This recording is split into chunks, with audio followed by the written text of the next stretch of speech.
Looking like Ravens here. Now you're leaving the stage with tears. Kuma can't cage this bear. Should've known better. Golden letters. We do not play with fear. Meet me at the gaming sphere. I brought the gamers here. Ready to attack. Dressed in black. Looking like Ravens here. Now you're with you to watch this event because it is a PG stream. Nah, I'm kidding. It's perfect and great. The golden letters. But yes, ladies and gentlemen, welcome back to Red Bull Golden Letters. It is day 2, the championship day, where we're going to be determining a winner. Or heck, maybe Ayo Richie may be able to claim his title, reclaim his title. But it's going to be an interesting one. We got Tekken World Tour champions. We got EVO champions. We got some of the finest Tekken players in the house. However, the 411 is they had a little get together and had this weird discussion. So let me find out if these guys are going to play this video. Check it out. Okay, apparently there is going to be no video. So what we are going to do is just continue this on here. But yes, make sure you tweet out a stream, twitch.tv/Red Bull, I should say. But we're going to go straight to the commentators because these guys are going to get down and dirty with the event. Check it out. Yo, what's happening, guys? We are back. It's day 2, part 2 of Golden Letters from Red Bull Games Fair in London. I had to make sure I wore the London thing, you know, represent the hometown. Yeah, I'm Bubsy, joined by a Tasty Steve once again in the morning. How you doing, bro? Chilling, man. You know, look, we had a long day yesterday. A lot of good-ass Tekken was played, but even more so, we got down to this point where we know who we're going to be seeing on this day 2. A lot of electric matches. On top of that, I feel like we had a few surprise matches in there as well, bro. We definitely I'm going to just say the Anna, bro. The Anna play yesterday was immaculate, if you ask me. You know, shout outs to the boy Fran. I saw you. Yeah, Fran definitely making it in. We got Neon K as well. And Neon K, the young legend. You know what? It's funny because, you know, he probably wasn't a pick that most people would say. He's always been a solid player, but I'm really happy he actually took it yesterday. That's probably a breakout win, and let's see if he can now continue that momentum on today. And it was interesting, you know, he actually came up first and actually had the pick. So for finishing first, he was able to decide who he wanted to play today. And his first pick was Anakin.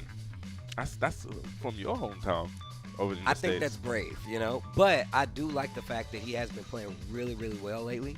Makes a lot of sense that he would try to take on somebody like Anakin. Anakin, one of the heavy hitters here, I feel like. I feel like a lot of the London players is like, yo, I'm trying to, like the UK players in general, the EU players like, yo, I'm trying to take out Anakin. I felt like that's been kind of like the energy, but for good reason. You know, but it could be one of those things where you have to just be careful what you wish for, you know, be careful.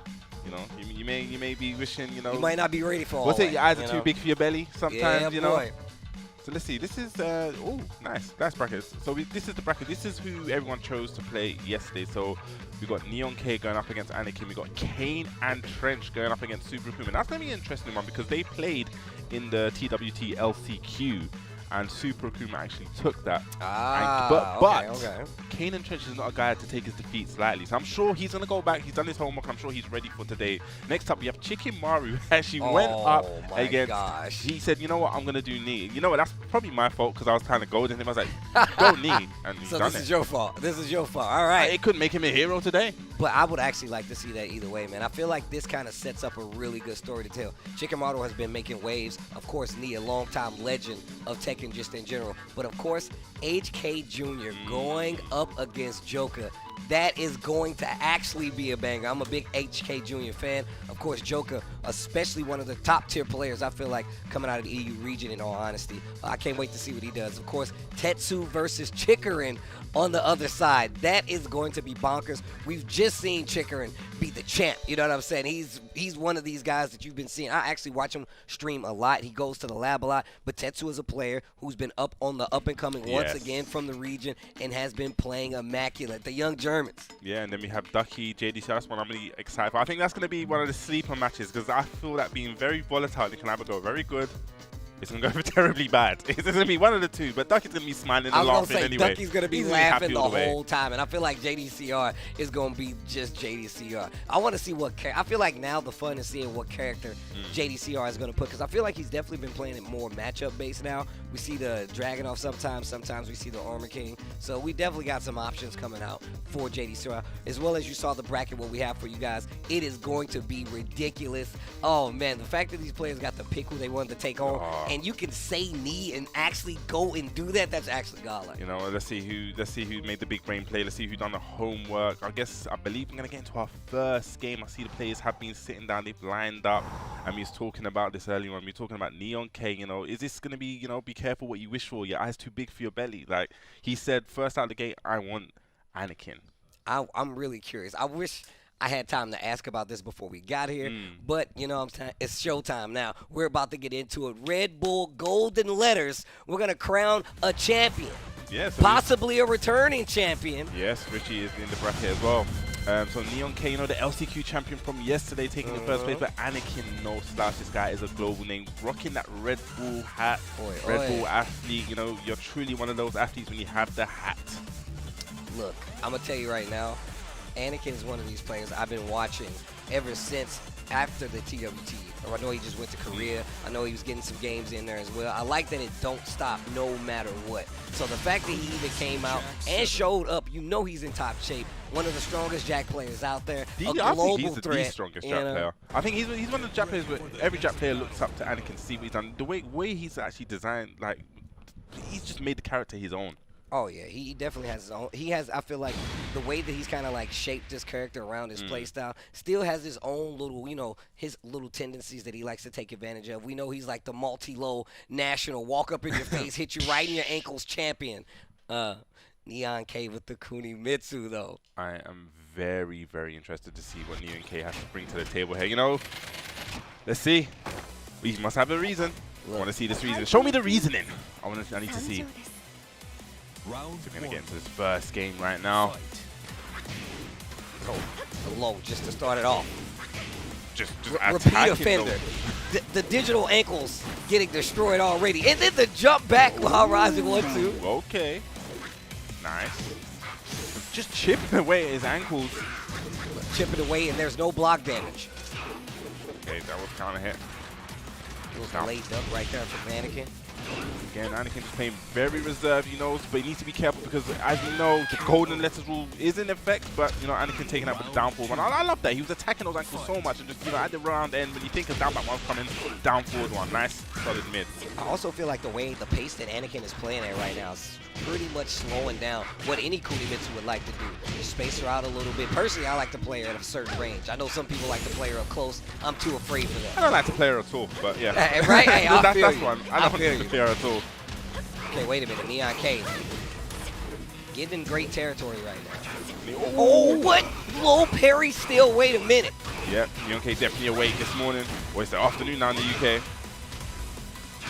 Has Rage, okay, both have Rage offender, but is in the great territory and just dashes up, down, back one. Like I said, repeat offender. What are you in for? Can't stop doing this down back ones. They caught me again. Nice little break. I like it, just backing out, trying to make something with, you know, Jack going on for that down forward too. I do feel you on that though. I definitely do not like fighting this character at all. Oh, no. Get attacking those ankles again. Oh, crushed. Okay, gets a punish on the while standing one. Down back one again. Really trying to make something happen, but still pushing to the wall right now, Neon K. Okay, let's push and get it, but hits him with a forward one, the people's elbow. Once again, does have that rage damage and a full crouch down back one. They're really attacking those ankles. Man, that has really been the tail of that whole first match. I mean, this is probably setting him up because later on when he's thinking these crouch lows or down back ones are coming, you know what's going to come next, the forward one or the down forward two. Yep. It's all about that conditioning.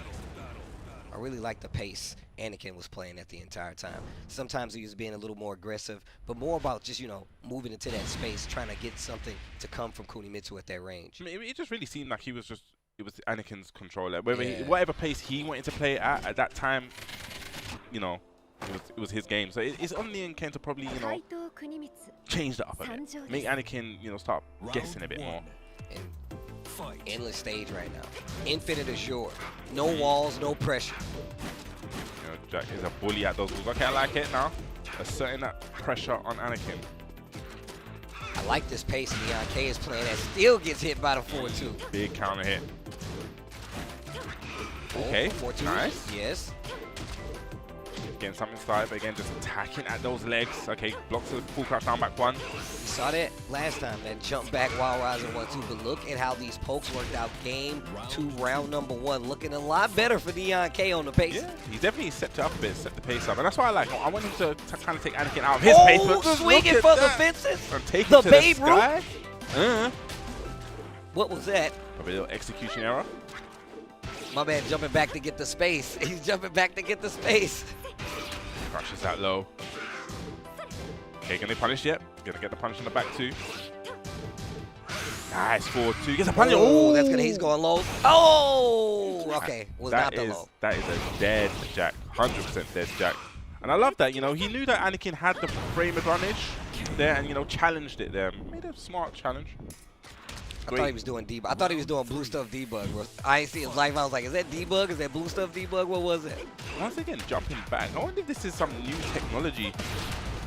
I think he's using it for the space. Oh, last hit of the combo on the beat. I like it. Set 2, starting to actually find his mark. Ooh, how did that whip? That just didn't hit. Kunimitsu, the small thief. Is in great range. Needs to be very careful. 1. Oh. Try to hit him with a dirty. Okay, Neon K making it back. 1 game apiece. I feel like we might be having some input errors on the side of Anakin a couple times. Yeah. Looks like a switch. But yeah, there was a few jumps there. A few too many. I was like, is he doing this for the space? I thought he was legit doing that to get overlooked. I was like, yo, is this the tech? Maybe I thought maybe some sets. It makes set dudes, you know, when she comes in with the set stuff, maybe does something. I thought, you know.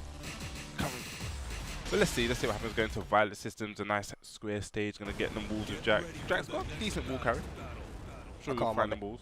I called my man EX Garden yesterday. It was EX Gaiden, so my bad. You said garden? Dude, he had a bag on that was covering his back. So I was like, oh, it's EX Garden. And he was like, bro, it's EX Gaiden. I'm like, that's so much cooler than what I said. Garden. I don't know, man. Nah. People have weird names. Okay? No, I feel you on that. I definitely feel you on that. So go 1 round apiece. Okay. This is a Golden Letters tournament, by the way. Not they yet. can definitely win a whole set by getting greats and P's. Yeah, we haven't seen one yet. No first one. I think yesterday we had one first we time had of the day. We definitely. I know I had one later in the day. I thought we had the first one, so it might have been on your side too. Okay, current all guaranteed it. Big damage. But you don't want to be in this position against Jack. Backs against the wall. Saw what happened last time. Actually switched the whole stage up for an endless stage and got the W because of it. I love the side step from Anakin there, just to make sure that the side wall splat was not an issue. But that combo just runs into the kunai. Yeah, boy. Round 2. Seems like this is exactly the pace Neon K wanted. These last few rounds have been looking exactly the pace that Kunimitsu typically like to play. Gets to the wall. Big damage. Okay, goes to the shoulder. Sweeping at them ankles, plant the seeds, guaranteed. Full crash down back 1.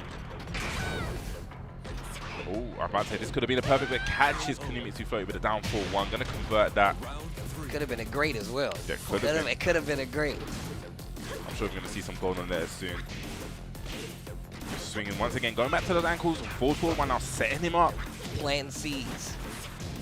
Great block. Oh, no break. Here we go. What's the mix up on the wake up? They're just using that set start to move on in. Once again, spacing a little bit. As I said, just back no punish on the down forward 2 though. What a challenge. Wild standing 4 right there. Oh, it's once again gets clipped by the kunai. Trying to dash forward. Yeah, I mean, that has endless range. Once again, just backing off. Okay, nice punish on the hop knee. But needs to be very careful. Oh, that set could have. Nice. Okay. That was dangerous. Yeah, Anakin's so pristine with that space and making everything whiff. That's one thing that Jack has. Jack does have a good backdash. He can make some space. It looks like he's in close, but sometimes he can back away ever so quickly. Okay, forward for 1. I love that pressure. 4-2 counter hit. Get your ass in this air, though. Go underneath. Volcano Buster, side switch combo. We're going to the wall. Definitely going to the wall. Back 1 to get the float and just a little bit shy. That has to be because she's super small. Okay, trying to mix up with the sets. Gonna get in. Gonna throw the kunai. Okay, no. Set 2 actually hits. Oh, Goes for the low. Ooh. 4-4-2 follow-up. Needs to be really careful right now. Rage on both sides. Not a great. Spins the blue and the red, the walk up right in your face low. Yeah. There we go. Anakin definitely looking like he's taking the pace back. You know, now I think about it, yeah, probably a few execution errors on that first game with a lot of jumping. Yeah. It did look uncharacteristic, but it seems like now Anakin's back and in full effect. He always looks so cool and calm. Man, when I tell you, we saw, I was commentating one of his matches. Actually, I wasn't even commentating. I saw him play a match at CEO. He came down. It was a crazy tense match, and he holds his hand up. It wasn't flinching. He's like, cold, bro. Calm, calm. Calm and collected, definitely. I mean, that's what the tournament veteran, man. He's been doing this for so long. There we go. Anakin 2 games up to 1. No golden letters just yet. Oof. Planting seeds. You know, it's springtime soon. Everything's going to grow. Just backing off. Down 4-1. Yeah, gets the punish with Rouse standing 4 once again. Up in the air, run underneath, gets the full conversion. I like the placement of the volcano buster throws from Anakin. Wide standing 4 guaranteed, and just a down forward forward. This time checking with him, keeping it nice and simple and clean. This is what you want, though. I'm going to tell you right now, I feel like a lot of times when you fight Kunimitsu, that's how the game gets out of control. When she's doing all like the set mix-ups and you're not stopping her from getting in. That's why I thought spacing was so important. Like, he's like, yo, I'm just going to jump back if I have to get away. Okay. Oh, interesting. So he actually just got word that actually Neon K beat Anakin in the Beat the Pro, so that's why he went straight for him. And I think that's probably the reason for the Kuni, right? You know, these guys, they do their homework, these pro players, you know, he probably remembered Neon K from that and, you know, probably picked up something right now because it's looking more Anakin at this moment. He's attacking those lows, going for them pros. Yes. I think we talked about this, like, yo, I want Anakin. Like, it might be too big. That might be too big of a fish to get in the boat, yo. But still, not doing too bad. Oh, block on the low, big launch as soon as I say that. Gonna go for the because then here. Okay, side step 1, plus frame, tombstone. Oh, not the tombstone. He's gonna wake up here. Okay, 4-4-3. Okay, nice break on the throw again. Touch break from Anakin. Neon K needs to do something. He's in great territory. Can definitely get it right here while standing for the punish, and that's gonna be that 3-0. 3-1. 3-1. Excuse me, for Anakin in that set. Yeah, it definitely looked very, very comfortable. I think when the pass changed, I think it was a couple execution errors, but he looked very, very comfortable. He took the pace back there, was controlling the space. Like I said, didn't want to get in too close with Kunimitsu. Played at that range. You know, the set mix-ups weren't working. The sweeps were getting blocked, and then a few unbroken throws from the volcano buster. I think it's called. It was a long day. Can't lie. We've seen like how it was working out a few times, like the low getting the 4-4-2 follow-up with Kuni, and just some of the pokes was working out. A strong commitment to like the set stance dash in like 2 really was not switching to the lows, and Anakin was really paying attention to that. He was like, you know what, if you're not gonna go to the lows, it's okay. I could just keep backing up, and blocked a lot of those set 2s in that situation. So we saw it play out a little bit for Neon K. That second game really did look good for Neon K. It did definitely look good, but then I think Anakin went back to his gameplay of just literally, you know, chipping away at the end, because you saw in the first game, he's really just chipping away, and that's the kind of character that Jack is. You know, he's gonna really, really chip away at your health until you're fed up. You're getting frustrated, and then, you know, those down 4-2s, those full forward 1s, those, you know, big hefty elbow drops there, and then next thing you know, it's round 2, bro. Yeah, that's definitely the tail of the tape. I feel like Anakin is really good at giving you like this invisible pressure, like just with movement by itself. You talked about how he can get you to the wall. Literally, a lot of times, just annoying pokes and dashing forward. Next thing you know, you're on the wall. So it was a good switch to go to Infinite Azure to get that space, especially with the way, you know, Anakin was pressuring. But we're getting our next match set up. Bubsy. You know what it is? Every match is going to be a banger, but this next match we're going to have Chikurin going up against Tetsu. Chikurin was such a good showing at the TWG. I think he was the highest placer that's actually here today, right, from the TWG. So. I'm not looking at you, Kwis. Don't look at me, Kwis. I like how he did the slow point, like. Yeah, so Chikurin, he finished 3rd, right? Didn't he? Yeah, he finished 3rd. Going up against up-and-coming Tet. I'm not looking at you, Kwis. This guy. Just leave me alone. I'm legit looking at the and I still see him off to the side. Oh my god. Just okay. We'll be getting him up later. So we've got Tetsu. You know, Tetsu had a great showing yesterday. We was talking about it yesterday. Tetsu, he's always like a consistent placer, but he never actually took the win yesterday. He came second. Maybe today is his day. I'm certain about it. I said it yesterday. I thought that today a name will be made, and will it be Tetsu? Will we see golden letters Tetsu? Will that gong stay in the EU? These are the questions that need to be answered. I want this Tekken book by Bubsy. That's what I want. Is it a British New York Times? Is it what bestseller list do you guys have? Either way. I actually don't know in the UK. What do we have? You're going to be on it, man. You're going to be on it. But also, I feel like there's a lot of similarities in, like, the kind of way these guys play, like very fundamentally strong, I feel like, and really by the numbers players. So they match up really well. And I feel like that's one of the reasons I feel like Tetsu would take on somebody like Chikurin, because I see a lot of that. But regardless, this is a matchup. Leroy being a character I feel like we see very little of now. Chikurin, one of the mainstays, but hold on, Tetsu already out of the gate. Yes, that's definitely good. Get that blue stuff in hand, just push him against the wall with a wild run into. This is not a position you want to be in, because that back one from Claudio right there on time is so scary. Look at the defense to find himself out of the corner. Yo, Chikurin. There we go. Blue stuff again. He's going to threaten with it. Okay, oh, just shy of the wall splat. Nice block on the side step 4. And did you see Tetsu walking from back there and still blocked? You know, the shotgun. That's not going to be a great. That's just outside the great. But like I said, going back to that rage jab, that's such good patience there from Tetsu to actually block that out, because the first few hits whiffed, and I think most people probably be tempted to try and whiff punish. But it gets caught with the counter hit there. Chikurin pressing buttons a little too hastily. Okay, just look at this pressure on the wall. Nice. Oh my gosh. Just goes to the shoulder. Not dead. Needs to be very careful. Use the back 3 for Okazemi there. I mean, the first round, Tetsu didn't actually play bad. The second round, you know, got the round on the board. Playing really well. Kermit stands. Instant test by Tetsu. Wow. Wow. Clean duck and launch right here. Gets the wall on top of it. And still big boy damage on the wall. Side step 4 to keep the pressure going. 4-3. Counter hit. This should be the second round on the board for Tetsu. Playing clean right now. Oh my. Tetsu's looking extremely strong.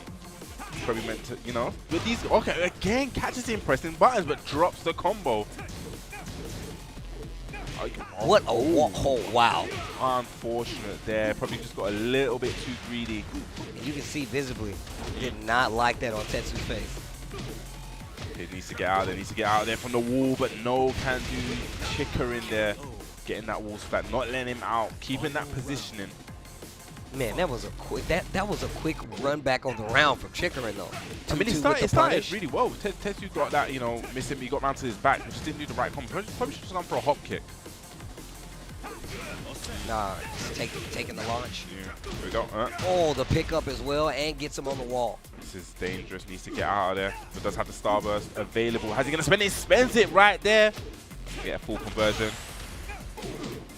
Okay, Okazemi, went for the run into. That would have been guaranteed if he got up backwards. Oh, I'm not sure what that was, but back one is going to take care of it. Tetsu get the first game on the board. I think it was the Kane move. I think I saw the Cane just like I fly thought out of he his pulled house. it. I saw him pull it, and I was like, I'm not sure because I didn't see the rest of the animation.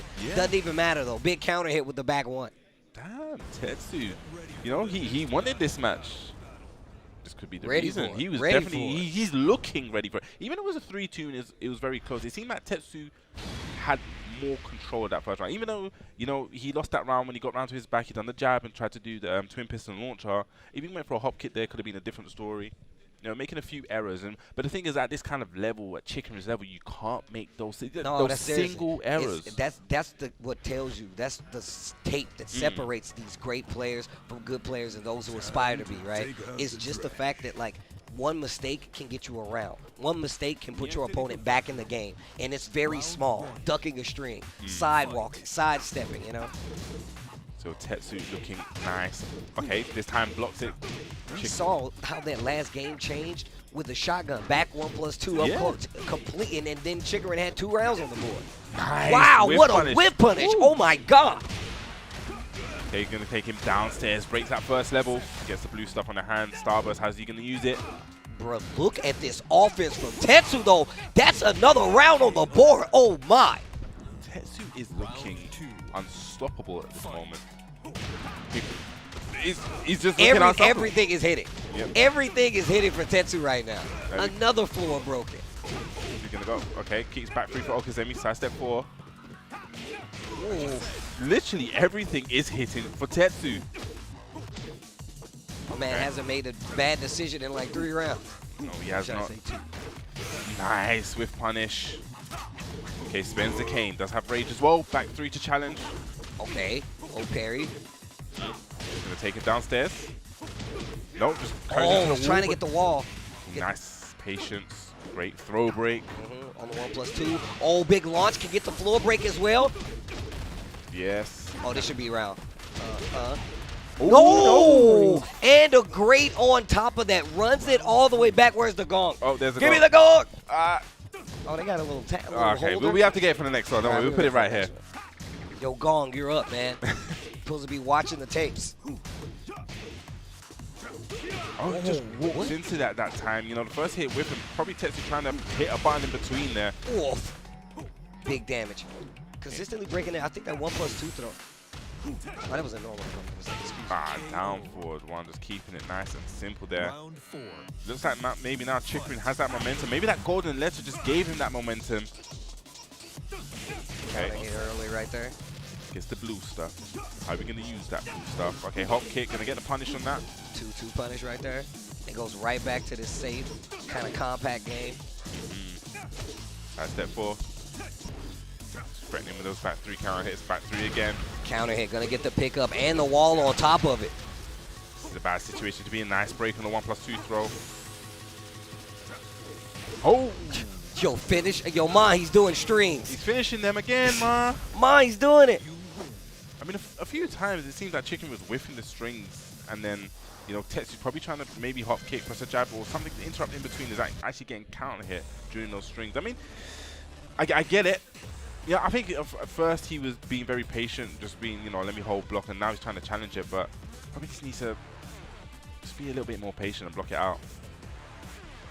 No, you can definitely see where that movement is kind of getting him in trouble. Chikurin started to adapt. Really led to like a change on these rounds going forward. And we saw like even in that first game, which Tetsu won, the way that those rounds were going, it was full count. So you can see there's a lot of adjustments going on back and forth. But man, Tetsu looks crazy prepared for this matchup. He definitely does look prepared.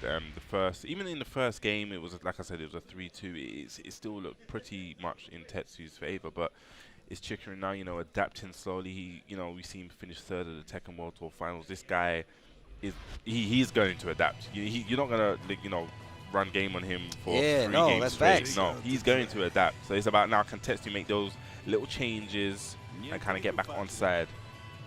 We were actually watching Chikurin practice this counter hit down back 3 setup, or down back 3 setup with Leroy. Okay.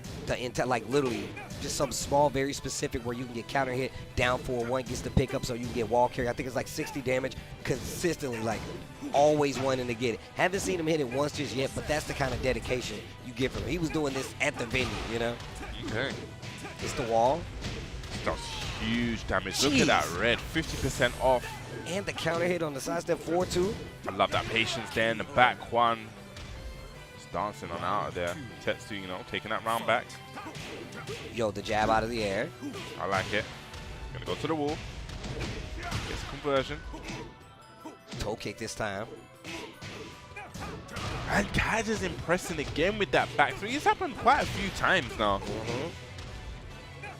Side step 4. Delayed hop kick? What? And then the smirk on Tetsu's face. Oh my gosh. I mean, when you get hit, it is real mental damage when you get hit by a delay hop kick, especially in neutral. Okay, back 3.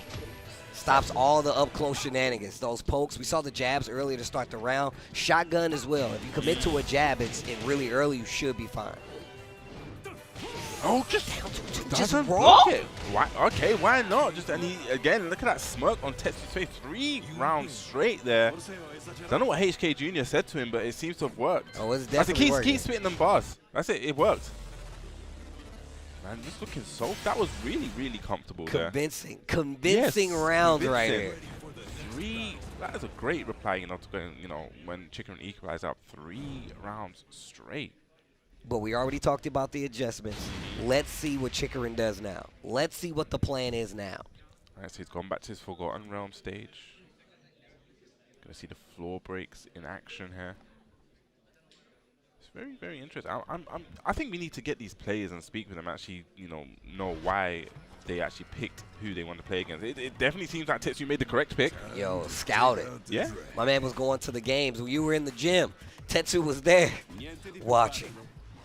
Here we go, Tetsu. Potentially last game for Tetsu here. Let's see how Chikurin can bring it back. Does have that golden ledger as well. I was about to say, if he gets 2 greats, that's the end of the set. 1P, a great, end of the set. Oh. Going downstairs, yep. Gonna get a full conversion. Where's that wall? Okay, just shy of the wall. Yo, Herbert stands pressure, gets the counter hit, knocked down in the corner. Nice, just not letting him get out of that wall. Oh gosh, gonna get a wall gonna slap. hurt. Oh, this is gonna be big damage. Oh, actually, it's not close. Oh, what the? Where's the wall? Cameraman, what are you doing? Yo, oh! No! Oh, great to answer on top of that. Oh, the goal with the goal. What the hell was that? So the gong was a casualty there. Bro, hold on. We gotta get this right. Nice at the back. 3-3 Good and a work, hop Gong. kick. Good work, Gong. Got him downstairs, final floor. This could be the round. Nah, this is definitely the round. And it's almost a set. Tetsu looking like he made the right choice. Oh, okay, a traded hop kick. Quite fortunate for both players, actually. Lovely. Gets that blue stuff there. Wow, Running everything to is hitting for Tetsu. hop Oh kick my from gosh. downtown. Look at the damage. Look at the damage. Mix up time. Down. Tetsu. Wow. Putting on quite a show there. Yo, that was impressive. Extremely impressive there. Tetsu, he chose this game. He said, I want Chikurin, He gunned for Chikurin, probably one of the strongest, probably one of the people that, he was tipped to win golden letters. So, man, that's a big statement. First round. definitely one of the strongest players here is Chikurin, right? Also, like I said, I've seen Chikurin in the lab dealing with a lot of stuff. And I talked about how I feel like their styles are really similar. And I feel like just that was definitely a scout on the side of Tetsu. Like, look, I know how to fight this matchup. Even more specifically, may have had something on Chikurin because it was a lot of big counter hits, man. It was a lot of big counter hits. There's a lot of counter hits. I think towards the end, we saw a lot of them hop kicks just hitting. We even saw the delayed hop kick hitting. He must have had such a read on Chikurin's time, and he definitely looks like he's been in the lab and definitely wanted this and studying. So you can see here, so Anakin taking it 3-1 over Neon K. Tetsu putting Chikurin into losers first round 3-1, and it was a convincing 3-1. Even that one that he lost the one round, it was one of those ones you can flip a coin. It could have gone any way. So Tetsu looking so convincing. Damn. But coming up, I talked about the Ana we saw yesterday. Fran made a bold choice on who he was gonna go against, saying Ayo Richie, last year's champion, the first Golden Letters winner. Yes. That is what Fran was aiming for. But this is going to be a sick match, by the way. Yeah, it's going to be sick, but does Fran know that Richie gets the power up, bro? Yeah, that's facts. That's facts. Okay, but we just Yo, K-Wiz gave me the rapper hands. He was like, nah, son. He's saying like that he was in a New York accent. Yo, look. He just hit me with a dead ass. So, yeah, we've actually just been told that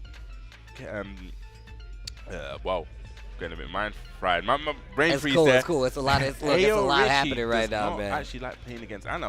I don't like playing against Ana too. I'm not really good. When she puts you in that 50-50 guess, it's going to be a sweep. It's going to be a mid. I don't like those kind of things.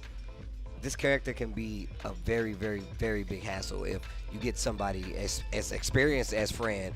Crazy setups and the execution. One of these characters I feel like you don't see a lot. Yes. But also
was going to repeat it, though. Okay, I think we see the... I guess just be careful, this game is kind of live here. Yo, is it an apricot in there? Yeah, you want one? If it's an apricot,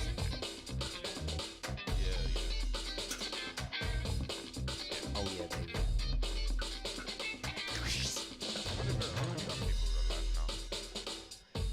We're not live, right?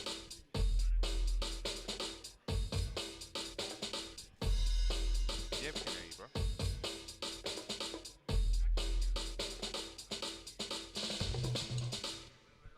Welcome back, guys.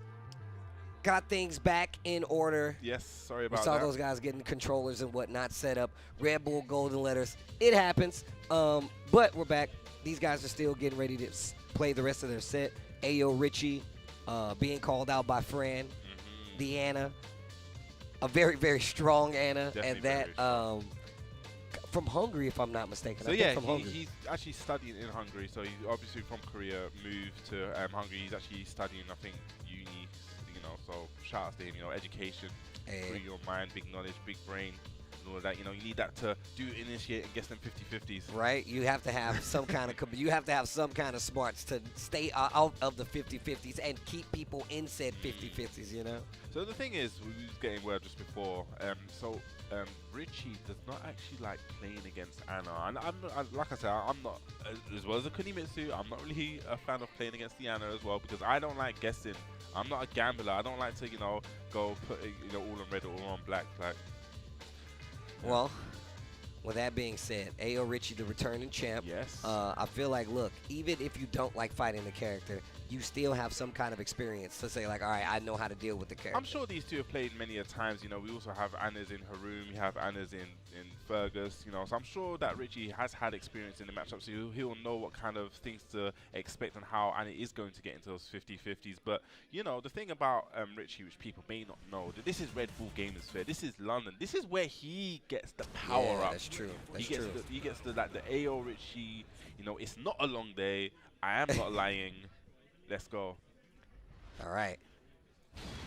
Liana versus the Leo. It's gonna be, you know, he is a Leo specialist. I feel that from last year when he did win Golden Letters, it really put him on the map, and he also put Leo on the map as well. And he kind of got shown. He's always been playing Leo. He's always been his character specialist, but he kind of like now he's like the global go-to. Like when people think of Leo now, it's like, oh, Ayo Richie. Let me see what he's doing. Yeah. Definitely been checking out the streams. Some of the craziest tech. Some of the craziest the tech be crazy when you start doing like the running threes and it crosses up yes. the shoulder and the back. And these things are all planned. And he knows exactly how to convert off of like almost every single situation with Leo. If not every.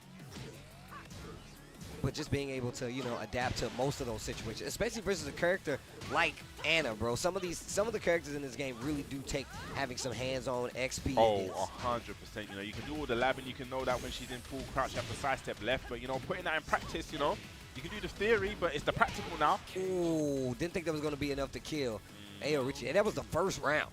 I'm telling you, Ayo Richie knows how to optimize the damage with Leo. Like, you cannot give this guy any chance because he's going to optimize it. He's going to find the walls. He's going to find those balconies and get maximum damage. Big damage again. Jeez. I'm telling you, that's 50% off, you know. End of winter sale. Or full crouch down for 2. Trying to get back with them 50-50s, really initiating them. Okay, plus frames. I love the challenge there from Frana Williams. Frana Williams. Nice down jab. It looks like someone's done some homework on this. The tech. And we've seen that confirm play out a couple times. Okay, Spin Sabu stuff. Oh, nice. Oh, parry. Oh, it just a smidge. Just a smidge. Almost got into that great area. But right now, 2 rounds in, Ayo Richie looking good. Is this going to be another one of be careful what you wished for, you know? Right? Fran, looking like he chose this matchup, Ayo Richie, right now. But Fran didn't know he was fighting Shin Ayo Richie. This is Golden Letters Ayo Richie. This is I'm in the venue Ayo Richie. It's a different beast. I'm about to say, definitely gets powered up by the hometown crowd. Oh, yeah. Well, you saw it from the beginning, the intro video. There we go. Okay, just shy of that combo. Wow. The crouch mix-up. Okay, wait a minute. Fran fighting back right now. Side switch and goes instantly for the low. Fran on the board. And I love it, you know, Fran ducking his face, doing a little shuffle, just making him know that, you know, I am in this full crouch. You're going to have to guess, you know, making him doubt. Okay, where is Anna going? Even better, look at Ayo Richie's movement to just navigate the whole thing. He needs to navigate away from this wall. Okay, doesn't commit to the sweep bang. Lovely block on the full crease. Full crouch sweep, that's what I'm trying to say. Yeah, but instantly with the punish too, though. Gets the full launch, gets to the wall, and now you see from. Oh, look at the movement. Ayo Richie, quick stance cancel. Definitely schmoving. Down 4-2, no punish from Fran. Oh, 4-4-3 block. I love the patience there from Richie. Okay, tried to go for a counter hit there. Sweet bang. Does it get to find the wall? Oh, and goes for the low extension right here. Ayo Richie.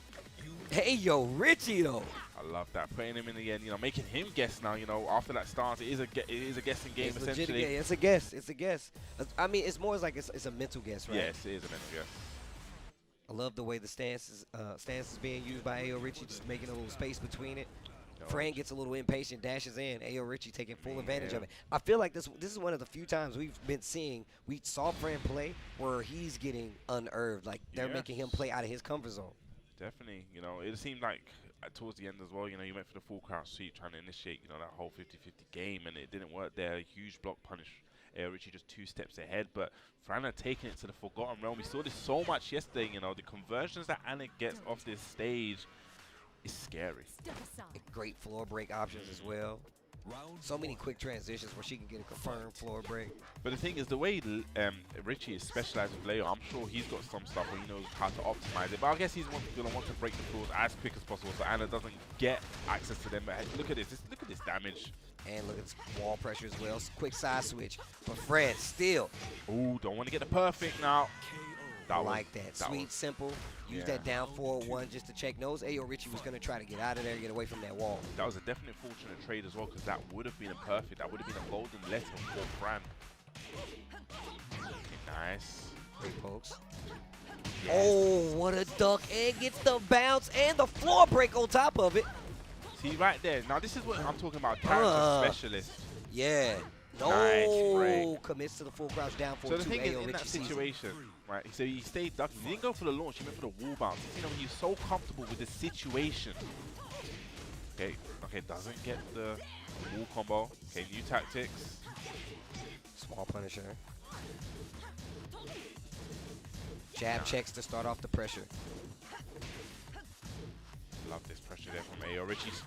Nice. Gonna get the wall Gets bounce. the wall bounce on top of that. The first time committing to the stance and the floor break. Big damage on deck right here. We go. I think he's dead, yeah. Dead tall. Oh my gosh. That ground hitting unscaled damage.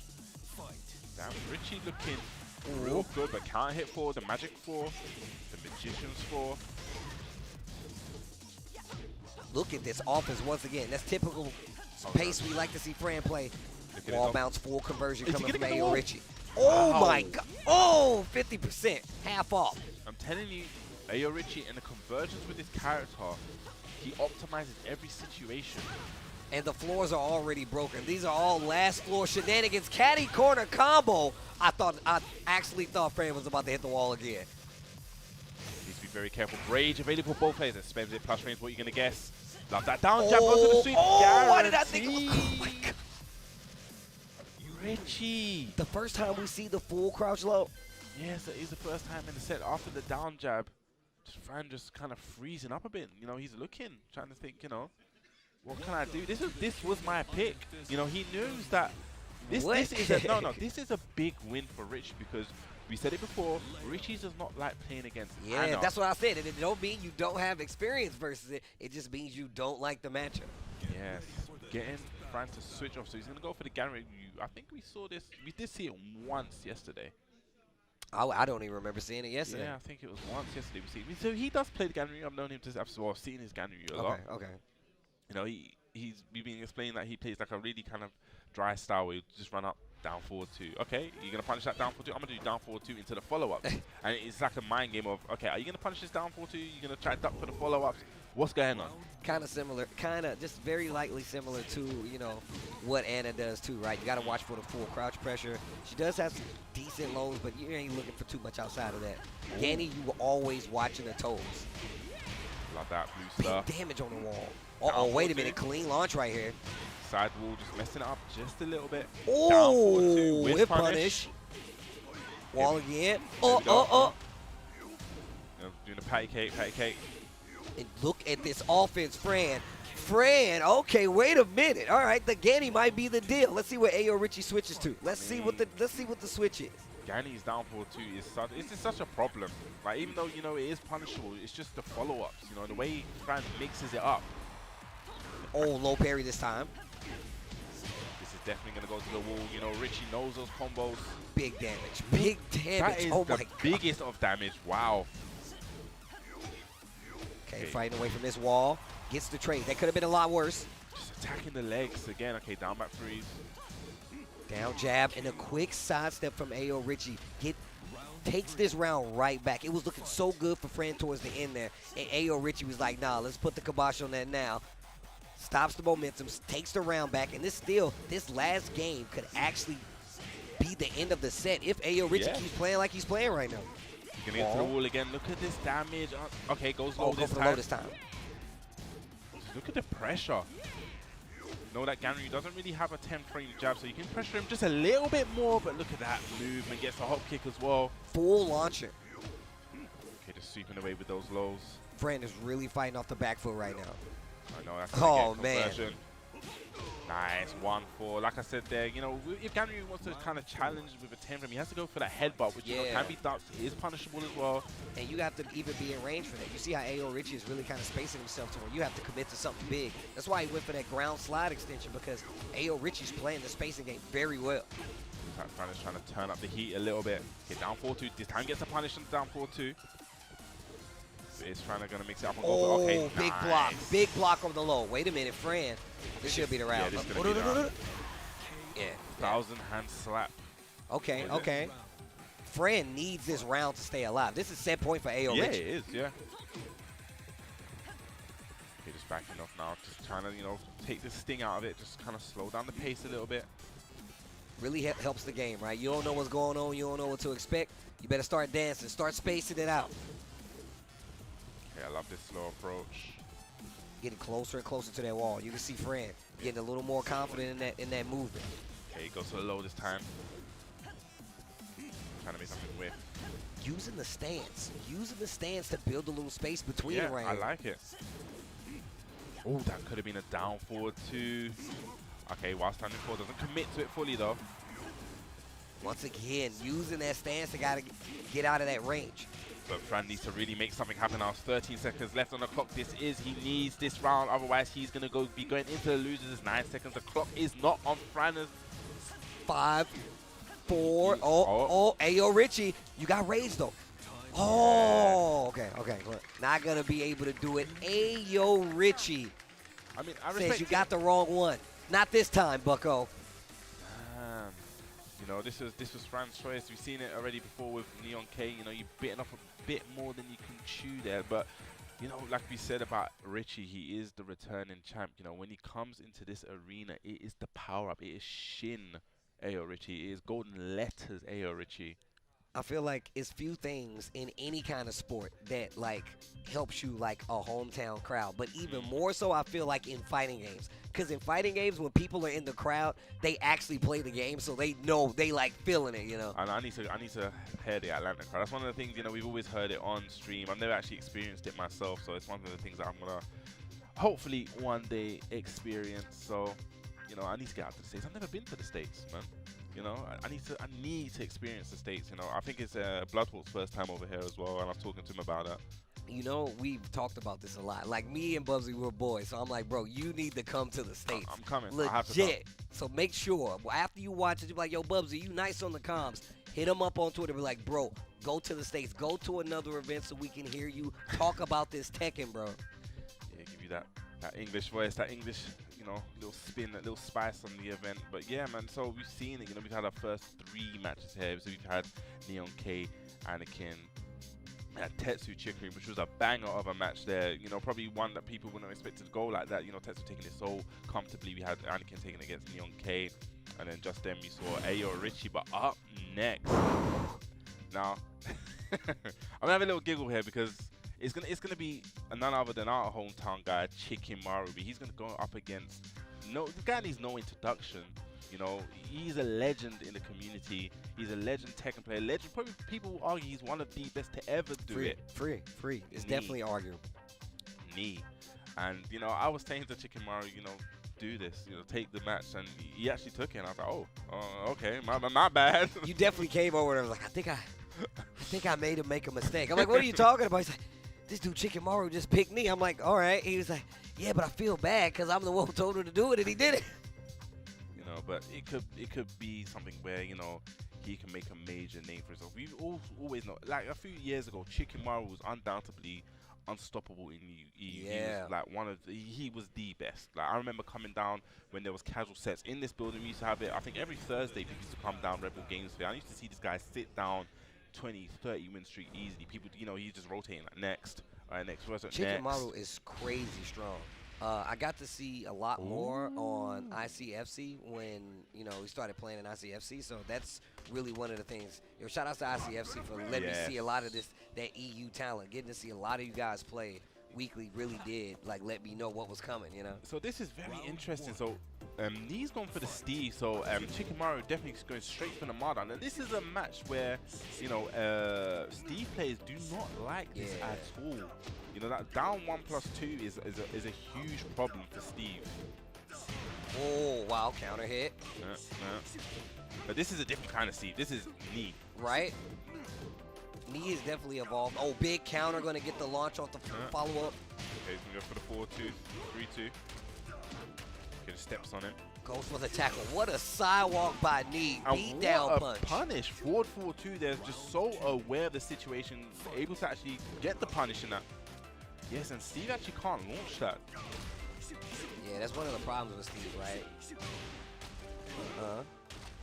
I like the option to a lot of times take the Oki. Okay, back 4. Chipping it at him, down 4. I wonder if we're going to see the down 1+2 make an appearance, but down 4-2. Knee has got those combos, has that execution. Easy peasy, lemon squeezy, 2 rounds up. It was round 3. Man, just making it look so easy. I will say this, though. The down 2-4 from Marduk is one of my favorite moves in Tekken ever. I think it's called like the alligator combo or something. It is, yeah. As soon as I said just on the drop as well. Yeah, I actually love that move. Ever since T4, bro. Ever since T4. I love when we delay. It's like, and it lifts him up. Oh, it looks so sick. Talking about lifting up, Chickenmaru needs a little pickup at the minute. Does have the life leak though, but needs to be very careful for a counter hit back one. Okay, nice. Whiff punish there. Oh, caught you flinching. There's the duck, and there's the launch from Knee. Yeah, just that peekaboo was so instant. Peekaboo down 4-2. Definitely saw Chickenmaru. And okay, is that Man Like Marco? Was that Man Like Marco? Okay, Man Like Marco giving Nuno the tips. Now Marco is a Steve player. He actually does play Steve. So I wonder what information he was giving him. You saw Chanel go up. I mean, leave with a smile, you know. Definitely. I kind of feel bad. I made Chickenmaru do this. Yeah, bro. You just set my man up for this, bro. Set him up for his downfall. That's what real homies do. No, I'm joking. No. Real homies don't do that. That's a lie. Oh, man. See, I really want to see if he's going to actually utilize that down 1+2 from Marduk. Because like I said, sometimes when it comes out, it pushes Steve back at range with the jab. No, it's true. And you get a launcher off of it. And it has a little high crush. Yes, so it definitely messes with people trying to like jab. Oh my God, back one. Put him to sleep standing up. That is the Joe Frazier left hook, the classic. Big damage. Oh my God. Bro, the just flicker like when he just leans the arm. It looks so dope. This is looking like it could potentially be a perfect. Yo, give me the peas, bruv. Give me the peas. Give me the. Hold on, man. Give me the peas, bruv. Okay, fortunate trade there for Knee. Okay, alligator combo. Oh, there we go. You talked about it. Yes, we're starting to see it now. The down 1+2s. What's the mix on the wall? Down back 2. Goes to the tackle. Nice break from knee. God, that move is so cool. Okay, he's starting to use the down 1+2. He's a little bit more. That time it did whiff. Got to be careful. That down 4-1 really is going to get you. That's why you see him keep using it, just in case that 1+2 has a little delay on it. Step forward, down 4-1. Okay, Chickenmaru looking to get his first round, but he's in a very bad position. You don't want to be against here. Rocket launcher, quarter circle forward 1 is such dangerous from Steve. Giving the wall splat there, but nice jab challenge there. Just jabbing him out of the down back 3 from Try to hit Steve. him with the okie dokie. Step on his toe, punch him in the head. The old rope-a-dope. Okay, nice back 4. Okay, he's going to get a punish yet. Sonic Fang. Nice. And we're starting to see the Valtuda stars mixed up. What are you going to do? You're going to do it again? Oh. Yo, the Python explosion, the repeat offender. Do it again. Not 3 times, though. Bro, look at the damage right there from knee. That was definitely just the equalizer. Oh, 1-2 bail 2 though. I love that. Just right. Oh, that was very unfortunate there, you know. He had the down 1+2, but just with the time with the back one, actually caught it on a counter hit. That delay was crazy. He Yeah. legit stood there for a split second and was like, back 1. I've actually never seen that. Right? Because Yeah. he caught. It seemed like it caught the starter before he went down. Because it did look like it was down 1+2. Yeah. Again, that's what I want to see. You know, just utilize that move. It gives Steve a lot of problems, and going for a very, very risky low at the end, but it does pay off. That low is launch punishable. Chickenmaru making a huge bet there. Tackle's not working out. Chickenmaru definitely, you know, coming into this a little bit more. Okay, down 3s, using those pokes now, just poking Steve down, but needs to be careful. Those counter hits, but Ooh, big launcher right here. knee definitely ready for that. Gonna get the side wall splat, so not a huge conversion. Okay, The step on his old shoe. okie doke. Okay, And this is not going well. The poke's adding up. okay, gets Nice the punish. Yeah. Upward 1 there. Just keeping it nice and clean and safe. So Chickenmaru definitely bringing it a little bit. He's definitely bringing it back. He's getting the rounds on the board. You know, like I said, I want to see a lot more of that down 1+2, but it's kind of scary because he did get counter hit out of that with the back 1. It just seems like Knee's timing is. That spacing, like he goes to a range and he was like, now what are you going to do? And he just waits. The delay on that back 1 was wild. So he goes Knee with 1 perfect as well, 1 golden letter and 2 rounds up. Not looking good for Chickenmaru at this moment, but you know, he is one of the best in Europe. He can definitely do this and bring this back. And I like that now. Knee starting to use this down forward 1 just to kind of stop and negate that down 1+2 from coming out. Who would tell him to do this? Just play knee. Why would you say play against knee? I don't. Nice. Gonna get the 2 throw, gonna go back into the wall. Cameraman is a little bit drunk. Who do you work for? Who do you work for, cameraman? Does have rage available. Rage tackle. Do it. There we go. Oh, make him guess for his life.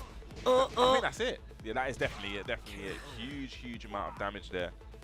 Round 2. Fight. Okay, nice. Gets the block and gets the punish on it. While rising 1. Good punish. Nice. Chickenmaru ready, sweeping away at those ankles. Again, but he's gonna get the punish. Okay, I love that. And look at that. Just like you said, push back so far. Yo, Veil 2 though, the body slam. Oh, Knee actually woke up, you know, so that is a dangerous Oki situation. Yeah, because he could have just down for 1 launch. Yeah. Knee making the big bet there. That's the big brain, like the I know, you know, I know. Oh, the back 1. I know about that too. Get on this wall though. There we go, big combo with this. Oh, it looks so sick when he's flicking the orb. Okay, went for a little bit of Oki there. Okay, down back 4. It gets to the stomp this time. Oh, just a bit too far, but not a big punish there. Not a big from punish Knee. at all. Chickenmaru, very fortunate there. Whoa, and once again, challenging the down 1+2, gets launched for it. Yeah, Big I love counter it. hit. I love it now because he's probably realizing this now and going for those mid options. You know, it is down 1+2 is a slower move, so he's gonna get counter hit. It's susceptible to being counter hit. Yo, the delay down 2-4. Oh, the high school nut punch. Now it actually went underneath the back part. So it seems like Chickenmaru just adjusting the timing a little bit. Again, to get the 2 throws, gonna go back into the wall. Huge, That huge was damage. hella damage. Okay. I would have finished that string, bro. I know. Nice. Gets a little flash duck there. Goes to the full from crouch down 4, and Chickenmaru taking the first, well, his first game is 2-1. Chickenmaru, and even you know, old jokes aside, when he picked me, I know he has the ability to do No, something. he definitely does. He definitely does. And you can tell Chickenmaru is such a strong player. You can tell by the adaptations he made in that game right there. Just slowed it down a little bit more. Notice that he was getting counter hit big time in some of these up-close situations. I love that Chickenmaru had a little smirk when he went over to Feng, you know. And that's the thing, you know, he is a bad matchup for Steve, and now Nee has that option to change, and now it's kind of all back on Chickenmaru. But Chickenmaru definitely has experience against Feng. So let's see what you can do. But now, obviously, he's locked in with the Marduk. Let's see. We're going, was that Mishima Dojo? Which is what the whole Red Bull, setting. The whole setting yeah. here is this stage right here. It looks so sick. Even on camera, it looks like we're outside. Like the roof is missing in this bad boy. I love what do you call it? Foliage. Is that what they call like the plants Shrubbery. and stuff? I like to call it shrubbery. Yeah, I'm going with that. Sometimes I use words and they're completely wrong. No, So ignore me sometimes. Foliage works well. I just like saying shrubbery. That's good. Like you said, you know, I guess everyone now has Feng experience. You know, we have some of the best Feng. We have Joker, one of the best Fengs, probably globally. Okay, gets the full Definitely. Tackle starting to work now.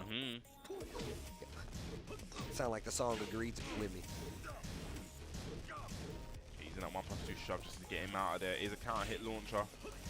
Nice, but Marduk can't really launch that. Being very aggressive with Marduk. Break on the 1+2 throw, great. Tackle not gonna work. What a launch punish from Nee.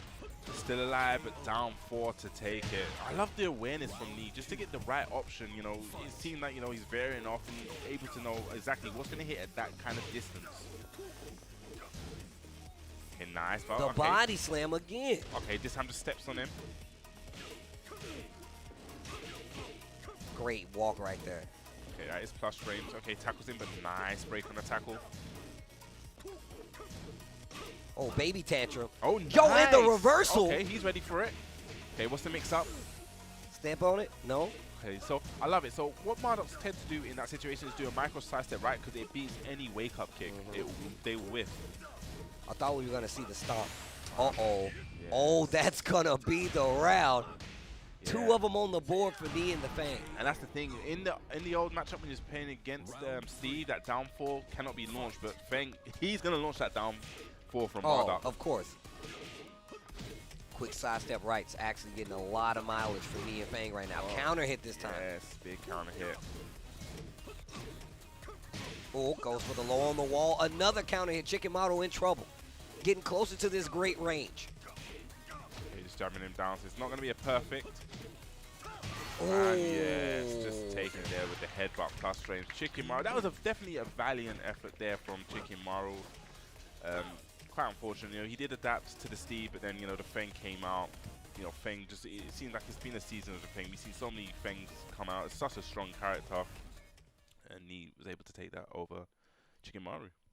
Well, with that being said, though, I will say I do like the switch up there by Nee. The switches came a little too late, I feel like, for Chickenmaru. Just the adjustments, I should say. But I do like everything that you called out was kind of there. The delay on the alligator combo, the usage of the down 1+2, right? The down 1+2s, I feel like they came into the game a little too late. We might have seen a different play out of that if it had been in there just a little bit earlier. I really would have loved to see him start finishing some of those strings, bro. The headbutt string, like the full string with Marduk, I would have loved to see Chickenmaru. Kind of Joey Fury-ish, but it's still dope.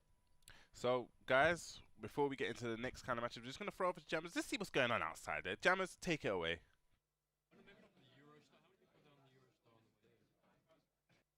Well, sorry about that. I was just enjoying the game. I was admiring Bubsy and Steve on the big screen. You talk about switching it up. I switched up my position. I'm in the crowd. I'm just a Tekken spectator at this point. But it's been fantastic to see. But I'll tell you what, this has been great because this is amazing, right? These guys are soaking it all up. I'm engrossed in the action as well. But it doesn't just stop there, right? There's still some fire matches happening already. We've had Fuego matches, right? And I was pretty impressed with what Tetsu did. So shout outs to Tetsu, right? But you know what? Steve, I know you like to be a bit technical sometimes, but I need to introduce you to one of the most technical minds in the Tekken scene. And I'll tell you what, man, he's a brilliant guy. K-Wiz, take it away. Thank you very much, Jammers, for that intro. That was really nice. You know, I'm a bit of a technical guy. I got the analysis, and I got some here right now because we are at Red Bull Golden Letters. I want to go through some golden letters that we had yesterday in a game between Kang and Neon K. It's going to be on the screen right now. So we see right now, Kang only had one perfect on the board. It's 1-1. They're tied in the set. You know, in a regular game, you know, this is looking right. It's a pretty decent. But we're going to see as this game goes on. See, Kang has the combo looking good. It's looking like he's going to take this round, but Neon K starts working on a tiny bit of a comeback. You see that now he is in the great range. Great hop kick from Neon K. And then this is where things get a little bit spicy. So goes for the rage out. And you're thinking, is this going to kill? That's what you're thinking right there. And we're going to see that it actually does not kill and leaves us in this weird situation where whoever gets this gets a great. It's going to be a scramble. It's a slow-mo. It's the rage drive. We've seen Kang do this a billion times. And then that actually was quite special because it left us with Kang. See at the top, they hit a perfect and a great. And as this set went on, you have to keep in mind that even though Kang, you know, the set is essentially tied, 1 round apiece, 1 game apiece. Kang just needs 1 more golden letter to win the entire thing, and that's been the story of the day throughout this entire tournament we have had. And they're a great block there. Can we actually go back and take a look at that? I have my little person there working. See, we going back. Ooh, I love the power I have here right now. You know, we're rewinding, going back slow-mo, and look at Kunimitsu's effects in reverse. It's kind of nice. I'm going to keep going back, and we're going to focus on this moment here. So look at this situation here. We have Kang. Kang's known as the Hell Sweep Specialist. Neon K ducks it. And this is something I was actually talking to Spag about yesterday. He called this out to me. The only time Neon K was really ducking the Hell Sweeps was in wake-up situations. In neutral, Kang could do all he liked, but in the wake-up situations, that's when he was blocking, and that's what you see got Kang killed here right now. And we're going to see this happen as the set continues to go on. Because we can just fast forward this. This isn't important. We just want to look at the way the golden letters impacted the set between these two. Because at the end of the day, I'm going to spoil it for you. Neon K ended up taking this game right here, and it was going to be 2-1 for Neon K. So it's a final round situation here. Again, look at what's going on here. Kang, whoever touched, like, is he going to get touched? We don't know. See this now there. And now from here, he's working on a perfect, but it gets spoiled by the spring kick. I think that spring kick is actually important because can we go back to that again? I'm loving the power I have here. By the way, I'm gonna be doing this quite a bit. So if we just go back, let's keep going back. Let's rewind it. Let's rewind it. Slow it back. There we go. Let's go back. Now let's go forward. Let's go forward. Let's go forward. I'm loving this power. Okay, so look at this situation here. Knockdown. There. Pause. Pause. Oh, he missed it. He missed it. All right. There. So this is the situation here where you have to take a look at the situation. Kang has a perfect and a great. He's working on another one, but Neon K goes for, I would say, an uncharacteristic spring kick. He's very patient on his wake-up options. Doesn't normally do that type of thing. But because we're at golden letters, 3 golden letters ends the entire set. Neon K made a bit of a risky option there, and it paid out. And then the rest of this round continues as normal. For the most part, we don't think any golden letters. And here is, I need to go back to that. And I'm going to talk to Kang about this because I've been talking to Kang a lot about his just matchup knowledge. It gets on my nerves sometimes. So take a look. Yeah, take a look at this. So take a look at that move right there. Down for 1-2-2. That final hit is -14. Bob has an I-14 launcher. He could have launched this. He could have done some serious damage and potentially taken this round. Because at the end, we can just fast forward. This is wait, actually, no. We need to go back to that as well because Kang. Oh, I'm gonna have some words with Kang after this one. So let's take another look here. So. Oh, I'm loving the slow-mo rewind. Oh no, we go forward. No, we go forward. Go forward. So there, take a look at forward. 1-2-2, and then goes mid. See the little twitch stuck there? I'm loving this. There's so much you can see when it's in slow-mo. It's beautiful. And then, actually, I actually didn't went past it. Never mind. Let's go to the next round. I missed it. It's okay. That one was on me. It wasn't a new production. That was on me. I dropped the ball. It's okay. And then we go into the. Oh wait, I should go back to it. No, we're going back to it. Okay. As you know, oh wait, yeah, this was the round, and this is the thing I really wanted to highlight. This entire game, this entire round, this entire situation changed because of this one moment here. This is what changed the rest of the game. You see that we're in a situation now where both of these players, they're both in a situation to get a great. It'd be Neon K's first golden letters and be Rukang's second. Rukang won it in something we've seen him do. And you can see the look on Neon K's face there as well. Like he knew exactly what that meant. Probably a misinput there, an option he knew he shouldn't have done. We can just fast forward this and go to the final game between these two, because it ended up being 2-1 to Neon K. So we just fast forward through all of this, get through these games. It's not important. You've seen all this before. You know, just go, go, go, go, go, go, go, go, go, go. Keep going, no, keep going, keep going, keep going. Keep going, keep going, keep going, keep going, keep going, keep going, keep going, keep going. Alright, okay. But yeah, that was exactly what I was talking about there. We saw another opportunity for Rukang to get a great punish, but he messed it up. I'm gonna talk to him later about that. But that is actually gonna be all from me on this analysis segment. Thank you guys for taking some time to look through some golden letters with me. And now we're gonna go back to some more golden letters with Spag and Tasty Steve. Thanks for your time. Guys, we need not to let K-Wiz do that. My man had him like he was backseat driving a car. Stop! Turn right now! Don't let him do that. Don't let him do that again. Do not give him that power. Did you see how he was harassing the producer? You see that? Either way, welcome back, Golden Letters. It was a great technical breakdown. It was a lot of good points that he made right there. A great technical mind there for K-Wiz, and a lot of good points that he brought up in those matches. Yeah, definitely, man. You know, definitely gonna have some words with Rukang after this. Definitely gonna have Rukang punishment. Yeah, once this guy starts punishing, he's going to win every tournament, man. But yeah, 100%, you know, love the analysis. I think this is something important because what it does is it helps people that, you know, who played their games, but also the people at home who are watching that could potentially learn from it as well. Hey, oh, so this is something that you can actually do to punish that move. Oh, I never knew that. Well, now you know. So definitely very, very good there from K-Wiz. But, Tasty Steve, the matches have been incredible, and we're moving on into another incredible match. It's going to be Joker and HK Jr. Now, HK Jr. actually chose Joker as the person he wanted to play against yesterday, and the reason is because these guys grind together online. Okay. HK Jr. going for the person he has most familiarity with, and Joker said to me a long time ago, HK Jr., in his opinion, is the best player in Germany. Bro, you know, look, I love all my newly found German player friends, but HK Jr., bro, this guy just makes me hype every time, and the character that he's playing. On top of that, he's a young guy playing an old guy, an old Mishima at that. You know what I'm saying? Yeah. Big damage. And the wave in between. That's what I'm talking about. You don't get that normally. I'm telling you, man, the execution is there. These Germans, all of them, man, they have incredible execution with their game style. And also, you know, this is Joker, one of Joker's characters. He knows that he actually plays Heihachi himself. One of the guys that was really running that character in 2022. Wow. But yeah, here we go. Off the wall, caddy corner combo. Yeah. Oh, okay. Can he get the finish here? No, not quite. Naoki.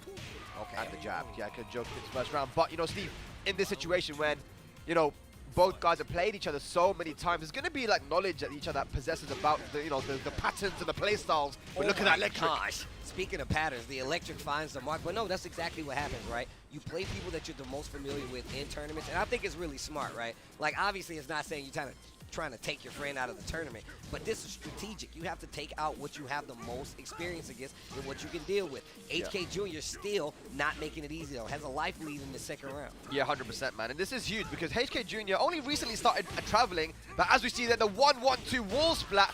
Heihachi, the only character, you know, from the Mishimas that actually had this 1-1-2 flash punch combo, actually wall splatting.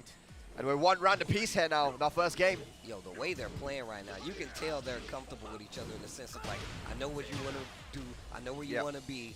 Spacing is on point. Right now, the lead is on Joker's side. Yeah, 100%. Not going to be able to get the punish on the 4-4-2. Got a lot of pushback. Back 4 counter hit. Take it to the wall, son. Demon Breath. Big damage on the wall. Oy, oy, oy. Bloodhawk in the background with the inspector's eye right now. Hang on a second, the blue stuff. Tackle, get off of me, kid. Good break. Range available. Counter hit. Step on it. Yo, Joker. Okay, give him an extra stomp just for good measure. Gets that comeback really, really nicely played by Joker. Okay. Backswing blow. And I feel like Joker, you know, you were talking about it, how Germany has really risen up the ranks recently, but he has a lot of knowledge about the way they play. Nice duck on the back turn mix-up. Misses the Omen. Oh, parry. Oh, my gosh, Joker. 3 rounds straight. Saw a little misinput right there, and that really was what stopped the momentum. Clean Joker, of course, going to capitalize. HK Jr. talking to Tetsu right now. I'm telling you right now, watching these guys, man, when we were in Italy and I was watching all of Young Germany talk and play, bro, it was amazing. Like, it was so cool to see that, man. Once again, man, Steffi Black, I know you can't be here, but, man, look at what you accomplished, bro. Like, I feel like the scene is so strong to see these guys coming up and helping each other. And now look at this as well. We've got Raif coming up to help Joker as well. Give him a bit of advice, because even if you win the match, it doesn't mean that you did everything correctly, right? That's and Raif is an extremely competent player. You know, he didn't make it into the top 8, had some very tough matches, but he is one of the strongest players in the world, 100%. Raif is very strong. So he's, you know, and Joker respects him. You know, they play so much together. Raif understands the way Joker plays. So he's like, you know, maybe giving him some advice. So just say, you know, calm down because you're doing a couple of things a bit wrong. But yeah, advice coming in both from Raif and Tetsu. Let's go, man. People you play with can point out your tendencies, help you out as a coach. Sometimes it's not about like saying what you're doing wrong. It's like, hey, you're not playing like yourself. You know what I'm saying? Absolutely. Hammerhead stage, let's get it. Or 4-4-2. Gonna be a side wall here, I think. Yeah, just goes for the down for 1-2. Teasing with the 1-1. Oh, What yeah, a sidestep down for a 1-2 again. Little wavle. He's got the wall positioning now and rage available, so HJ's got to be very careful. Oh! Just barely out of range. Plus Rames. Trying to keep that wall positioning right now, but HK Jr. using the lateral movement, gets out of there. Oh my god, whiff into hop kick. You'll love to see it. Oh, I thought they was going to go to the other wall. That could have been death. HK's got a chance. He's got rage available. Down back 3 catches the sidestep. One more hit's going to do it. He's in great range right now, Steve. Oh! Is that a whip punish? Oh, it's not. It's not. He didn't do that. That's... We almost were able to ring the gong. close. The gong. Oh, I said bong. Gong. Yo, Gong, I talk to the Gong like it's a person. The Gong knows what it's doing. Yo, Gong, you're always on, all right? It's the sidewalk 4-3, 4-4-2. A lot of these rounds are so close, Steve. He didn't get it down for 1-2 there. Yo, what is this cameraman doing? I'm gonna have to talk to this guy after this tournament is over. Okay. Ooh, nice. Down jab, having the plus frames and just going for the low-mid mix-up. Goes low, gets the round on the board. Some of the jabs in general, just to like the preemptive jabs to stop the forward movement, both of these guys are doing a great job of just holding their ground. Yeah. So I love seeing the preemptive jabs just to make sure they're staying honest. 100%.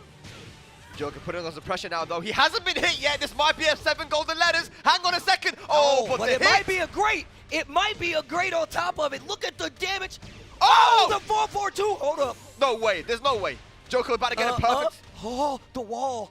Side wall saves lives. What a block. Spins the blue. Wait a minute. What a block! What Are you block. joking? Oh my God. Are you joking? Hold up. Hit the gong. Yo, Gong, you're up.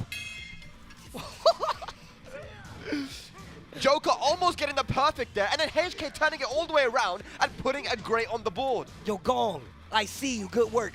Shout outs to the boy HK Jr. for keeping it going, but look at what's happening right now. Look at the positioning on the wall. Joker doing a great job of spacing, gets the big counter hit 4-3. Here comes HK Jr. Those kind of rounds, Steve, that you were not meant to win, they give you a lot of momentum, and now we see HK Jr. getting the punish and putting on some pressure to Joker. Do it again.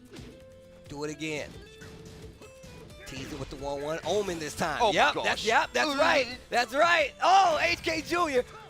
Joker spins the blue early. This is going to be difficult now. This is going to be difficult. HK Jr. Yo, great territory for Joker.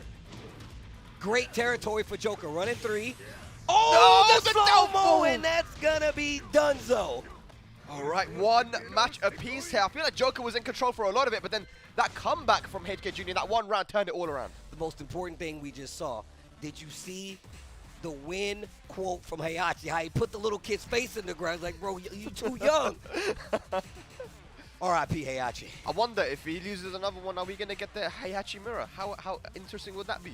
Yo, I would love to see it. Like I said before, HK Jr., definitely one of my favorite players to watch out here, man. I'm a big fan of watching Heihachi's play, Mishima's play, and I love to see high execution characters going for the Omen in these situations when they mean the most, right? Like, I feel like doing the damage and then it does mental damage because you know that this guy has the execution to do some of the most dangerous and damaging combos in the game with Heihachi. I'll tell you what, man, you know, there's some players that you just watch and you say, okay, they're very strong, but it's not just that, it's their mindset. And you know that as time progresses on, they're going to get better and better. Tetsu is one of those guys. Yep. back in the day, Kane and Trench was one of those guys, you know, in Tag 2. And I look at a HK Jr., he's one of those guys. You know, you just look at them and say, these guys are special, right? My man is going to go up. I'm telling y'all right now. Once I saw, this started when I went to Only the Best, bro. I was like, bro, this HK Jr. kid, though, hold up. And people are forgetting as well that Infested didn't even make it through into the main finals. Everyone was saying he was gonna win it, but there's people out here that are extremely strong, man. But I think that was a long conversation that Rife was having with Joker, maybe just discussing some things that he may have missed out on. But I know Bloodhawk, he's sitting there. He wants to see the Heihachi mirror. He wants it. I know he wants it. He's got the collected old man hands looking at the screen. I saw him talking yesterday about Heihachi. He wanted it. Oh yeah, he's a Heihachi player, bro. He knows. He's one of them. He's not coming back. I'm sorry. R.I.P. Can't come to life again. Can't come to life again. I don't know, man. We thought Kazuya was out of the game. He said it in the intro. You thought I was out of the game? Takes off the glasses. He had the spag glasses, bro. He took them off. One matchup he's in with Mishima Dojo. Of course, our set design here for Golden Letters outside. The stream setup is based on this stage. A fitting stage. It looks so cool, too. It actually looks like the roof is missing, like it's sunlight coming, or like moonlight coming in. Yo, did you see the attempt at the sidestep electric, and then even the movement to get out of there by Joker? Very good. A bit more of a patient start from both guys. Not trying to overextend. Oh gosh, got hit by the last one. Caught him in his backdash, I think. I love the way he chases with that back one on the wall. Talk to the hand. Okay, trying to get that wall bounce. Good block there from HK Jr. Sidestep 2 is plus on block. Here we go. One for the low extension. Okay, nice. Okay. Just using that fish hook. It's such a good move. 12 frame mid. Has tracking to both sides. That move has never been bad. In Tekken history, it has never been bad. One of the best buttons Fangs has, bro. Yeah. There we go again. You see him using it just to catch HK sidestepping after the generic down 4. Okay. Back it up a little bit, give it a little space. Give it a little air to breathe. Down 4-1-2 on the wall, 4-4-2 right after. Again! It's guaranteed. Rage available now for Joker. Trying to go for the confirm. That probably would have killed. Slash kick. Nothing special about that. Just a slash kick. Yeah, very good. All even Stevens here now. Hey-ya! That old man electric. Hey-ya! It's so hard to whiff punish. The recovery on that move, just whiffing it in Joker's face, he did nothing. Trying to open him up right now. Joker just trying to go for the pokes. There we go. Nice sidestep. Wall carry. Not going to get it, though. You might be dead, good sir. Nah, you what a are combo. dead, good sir. Using the down forward 4 to get the low wall splat into the shoulder. I like the combo. Joker 1 round away from taking the lead. In the corner. Like, it splatted like over at some crazy angle and still got the follow-up. Speaking of the sidewalk right here by HK Jr. I'd watch Joker, stream on Discord sometimes his sets with people. And I'm pretty sure whenever he plays HK Jr., they play on this stage as well. So, like, I always see Mishima Dojo. Dang, it's destiny, it's fate. Okay. Oh my god, Wasan in 2. That's gonna go. Is that dead? You're dead. Demon breath. Almost. Never mind. And the down 4 to finish it, man. Those down 4s have been hitting. Final round. Bloodhawk knew. He was just shaking his head in the background. He was like, no, it's not. Yeah, look, all these plus frames. Just trying to push Joker to the wall now. I was about to say that axe kick pressure. Oof, nice. Shoulder. Yeah, that doesn't work all the time, but I think in that situation, maybe neutral guarded and got the punish.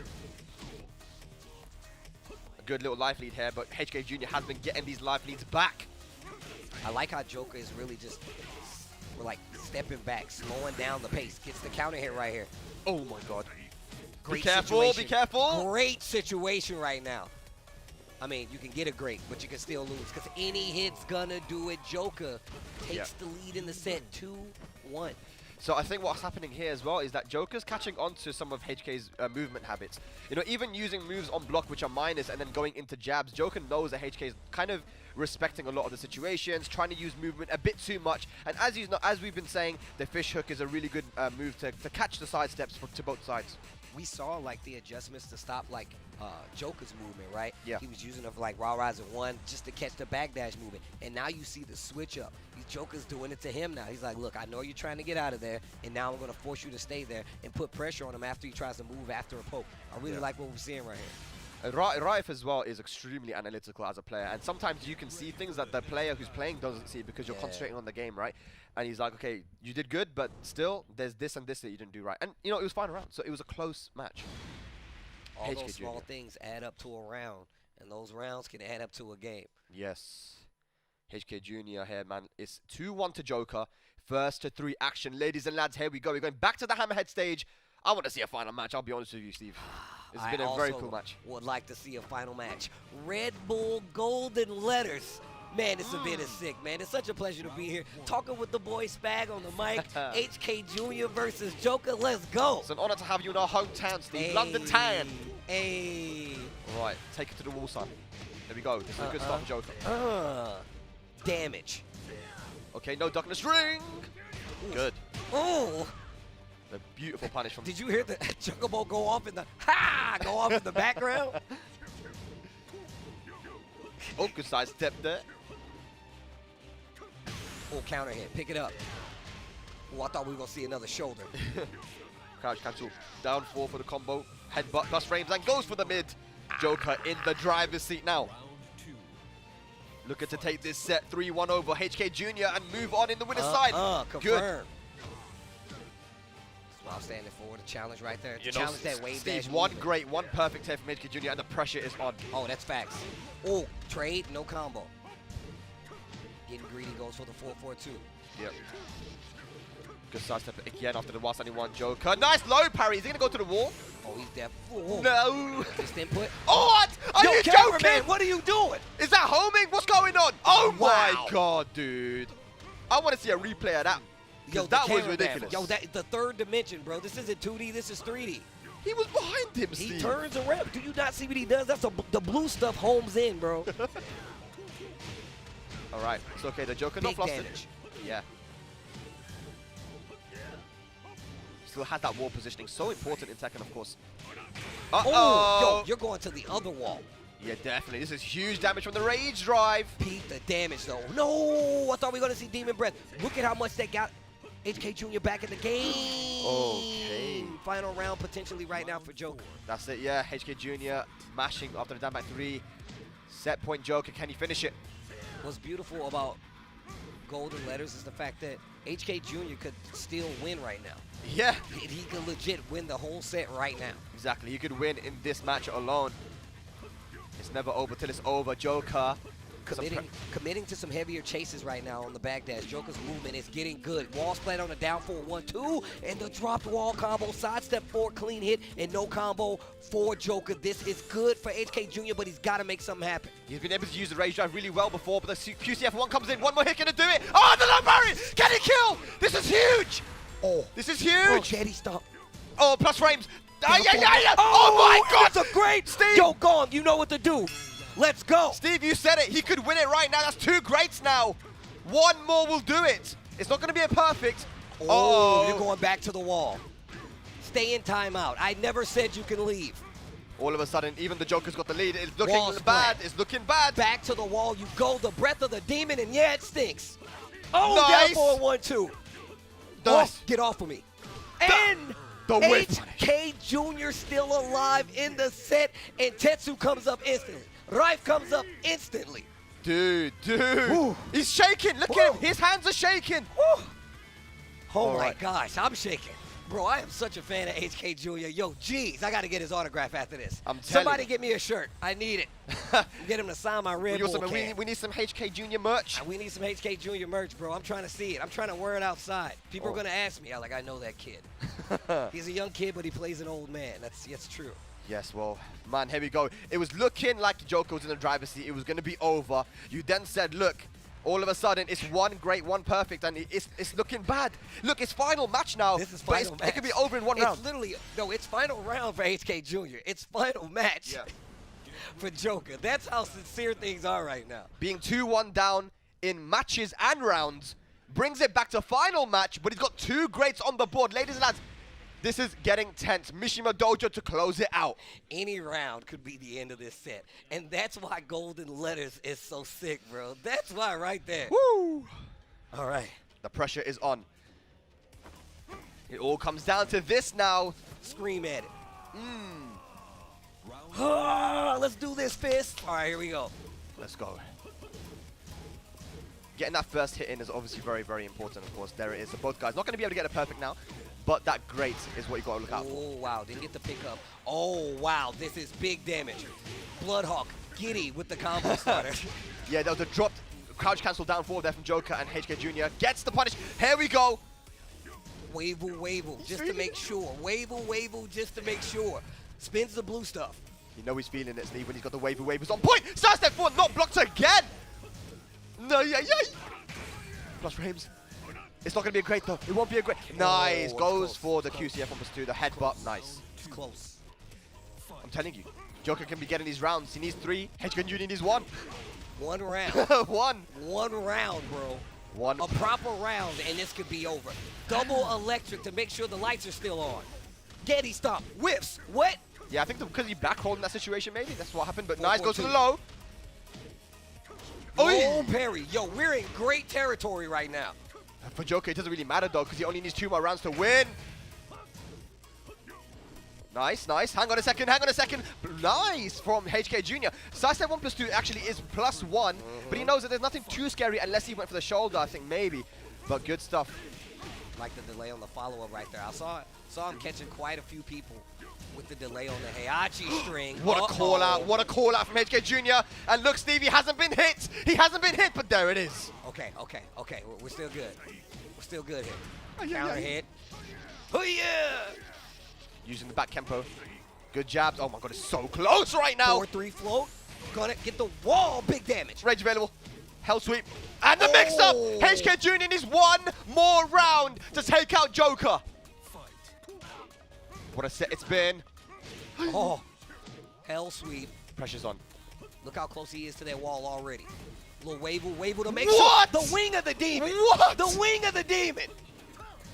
What a block. Oh, the Omen Godfist. Hold up. Joker. Axe kick pressure. He's I'm on the out. back foot. Look at the pressure here, Steve. He's not doing anything about it. It's like, yes, it is. And he actually got the perfect as well. But it doesn't matter because it's over. HK Jr. taking it over Joker and moving on in winners.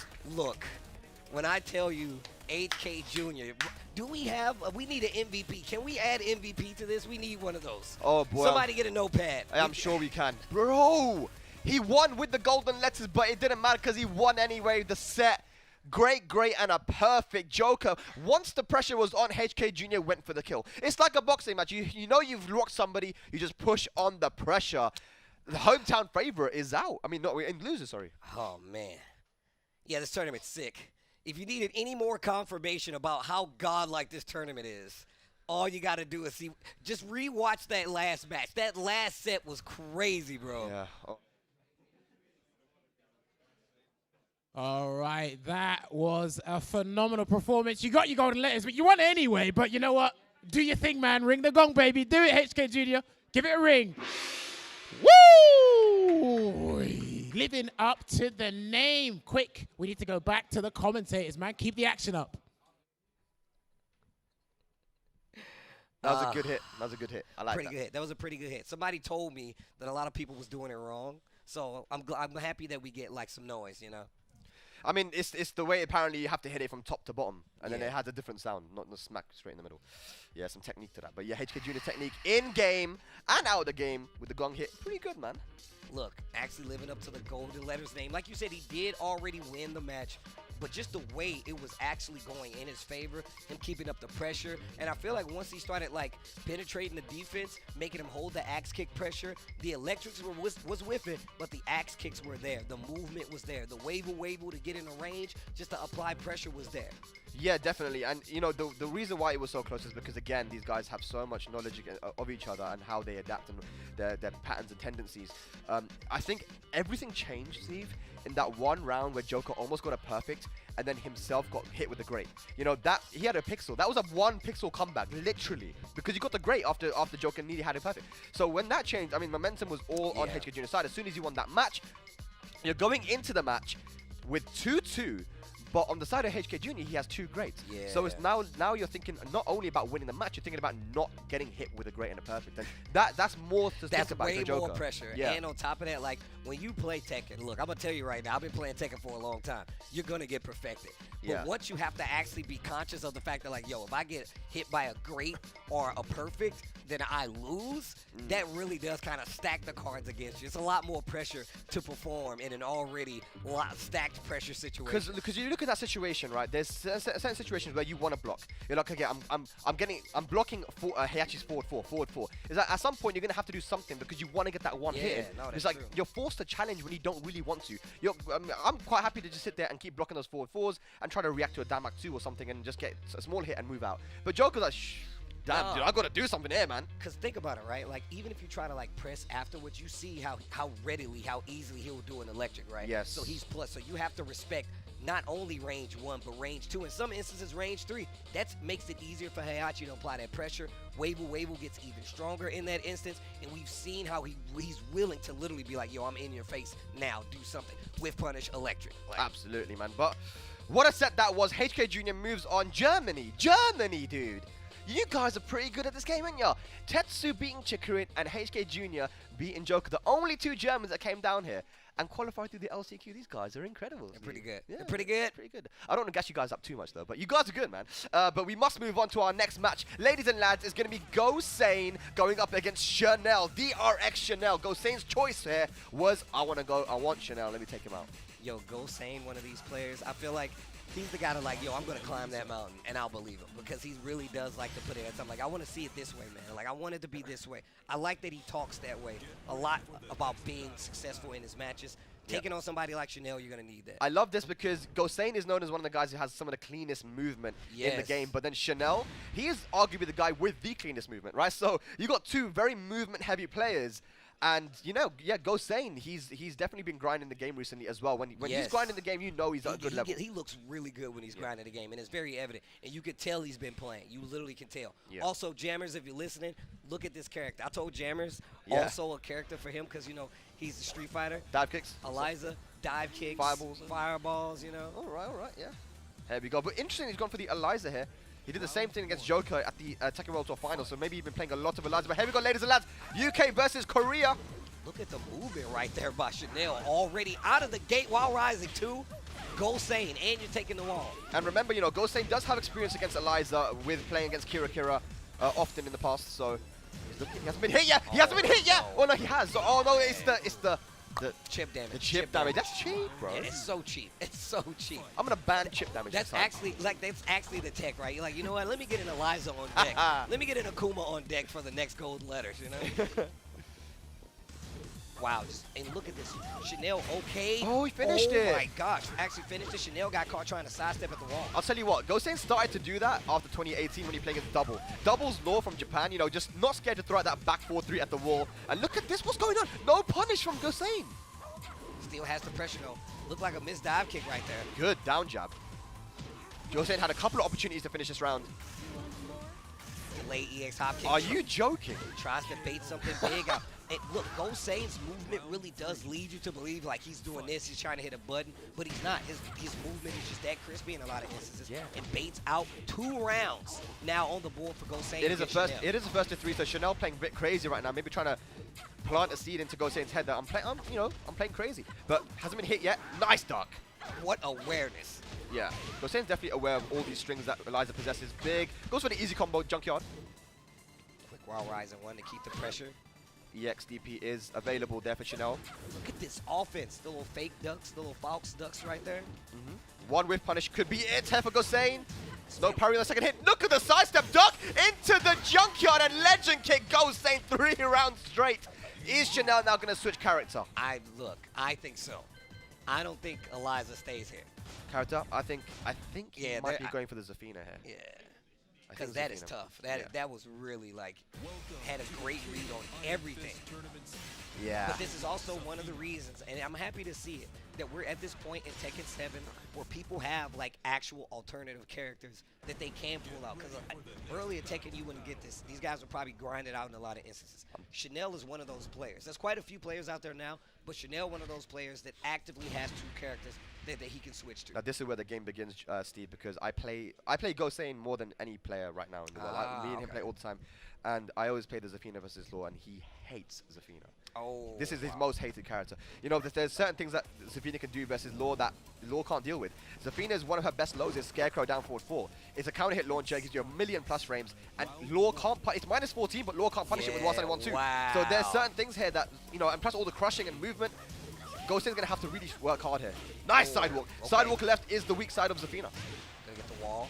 Gets the down forward 2 launcher, but drops the wall combo. Still keeps the pressure, gets a few hits sprinkled in there as well. Likely still on GoSain's side. You said he hates it, but he's looking pretty good already. Yo. He hates it, but he's got experience, you know? He's got experience against the character. Let's see what Chanel can do. You know, me and Bubsy was talking about the same thing. One of these characters that is really hard to fight, Oh my but God. by this point, you actually have experience versus the character. Just makes it a little more difficult. Not impossible. Nice. Another round for GoSain. Now, you're noticing what he's doing. He's doing forward 1+2, which is plus on block, and dashing forward to beat Chanel's backdash. This is one of the things that he knows he has to do. Small punish right there on the string. Down back 2s from Chanel just to catch GoSain sidestepping. Mantis stance. Wow. Good punish. Down jab to stop whatever GoSain was trying to do. Oh, Oh, the 1+2. Gets the counter hit, gonna go to the wall. one of the better moves of the game. It's going to be big damage, close to death, great range, but the down forward 1 finishes it off. GoSain losing his first round there. Chanel needs to do something though. The Zafina pick just now, showing what it's worth. But you can see there's just the single backdash from Zafina is enough to really get away from Law's pressure as we see the Mantis launcher from Chanel got some momentum now. But also, we already saw, like you said, GoSain kind of accounts for that. He'll dash up. He'll take the space instead of trying to put a button there and Yeah. kind of challenge Chanel at these ranges. Goes for a Hail Mary right there with the down 2-3. Not going to work, and Chanel is playing the slow game now. Oh my god, what a block. And he's on great range as well, but he drops a combo. That is not a combo you want to drop. Very brave from Chanel to once again go for that squid, that low, but finishes the round. Still poking. Oh my god. Okay, no launch there from Chanel. It's a big whiff on the Dragon Hammer. Goes to the low. Ay, ay, ay. Good punish, minus 14. Yeah, full launch. Can get the wall with the legend kick. Yaha. Down 3. Sidewalk left to try and beat the options. Chanel, wary of it. Counter hit Dragon Hammer. The wall finish says it? you're dead. Doesn't need the wall anyway. yeah. Final round. Huge round incoming. GoSain. Can he go up 2-0 here against Chanel? Oh, wait a minute. Counter hit early on. Good stuff from GoSain though. Staying on the ground. Nice sidestep. Oh, the duck. Stays ducking, gets the wall rising too. What a commitment to the duck right there. Gets the wall, back 2 whiffs. What a punish with upward 1. Look at the offense though. Jabs. Slide do. Slide do. Do it again. Oh, This is huge now. Be careful. Uh-oh. Rage drive spent. Plus frames. Good break. dancing a little bit, still close to that Nice. wall. And 2-0 for GoSain over Chanel right now. So that was very interesting. Like, you've got Nee coming up now to give advice. Who better in the world Right. than for Nee to say, okay, you know, do this, you got this. You know, going to the infinite stage, of course, sticking with Zafina. GoSain is very aware of what Chanel's doing here. Sometimes when GoSain has plus frames, Chanel's backdashing sometimes, right? So GoSain has been chasing him. Then Chanel started to just challenge, knowing that GoSain is dashing forward. So then GoSain adapted again. So like, very clever. I'm trying. There's very crazy adaptations being made here. But 2-0 for GoSain. Yeah, you could definitely tell GoSain has a plan. Like, Yeah. and it's working. And it's working versus two characters on two fronts. He's prepared. Yeah. All right. Well, this is exactly where Zafina wants to be, though, Steve. You know, of course, with that backdash, with that movement, it's going to be difficult to chase her down. I was going to say, this is partially because of you, though. This is also because of you. Well, let's see. This is nice low parry on the down 3. That's very important to do. Wait a minute, GoSain once again trying to get back in the game. Small life lead now on the side of GoSain. Yeah. Okay. Good punish on the 1+2. You don't want to punish that every single time, though. It is scary if you do the follow-ups. He has a life in lead a lot now. of trouble. Getting the life lead against Zafina on the stage is so important. So you don't have to chase her down. Forces her hand a little bit. Magic 4. He's fishing for it. He's fishing for the timing. 20 seconds left on the clock. Nice interrupt, yes. Always a punish! Oh my god, GoSain stuffs out the rage drive. He's playing the matchup really well, Steve. Yo, this dude Spag out here playing Zafina like a pro, helping out GoSain. Oh, The Batman backhand. Hold on. Okay, 4-4-3. Haven't seen a lot of that move. Chanel in trouble right now. Nice. And you see that GoSain stayed on the floor last time. This time he back rolls back down hit, 3. down 3. No combo though. Wow. Down forward 2 hits. This is the last round for GoSain versus Chanel right now. GoSain playing like a madman. Is he about to 3-0 Chanel?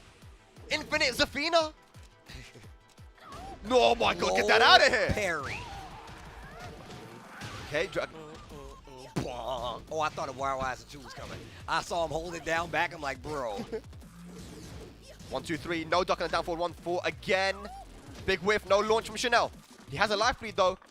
This is where it can be a little bit difficult. Trying to chase down Zafina. Goes for the 1, 2, 3. Chanel not biting though. Are we going to see the slides from GoSain? Maybe the 1+2. But nice backdash into the down 4-2. So Chanel stops the bleeding and gets around on the board.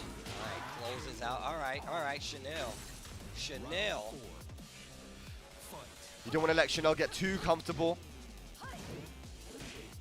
Oh, great jabs. Oh. Definitely slowing it down a lot more now. Down 3, counter hit, actually gets the combo follow-up this time. Yeah, as you saw there. Oh, he went for the sneak edge. Is it dead though? That's the question because he's not been hit yet. Is it going to be a perfect Steve? Also, great territory for GoSain. Nice. That was good from GoSain. Just trying to prevent the perfect, because even if you block the low, the mid would have hit if you try to punish. Oh, yeah. Oh, counter hit. Nice. Stays on the floor again. Doesn't want to get hit by the back roll catch. What the hell? Slash kick actually makes it over. Corpse hops over Zafina. Big whiff. No launch from GoSain. Chanel overextending. Good backdash. Lovely punish. The squid. The lows. The legs. Adding up. It's adding up right now. GoSain not looking too good. Sliding. Do it again. Watch out for the 1+2. There. Oh my God. What a call out. I'm telling you, man. I'm in the game. Oh, so close. Break on the 1+2. Both guys just playing very patient. Got the rage now. Took the life lead. He took the life lead. 10 seconds. Oh! Oh, the blue stuff. 5 seconds. Block. Oh, and the down forward 1! GoSain takes it 3-0 against Chanel and puts him into the loser bracket. Oh my word. Wow.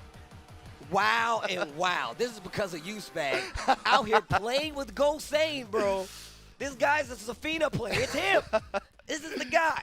Man, yeah, I play Zafina a lot against GoSain for years now, and he knows the matchup.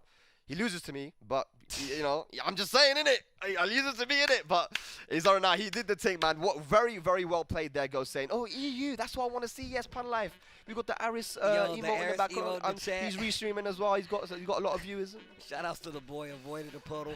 Cuddle Core as well. Who else is in there? Mark Man was out there. Team Spooky as well. It's so many people out there showing love. Main Man out there. Yo, it's a lot of people out there showing love. Hopefully you guys. Yeah. Oh, Book as well. Yo, shout out to the boy Book. I just saw him recently and when we went to Bali. But yeah, man, hopefully you guys are enjoying it. Hopefully you're enjoying the restream. Some great matches. And of course, it's called Golden Letters for a reason. In Tekken, you can get a perfect by taking no damage at all, or you can get a great by winning with a sliver of life. Those count towards your wins. If you get 3 of those, you can actually win a set in 1 game.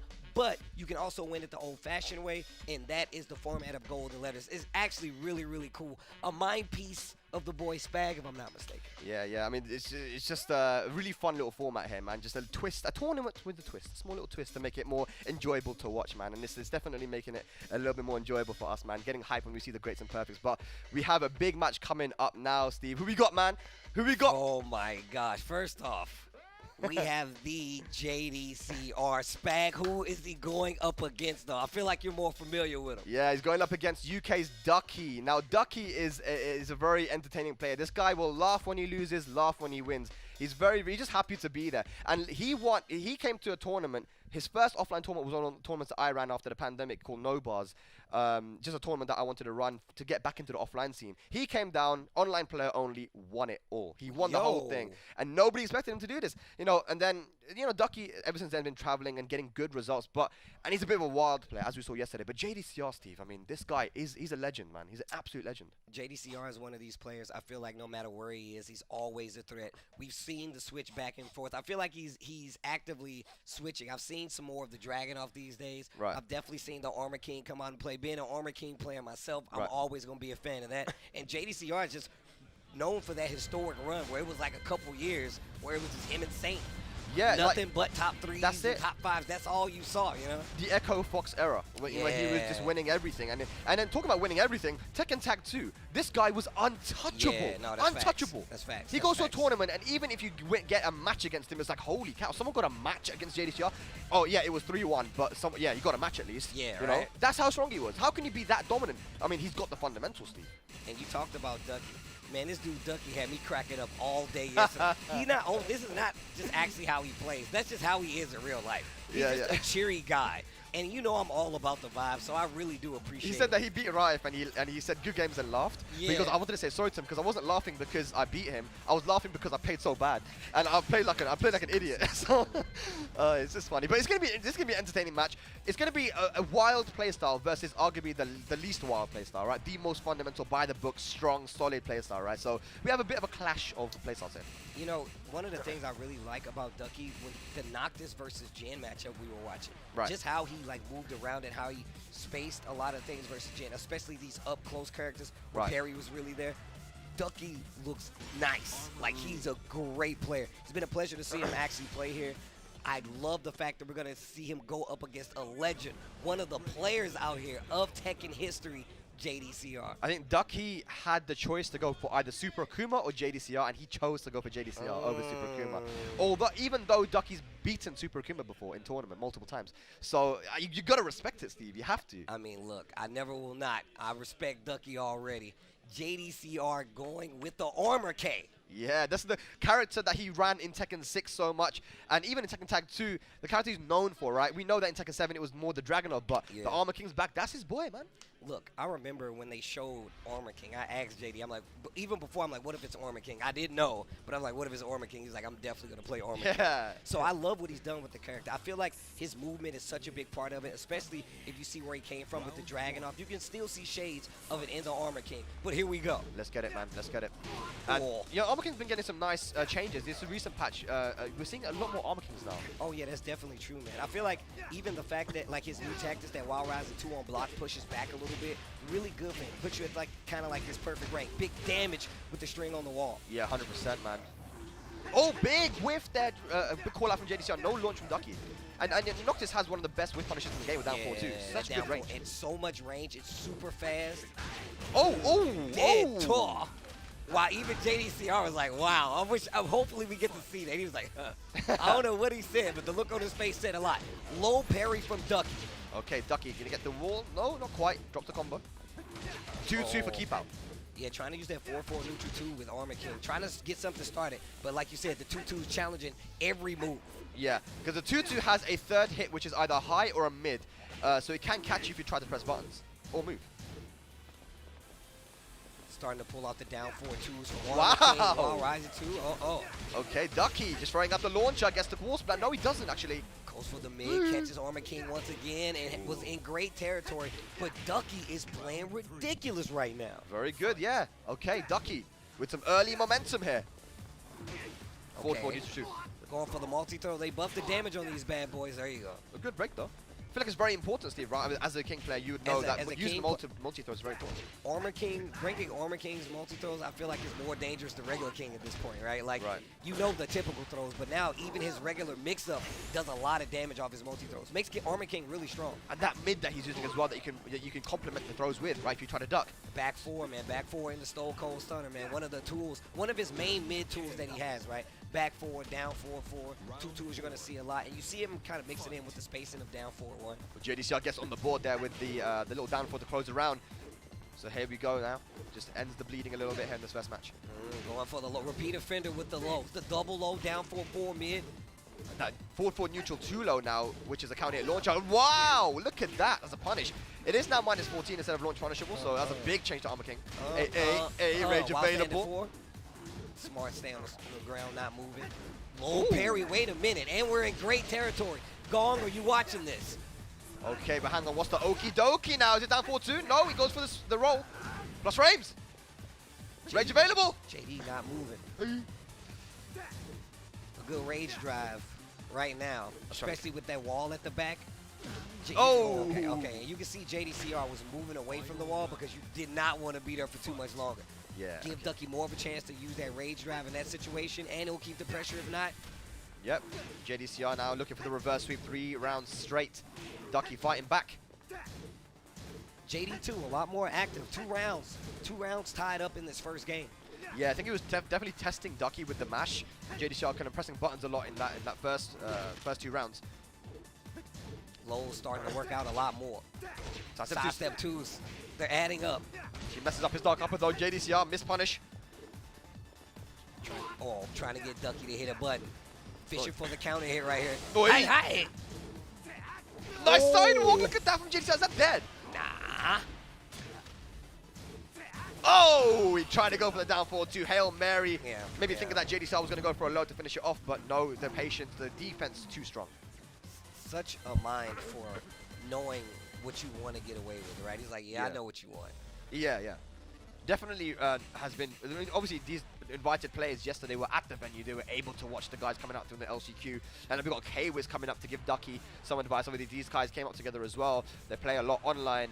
So, you know, it's good. Both guys from London too, helping each other out.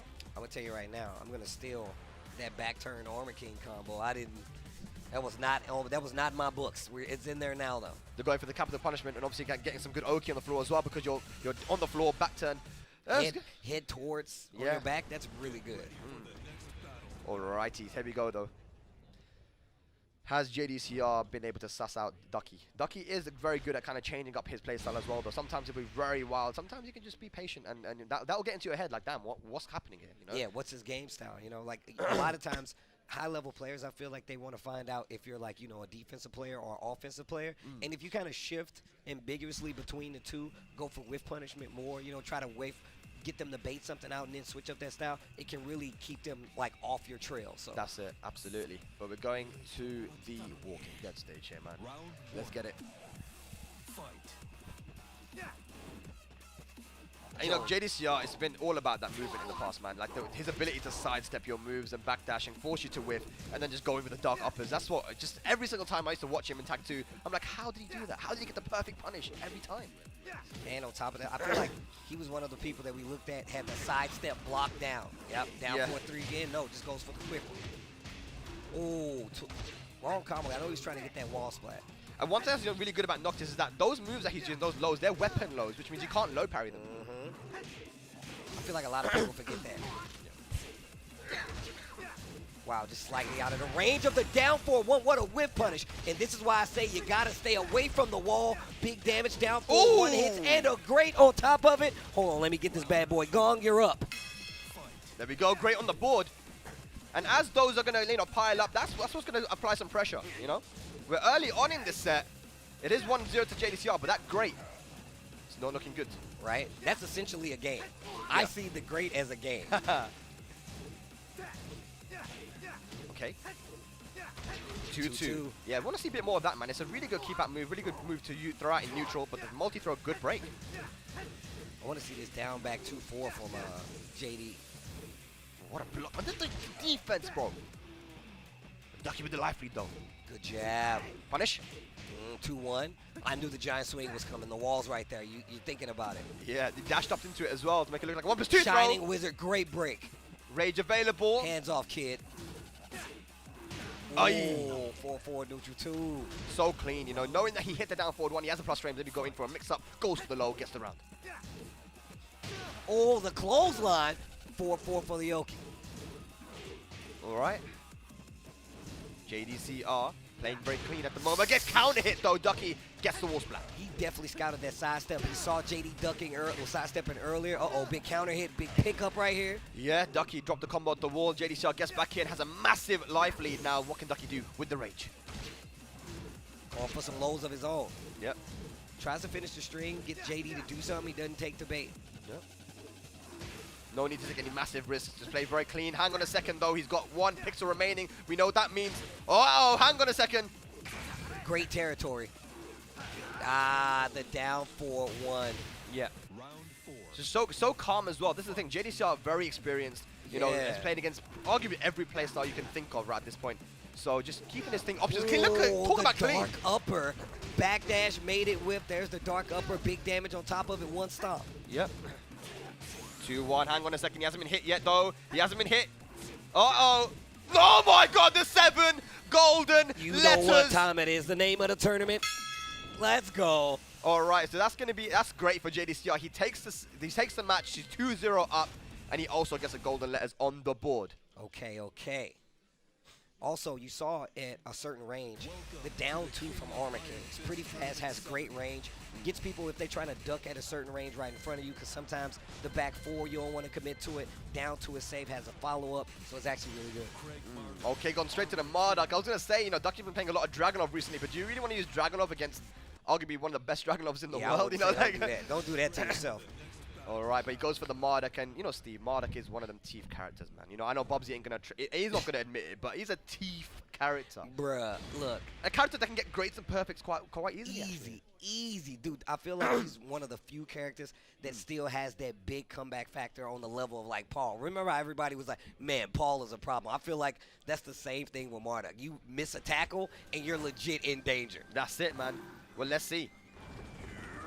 Okay, the Marduk's come out now. I think Ducky might be looking to try and get some of these greats and perfects and finish it off that way maybe with Marduk, but let's see if he can do it. JDCR 1 match away. Tackle right out of the gate, though. Good break. Still getting wavle. The Oh! multi crack. Uh-oh. Punch him in the back of the head. Oh, stretch muffler. Ugh. Nice. The Okizemi situation as well. Gets it down 3. Yo, wavle under the jab into it. Oh, wait a minute. In the shining black. Okay. Okay, the lows. Tackle. Breaks it again. And again. Consistency, though. Oh, the sprawl.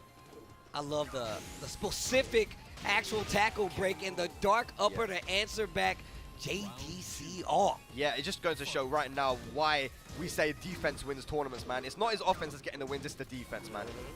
Talk about Speaking of defense. defense. What? He got the low parry into I got a tackle. combo. I got a combo for that. Wow. Oki. The wall Bad position. situation. Yeah, against this wall. Not good here for Ducky. He needs to get out of there, man. He's in the corner. JDCR bullying at the moment. Stunner. Very good. Rage available now. We know what Marduk can do with Rage with 1 launch. Oh, Lows. wait a minute. Again! Python explosion. The mid! Mid down Woo! back to the mix. Actually worked out Ducky. I said he's a thief, man. Why does no one listen? Have we got the tackle?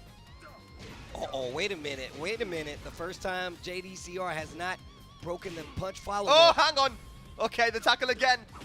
Breaks. He's doing good with guessing on these mix-ups. Back forward. Oh, down back 2. Clips him out of the air. Bam, bam. Hey. Down back 2.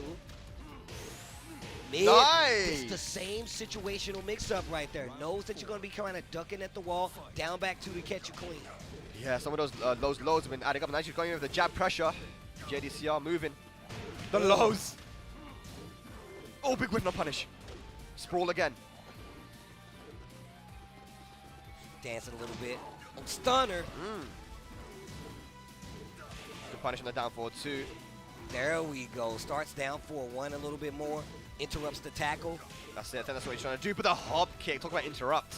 Double down 4-3. 4-2-1 for the wall. No. Shining Wizard to get the closeout. Uh-huh. Uh-oh. Ooh. Down 2. Down 2. All right. JDCR on set point now. Potentially take this one 3-0. Multi-throw. Okay, break this time. Movement here for JDCR. We haven't seen any down forward ones yet. Punish, yes. Okay, that's gonna go to the wall. No, actually messed up his forward 4-2. Oh yeah, he tried to do wave dash 4-2-1. Yeah. Stunner.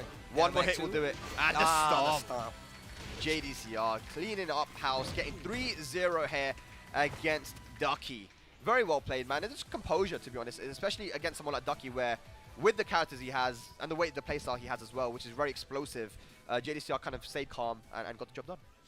JDCR, man, with the AK at that. I love to see it, man. Once again, I always talk about the character variety we get now at Tekken tournaments, and there you see it, man. A lot of the characters get some shine now at this high-level play of Tekken. That's it, you know. Just the way he's always played, right? Where it's super, super clean. And I feel like people try to emulate it sometimes as well. You watch them, but, you know, it's really, you got to look at the movement more than his and move choices as well. It's not enough to just spam down forward one and try to sidestep here and there. Like, he does everything at the right time. There's no wasted movement, and it's something that JDCR has spoken about in the past about people who waste movement. Yeah. They backdash too much, and it's like, I mean, maybe that's how you think a Korean plays. That's not how a Korean plays. They don't just backdash mindlessly. Everything has purpose, right? Yeah, and JDCR, you know, he's one of the guys to look at if you want to see how they move and expose people. You know? If you remember, we were all looking at the Dragunov sidestep block play that I feel like was kind of innovated by JDCR. His up-close pressure and just being able to sidestep, block, stop your offense, kind of put you in a bubble and just abuse you with down 4-1, down 2s, down 4-4. Like, he was so strong at it. And like I said, you could see shadows of that in his Armor King now. So it really is cool to see him play out like that. I love to see that he's still using Armor King, because I know it was a minute there where he was like, I don't know about Armor King. So gets the W, stays alive, but now. Yeah. Now we have a very interesting match. Here we go, ladies and lads. Kane and Trench coming up to the screen. He actually qualified last year as well for Golden Letters, having only played one day of Tekken in the past couple years. You know, that's just how strong this guy is. But he's going up against who, Steve? Oh my gosh, we got Kane and Trench going up against Super Akouma. Super Akouma, of course, was invited last year as well. And this year, you know, 2022, for his year was incredible. He wasn't able to qualify for the finals, unfortunately, but he had the most points on the leaderboard. Like, in the world, bro. Yeah. Like, it's Super Akouma. One of the things, we've been talking about Super Akouma a lot, especially because I feel like he's been one of the most consistent players throughout Tekken 7. Yes. When it comes to, like, tournament showings, like, there's not many that Super Akouma went to that he was not on somebody's list where he took out a major name, or Yes. just in the top 8, you know, or winning the tournament in some instances. 100%, man. And remember, these guys actually played at the LCQ Tekken World Tour finals. That's true. And Super Kimber was the one who eliminated Kane and Trench. Now, Kane and Trench in the past has... And he's a big Final Fantasy guy, so he's actually had a Noctis. And he used Noctis against Akouma back in Tekken World Tour 2019, but this time he's just deciding to go with the Yoshimitsu. Yoshimitsu does have some options against Akouma, especially if he uses the spin to get away from some of the Demon Flip options and some of the in-close pressure. So let's see what happens there. It's a first to 3, a run back from Tekken World Tour Amsterdam LCQ. Can Kane and Trench do it on his home ground? And on top of that, just the fact that I feel like Yoshimitsu excels in the Golden Letters format. Like, Golden Letters format has a whole different, like, tier list, you know? Yeah. Now, Super Kuma is so good. It's just utilizing that 2D jab, getting the hit confirmed with 1-1, and just, like, bullying his opponent. Kuma has really good Tekken tools as well. He really does. Like, I feel like using stuff like 4-3, even still like 4-4-4, he has really good neutral controlling space covering moves. His down 4-1 as well. And, like, even with the fact that obviously down 2 is one of his big starters, just being able to place it and have that fireball there, all things you need. Breaks the normal throw. Oh, good block there from Super Kuma. Goes to the normal throw again. Switches positions, and the finish. Has to use a barometer to do it. Kentron smiling. Early days, but Super Kuma with the first round. Okay. All right. Yeah. We're gonna have maybe start to see some more down fours from Super Kuma, because it is a move he likes to use to beat people's movement. But Kane and Trench loves to call out those lows. Oh, I was about to say, while standing 4-4, ducks under and gets the clean launcher. Gonna go back to the wall. Yeah. Big damage. Okay, hang on a second. Oh, nice. Oh, launch. We talked about it. That 1-1 confirmed into DP. Yo, gets clipped by the red fireball, and there's the 4-3. I feel like that tool alone really does kind of throw people off. Because you get in that range and you're looking for down 3. 4-3 is like the test tool. It's like down 4-3, down 4-1. What are you looking for? Big combo? 100%, man. And Akouma, very dangerous because he's not been hit yet. And it's the first match, but there is the counter hit trade. Wait. Uh-oh, wait a minute. The Yoshi flash going to get back to the wall. Yeah. Don't want to be spring kicking against Yoshi. Hang on a second. Goes for the big stab. Oh, the wall attack. He's been going for that the entire weekend. I feel like that's the first one I've seen hit on stream. Nice. A good interrupt there from Super Kuma. 3 rounds straight. What is Kane and Trench going to do? Probably go to the infinite edge, I would think, because the wall really messed him up there. definitely slows down the kind of game that Kane and Trench wants to play. And it helps out Super Akuma's game. It's like, oh, you want to move around, you want to spin, put yourself in the corner, why don't you? When you go to the Devil's Pit, which means the walls are still in play, but he does have that infinite as well. So maybe thinking, okay, do you know what? Let me test and see how I do in the second game with the walls, and maybe on the infinite I play better. And I love Devil's Pit for that, because, you know, just having that stage in the game where you can test how you do with walls and how you do on infinite. I feel like we don't see people go to that stage intentionally, but you're right. It's a good, like, tester for what you're dealing with. You're like, you know what? Let me see how they deal with this change-up stage as well, you know? Because Yoshi's Oki at the wall is one of the best in the game. You know, so he does still get a lot with the walls. But let's see if he can apply some pressure on Super Akuma. 1-0. Wow, just focus, eats the slash kick, and big damage already, Super Akuma. What a call out from Super Akuma. Oh, that's big damage. Okay, hang on. Try to jump out of there. Nice. Uh-oh, unblockable. What a dog. But the wall's going to mess it up again. What a call out from Super Akuma. Hop kick gets punished. He's dead. Splat. He's dead. Wow, go straight for the Raging Demon. Yep. So as you can see, you know, even in Kane and Trench, you can see the camera in the top right corner. You know, it's getting to him a little bit that these situations at the wall are not going in his favor. And yeah, Super Akuma, that's 4 rounds now. Not looking good for Kane. Whoa, big counter hit. The new one. Those buffs really helped that move out, bro. Oh, yeah, yeah. 4-3 trade. Resets the situation. You can see Kane and Trent try to sidestep, get away from the wall. Yeah, uses a spin just to get out of that mix-up situation again, but can't get the back 2 punish. Fireball. Super Akuma has a lot of resources to work with. The meter is there. No pickup. Oh, quick sidestep. Repeated finner, does it twice. Hang on a second. Nice. Beats the jump. So Kane and Trench gets around on the board. When Kane and Trench gets kind of squirrely, like these wall jump attacks, these scrambles up close toward the end, the spin in some of these situations, I feel like he really starts to like shine in some instances because sometimes the opponent isn't ready for it. Yeah, but remember, he's taking damage every time he spins. Okay, back turn. Nice, gets a punish, but look at the meter on the top of the bottom left. Okay, nice sidestep, but catches him with a homing move and now goes in with the down 3 again. Great awareness to use that Demon Flip 3 to actually track. Catches the sidestep, big damage on the board though. Normal jump in, down 4-1-1, and then the down 3, like you said. But now we're transitioning over into the infinite, so those walls are not going to be in play now. What do we get? Both of these guys were in the Tekken World Tour Finals 2017 together, representing Europe. Lovely block on that low, going to get a full combo. Okay. Unblockable right there. Yep. You can see Kane and Trench. Wow, the anti-air there, beautiful from Kane and Trench. Super Akuma is known as the jumping Akuma, the flippy floppies, always in play. What a sidestep on the fireball. Wait a minute. Yo, Kane and Trench in this second game looking a lot better, and he could potentially put a point on the board right now. 100%, but it's a very important round again. Just like GoSain versus Chanel, this is the same situation. You don't want to go down 2-0. Oh, he's out of range for the CD1, and that's going to be a big punish from Super Akuma. And he's working on another bar right now, too, so this is good. He actually had the right read, Kane. Oh, he finishes it. No launch from Super. Uh-oh, there's that spin again. You talked about it. Puts himself in rage. Okay, good for that counter hit. Good challenge from Super Akuma. Wow. Oh, the EX Tetsu. Super Akuma loves to do that as a round ender. He'll do a jump, EX Tetsu. Sometimes it crosses up. It's a really good way to get in. I think he might have just gone into straight rematch. I would like to see him go for the infinite stage, honestly.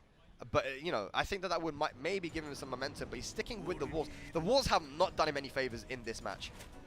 Especially because Super Akuma, when his back is to the wall, he actually likes to jump a lot to get over your head and, you know, switch positions around. But let's see if Kane can bring it back. You definitely have to take that into account. I mean, I feel like he's going to do some kind of jumping, whether it be Demon Flip either way. Yeah. But against the wall, we've seen some of those situations. Yeah. Yoshi flash. There's a flash, yeah. He hasn't been using a lot of that as well, so that's something for Super Akuma to think about now. But look at this. Oh, no. Man, dive kick hit on the ground. He just finished it. Kane and Trench did not think he was going to do that. Finishes it early and gets a big combo. At this damage. I actually thought that was going to be like the tail end of the wall. Big whiff. Oh, no. Waist bar. Oh, hang on. He hasn't got raised, though. Has Chance, DP Oh might win. my Not God, yet, is he though. dead? He's Oh dead, and it's a my great- gosh. And it's a great hit the gong, bro. Hit the gong, bro. There we go. Hold on. Yeah, again, it's a situation at the wall as well. Like I'm telling you, it hasn't been working out for him. But he's going a bit more hard here. But that's what happens when you go too hard. You get counter hit. Speaking of a counter hit, Bam, bam. full combo, great damage on the wall. Gets the back on top of Wow. that. And why does he have a combo? Okay, big punish. Uh-oh, it ain't over yet, though. And the fireball uses the meter as well. But it's all looking good for Super Akouma. 1 round away, taking out Kane and Trench and putting him into losers. Wow, what a quick duck. Yeah. Didn't get much from it, though.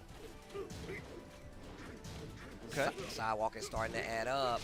And again, uses the homing move, knowing Kane's going to sidestep. He needs to sidestep into the jab, you know. He shouldn't just sidestep trying to beat the moves. You have to sidestep jab, but he will get around on the board here, Steve. Did not break the throw. Actually held the Skittles, bro. I call it tasting the rainbow because it's the rainbow drop. But yeah, didn't break up the throw. That's big damage for Yoshi. Yeah. Okay, switches positions there. It's not over yet. Not over just yet, but as the round progresses on, Super Akouma will build more and more meter. Oh, yeah. Still using the spin to get out of that. What? Down 3 confirmed. Such a good jab there from Super Akouma to shut down Kane and Trench's offense. And he's looking very good now. Ends with the Tetsu for the Oki. One more is going to do it. Oh, dropped the combo, went for red fireball. Okay, hang on. Slash kick. Wait a minute. Clips him out of the air. Oh! Super Akouma at the ready, though. Yes. and Super Akouma ready. Again, Super Akouma gonna give Kane and Trench a lot of problems in tournament, as it was in Tekken World Tour Finals, also cute as it is here at Red Bull Golden Letters. Kane and Trench sent to the losers bracket. It hasn't quite got the answer for the Akuma with Yoshi. Look, man, I feel like it's just Super Akouma really does put in a lot of time to like understand matchups. I feel, and once again, the consistency of Super Akouma, you cannot leave out. Like, he's been so good sticking to this character, finding tech even when they said it didn't work the same, and continues to stay alive. We're going to take a look at some of the replays from this first block that we did here today, man. Chikurin versus Tetsu. This match was crazy because Tetsu had the match figured out completely. Saw something in Chikurin, was like, you know what?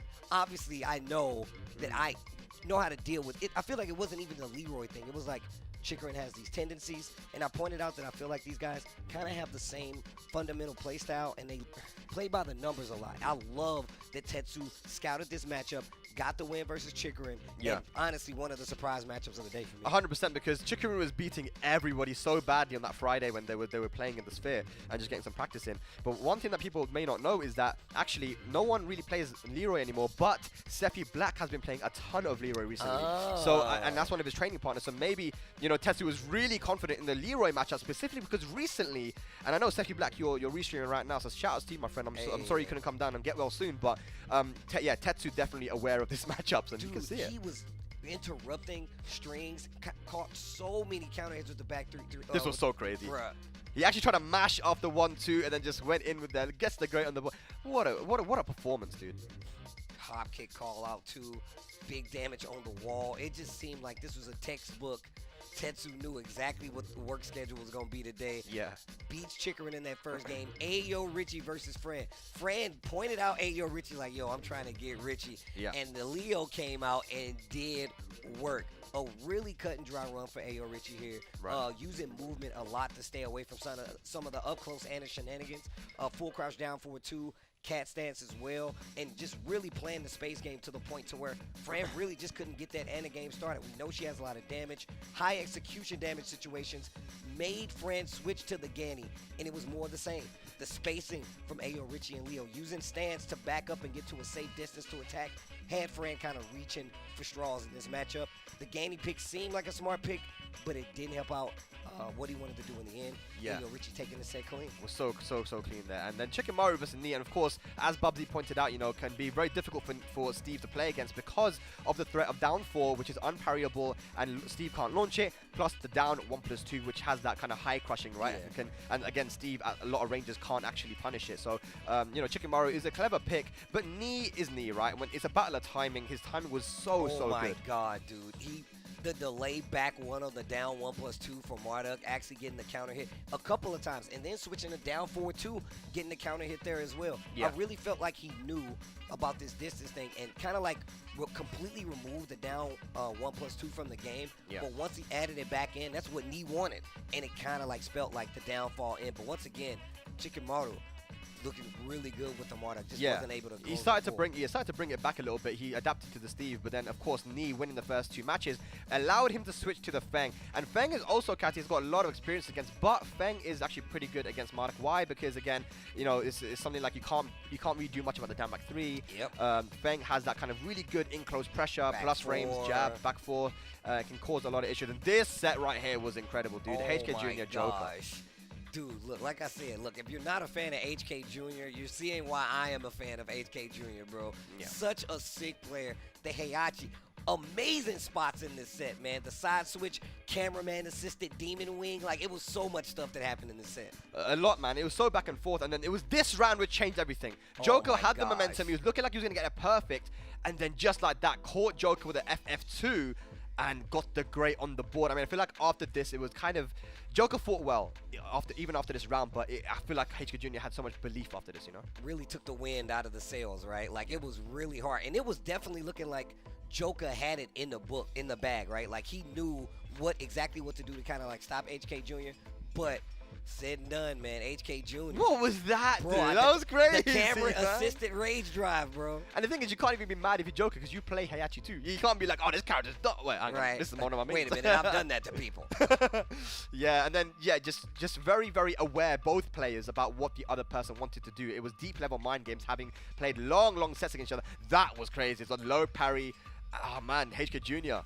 He was 1 hit away. Joker was 1 hit away, and then he just brought it back, and then this is what happens, dude. Obviously, HK Jr. winning and clutching these sets, these rounds, allowed him to take it to a final match. And then that final match was incredible as well. HK Jr. was so much momentum. Dude, we started to see, at first we saw him kind of missing the omens at the end. By the end of this set, I felt like HK Jr. was in raw form. The axe kick pressure on top of it, and just how efficient he was, gets to close out with the perfect at that, and the win quote, come back when you're ready to fight. Man, this is how it is in high-level Tekken, man. Just that 1 hit. Of course, GoSain and Chanel. This was so good from GoSain. I said he was a movement-heavy player. You can see the movement there, man. He beat the Eliza quite comfortably. Yeah, and then went over to the Safina, and Spag had a big smile across his face because he already knew GoSain knew how to deal with this matchup. And Chanel just looking like he didn't have a clue right here. Yeah. The matchup at the first time, you kind of started to see it develop, turn into something where Chanel was kind of trying to get something started with the Eliza. Didn't do enough, and this really did open up Chanel's game, but GoSain kind of just slowed it down a little bit.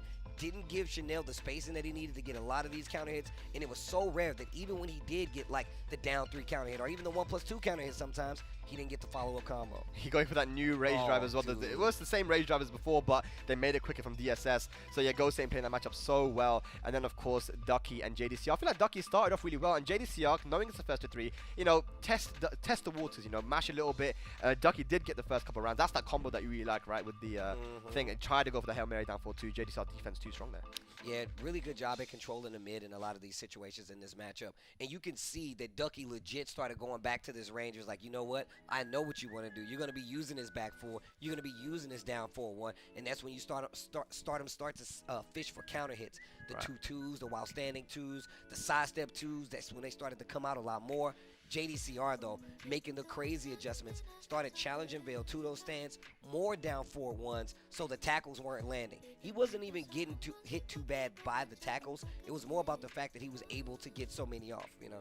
Yeah, definitely. It was just very good defense. JDCR doing what JDCR's always done, which is to not panic and just to, you know, just play very solid Tekken. And then, of course, talking about Tekken, we have, you know, Kane and Trench here against Super Akouma, which you could say is not Tekken. But I'm just saying, I'm kidding. Of course, it's very much Tekken. But yeah, Super Akouma, of course, Kane and Trench, they have history. Super Akouma usually taking the match there. And Kane and Trench really, he was fighting well, but he wasn't able to get the answer in the end. And Super Akuma, so much experience, had a great year, and he's continuing on his form here. Nah, man, Super Akuma, because like I said, when it comes to being consistent, it's not many players in Tekken 7 that can say they've had like the tournament consistency of Super Kuma, especially with one character, bro. Like, oh my gosh, Dude, the DP, man, is crazy. Once I saw that it was an uppercut, I was like, oh, he's definitely gonna win that trade. Like, I knew he was gonna. I did not think that Yoshi was gonna die though. I'm gonna be real. Yeah, just did so much damage. But yeah, I guess our matches right now for this tournament have been actually really, really fun. As you can see, these are the results. Anakin taking it over Neon K, Tetsu over Chikurin, Super Akuma over Kane, JDCR, Ni, Ayo Richie, HK Jr. and GoSain progressing on to the next round. I'm telling you, a lot of those results people may not have thought were going to happen. HK Jr. Joker, GoSain Chanel, Tetsu. you know, Tetsu versus Chikurin as well, man. I mean, with the way Chikurin played this Tekken World Tour, getting third place, I mean, who would have thought Tetsu would come out there and do what he did against him, you know? Once again, it feels like I love that we were all kind of having the discussion like, yo, what player do you want to play at, you know, Golden Letters? And everybody kind of had their own picks, and I like to see that was gone into like picking their matchups, especially after qualifying. With that being said, I believe Young Jammers is out on the stage. Let's see what he has to say. It's okay, baby. No one's gonna get between me and you. No one's gonna get between me and you. Not even the production team. No one, the commentators. Not. Sorry about that. I was just admiring a trophy I'm never going to win. But yes, we've had amazing action here in the Red Bull Golden Letters here. In the Red Bull Gaming Sphere, it's been fantastic. GoSain being Chanel, you know, Tetsu being Chikurin, nail-biting set with Joker and HK Jr. It's been fantastic. But make sure you go on social media and hit that hashtag Red Bull Golden Letters. Share it out because it is an amazing event. Remember, it's going to be Championship Sunday continuing here. We can go for a short break, and I'm going to admire something while you're not here. But when we come back, more action here at Red Bull Golden Letters. See you shortly.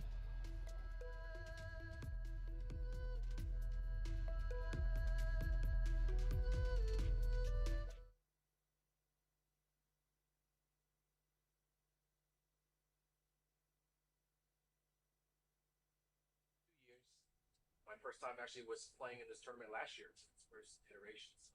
Second time in London. Great to be here. I really enjoyed myself last time, so just been enjoying the different types of food that you don't normally get to eat back home in Atlanta, Georgia. And also hanging out a lot with the European Tekken community.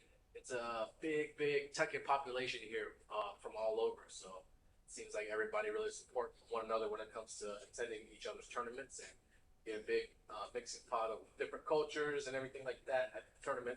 Not to mention all the different characters and different player personalities and events. So it's all a good time.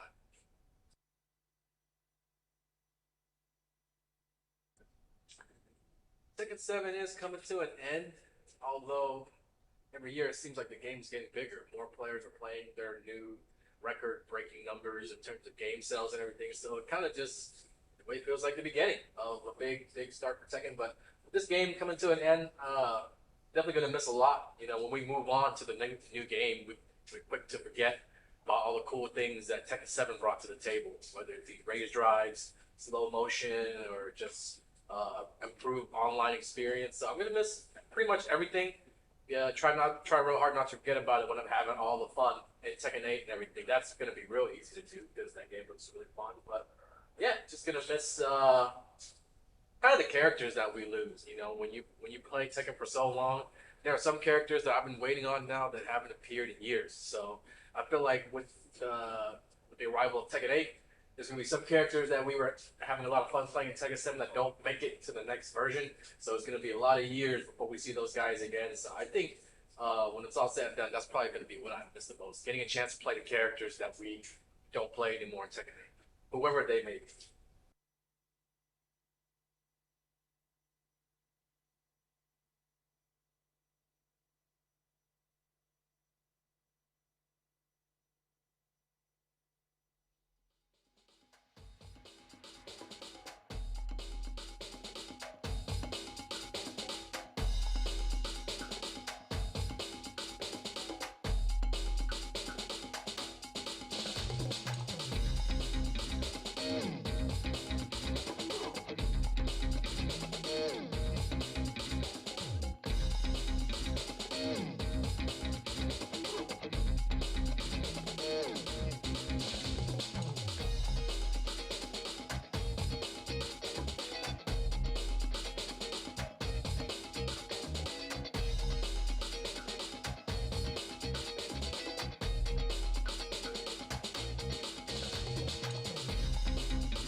Ladies and lads, welcome back to Red Bull Golden Letters here live from the Red Bull Gaming Sphere in London. We've got a bit of a commentary switch now. It's myself, Spag, joined by the East Coast legend, Bloodhawk. How you doing, my friend? I don't think so. I don't think so. I'm just an old man with a mouth, so... Hey, man, old men can be legends too. Yeah, but, man, that first round of top 16 matches was amazing. And if you had told me at the beginning of the day that 3 of our invited pro players would be in the losers bracket, I would think you were crazy. Yeah, I mean, this is the thing, right? Like, there's so many strong players that turned up to the LCQ yesterday and those that qualified. That and also the dynamic of being able to pick the opponent that you wanted to play against. Like, I want this guy. It's like a call-out, right? Yeah. And I didn't expect to see the results that we saw with some of these man. Like, GoSain to beat Chanel. That, like, I mean, Chanel and Chikurin were so dominant in EU, in Amsterdam, not too long ago, right? To get through into the Tekken World Tour final. So for Chanel and Chikurin to lose the way they did, 6-1 basically in matches between GoSain and Tetsu. I mean, that just goes to show the level. Like, these guys were ready and prepared to take these guys on. And then, like, especially for GoSain and to a lesser extent HK Jr., like Heihachi into Fang, not a pretty annoying matchup for Fang. And then you got Law versus Zafina, even more annoying for Law. And them just playing through having the experience, playing the reps, getting like experience can like bridge the gap in an unfavorable matchup, right? 100%, man. Because there's so many options, there's so many ways. I think someone Ryan Hart used to say that there's so many ways. If you lose, there's so many ways you can lose, but so many ways you could have won in that same given situation. And yeah, you just saw it. When you have experience, even if the matchup is not in your favor, because I don't think matchups are that important when it comes to Tekken, apart from, you know, if you play Bears versus Athena, don't do that. That's the worst matchup in the game. But yeah, you know, matchups are not that important. I think that there's always a way to win. You know, using the lateral movement, using the poke, using the launches that on the keep out you have. So I feel like, yeah, Tetsu and HK Jr., they played very well, and GoSain as well. Yes. But I do believe that we have we have Jammers ready with an interview. So let's take it over to Jammers. Yes, we do interrupt this broadcast with a special news bulletin. I do have Tetsu here with me, one of the finalists for Championship Sunday. Tetsu, yesterday we had to draw your opponent. You completely demolished him, in my opinion. Now, are you just confident in your choices when you know you can beat someone? Actually, yesterday I didn't know I could beat him. I just thought, like, I didn't want a European. You can watch that shit on Ranked. I didn't want a Korean guy because I've already played Koreans, and a Japanese player would be a new experience. But then after choosing him in the hotel room, I tried to analyze as much as I could, and after that, I was confident. Now, I'm amazed by your gameplay. And speaking of you didn't want Koreans, your next opponent, I believe, is JDCR. I mean, how do you match up against Armor King and Dragonov? Do you feel confident against those characters? Usually, yes, because we have legendary Mihawk in Germany. He plays exactly those characters, Dragonov, Armor King, and even Heihachi. So I feel comfortable in the matchups, and I think my playstyle should fit the Korean style as well. Okay, that's going to be interesting. One last question before I let you go, because I want you to stay in the zone today. Is there any other player you do not want to fight today outside of any Koreans? Definitely my training partner, sparring partner, HK Jr. Hopefully we'll meet in grand finals, and that's about it. Well, hopefully there's no curses there, but fingers crossed because the Germans are doing damage in this tournament. But we need to hand it back to the commentators and get this show underway. Take it away, Spag. Thank you very much, Jammers, and great to hear from Tetsu that, you know, the reason why he chose Chicken is because he just didn't have experience against Japanese players. So I was like, let me get experience there, let me see how it goes, and it went very well for him. Tetsu hoping that it's an all-German grand finals, and it's a real possibility, man, with both those guys in winners Bloodhawk. 100%, like, both of them having really strong showings. So I'm always so interested in seeing these new players come on the scene, and they play with I said it yesterday, they play with a maturity and discipline that completely belies their years. But you see the next set of matchups we have on the winner's side: Anakin versus Super Akouma, which is coming up; Ni versus HK Jr., Tetsu versus JDCR, and Ayo Richie, our champion. Our previous champion versus GoSain. Yeah, so the UK matchup at the end there. Tetsu JDCR, can't wait for that one because, again, like you said, legendary Mihawk plays those characters. Ni versus HK Jr., we already saw those guys playing on Friday. We'll talk about that soon. But the first match is going to be Anakin versus Super Akouma. It's going to be an NA versus EU matchup here. We always love when we get those, man. And these guys have played each other multiple times. Sometimes it went in Anakin's favor, but more recently, I believe it went in Super Akuma's favor. So, you know, a back and forth matchup here. Jack actually... historically has been known as a character that does well against Akuma. Why? Because it can be kind of hard to get into that clean hit range because of the shape of his body, but that 2-jab, and especially down forward 2. Down forward 2 is a very good anti-air for the Akuma Demon Flip. It actually is better than the 2-jab in itself, but both of them very good options. However, Super Akuma, as you can see on screen right now, has a lot of experience against the top Jack players. You know, one player who didn't make it here, who was meant to actually come, Gunny. Gunny, one of the best Jacks in the world, played against him in tournament many, many times. He also went to Japan for training. Shout out to Yuki, by the way, because Yuki, you know, sent, he's a big community guy, and he sent Super Akuma to Japan to get some training. And he played against Naroma as well, one of the best Jacks in the world. So he's had a lot of experience against Jack players and does relatively well against that man. Yeah, you mentioned before, like, you know, it can be an annoying matchup for Super Akuma. And Kuma, the character, as well. But as we already seen in several matches today already, you can overcome annoying or bad matchups with experience, and especially if we get this wall stage on this first map. As long as you can push Jack closer to the wall, all of a sudden getting away from down 3 becomes way harder. Yeah, 100%. Anakin is also really good with his timing, you know, being able to mix up when he does down back 1, and then throwing at that uppercut down forward 2 when you least expect it, running into it. He is one of those players that really can get into your head. Everyone knows side step left against Jack doesn't work against Anakin, dude. Like, it rarely works. But here we go, ladies and lads. We're getting into it. Winner's side action head. Red Bull Golden Letters. Anakin versus Super Akuma. Yeah, Jack is just the character of timing, I think. You have to be a master of your timing and recognizing and understanding your opponent's habits and your own, because you're working with a limited moveset, right? You got 2-jab, jackhammer, down forward 2, down back 1, stuff like that, and it's all about how you apply these moves. There's a reason why Anakin can just dash in somebody's face and do multiple lows in a row uncontested. Yeah, absolutely. I know Joey, you was here last year, got 2nd place, and I know he's watching. He calls Anakin uncloseoutable, but let's see, can Super Akuma close it out here against Anakin? Let's get into it. Counter here. This is the opportunity he wants. No meter to extend the combo as much as you would like to. Yeah. Those down back ones. So we're going to see the jumps here quite a lot, and that will go over those lows, right? So Anakin's got to be very careful about using those limited moves that you mentioned. But already at the wall. Counter hit jab, gonna get the resplat, and this should be the end of this first round, Okay. Yeah, so testing the waters here early on, Anakin trying to go for those lows, and of course Bloodhawk, that meter is going to build up the more we go on. Gonna get the float, push towards the wall inside. Another character that's scary on the wall is Jack himself. Yeah. Got a lot of pressure. The jackhammer into the plant the seeds. Oh, here we go. Oh, God. He hasn't been hit yet, but there it is. Beats out the jab with the jumping 4. Got to go for the maximum wall carry as well. Super Akuma, look at that. That's almost wall to wall. Yep.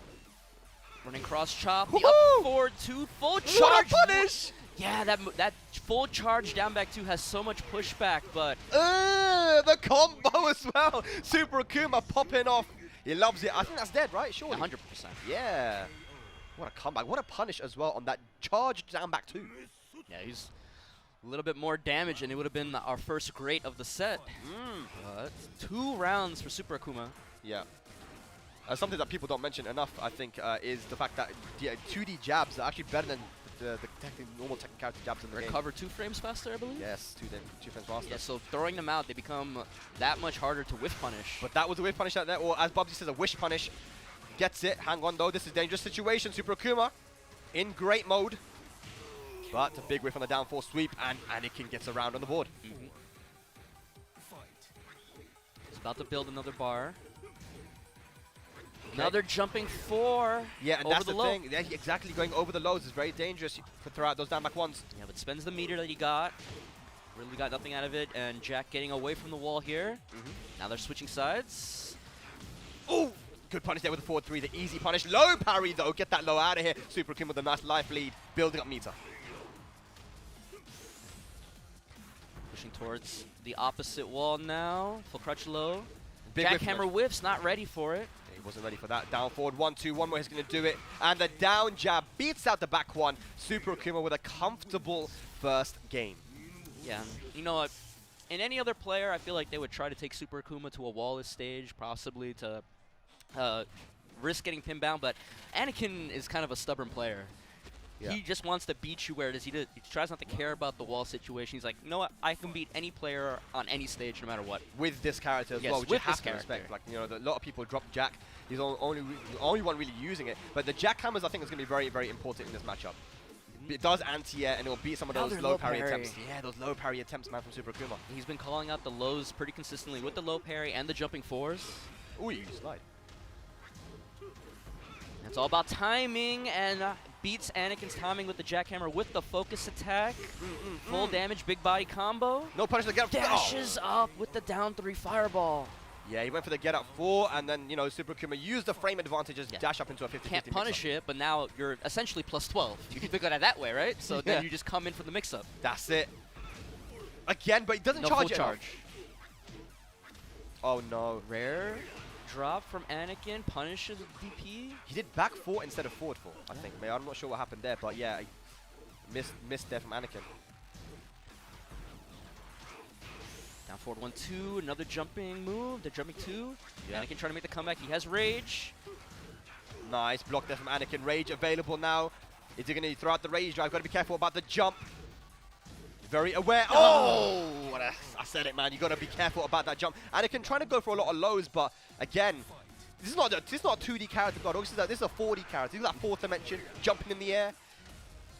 Oh, Nice. gets him with the wall standing 2. Yeah, super Tetsu kill. gonna get the wall here. Wall, try to get the standing 2 into the Tatsus.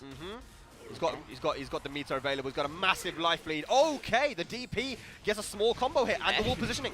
Super cool made a weird face. He's like, what happened there? Looks like maybe he got fireball instead of DP. I mean, DP instead of fireball. I'm sorry. Right.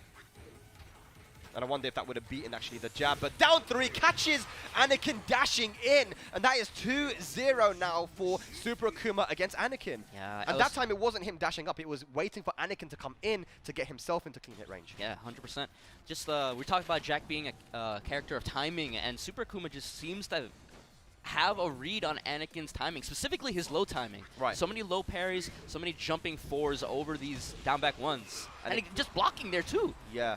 And that's been one of the hardest things to do. I've played Anakin, quite a few times, and I feel like, one of the things about him is that it's really tough to catch his timing on those down back 1s. Yeah. But Super Akouma doing a good job of it. He has the life lead, a small one. 4-2, though, stop sign, gets the counter hit.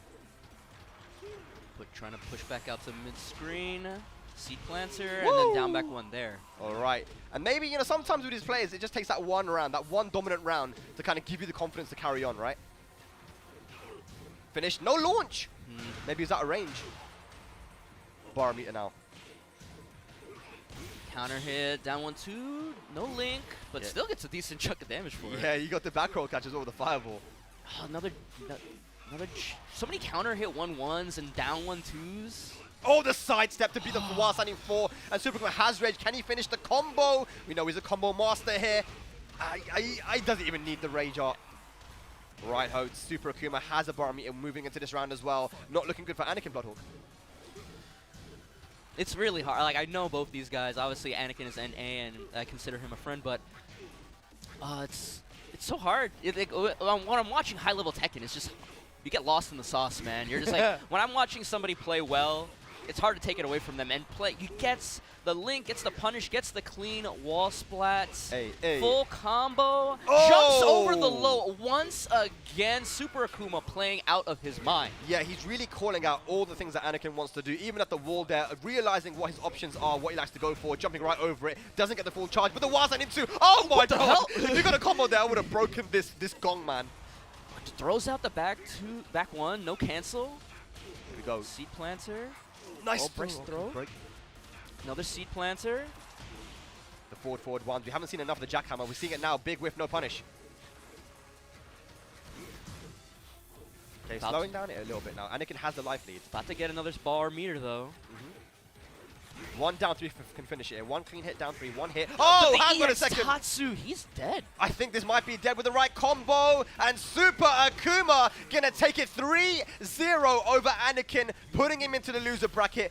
Easy as you like, looking so comfortable. Yeah, I don't want to say I don't want to say it's surprising that Super Akouma beat Anakin. Yeah, I believe he's done it in the past, but 3-0, unexpected, I think. Yeah, but not even just that it was 3-0. I mean, some 3-0s can even be close, funnily enough. Like in rounds. We've seen 3-0s where it's final around each game. Yeah. But there, Super Akouma called out so many times when he wanted to go for the lows, which I think is very, very interesting because, you know, Jack, like we mentioned before the match, has the standing 2, has the down 4-2s to catch the jumps. But no, I mean, Super Akouma called it out. And even, like you mentioned, Bloodhawk, he actually blocked and low parried some of these as well. Yeah, so it wasn't just one answer for the lows. He just, you can maybe excuse the jumping. Akouma, Super Akuma, so jumpy all the time and stuff. But once you add in the low parries and the low blocks and stuff, it was obvious that he had a read on Anakin's low timings.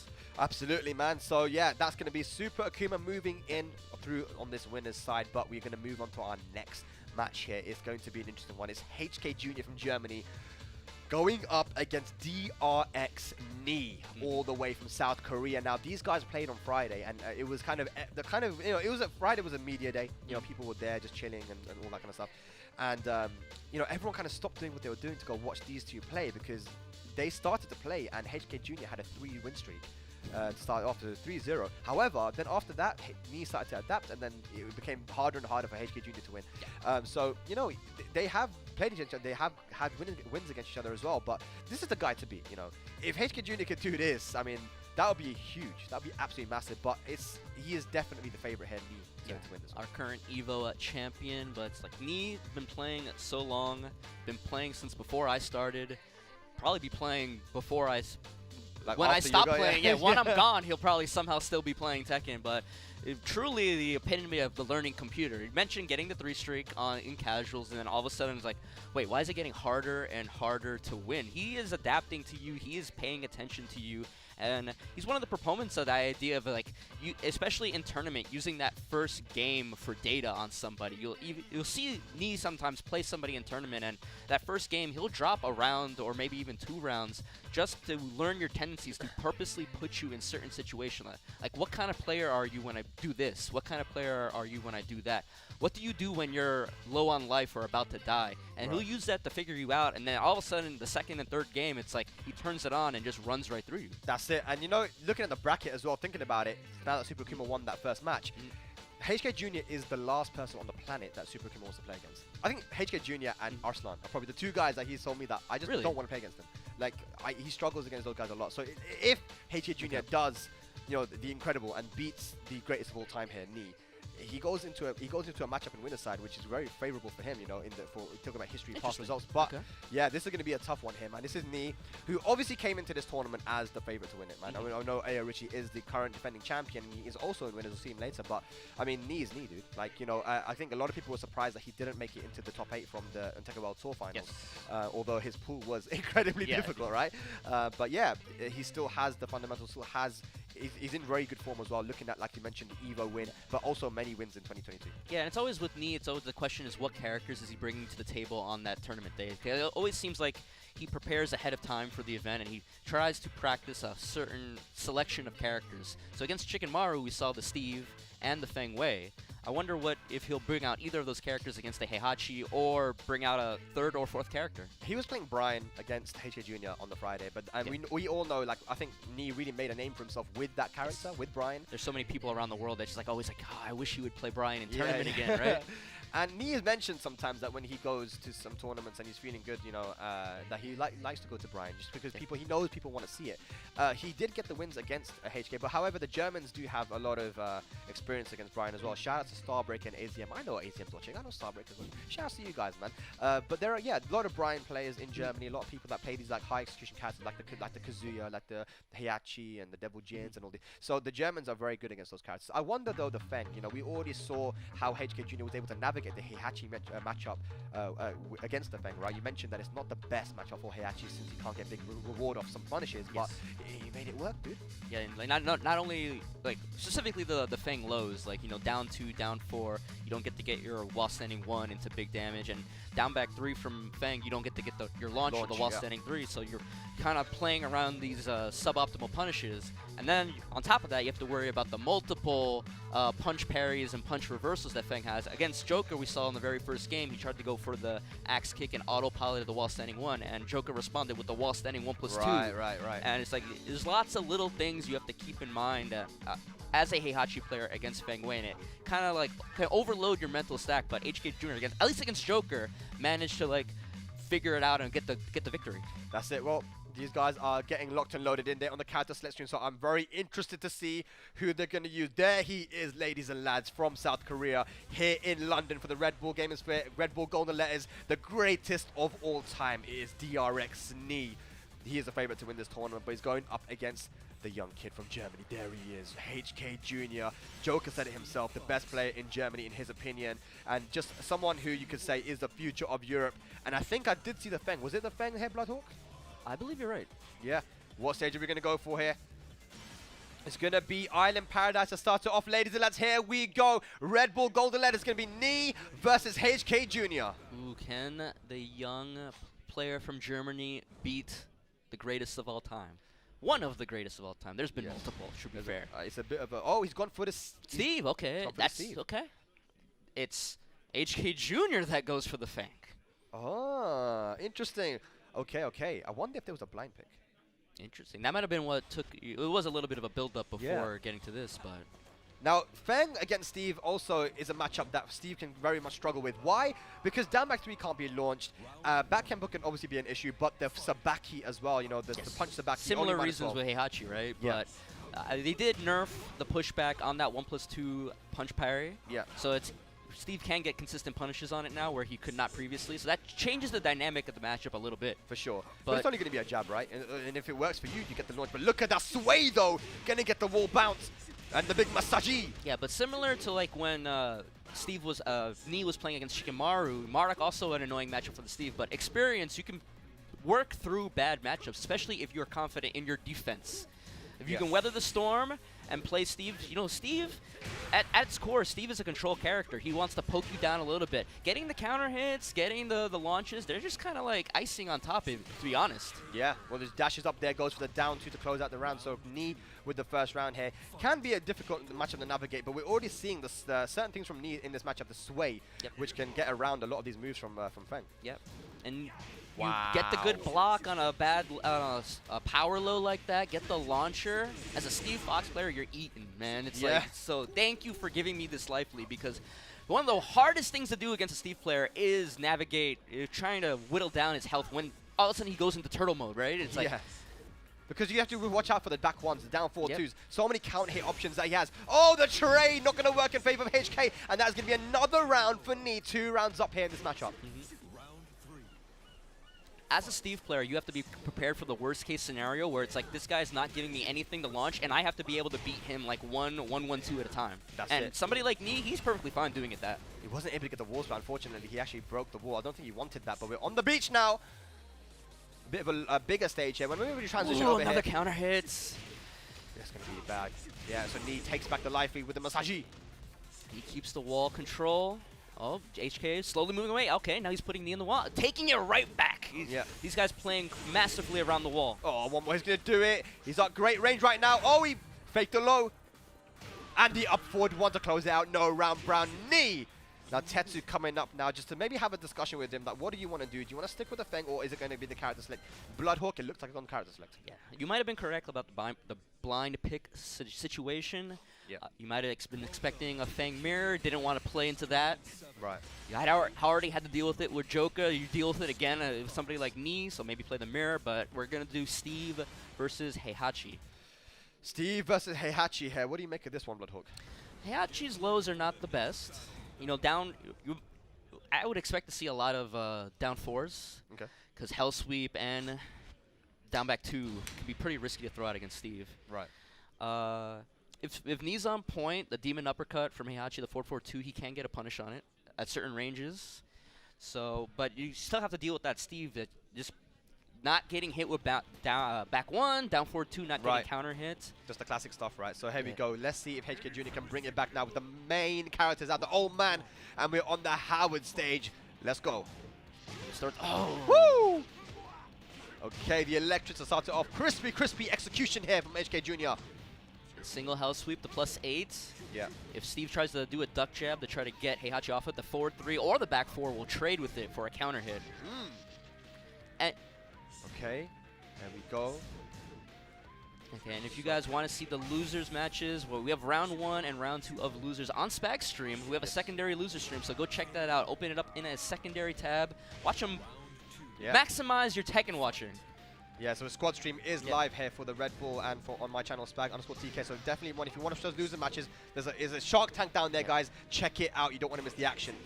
Kane and Trench on right now on that channel, but right now we're watching Nee and HK Jr. and HK Jr. with the first round.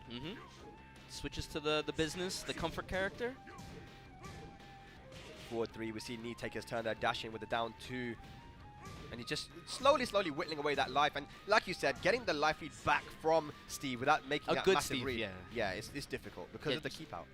When Steve doesn't want to give you opportunities, it's like all of a sudden, like, how do I get anything going against this character? Because you overextend, you run into the back 1. That one wasn't counter hit, but counter hit forward 4 was something. Full crutch sweep. We're whittling away the damage. We got the wall control, but Nee tried. Nice! Nee tried to get away. Is he dead?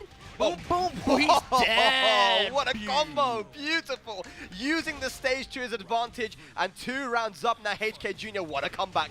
1 back 2. And then using the wave dash to try to bully him towards the wall. Yeah. Ooh, interesting. What? Down forward 3. Maybe a misinput there. Maybe try to go for the 4-3 instead. Nice side step. No punish. That's one of the things about Steve. His recovery on his moves are so difficult to punish. Tried to do the Raijin parry, punch parry. That is an option that Heihachi has against this character. Yep. But well called out from Nice. Forward 4-2, not punished. The tip range, so difficult to get a block punish on it. Back 1-2, nice from Nee. But you got to be careful now because HK's in great range. Spends the rage drive. He's got to win this honestly. Yeah. Haunting Hawk +1. Like Nee just not giving him anything at the moment. The side step duck into the wall. When you're the Steve player in that situation, it's like, what is Heihachi going to do to me? It's not Devil Jin. He doesn't have a knockdown hell sweep. It's not or like Kazuya. You just weather the storm and wait for that one opportunity. That's it. You know, Heihachi definitely got a lot more pokes, but in that situation, it was just looking like Nee was unbreakable. And here we go. Now he's put HK into the corner. Punish. There we go. Recognize the spacing. Nee looking to make this reverse sweep, man. Not looking for HK Stuck. Jr. Nice. Oh, he gets a combo. Hey. Oh, hit weirdly, counter hit axe kick. Oh, yeah, What's that do? No, breaks the 1+2 throw. Gotta be careful with the rage drive. Rage drive combo will kill HK Jr. slowing down a little bit, but the back one will also kill. Catches HK Jr. coming in with Button's final round.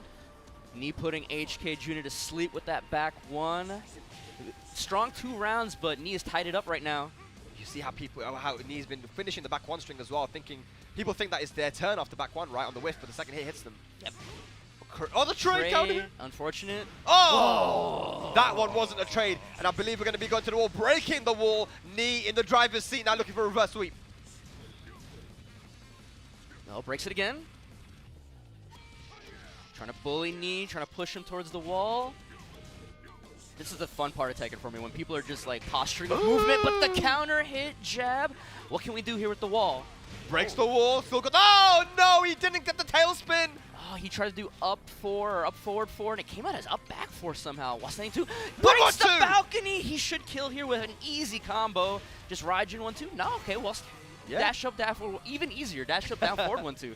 All right. I feel like that game was must win for him. I feel like being 2-0 in the hole against Nee would have been so hard to crop. But now 1-1, essentially a first to 2. And sticking with the Steve, but going to infinite short. Lots of situation right there where Nee was trying to move, especially around the wall. One time getting hit, well, 2 times getting hit with the 1-1-2, one of them leading to the balcony break in the end of the game. Second time, he got hit with back 4 into a sidewall splat. So let's get away with these walls. Yeah. You limit a strength of Heihachi in that situation, and you give Nee has all of the space to move here. Absolutely. And, you know, talking to the Koreans when I was there as well, they say that they love to go to infinite stage when they feel they're fundamentally stronger than their opponent. Because, you know, it's just, it gets rid of that kind of, that crazy factor where you could get the wall split, as you mentioned. I feel like that's a common worldview, too. Like, a lot of people feel like infinite stage is real Tekken, quote-unquote. Pure Tekken, yeah, absolutely.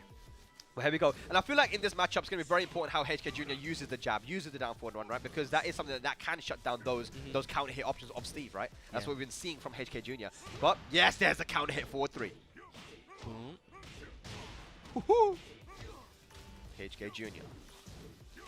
There's the jab again. We're talking about it, right? It is a 10-frame move, and it can shut down some of these Steve options. Wavy, hang on a second! Yeah, but in this situation now, there's no wall to eventually push him towards. That's it. So Nee's just fine. Yeah, push me. Where are we going, bro? We're just gliding across the water. We're surfing.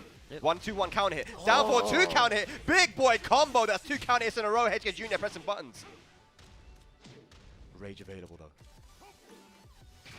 Oh, he tried to go for the whiff into Rage Art. Knee. Too patient for that man.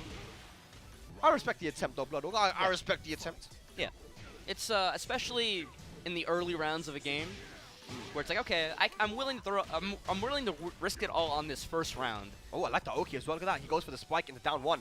Here we go though. It's HK Jr. with 2 launches at the start of this round. Still needs a big hit. Yep. Interesting with that. He does that against the wall sometimes too. He'll go for the axe kick Oki instead of just doing a full guaranteed combo. Yeah, especially at the on the stage here where there is no wall to push towards. Try to go for the Electra to start off the round, but the down 4-2 gets the counter hit. So Knee off to a good start. Yeah, going for the axe kick Oki as well keeps Steve close, as opposed to your Ender where you're pushing him back out to mid screen and you have to work your way back in again. But absolutely, yeah. But he's just poking away. Oh, he hasn't been hit here, Bloodhawk. It looks like it could be a 7 golden letters unless HK Jr. can get 1 hit in. Oh, hang on a second. Oh, it's going to be a perfect. We're going to hit the gong here. That's 1 golden letters. But Knee on game point here for game 3. Good block there. And a punish for the wall standing 4-4. Like Steve is so safe, even on his lows, right? You're just going to get that wall standing 4-4 instead of that wall standing 1 into Omen that you really, really want. Yeah. Okay, plus frames. Try to go for the counter hit, down 4-2. Knee, though, not pressing any buttons. Oh, again. A little too overeager. Those young man reactions maybe a little too good, right? Yeah, I guess he's realized that he's trying to react, so he's going for the... Oh, he tried to go for the back roll catch. Knee, good. Staying on the floor. Regular God Fist gets punished. Good awareness from Knee. Rage available, though. He's been able to use that rage drive really well. He tried to sneak in the rage drive. What do we do here? 11 seconds. We got to make something happen. Single hell sweep for the plus frames. Yeah, he's trying to catch him ducking. 5 seconds, though. Up forward. 1 takes it. Yes, Knee going up in the set here on the infinite stage. Now, what is HK going to do? Tetsu's come up now to maybe talk to him. It's back to character select. No, he's going to go stage select, sticking with the old man. And now he's locked and loaded with this character for the entire set. But I guess the walls are going to be back in play here. Yeah, at the very least, we have to bring these walls back to try and box Knee in. A lot of, like I said earlier, HK got a lot of good situations with the 1-1-2 and the back 4 to get those wall splats when Knee was trying to move away. Yeah. Yeah, definitely. So, yeah, going back to what worked last time. Don't change a winning team. We're going back to the Howard Estate. HK Jr. down 2-1, but Knee looking very strong with this Steve. Yep. It looks like Steve is the main character for this tournament for Knee. And it was the character that he was using mainly, I believe, back in 2018 of Tekken World Tour, along with a couple other characters there. He was kind of that season World Tour. That's season 2, Steve? Yeah. He was using a lot of characters that tournament, but yeah, but let's go. It's going to be back with the same matchup, same stage. Can HK Jr. take us to a final match? Let's see. Nice whiff punish on the down forward 2. Yeah. Nice! He threads the needle that time. Good. Wall splat, clean wall splat. Ooh, the stomp. Going for the Oki. Oh, hang on a second. It might be perfect. Ah, the side roll. 1 more hit's going to do it. There's it going to be the 7 golden letters. And HK Jr. with the P on the board. Yeah, once he has these walls in play and can limit Knee's movement, you can start forcing more errors. Yeah. We'll try to sidestep again at the wall. Nice. Trying to finish the combo to get Knee to get wall splatted, but no. Too much patience. Checks with the down 4, the back 1-2. Like, again, with this character, with Steve, it's not explosive damage unless you get the counter hit. It's more like dying 1,000 cuts, right? But big damage with that wall combo. Big damage in return. Goes for the hard combo, too. Oh, my God, dude. Look at the combo damage. Hang on a second. Oh, my God. It's not going to be a great, though. Barely. He was a pixel away from a great. But it's okay. Got the round on the board. Yeah, 2 quick rounds from HK. But this happened in the previous time we were on Howard State. And you brought it back to a final round. Oh, but my God, dude. Bullying. The sidestep block, Knee trying to navigate his way away. Nice call out on the hell sweep. Gets the clean wall splat. Defense. The name of the game. Posturing for the wall, trying to get away. Nice punish. That one, you can get the wall standing 1. Back 1-2, catches the sidestep. Punish there on the launcher. Ooh, the duck goes under. Yep. Another call out on the hell sweep. Yeah, he hasn't been using a lot of health sweep, but Knee's movement, his defense there, knowing he's going to stay on the floor, Knee bringing it back. Got to be careful. If you're HK Jr., Knee getting some momentum. You got to finish your plate. The game's not over until the final round ends. That's it. 4-3, down 4 checks. Maybe we'll see more down 4 instead of the hell sweep now. Not as much damage, no frame advantage, but you're not going to get launched. That back 1-2. Bum bum. The wall standing 1-2. The defense. Nice counter hit hell sweep. That's why you use single hell sweep to get this the best combo possible. Gonna get a clean wall. Go for the axe kick Oki. Try to roll away. Get stomped on. Oh! The 1-1-2 once again. How many wall splits can we get? Look at the combo. Not dead yet. Oh, the rage drive. The wall's in a weird spot though. Salvages the combo. He uses the jab to peel off the wall. Hang on a second. Hang on a second. Rage available for HK Jr. as well. What can he do? 15 seconds. He needs one more hit. What a block! We're going to a final match here. The young kid from Germany, HK Jr., taking Knee to final match. Yeah, but you know, you know what's gonna happen. We're going right back to Infinite Azure. 2. There we go. Can the young player from Germany get his final game with no walls in play? Oh my god, 2 matches apiece. If you guys didn't know who HK Jr. was, I mean, we here in Europe know all about him. We know he's been terrorizing the ranked streets. Yep. He was beating a lot of people in tournament. Everyone was saying, even Joker was saying, the best player in Germany. He's here playing against the best player arguably in the world. And it is final match here on the Infinite Azure 2. Let's get into it. Now, of course, even there, though, Bloodhawk, in that round, you know, the wall came into play, right, with the 1-1-2, the flash punch combo, wall splats.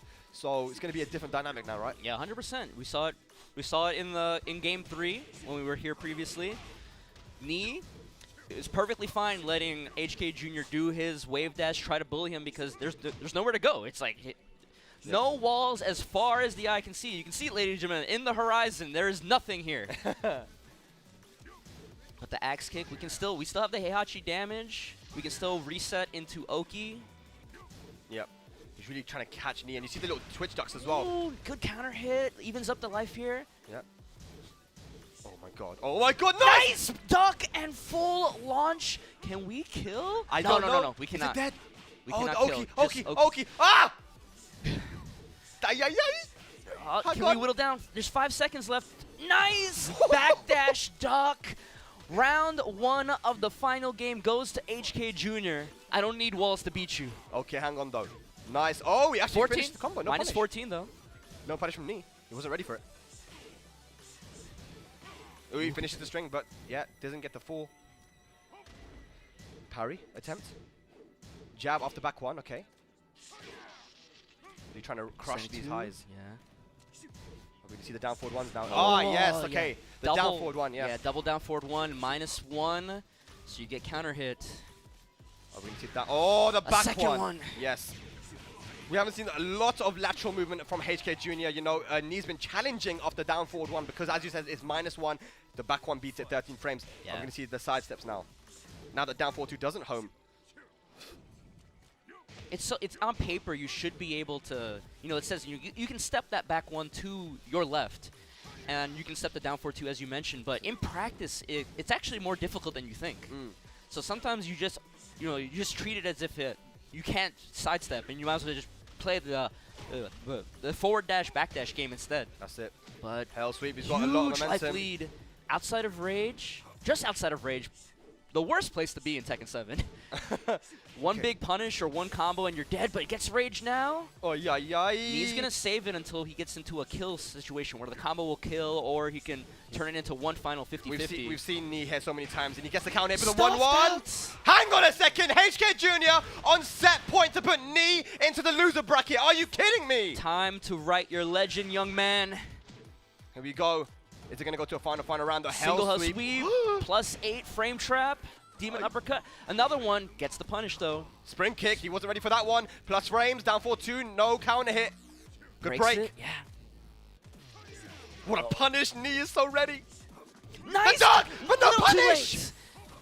Oh, breaks it again. Where was the punish? Rage drive gone. One electric can win this round. But Knee's gonna Oh! Is HK Jr. going to be able to finish it off? Can we Knee, kill? No, we I don't can't think kill. he's dead. One more hit gonna do it. HK Jr. Oh my god! HK Jr. takes out the RX Knee and moves into the winners semi-finals. Knee in the loser bracket. Germany stand up. EU stand up. Tetsu beating Chikurin, and now HK Jr. beating Ni. The young players of Germany taking out these Tekken World Tour finalists. A Tekken World Tour champion, an EVO champion, has been defeated by Germany. HK Jr., welcome to the big leagues, my friend. He moves into the winners semifinals, taking out the favorite of the tournament in the Heihachi Steve matchup. What a set! And you gotta imagine Super Akouma is somewhere being a little upset. Yeah, we talked about it, right? Super Akouma, the two players he just does not ever want to play against are Arslan Ash and HK Jr. We'll be seeing that matchup now.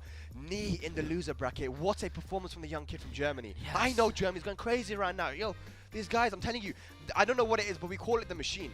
The German machine. They keep on producing these young, amazing players, and HK Jr. isn't the only one. There are so many young players from. We saw at UFA, Dombly Maiman playing against Ulsan, taking him out of the, putting him into losers as well. But as we see the replays, this was a dominant start for Ni.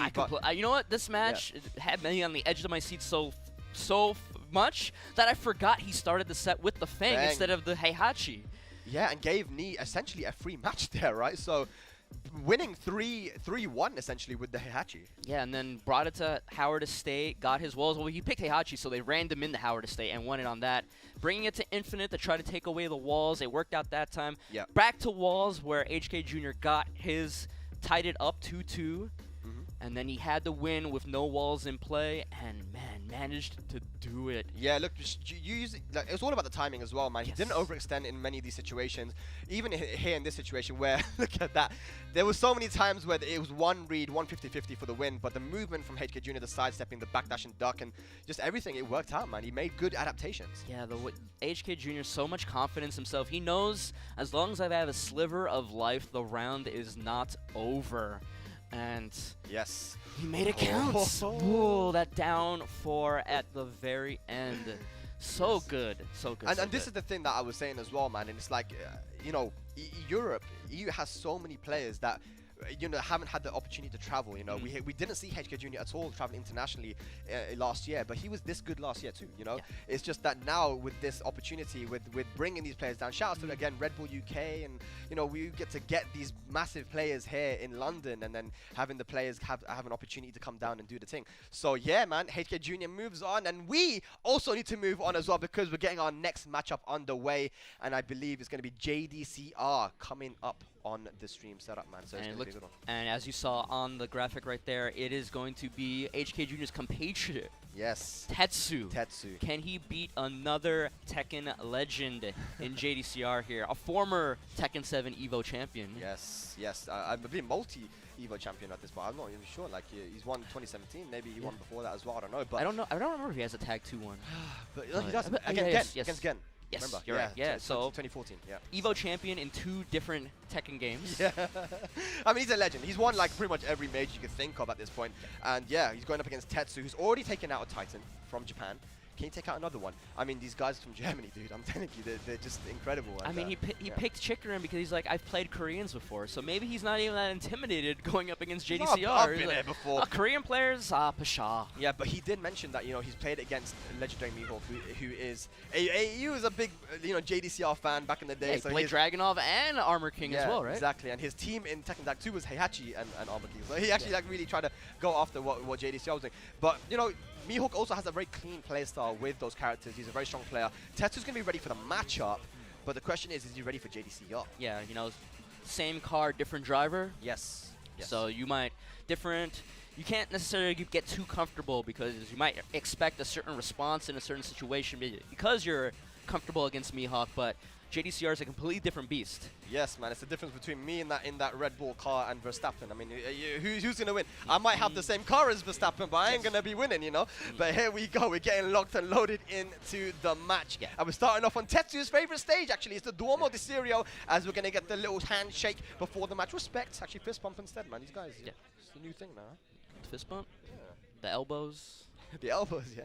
And then you get a little bit too comfortable and you go in for the hugs, and it's like, oh, no. Claudio versus the Heihachi from JDCR, actually, Bloodhawk. What do you make of this? Maybe he got inspired by HK Jr., but he should know that the very least, Tetsu is familiar with that matchup as well. Yeah, no, that's very true. Okay, here we go. Let's get into it. Germany versus Korea again. Let's go. Let's run it back. Are we going to get Germany 2-0ing Korea in the winner's bracket? Okay, and I know obviously both these characters are very good with the... Oh, we see the heart rate monitors are here now. Look at Tetsu. Holy cow. 160 seems awfully high. It's really high, dude. 130 from JDCR. So it's, you know, it's winners quarterfinals right now. They're pumped. I mean, for some people, nervousness is a killer, right? Yeah. But some people thrive on that anxiety, they use it as a weapon, they use it to hone their edge. Oh, but that electric comes out. It should be an easy ender with the Raijin 2-1, and the first round goes to JDCR. That's it. I'm so happy. I get to see so much Heihachi today. and then I get to see Richie on the Leo. Yeah. That's good, man. These characters are good. Yeah. And these are two characters that arguably people have been saying are not as good as they actually are, in my opinion, especially now. Oh, the hop kick. Characters have weaknesses, but it's the pilot, it's the driver. Yeah. You overcome your character's weaknesses with your own personal strengths. Try to go for the back roll catch. Doesn't confirm that forward 1+2. Unfortunate. That would have been the round. Good life lead though, but nice block. Oh, but only a small punish. Yeah, he wasn't ready for the Wild Standing 3 launch there with Heihachi. That is a relatively newer thing he does have in this gameplay now, right? Yes. It was a later, I forget exactly which season he got it, but oh, we can just duck highs and punish him with electrics too. This guy just ducked the high and crouch cancel electric? Like, what? Spends the rage, mix, blocked it, weathering the storm here. Heihachi has rage here. And just goes for down back 3, yeah. I mean, that was Tetsu's round, unfortunately, but JDCR weathering the storm and getting the round on the board. 2 rounds up now. Yeah, that Heihachi rage drive so scary. It can make you freeze up, and you're not ready for that quick down back 3 low. Oh. But the Superman punch, the running 2, gets the starburst on deck. We've seen the back 1 staying down. It's the second time JDCR has stayed down and let Tetsu running 2 over his body and corner himself. And that back 1 from Claude is going to be a very important move to use as well, especially considering JDCR's lateral movement and just his, you know, ability to call out these lows, but electric as a crispy electric in the corner now. What can Tetsu do? He's moving to the right to corner him, and JDCR's trying to counter it with sidestep lefts. Yep. And now getting away from the wall, instant running 2. Oh my god! Counter hits! Okay, counter hit. He got a great on the board as well. Here we go. That's going to be on the board. Okay, and the Hell Sweep going to go to the wall, so JDCR answering back very well. You see JDCR's heart rate starting at like that last round, starting to get a little nervous. Don't know, yeah, but I mean, obviously as those greats and perfects build up, it's going to be, he's going to get more and more kind of nervous. But the frame tracks, yes, yeah, such a well-designed move. +5, basically frame traps into itself. Yeah. It does have pushback though, right? So you do have to be careful with something. But yeah, we've got HK Jr. who just took out knee. Coming up, you know, this is the perfect guy you want to talk about the matchup with Heihachi, right? So Tetsu is calm. He knows his first to 3. He still has opportunity if he can make the comeback. And this is one thing you see a lot, actually, Bloodhawk, with the Germans. When they travel together, they're always supporting. They're always very loud for each other, but they also give advice to each other as well, which I think is beautiful. It's so good. Yeah, I mean, one of the reasons why they've been so good, good in tournaments. Yeah, these are these 2 young men, both from Germany. So I'm sure Steffi Black is at home really proud at the moment. You know, Steffi Black, you know, the guy from Germany, the staple kind of, you know, community guy as well as player. And, you know, he's one of the reasons why I feel like the German scene is where it is now is because of these old school players. And shout out to Sabri as well. I hope he comes back and does damage Germany. I know he's out there watching too. So a lot of community guys that I can call out as well that are from Germany that have made the scene where it is, at least as well. But yeah, Tetsu. Steffi Black, like the foster father. And he's got all these Tekken kids under his wing. Okay. We've seen the back 3s come out now here, the mids. I wonder exactly what HK Jr. told Tetsu. I think the one thing for me as the observer is that JDCR is finding the mark on those electrics awfully often. Yeah, for sure. It's just the timing as well, isn't it? But he's got the blue hands now. Let's see what he can do. 4-4-3. A little bit too far to get the Jae-Min upper. Another electric, though. Yeah, it's just that little tiny pause from JDCR to catch Tetsu's timing. Good punish. Loses the blue hands, though.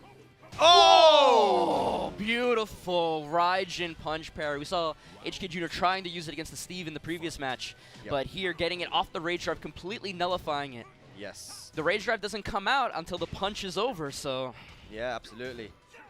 Try to go for the hop kick, and JDCR Missed up the unfortunately. hell sweep. Yeah, mixed up the hell sweep. But everything's working out for him at the moment. He just gets that one hit in just to prevent the perfect. Sidestep electric. This is what we've seen from JDCR for how many years now? Decades. You Why know? do you stop playing this character? That's what I'm saying, bro. And Hey, he's using up all his resources at the moment. He needs to be able to use the blue hands if he can. Yeah. And he tried and down forward 1-1. Shut him down. JDCR is looking so crisp, so clean. Again! Just Tetsu trying to dash up into that space, and JDCR just having the read on the timing, meeting him with the electric. Yep, back one gonna hit, which is really good. Again, JDCR has been moving a lot, so that move's gonna be important. Doesn't get the blue hands though, unfortunately. Just gotta have to. Tetsu really has to try to like focus more on maybe dash blocking, not committing full into coming into JDCR's space, but goes basically beats out the throw with the starburst forward 1+2 and gets around on the board here. And that was an example of Tetsu then catching JDCR's timing. So at the highest level, this is what it's all about, man. Can Tetsu switch it up? Oh, no punish on the forward 4-2. This is basically a battle of two power highs. You got the running 2 from Claudio versus the electric from Heihachi. Yep, okay, didn't punish the down forward 1. It has great recovery. Tetsu jabbing.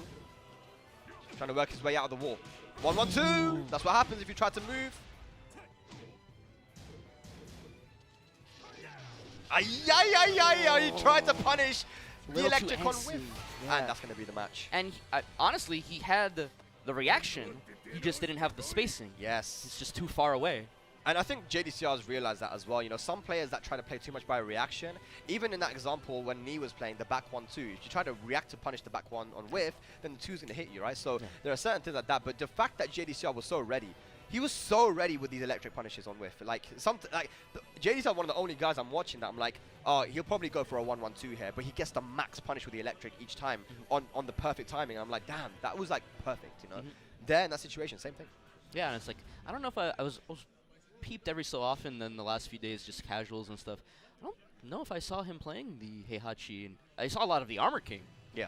But he looks, there's no rust. There's no rust anywhere on this character right now. Yeah, no, definitely, man. Heihachi, this was one of the characters. You know, I remember Rip calling out for the Heihachi, doing the chant. But this time it's not looking like hell sweep gets him. Yeah, counter hit. Just short of the wall splat. Single hell sweep this time for the plus frames. Finishes the string. Tetsu, I want to say uncharacteristically antsy in a lot of these little situations. Yeah, you know, JDCR now switching it up and going for a lot of lows. He does get that rage drive, but the wall might mess up the combo a bit. Just short. He's looking for a down 4-3 counter hit. The hit confirm. Is that great range? Is that great range? Hang on a second. Hang on a second. See if he can get this round, but he cannot. Yeah. JDCR, another round on the board in this third game. Yeah, I feel like to put pressure on right now. If Tetsu gets one perfect or one great, that is going to be very, very important. Back sway, don't know why he did that. The heart rate is increasing here from Tetsu now as it's getting serious time. Yeah, we're getting to the point. Every round is critical right now. Wow. What a low parry. JDCR of all of the right shades of 2017. Yeah. He's looking so clean right now, so confident. But Tetsu, he beat Chikurin just in his previous match.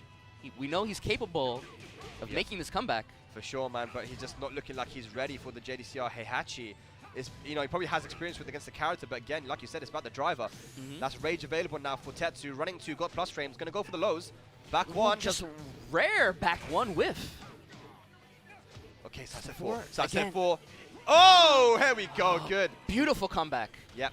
Low, mid mix up there at the wall. You can see how Claudio can be very difficult to play against when your back is to the wall. Okay.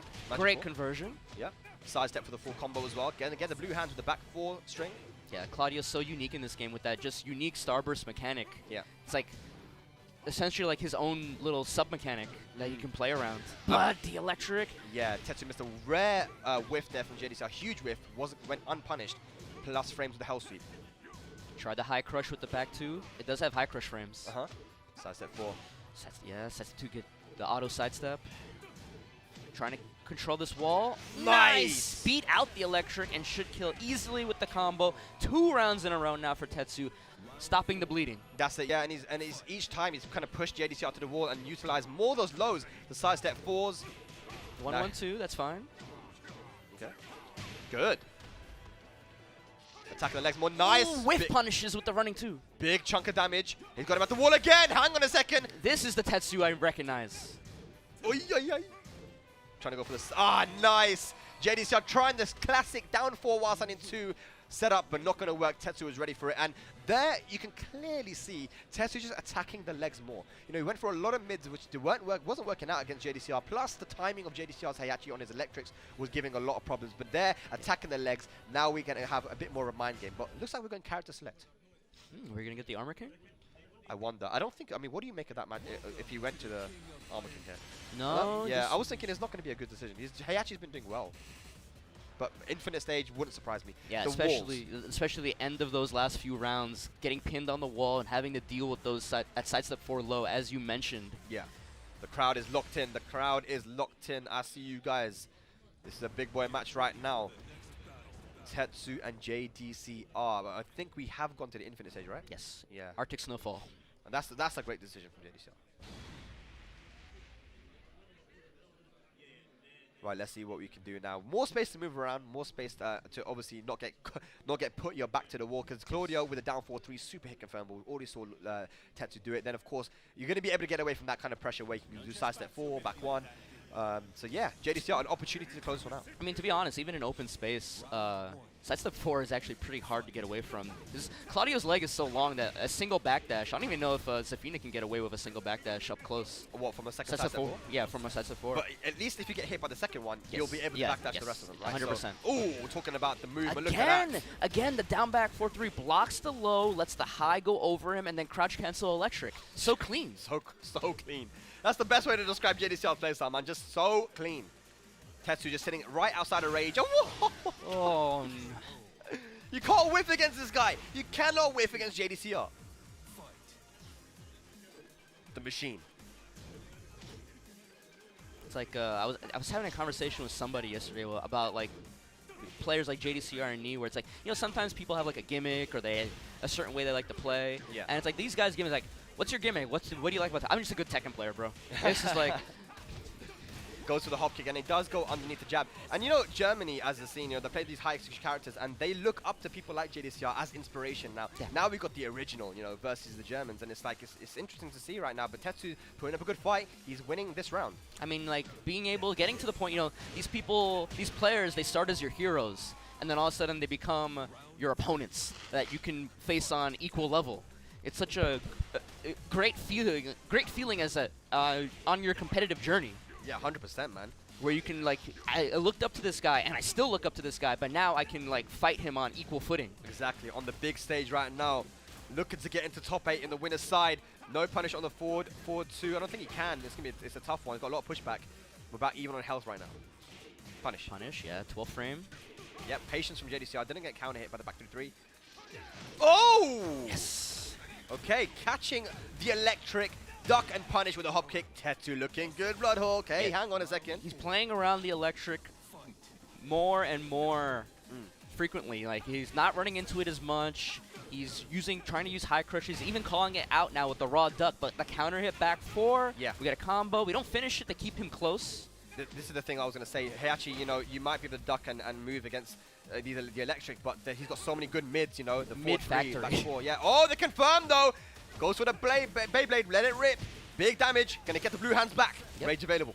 Oh! And then we go to Infinite Stage. We think we have all this room to move around with, and Tetsu is like, I'll beat you here too, bro. Okay, so HK Jr. coming back up, and JDCR has an important decision to make. It was looking all JDCR to start it off, but HK Jr. coming back to the fray, giving some advice to Tetsu. Some words from him, but JDCR thinking, is it stage select or is it rematch? I was mentioning earlier that I thought the way Tetsu was playing was uncharacteristic. Now it feels like he's gotten back to the way he normally plays with that normal confidence. Oh, let's have a look at JDCR, guys. Let's have a look at JDCR. He's thinking really, really hard at the moment. He went to stage select. He took his time to go there as well. And this is the right thing to do, Bloodhawk, right, in this situation. It's a tense situation. It's final match. You've got to make the right choice. Like, you need to calm yourself down, potentially even try to ice your opponent, Yeah. who has to be feeling good after making this 2-game comeback. Yeah. But I didn't notice where we're going for this final Mishima game. Dojo. Mishima Dojo, so he has chosen to go for it. The first stage.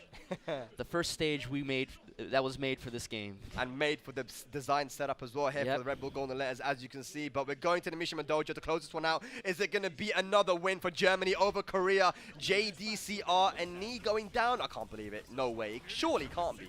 But the walls are back in play now, Bloodhawk. I mean, Golden Letters is where the impossible is possible. We proved that last year. Okay, counter hit, back 3-3. It wouldn't surprise me if the heart rate starts to go up a little bit, but he drops the combo. But he's still trying to get the wall position, but you see JDCR expertly sidestepping left, getting away from that wall where Claudio can thrive. He did though. He's been doing that down 4 hop kick a lot, and it would have worked if he did it. He placed it like properly. Poking away. Gotta be careful not to get hit by anything big. Blue back one. Trying to go for the back roll catch again, not working. As you said, Bloodhawk! The windy, just a regular God Fist with that deep crouch dash. Plus frames is not where you want to be. Hang on a second. Rage available. To get up 3. Was that a counter hit? Goes for the low, and it's going to be a great as well. That is so uncharacteristically risky for JDCR, going for that move like that at the end, but paid off big. The demon uppercut paying off dividends. Can we get to the wall?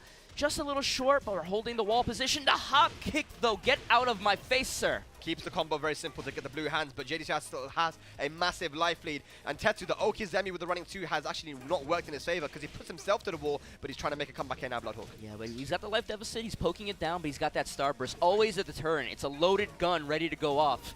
Spends it.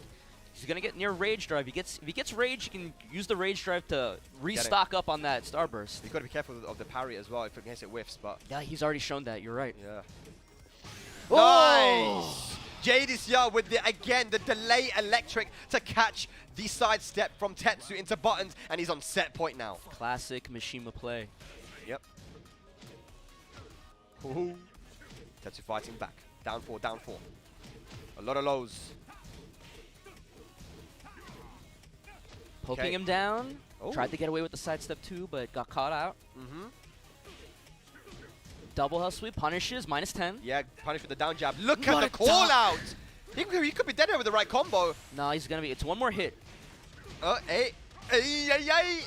the forward 4 to close out the axe kick. JDCR gonna take it over Tetsu in the final match. What a set. Yeah, even though Germany lost this time, it was still such a close set. Yeah. Good stuff for Tetsu. He's going into loser's bracket, but such a strong player regardless, man. Yeah, you can see taking these guys right down to the wire, man. And yeah, I guess if you can say in that last match, the wrong decision he made, he had such a healthy life lead. There was no reason to go for that running 2, because if it worked, he would have won the round, sure. But if it doesn't work, your back is to the wall now, and you got here and Heihachi to deal with. Heihachi at the wall is very scary, as we saw with HK Jr. versus Knee, right? The 1-1-2 being a wall splat, the knockdowns, and like you said, you're going for that uncharacteristic crouch dash 3 low, right? Like, yeah, I think that's the reason why he did it, because I mean nobody would have expected it out of him, right? Yeah, it just goes to show just how experienced he is and how calm he can remain in those situations. Like, okay, what do I do here to maximize my my potential to win? So yeah, JDCR will move on into top 8 on the winner's side. Tetsu has some work to do if he wants to get back in there. Heihachi's so cool, man. He's such a cool character. He is, I can't even lie. I can't lie, he is a cool But speaking of cool characters, our final match of this winner's side round is going to be Ayo Richie with the Leo, another cool character, versus GoSain with the Law. Law's pretty cool too, to be honest. Law's cool, Law is very, very cool. But yes, GoSain and Ayo Richie. So yeah, I mean, these guys have actually played each other quite a few times, as you would imagine, right? Because there has been a Tekken EU Cup, which is the finals are actually happening this month. But the UK side of it, because each country had their own little tour. These guys played in grand finals in one of those qualifiers, right? So Ayo Richie and GoSain, and it went literally right down to the wire. Richie dropped a combo, and GoSain got up and killed him, and then that's how the set was won in the final round. So you can see these guys are very closely matched. And of course, with Richie being as the defending champion, I don't know if that puts more pressure on him or less pressure. You know, like, I don't know, he's the defending champion. Maybe he's got confidence because of that, or maybe it's like, oh damn, I need to live up to my expectations, you know? Yeah. I mean, sometimes some people look at it as being the defending champion, like for EVO or TW2 or like, or some people just feel like the throne is vacant.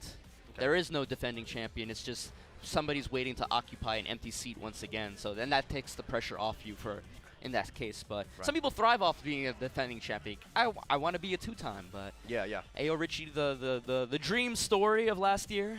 Yeah. It was incredible. Yep. Absolutely incredible. But now because of that, he is part of the invited pros this year, Yes. earning his spot amongst the other 7 TWT finalist players that were invited. Yes, but GoSain, what a run he has had, man. Like the LCQ beating so many of the top European players and then getting into the finals and beating Chanel comfortably in a matchup which is not in his favor. Yeah. I mean, Law and Zafina, Law can really struggle in that matchup. You got to do extra work to dash up, to catch the back dash, and he was just ready. He was so ready. When he knows a matchup, GoSain plays incredible. Yeah.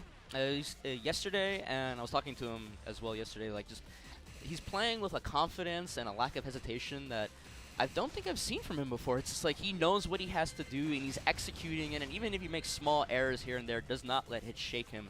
And I'm glad. I was telling him yesterday, the worst part of a 2-day event is for whatever explicable reason you play amazing day 1 and you come to day 2 and you play like crap. But that does not seem to be the case for him today. No, absolutely not, man. And, you know, I think the reason why we're seeing a better play from him is because he's actually been playing the game now. You know, like... it's that easy. Yeah, sometimes it'd be sporadic when he'd play, you know. Sometimes you play here, there.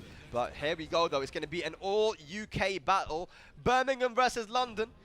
Ayo Richie versus GoSain. Who is going to move into top 8? We'll find out now. Leo versus Law. Yeah, and this matchup is weird in a lot of situations. Like there's certain, like down 4-2, depending on the weird spacing, Law can't get that 4-3 punish that he wants, or even sometimes 1-1-2 can whiff weirdly. But you know, QCF1 from Leo though, Law gets the wall standing 1-2, so it's like a battle of strong punishes, situational punishes. The reason why I really like Ayo Richie's Leo is because he utilizes literally every move the character has that's strong. You know, like we see even using the back kempo that he has. You know, it's not as good as Fangs, but I mean he uses it in the right situation. Yeah, it got buffed season 2 or 3 where you just get more range, more backwards range, and it does so faster. Yeah. So it definitely gets you out. But blocking the K and K2, the high, gonna get to the wall here. Perfect wall splats. Dragon Cannon for the combo. Oki's down 4-2. And the duck into the 1-1-2. Beautiful first round from GoSain. Yeah, and GoSain all weekend has been playing so well to Law's strength. So this character that wants to be in that close range battle, and once he's in, he can be very difficult to get off of you. Yes. So and then he uses that to advantage. He knows he seems to be having such a great read on people want to be uncomfortable. They want to like get people off him. But going for the hang 10 on hit a on the second, back, goes for the thing. You can get out of this by mashing throw. Mashing throw early on will turn you around, so you actually do not eat the full damage. Talking about mashing though, he mashed the Wasani 4 into the flip kick. Gonna break the window. He's back in this round. Wasn't able to hit him on the floor though. You're mentioning Ayo Richie using like so much of Leo's moveset. He also has amazing execution where if he gets, he can get the pickup off of very tight confirms, like up 4-2-1 in particular. Into Wasani 3, yeah. Into full combos, making those moves so much more scary to get hit by. Oh, the slide, the delay slide. 7 seconds. Oh, the sweet bang. GoSain, he didn't go for the guaranteed Wasani 3 from the slide, which would have given him the round lead, but it's okay. Hey, Richie, too clutch. The thing is, like, you get the life lead, but then you basically reset back to a neutral situation. So he went for a kill situation. Yeah. Hey. Oh. Trade not in GoSain's favor. Gonna get the wall here. Hey. Oh, the damage, dude. Nice. Oh, interesting. The low wall hit with the shoulder. That low's so good. Yeah. No Sped it up by 2 frames. What a punish on the wall, the down 4-2. Yeah. Didn't get pushed out far enough. Recognized it. That was a nerf that Leo got right. That it still has like really good pushback, but like it's less now, isn't it? Yeah. Okay. Trying to go for the wild sign in 2 from slide, and that's something that GoSain doesn't do often. So that I think he's trying to do something that Richie knows that GoSain doesn't really do. Gets beat out by the DF2. The wall's in a weird spot. Down 1. Trying to harass. Trying to. Ooh, you're trying stay to bait on him. He's trying to bait something out of Ayo Richie. He did, but didn't get a punish. 2 back 2. Poking away. Life lead, but counter hit. Yep. Down 4-2+3. Still gets a full combo after this. His combos are so good, man. Yep. Richie has the life lead. Waiting for something. No confirm again from GoSain. But gets him off the wall. He waited so long. Richie got away from the wall. Oh but my god. GoSain seems fine with it. Good break. Regular throw. 4. Oh, big! I don't know what that was. Oh, and the rage drive, a The big buffs. misinput. I wonder what he tried to go for there. He had. I can only assume he somehow messed up forward too. Yeah, and got the jump and he just, Yep. You know one thing about Richie as well, his execution is really good, but he, interestingly enough, he says that I never mash buttons when I do my combos. Like he'll do Timing. just time the actual button itself, and he's dropped a couple combos in situations because he does that, right? Yeah, depending on the character, some people they like to double tap inputs and stuff like that. Yeah. So Okay, just using a lot of Dragon Hammer pressure, but the back 1-4 comes out now ahead from Ayo Richie. GoSain did show last match that he is ready to sidestep it though. slide. Yep. He's so crisp this weekend on the while standing 4 DSS cancels. Yeah. He went for the jab into delay, forward 1+2, trying to catch a counter hit, Banana GoSain. peel. Nice. Ducks the wall, the standing 4, gets the full punish. Calls out the spring kick and the junkyard combo in the back. Yeah. When he catches, GoSain can notice small little things about your playstyle, and he exposes it really well, right? So Richie is back to the wall. Double legend kick into the poison arrow, breaking this wall. Oh, trying to go for the double dragon. So greedy, but I respect it. Yeah. And not falling for the back campo as well. Oh, another misinput.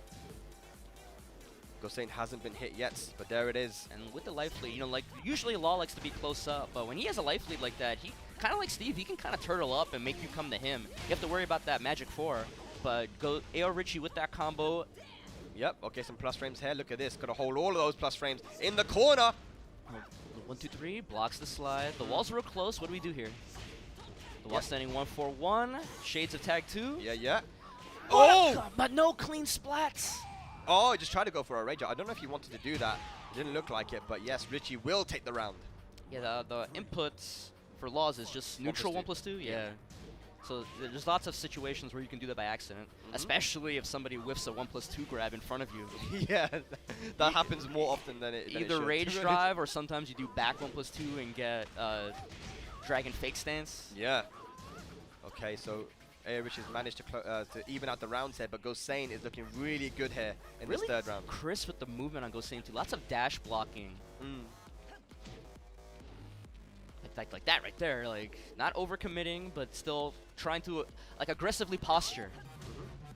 Back one on his own. Little step. Yep. Trying to option select the situation. Very aware, but it's been a slow round at the moment. Only 15 seconds left on the clock, so time is becoming a factor here. GoSain with the life lead. Richie's going to have to do something now. 10 seconds left. I would honestly, if I was GoSain, I would pull a rip and just start flipping. Just do the rainbow flip. There's nothing that you can do. He's literally just holding back, not even backdashing, not risking it getting hit by his backdash. So GoSain, times him out. You could eat 2-3 sweeps and still not have enough damage to even it up. So yeah, and the punish with the 3+4. GoSain looking very strong. Richie on the back foot. Oh, flip kick. Oh, he doesn't commit though. Yeah. Neutral flip again. Yeah, very difficult to punish that one. Down one. Doesn't get the counter hit, but GoSain will get the counter hit. Is it going to go to the wall? No, he drops the combo. Huge life lead though. Been using the legend kick a lot, the wall crush. Oh, here we go. Hang on a second. Dragon hammer again. Wait, Dragon hammer a third time. Oh, big whiff, no punish there from Richie. He's got the wall positioning now. Goes for the low. Big chunks of damage incoming. And the back 4 going to catch him. 2-0 for GoSain. That back 4, if I heard correctly, it sounded like he stuffed out the Leo rage drive attempt. I heard that, in my ear. 4-2, huh? It's so scary, just like on the basically on the level of Feng Wei rage drive. It's like even if you block it, you have to deal with another mix-up afterward, which potentially kill you. Absolutely. And if it hits, chunks of damage. Chunks of damage. GoSain looking really strong. Our defending champion now. We have someone coming up. I don't know quite who it is, but someone's come to give Richie some advice. But yes, here we go now. GoSain on set point.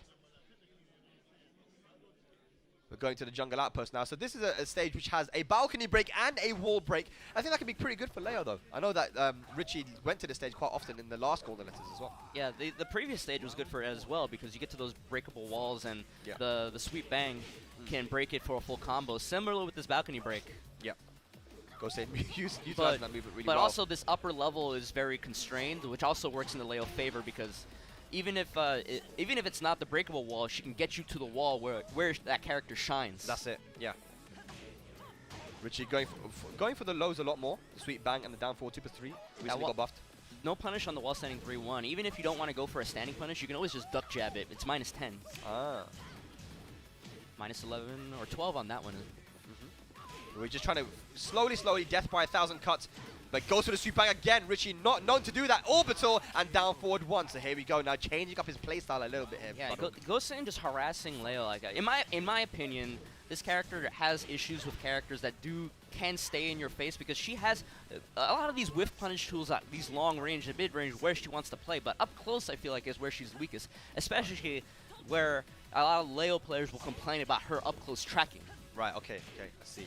So if you can confidently play up close against this character, like with a Law, Steve, Lee, Nina, these characters like that can harass safely up close, it could be annoying for the character. Definitely, but right now GoSain not looking so good. Nice block. It's gonna be a bad wall splat though. And I wonder if Richie went for it, knowing that even if he gets launched here, the side wall's gonna save him. Some people have that that situational awareness, right? Where I'm gonna do this launch punch below, but I'm not.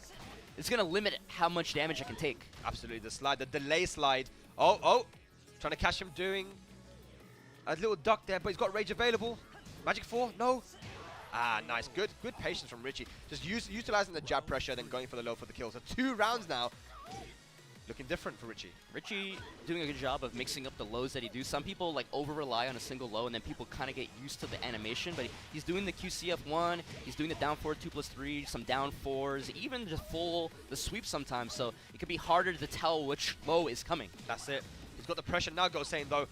Punish on the wall standing 2, but not the best punish. Down 4-2 is going to hit. Sidewall saves him again. Doesn't recognize it, but the counter hit, back 1-2. Just the first 2 hits enough to take it. Gets around on the board in this 3rd game. No punish on the down 4-2, just a small one. But again, pushing to the wall. All bounce. Here we go. Breaks it. Yes. I love it. Still can get the legend kick. Oh, misses it, but Yeah. GoSain gonna try and not let it bother him. It's okay. Big whiff again, but good punish. Long range with the back 2. GoSain is bringing this one back, trying to get a reverse sweep. Richie needs to do something big. 3. GoSain trying not to give him anything big. Good sidestep and duck. Lows. The legs. This is what worked for him before. But no punish. The wall's pretty close. Oh, he's trying to go for it. Not dead. Oh, Nice. nice. Recognizing the side wall splat, going for the rage drive. He tried to go for a punch parry with that with the back 1+2 stance there. GoSain to potentially beat the rage drive, I think. Yeah. But that was a big read made, which didn't work out. So he didn't really need to go for it. But going to the Mishima Dojo here again. GoSain and Joker, whenever they play long sets with each other, is always on this stage. So I think he's very familiar with this, with the shape of the stage, and just like more comfortable here. I feel like a lot of people just go to this stage on like training mode because they're just mashing X to get through the stage select. But also, there's no breakable walls and breakable balconies as well, which is going to work in GoSain's favor a bit more here because, as we mentioned, Leo does have the opportunity to use those and get full combos. But here we go, 2-1 now. Richie trying to work on this comeback. Let's get into it. And this is for a top spot in that top 8 winners side. Yeah, once again, GoSain just dashing in Richie's phase, putting it at range 0, not letting Leo, maximize the length of the character's limbs, those whiff punishes, that range. Yeah. Making it the up-close battle where Law has the advantage. He ducked the 1-2-1, but then again, was too slow to punish. He went for the wall standing 2 instead of something faster. Yeah. The 1-2 would work though, right? If you are fast enough. Yeah. Back 1-2, good confirm. Ooh, Hey, it goes. I don't think he wanted to do that. He made a face. There's no way. He's like, damn, I got away with that one. Not sure what he wanted to do. Maybe back 4 and go down back 4. I'm not sure. Or down 4. You're probably right with the back 4. Yeah. Either one was a good move, right? Down 4 or back 4. Yeah. And then unfortunately, you got the one in between. But it worked out for you. I guess fortunately. Yeah. All right, so GoSain up around here. Counter hit with the down back 3. Pushing pressure and pushing Richie to the wall. Richie trying to fight his way away from the wall. Yeah. Little sidestep rights to mess up with the angle, and then GoSain rushes in, eats the down forward 2. Gonna get pushed back to the opposite wall. But slide out, gets away from it. Yeah. Full crouch low, damage with the orbital. Yeah, guaranteed orbital there. The big damage slide again, attacking the legs. Oh, fake flip. Do we see another fake flip? Dragon Hammer, back dashing out. Okay. One jab. Now he's in great. Ah, bet it all. In that situation, Richie didn't really have to duck. You know, he had such a massive life lead. The only thing that would kill him from that was the Wasan Insu. So good stuff there. Good patience from Richie. Yeah, similar to one of the previous games when it was GoSain that had the life lead and didn't have to do anything. Yes, absolutely. One round apiece here. Now Richie is slowly starting to adapt. GoSain getting some trouble. There is the punish on the down back 3. Best while standing, well, best 11 frame while standing in the game. Definitely, 100%. That is new to Tekken 7 as well. Clean You know, wall Tekken had splat. that before. Boom, boom. Big damage. Here we go. Cannon. Can he use this positioning at the wall? Down back 3. Triple, Oh my god! Quadruple finally blocks. Oh! Counter hit sweep. Oh, I'm this sure could be he's bad. dead. He's got to be dead. Raise drive for the wall carry. Oh my god, are you serious? He's dead! Boom, boom. But not a great. Not a great. But yeah, that was an amazing comeback. He didn't even go instantly for the rage drive. He got a hit in before the rage drive for the maximum wall carry. Yeah, really great awareness from Richie, maximizing his available resources. Yep. But GoSain still fighting. Yep. Yeah, you got to be careful using those, man. Again, like you mentioned, 11 frame Wasan in 4 1+2, so damaging. But you can't make it. You can't let it scare you completely. Yeah. It looks like we might be going to a final match here. Richie bringing it back, and there we go. We're all tied up. GoSain, and you see right Richie. there. One more. One more to move on in the bracket. And this is what we've seen before. We've seen this so often with these guys when they play close matches. Now he's thinking, do I go infinite? He's hovering over infinite Azure 2, or does he go back to the Mishima Dojo? And I don't think really that the stage mattered a lot here, but I remember last time they did play, it was the infinite stage where GoSain ended up taking the set and the tournament against Richie. So he has a decision to make. You know, Leo is a character that does suffer from open space juggle damage. Right. It's, you know, a lot of the times it's like middle to even low 60s, depending on the launcher she gets. So it's a lot of that damage comes from just doing a combo into the wall carry and then getting the big payoff on the wall combo damage. Right. So you take away those walls. But we're going to Dragon's Nest instead. This is a favorite for the lore players out there. So GoSain is doing what he wants to do here, man. Go to the Dragon's Nest, keep the walls in play. I think he realizes that it wasn't really a wall or infinite thing. It was more just his play style and his timing. So let's see if he can change it up. But here we go, the defending Golden Letters champion, Ayo Richie, trying to get into top 8 winners here. Final game. This is gonna be winner. This is to get to winners semifinals. Yes, right? yes. So Okay. a little punish. Yeah, Nice. if you know Leo's gonna cancel that back 4 string, you can interrupt and punish. Similar to Devil Jin. For the first time now, Richie takes the lead in the set. GoSain sitting up. He got counted quite a few times there, and Richie's calling out these low attempts from GoSain as well now. Yeah, and Richie doing a really good job at, you know, backdashing now. A lot of backdashing, the counter out, GoSain trying to force his way in. Yep. You can see just a spring in his step now, Ayo Richie. But threads the GoSain- needle. Yeah. 8-8. Dragon Cannon. Nice Again? punish. Again, like you said, every low is going to be a lot of damage. He's calling him out, man. He's calling him out.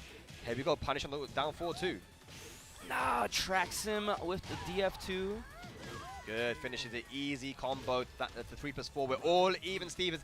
I said these guys, whenever they play, it's always very, very close. Breaks the throw. Very good. The overhead. Yeah, down 4-2 going to be a good option because he's seen that Richie's been ducking a lot and stepping. He's using these mids now. Chases the back Kempo, as you say, with the E-slide. Jab attempt into Magic 4. No counter. We haven't seen many Magic 4s Not actually. launch. Oh, he goes right under the jab with the Bok 2. The Ayo best Richie. launcher to hit. So much damage, like 60% right there, and gets the down back 1+2. And steals the round there. Ayo Richie on set point now. One round away from moving on. And Richie just making great adaptations as well. Realizing that GoSain going in with a lot of jabs, using that box stance. Yeah, the K&K 1+2, a late season addition, a safe move from that stance, safe mid. Challenges the back 10 with a down forward 1. Goes for the low, the legs. Sweep. That's huge damage. Punish. Nice. GoSain not deterred, as you said, Bloodhook. The box stance, you gotta be careful. He's threatening it. He's threatening it. Punish on the wild side too. Gotta be careful though. I'm surprised we haven't seen like a hop kick or something out of Oh GoSain, my but he was God. crouching, maybe trying to go for a low parry or something, but Final round here. Once again with Richie and GoSain. Legend kick. Trying to push him towards the wall. Chases him down once again with the Dragon Slide. Oh my god, dude. Down one trying to get it. Counter hits. Nice block. Punish. Pushes towards the wall. Uh-oh. Gotta be careful. Again, the lows. Fighting back. Doesn't finish it. Could have finished it there. And GoSain is going to take it with the while standing 1-2. Great composure from GoSain, but an amazing set. Well played. The defending champion of Golden Letters moves into the loser side of the bracket. So many Dragon Slides over the course of those last few rounds, kind of setting up for that final while standing 1-2. You just get tired of getting knocked down by the slide. You're like, okay, let me block this one. I can get the float launch. I can potentially turn it into the final round. I need to move on, and instead, GoSain just that one step ahead.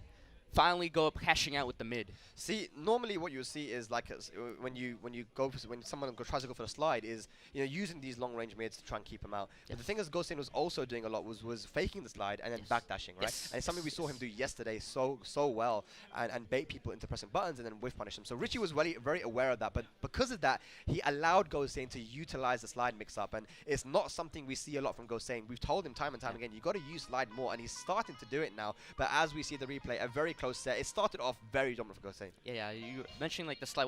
So I feel like sometimes some players, when they think of a mix-up, they just see it as two options, right? You could do the low or the mid. There's a third option that you might think of, which is do nothing. Do nothing. Yeah. Yeah, doing nothing is always an option in the mix-up, and you can kind of train your opponent to expect nothing in certain situations and then reapply the standard mix-up later. That's it, and it's a great way to get in, just like if you want to do the slide, just do fake slide and get into range. And GoSain, what I really liked about his last match there, the last final match, was that he was not deterred from using the lows. How many times did Richie block those lows and punish him heavily, which what you said is the best while standing 11 frame in the game, pretty much, I mean, come on. He kept on going for the lows in the final round, as you can see here. Yeah, but you cannot get scared. You cannot. It's not that you stop doing the lows. It's just you figure out why is he blocking in these situations, and you change your timing, or you cash out instead with the hop kick or any other kind of mid right there.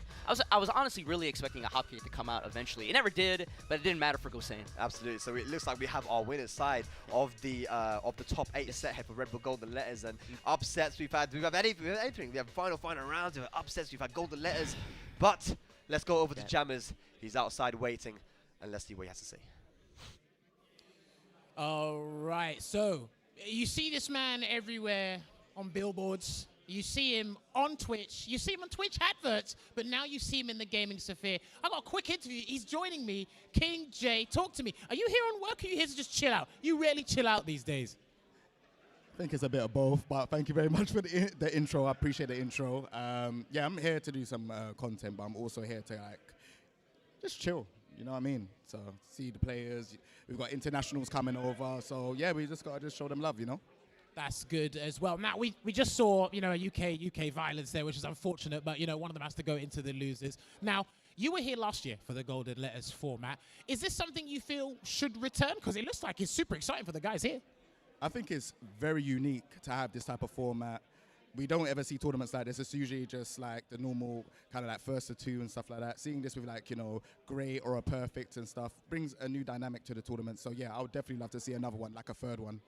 All right, you heard his back. Right, I got one last question before we cut for you. Right, who's your favorite to win the tournament? I still got my boy Ayo Richie to win. I want him to win back-to-back. So yeah, I've got Ayo Richie to win. All right, Ayo Richie, there's your number one cheerleader. But yes, that is King J here. But it's going to be fantastic. But right, what we are going to do is we're going to cut to a short break. But when we come back, he's probably going to cuss me off the camera. But when we come back, we're going to have more action here at Red Bull Golden Letters. See you shortly.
기분도 한자는데 나가서 걸을까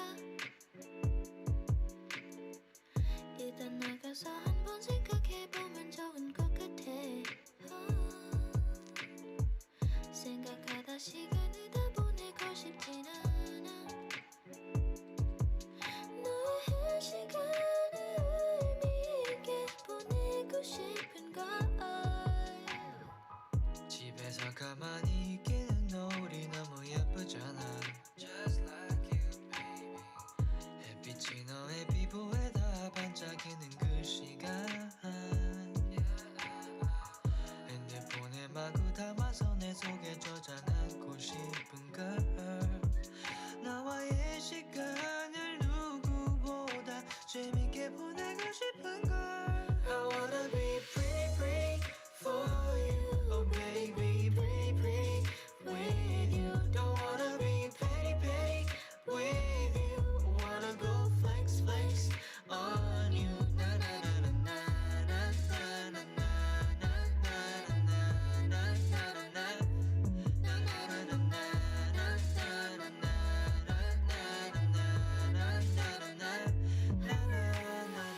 기분 좋게 머리서 들려오는 음악 소리들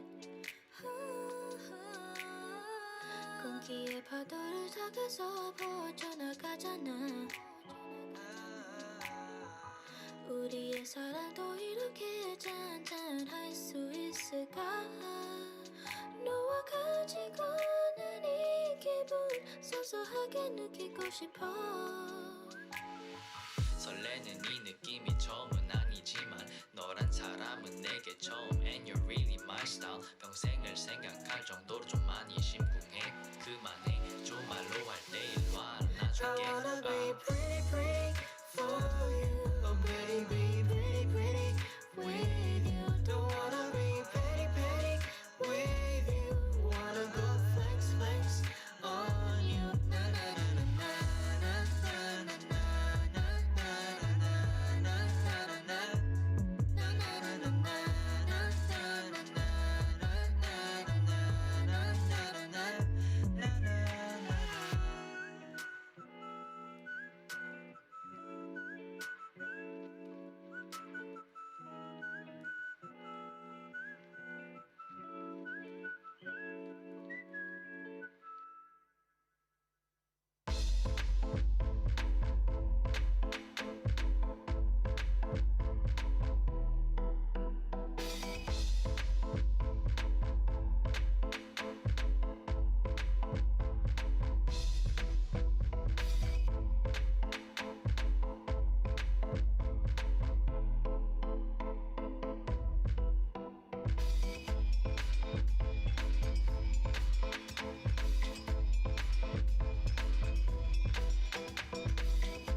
The action doesn't stop here with Red Bull Golden Letters Volume 2.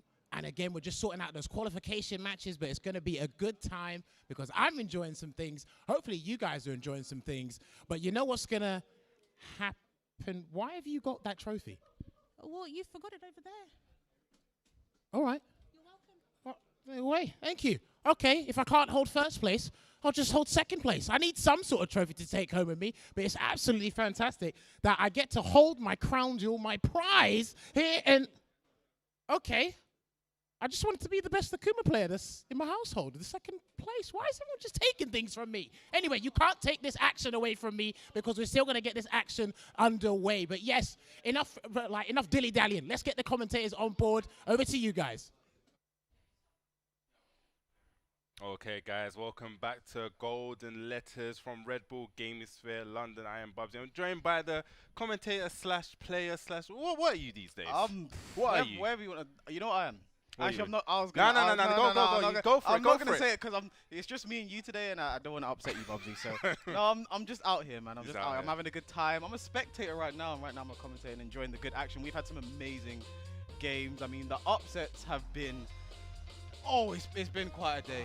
I don't even think it's been the upsets. I just feel like the level of these guys now is, I think, it's being showcased now. I think now people are actually seeing that, you know, the world, the global, the EU guys, they are really up there now. We saw HK Junior and Neat. That was a spectacular game to witness. The thing is, it's been amazing. I've been a spectator. So I'm in there, I'm in the crowd, and I'm feeling the energy. People absolutely love it. Like, it was just an amazing set, and everyone just loved it because of how good people know HK is. Like Spags earlier, Joker believes HK is the best player in Germany. I think he might have showcased it today, obviously. Definitely.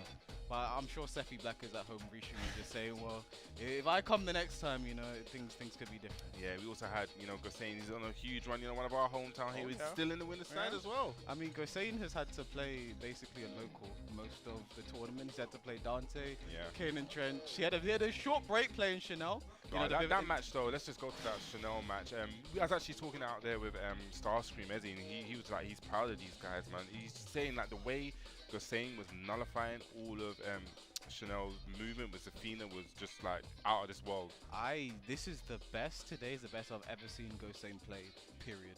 You know, his game against Chanel, like, I'm not so much surprised to see him win. Just the manner in which he did it on the infinite stage as well. He was controlling the tempo, controlling the space, and I think, you know, I don't think we have a favorite right now because of what we've seen. You know, many crazy things have happened. We haven't even mentioned someone like Super Akouma. Super Akouma beating Anakin. What can I say?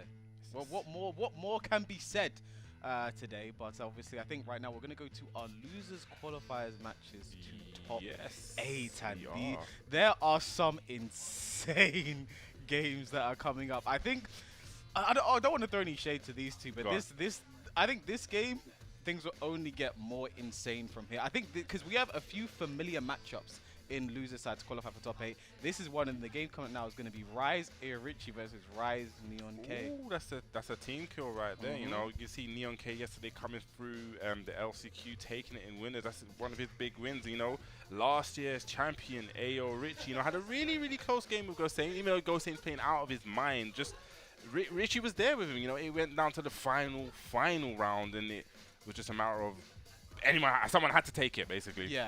Yeah, and I think this game right now is it's interesting because I think these two have similar stories.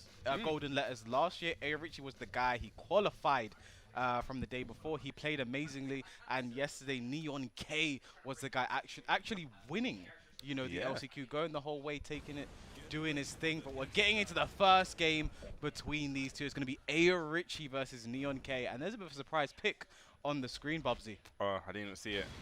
Julia. So actually, I think he ran Julia. So when Neon K was in losers, I got a glimpse of it. I'm sure he played Kane and Trench, and I think he actually ran the Julia against Kane and Trench. I was actually speaking to him. He said he actually played Julia and someone else. I can't remember. Lily. I think Julia. He did not touch the Kunimitsu. And Neon K has actually asked me for advice on Kane before, and I just said, Kane's a bit of a duck. He ducks like he likes a twitch duck.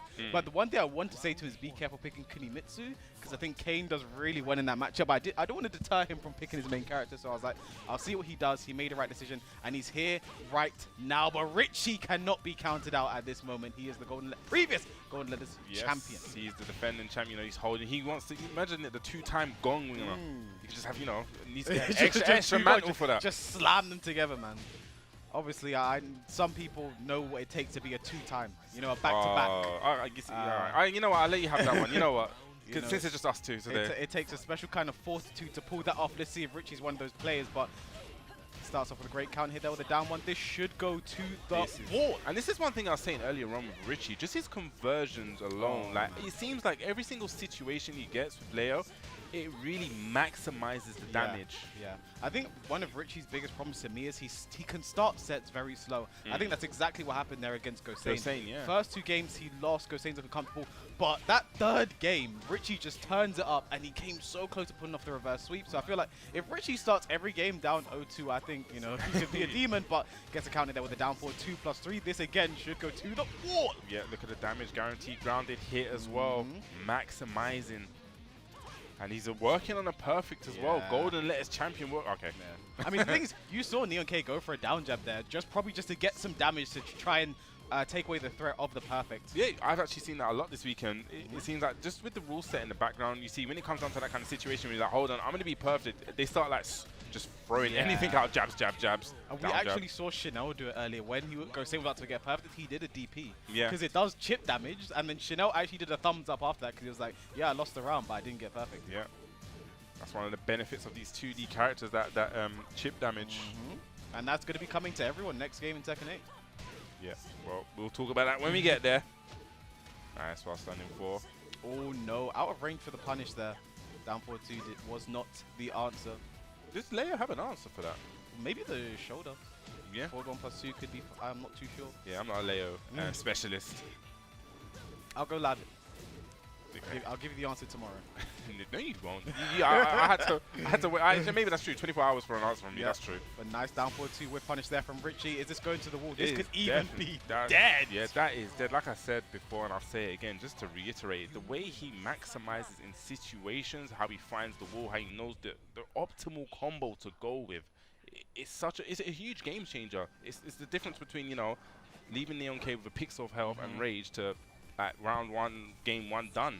It's why I'm a big believer in optimizing your every single combo you can, because leaving your opponent alive can be one of the worst things you can do, and we've seen it come to bite a lot of people in the back, but not today for Richie. So does that mean you're going to start punishing DPs with Just Range Skyrocket? The last time I was doing that, I messed up every Skyrocket, but Dinosaur was proud of me for attempting it. So, you know, I respect that. Nice low parry there on the war drums again. This is probably going to the wall. Yes, it definitely is. And like we said before, just always optimizing the damage there. Sweet Bang needs to be very careful with balcony. Okay, he's fought his way out. Mid, yeah. That's a great throw break. Nice step. Does nothing with it.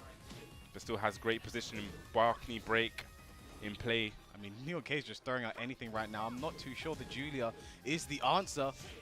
I wonder why he did go with the Julia. Maybe they've played each other a ton. These two played a lot, and I think Richie... Oh, he's ready. He's definitely ready. He had time to sit there and think from it. What's my best punish here to get the kill? Forward 4-2 was the answer. Okay, nice, but and delayed hop kick. Maximizing. I'm telling you.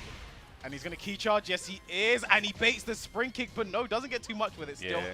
Yeah, Neon K is very fortunate on that one. Yeah. Lashing arrow. 4-1+2 looking very good right now for Richie though. Nice homing move, catches the 4-2+3. Is this going to the wall? No. But that all hits. Yeah, oh my goodness. What an option there from Neon K. It works out. I think we're seeing a bit of a contrast between these two. Like Richie, perfect optimized combos, getting the kills with them. And Neon K, this is not his main, so we're seeing just a few blips here and there, and it might start to cost him. There's definitely a little bit of a spaghetti junction going on. He's going to get a punish. Yes. Nice. He has an option there. Seen it. Nice. Finishes the string. 4-4-3. Follow up. Needs to be very careful. Needs to be even more careful now. I think that's maybe about... We've seen what he done last year with this kind of combo. Let's see where this goes. 4-4-3. Oh my goodness. Look at the damage. Look at the repick up. Key charge. It's a long day. Oh my goodness, Richie with the absolute clutch. No great. It would have been a great for Neon K, but Richie will be happy getting the round regardless. I am still really bad on calling these grades. I legit thought that would have been a there grade. have been so many that I've decided to stop calling them. I know Neon K's would have been, but that one I was unsure. But Richie, what a start. The side step duck takes him to the wall, looking very good, working on a path. Never mind. Okay, just playing that slower pace game now. Just look at that defense coming from Richie. Has a commendable life lead as well. Doesn't need to really exert himself, but you know, doesn't want too much pressure from Neon K. Yeah. All those shotgun spins. Ooh, jabs there. Nice jab check. We need to be careful. Could get counter hit.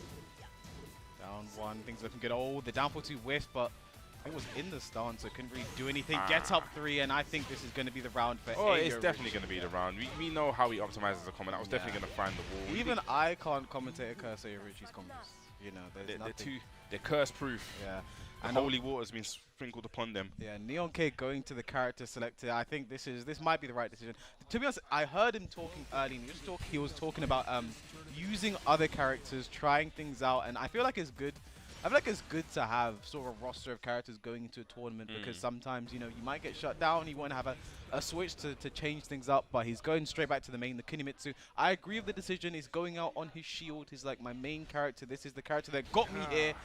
Let's see what it takes. I don't know. I agree with it, but then also at the same time, I kind of disagree. Maybe you should have seen it from the first game. Yeah. You know, I mean, I think if you're not too sure about a character in a first or 3, you do have that game to play with, try them out, and then switch. But he tried 2 games on it. Because what I'm trying to say for people that don't know at home, that if he switched on the first game and it didn't work out in the second game, and then he can kind of like make a decision like, okay, now which of the 2? But now he's just locked in now. This is all the way Kunimitsu. Like the second game, I think is very important. Some people make so many different decisions. For example, stage select. People might go to a stage like Devil's Pit on the second game because it's walled stage and changed to an infinite, so you can see how all that plays out, and they make a decision if you have to go to a third game. But the Kunimitsu's come. It's a bit late. Let's see what Neon K can do. I don't know. He is the LCQ champion of yesterday, so you cannot count him out. Okay, oh, no punch on the down forward 2 with the down forward 2+3 counter hit. That move is so fast now. Once again, Richie finds the wall. Look at that end of winter sale. That is like 70% off your health bar. So consistent with that combo. No punish. Scared of the last hit. Nice block there from Neon K. The jab, the manji kicks into the mid. Is this dead, Bobsy? What? I've never seen that interaction ever. I thought it always goes into the throw animation afterwards. That's what I'm saying. How long has Tekken 7 been out for? I guess she's a new character, but that's an interaction I've never seen. That's one thing you gotta love about this game. Every day is an adventure. You learn something new. Well, in Neon K's, well, it was lucky for Neon K. He wasn't happy to learn that, but at least he knows now. I don't know. What do you know? I don't think that'll ever happen again. what did you learn from this Neon K? Nothing. Oh, for 2+3, this should be the round for Richie. Nice. Definitely the round. Okay, 1 round apiece. As you say, Neon K this is the loser's side. So one of these guys have to go home. It may not be too long. We're in London still. Yeah. About Richie's from Birmingham. Oh yeah, that's a long day for him. That's that Midlands train, bro. Yeah. That's long.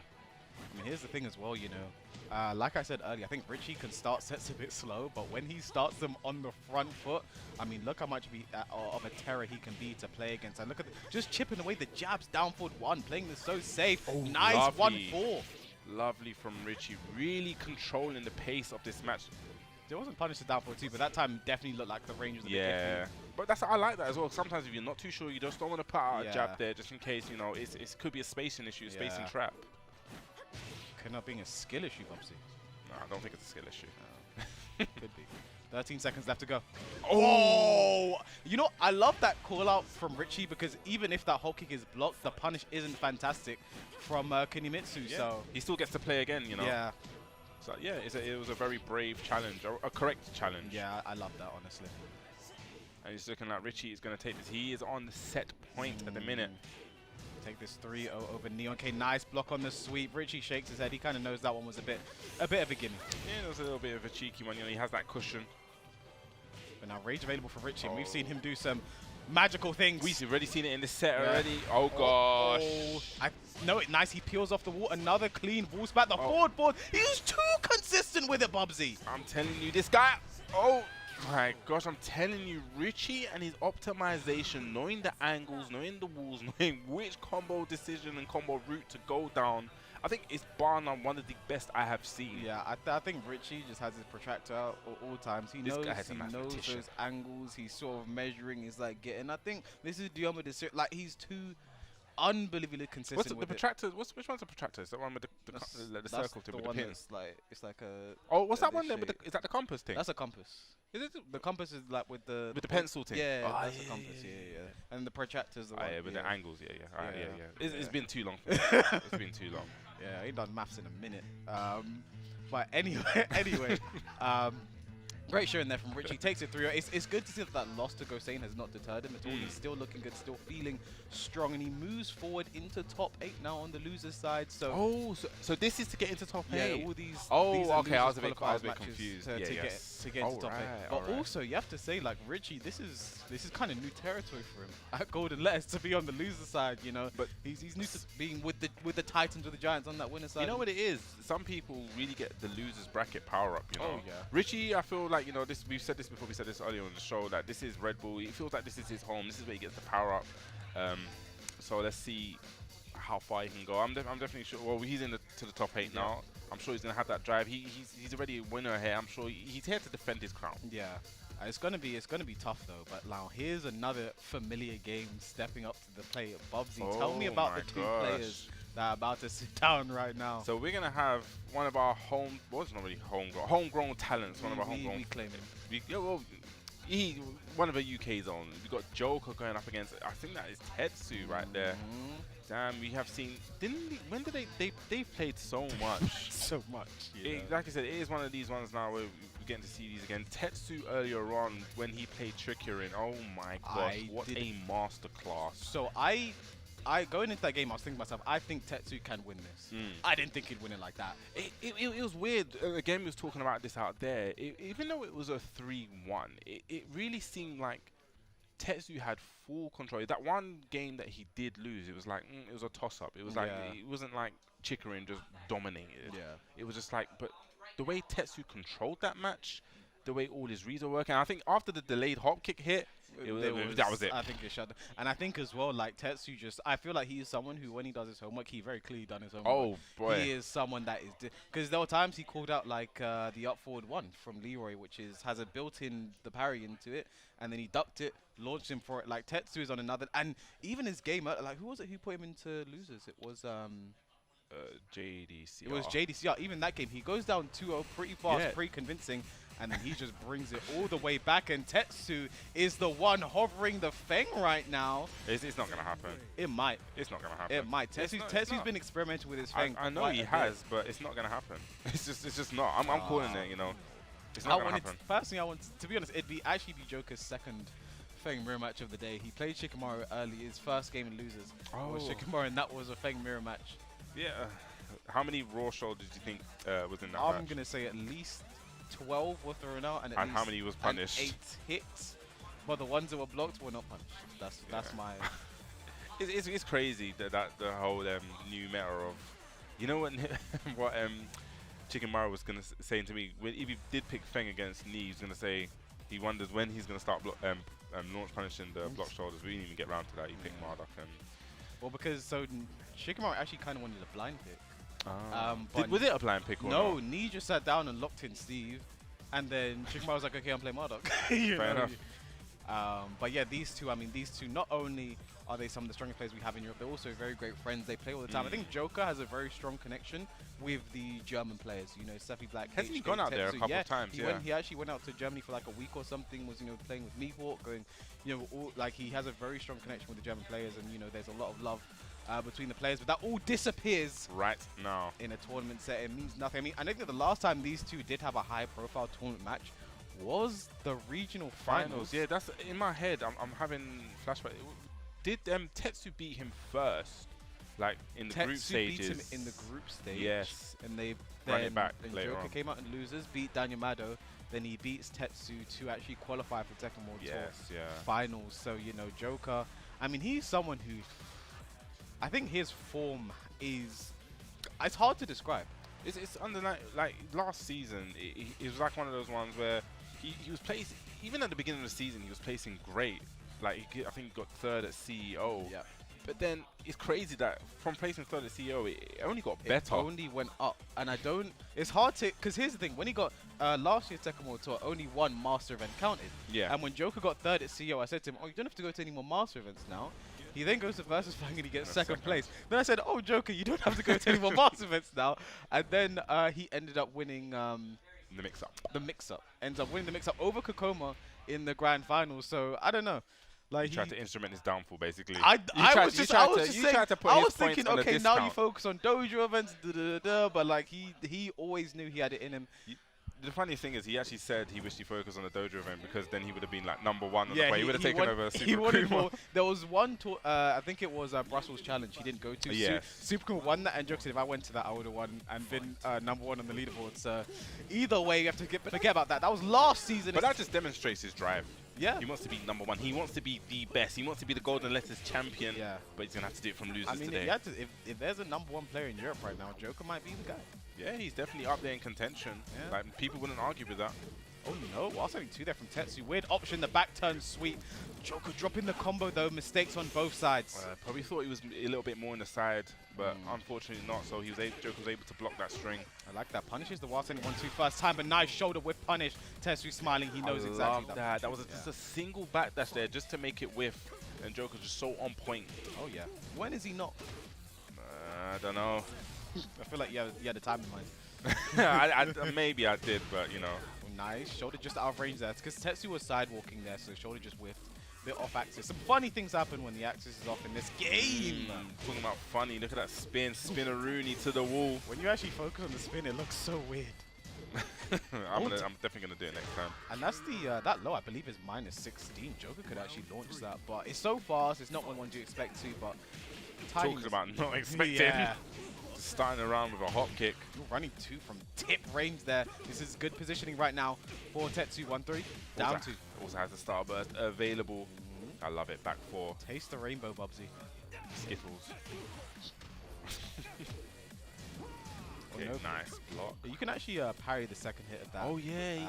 I think I've seen Joker do that. Yeah. I think it gels as well, so you can sort of mash your parry. And nice 1-3 that time. He actually sidewalked the other way, so the shoulder connected that time. Guy's so aware of his situational surroundings. Yeah. You're going to get a punish. 1-2-2, it's a back turn. The sweep hits, but it's not clean hit, so Tetsu not going to worry about that. Has good space in there. Spatial awareness from Tetsu. Oh, probably didn't actually expect that to whiff. It's one of those situations you feel like you have blocked the move, even though it whiffs, so you don't really go for your punish there. Unfortunate for Joker, but has the lively right now for 1+2 into back 1. Very nice. Joker expecting something. Yeah, Tetsu just sitting outside of rage. There we go. One jab to activate it. Hop kick. Rage available, so extra damage right now. Okay. Okay, nice. Spends the rage drive. Nah, is he gonna? Yeah, that's definitely. Yeah, I'd love that combo optimization there from Tetsu. Peeled off the wall, got the next wall, and broke balcony to be 100% sure he gets the kill. Okay, final round in the first match between these two guys. We said it before. These two have played each other many times. Regional final was the last high-profile one. Even on life, the jabs take Joker down for 4 as well. Oh, the classic there. Not the best punish from Joker. Breaks the floor. Gonna go to another one. Going to the wall. Nice wall spot there. Okay, goes to Okuzemi. Down 4, back 4. That was a hop kick. He was really threatening with that hop kick. I heard the sound cue. Nice punish from the down 4. 2-1-3. Joker has to be careful of the raise drive. There it is. Plus frames for Tetsu. Okay, nice defense from Joker. Avoiding the Beyblade.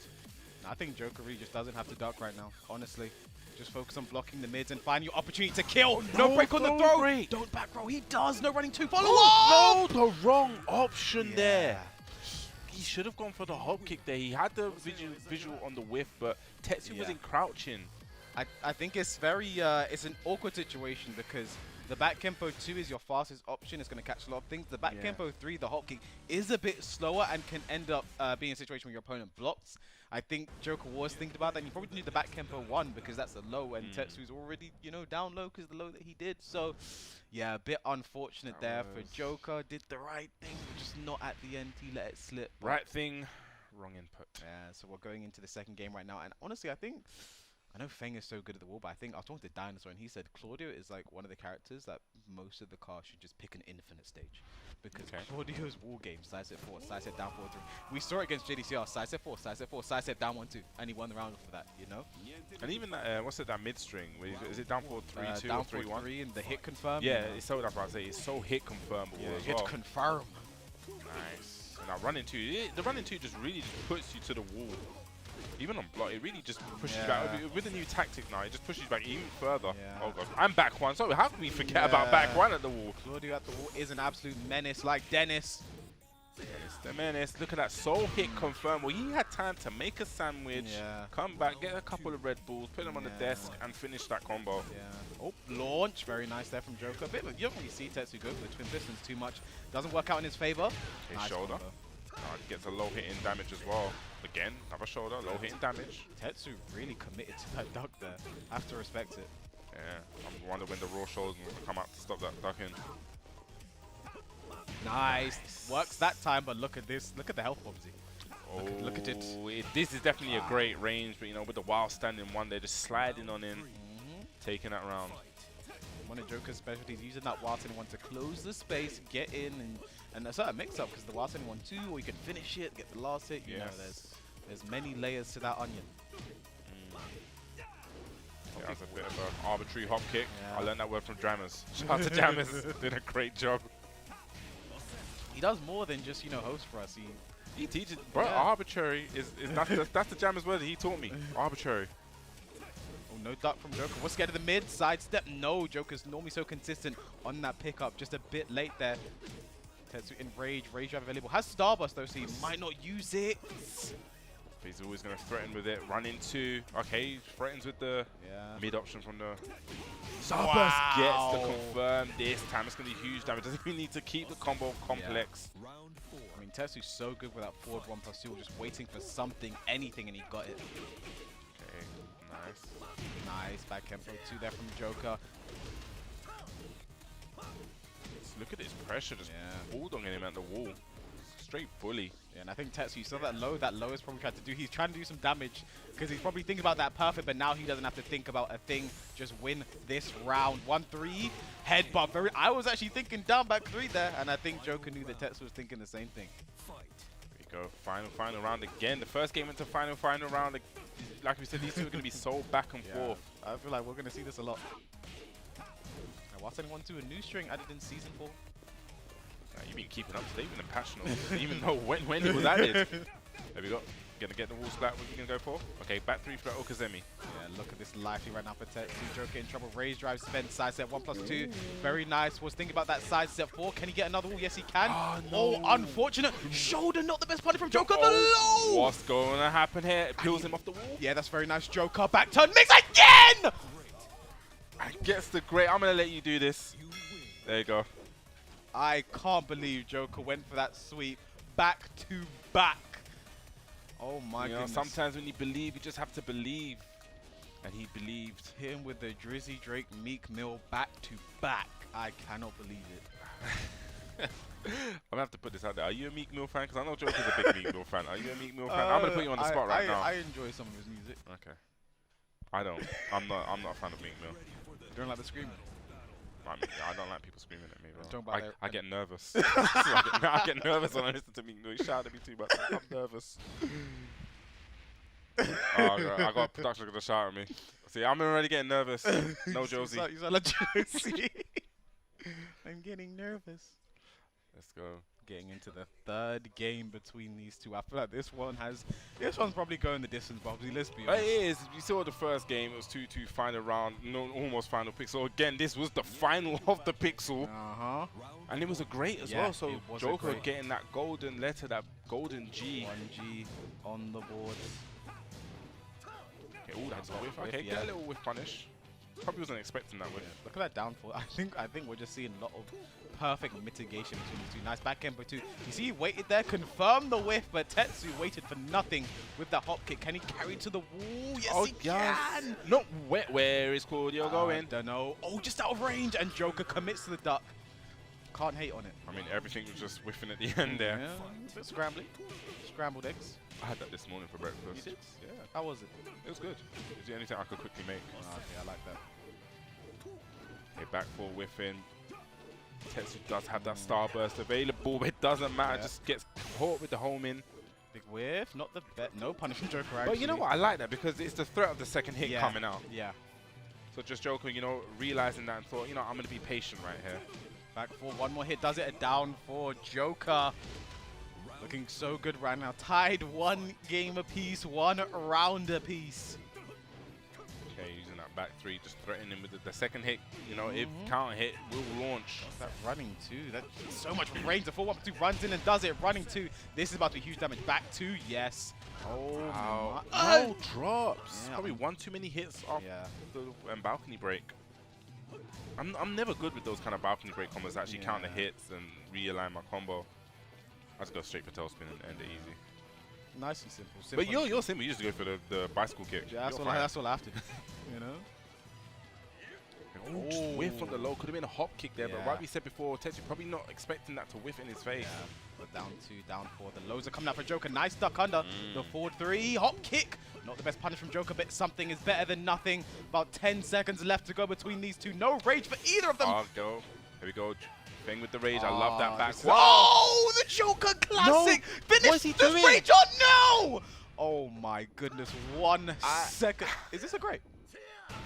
Wow, it's not. I was getting a bit. now I was getting a bit nervous. I was thinking, has he seen the time? Why is he going for the combo? Just go straight for rage off. Joker's combo was a bit too forward, 3, a bit too fancy for my taste there. You have to delay that 4-4-3 as well. Take it off extra time, man. You don't have the time. That was just frame timing on the timer. 1 second left to go, and Joker makes it happen. What can he not do? I don't know. And that was a classic Joker wake up there. The while sending 3, you know. We've seen it a million times. Oh, I saw that in the 10v10. Yeah, against Justin Iglesias. Oh, nice block there. So even though the first hit hits, the second hit can be blocked unless it is a counter hit. The Starburst is out. Down 1-2. No parry or side set from Joker. No break on the throat either. Another final round. I think these guys just want to play till final round. They want to utilize all of the Tekken. I know these two are fun playing against each other, so maybe they just want to do the same in tournament. Well, just chipping down. Well, Claudio is working on a perfect at the minute. Back 4. The down 4. Nice. Down jab to interrupt the down forward 2. Punish on the hop kick. Very nice. Oh, wow. Okay. Little micro side step into the hop kick there. Very nice there from Tetsu. Nice block on the side step. 4. We saw you mentioned the exact same situation earlier, Bubsy, waiting for the second hit. That time he didn't. Trade. Oh, classic EU get up counting 3. Now what's Joker going to do here? Forward 3, 4, down back 3. Rage available, spends it. Down 4, back 4. Down 1-2, no parry or side step. Back swing blow. And Joker, I think Joker's shaking his head. I think he knows that they're down 1-2, so he's kind of letting Tetsu have them for free. You know, he can parry, he can Tsubaki, he can sidestep. It looks Joker on our screen because it looks like, you see how perfectly aligned GoSain's shoulder was with, that looked crazy. Yeah. I think Joker's, maybe there's something wrong with his pad, I don't know. Because he might have a bind for his parry, and he might be hitting it. Do you think maybe he tried to backdash and jab and back that just forward jab? Because I'm sure, what tournament was it when he played? It was CEO, and he played against Gen. Yeah, and he done a backswing blow. At like the start of the round. Yeah. Like that's something he's just would never do. Yeah. It could be that kind of situation when you're pressing back and blocking and you kind of switch to forward, like, jab too quick. It could be, or Joker is him. You know? This guy, neutral, Mr. Neutral. But that backswing blow kind of skips neutral there. Yeah, skips everything. Skips and evades. I've seen a lot of down jabs from Joker, man. I like it. We're going back to that slower paced Tekken. Just, you know. Oh, wow. And that was a lovely side step hop kick there. Feng's hop kick not known to be the best. One of the best hop kicks versus one of the worst. Yeah, I would agree. Back 3, back 4. Down back 3, look at the range on that, so good. Back 1, stay away from me. Down 2, down back 3. One more hit for Joker, then down 4 to follow up. Joker looking so good right now. It was kind of fortunate that back 1 actually hit in aerial because it actually really pushed Tetsu towards the wall. Yeah. It was a quite a fortunate situation there for Joker to find himself in. He's a fortunate man. An unfortunate man with 1 golden G, 2 games up to 1. Look, I love the trading blows for blows. Nice. Oh, Joker. You dirty man. There we go, we're going downstairs.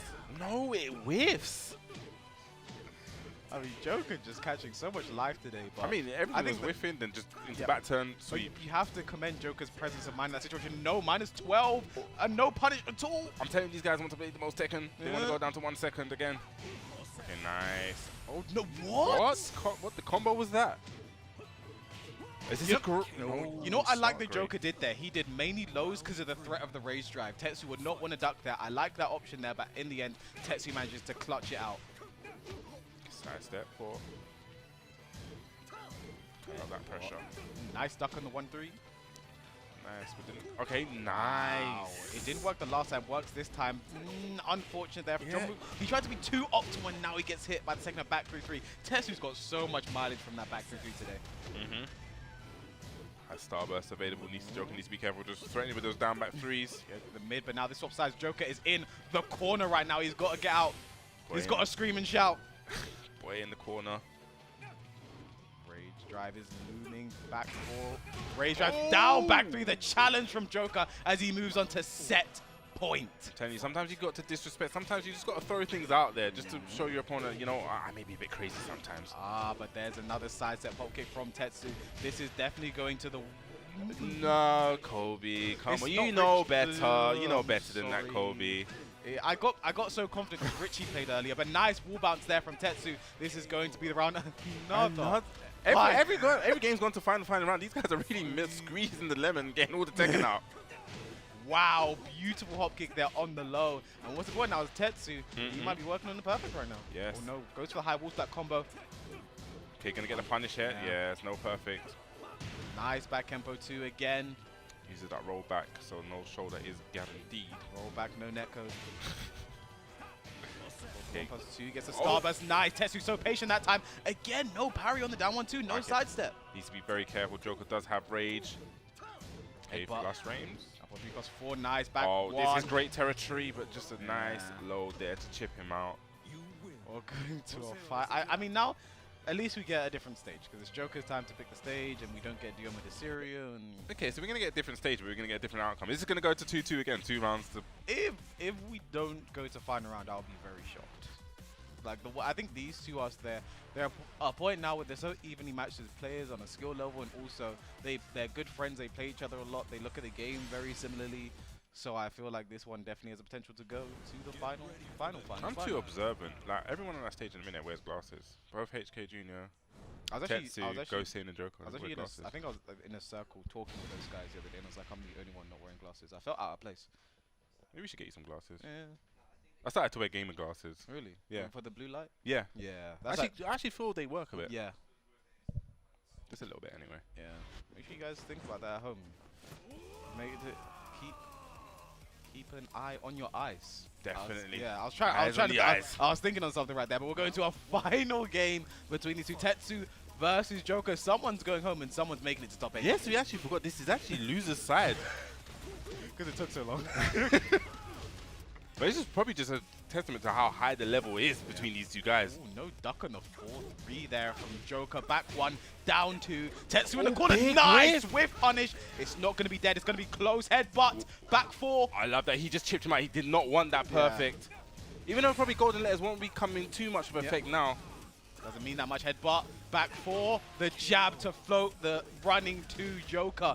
Draws first blood. Yeah, it's advantage Joker at the minute. 1 round up. Okay, counter hit. Just sidestep 4 from downtown. Where's the wall? We're going to go to the wall? Yes, we are. 1-3. And again, the shoulder whiff's a bit funny on the axis there. I think you was telling me yesterday, if it's 1-3, you have to go for 1+4 in that situation. Forward 2 Joker in such a good position right now. Headbutt Joker is now on set point. Tetsu is in trouble. Just turning up the heat there. That's 2 quick fire rounds there from Joker. I mean, we've seen Tetsu make these kind of comebacks before. There's no way we can count him out. But Joker is a man on a mission right now. A man possessed. Possessed, yes, he is. Lovely block. Oh, very unfortunate there. That no the punish. I believe that is launch punishable, but headbutt doesn't get the follow-up. Messes up his stomp.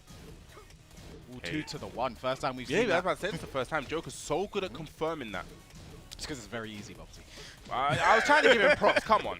Oh, no. Misses up the hop kick there. That could have been the Rage's -14, or Tetsu could have been tiny. Just a bit late, but that time he was definitely late. Tetsu in trouble. Down back 3. Down 4. Nice block. Raise drive spent. Down 1. No 2. Here we go, has the Starburst available. Joker needs to be careful, but it doesn't matter anyway. Crouch dash while standing 1-2. Joker with the excellent whiff punish. That was actually a quite quick one, 3 rounds. Yeah. But that was actually, I did say if that one doesn't go to a final round, I'd be surprised. So I'm a bit surprised right now, but that was an excellent whiff punish at the end there from Joker to keep it super safe. Like something like shoulder, if he's late, it whiffs. He can launch him, but you know, dashes in the wild setting 1-2, and you know, that's just what we've come to expect. From Joker playing super well today. Continues. I think even we got to give it up for Tetsu. Even though that was loser's side and he is going home, he has played phenomenal. His first game of the day against Chikurin. I like. What more can you say? If you missed it, it's one of those games you have to go back and watch. It was a masterclass. The way like you said before, he's definitely one of those guys that actually goes home and does his homework. Here, you can see that that was definitely A-star material. Yeah, that's what I'd give him for that. That was class. It's something that I want to actually go back and watch. Yeah, no, I think I'm definitely going to be doing some deep. Sorry, I was gonna say I'm doing some deep dive analysis on that set, but this next game, I'm not gonna say anything at all. We're just gonna talk for it, Bubsy, because eventually the cameras are gonna switch onto the 2 players we have stepping up right now. And one thing I think I want everyone to keep in mind as we get into this next game, this next match isn't losers. This is to qualify for top 8, and it is losers between these 2 very strong. I'd say they're kind of strong. I think they're a little bit strong. I think they're strong players. Bubsy. I think 2 guys stepping up, they can be classed as strong players. Damn, you know, both of these guys did feature in the World Tour. You know, one made it quite far, basically 3rd. The real basically 3rd. Officially. Like, I'm basically. You're basically 3rd. That was officially 3rd, yeah. But now we have a look at the final games we have. That's a bit of a spoiler. Yeah, I wanted to go to the cameras so they'd see who it is, but yeah, the next game is going to be Knee versus Chikurin. And I mentioned in loser side the match qualified in top 8. We have a lot of matches that are familiar. I think that you see that bottom game there, Anakin versus Fran. I think is the only game between 2 people I've never seen. Yeah, I've never seen those 2 play before. Maybe they've never played it before. It could be a first time for both of them. But we're getting into a match between some of the best players on the planet, Bobby. Probably 2 of the best players in their country. I mean, from before, people, if you know, had to have a fantasy bracket, no one had these 2 going into losers like that. I picked Chikurin as the person to go all the way. So the fact that he has to fight for his life in losers against... Didn't you say Chikurin or Knee? No, I said Chikurin or me, actually. Oh, or me. My bad. But yeah, it is the thing. It is the Leroy. Oh my. Let's get into this. The jabs, and that's something Joker really commends me for. The way he plays Feng is just jabs, down forward 1, back Kempo, down 2. You know, just very small moves. Nice Punisher in the back 1+2. Playing in that close range in a minute, just not letting each other breathe. Just like you said, that jab pressure from Knee.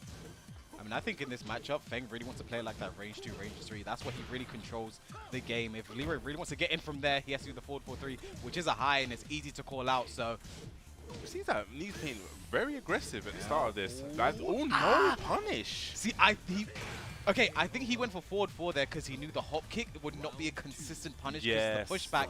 But I don't know if forward 4 is fast enough as a punish.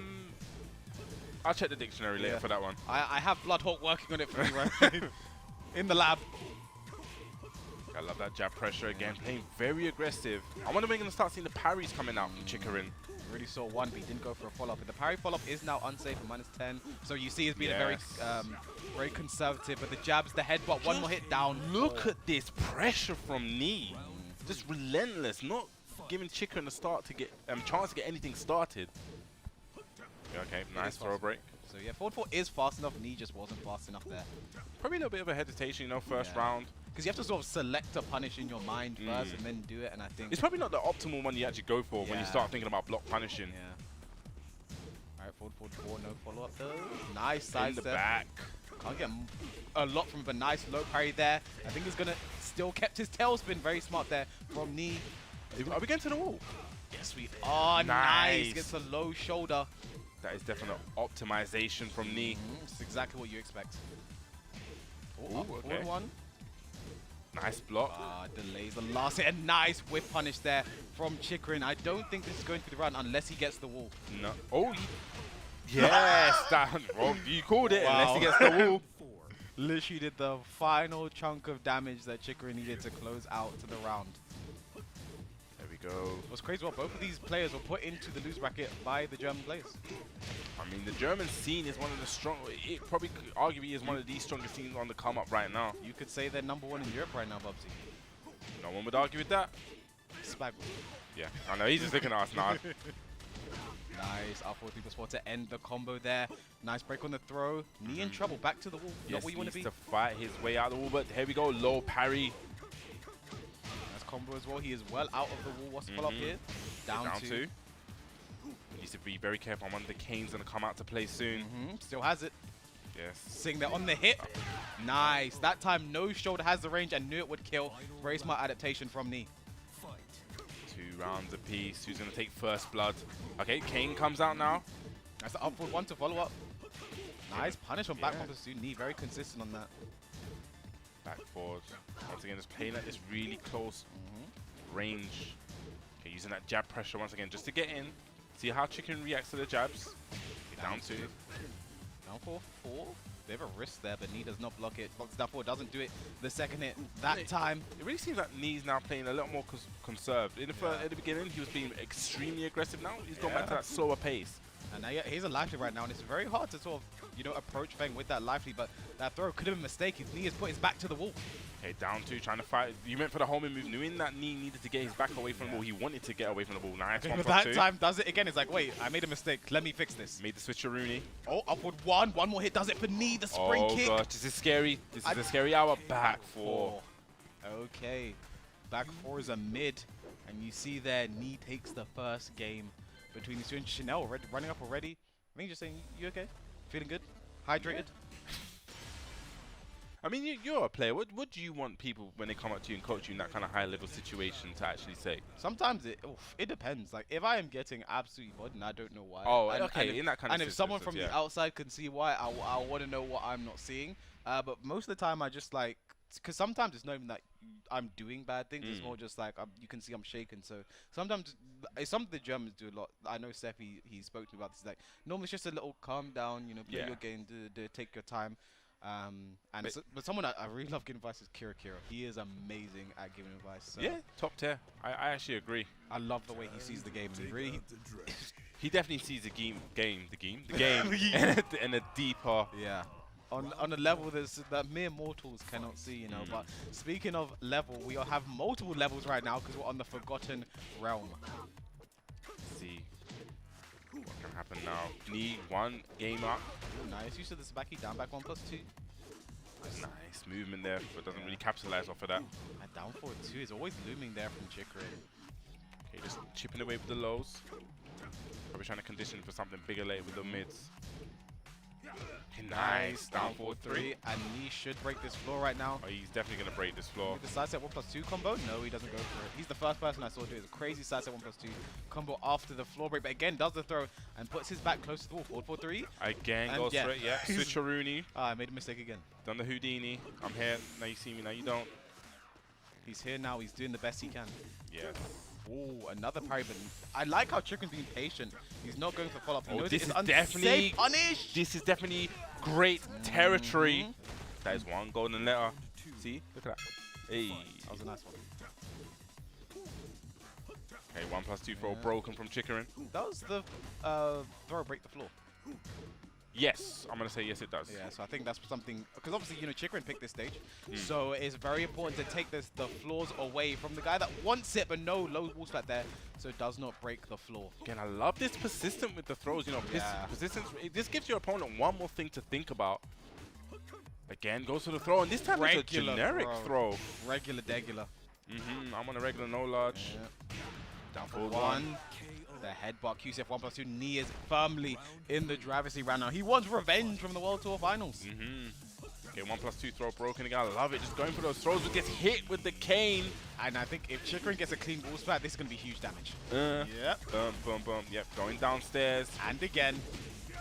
Holy moly. Damage. Up forward 3. This is looking so good for Chikurin. Punish. No. Out of range to punish. I think Chikurin was very well aware of that as he gets a perfect on the board. Yes, answering back with a golden letter. As you said, you know, you look so aware. He was like, he had the punish locked and loaded. Like, this is going to whiff right here. I'm going to whiff punish you. We actually saw Chikurin do something similar at the World Tour Finals. He did something unsafe. And I think it's against Galand. He tried to jab. He did down forward 2 immediately because he must have known the jab would have whiffed. You see their knee breaking the floor. Can he carry to the wall? Yes, he can. Big damage. Oh, wait, this could be a... Never mind. No! Oh, that's the punish! That is another golden letterhead. This time getting a perfect. So that is the punish. On the down back 3, you should be doing wild setting too. But at certain ranges, down back 3 is -14. I don't know if that's what happened there or Chikurin was a bit late. Either way, that is a disastrous outcome for Chikurin because even if he lost that round, he wouldn't have got perfected. Yes. Now Nee has a great and a perfect and only needs one more golden letter. He's up 2-0 in the set as well. So the longer the set goes on, the more favorable it is for Nee. Yes, and are we going to see our, I think our first one of the top 16. It'd technically be the second because HK beat Joker on the golden letters while also winning the set. Yes, you're maybe right. it'd be the first pure golden letters there. Let's see. Pure golden, that's what's up there for Nee right there. That's what PG stands for. Okay. No tips. Aye. There we go. Hey. Forward 2, finishes the string. This should go to the wall. Gets a clean wall splat. No, he doesn't slap. What the combo was that? What in tarnation? What a conversion. I don't believe that. Nice stuff. No punish on both punish. sides. Oh gosh, this is scary territory to be in. Yeah, scary Terry. Oh gosh. Does not want to eat a blow shoulder. Okay, blocks the blue shoulder. Yeah, look at the headbutt. Down forward 1, goes for the Sabaki. Back 4, great option from Chikurin. Wow. I was scared that he was going to try and jab him just to put him even more in a great range. He needed to do a chunky hit there. He needed to end the round in 1 hit. Okay, nice. Oh, couldn't let it rip. I don't know whether he doesn't believe or he's just trying it just to use it as a poke. He does kind of use it as a poke, but nice. The second hit, the full crouch string that should go to the wall. We're going downstairs. Yes, we are.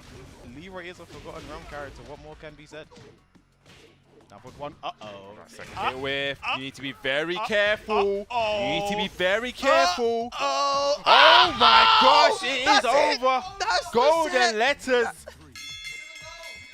Golden letters. I don't think they know.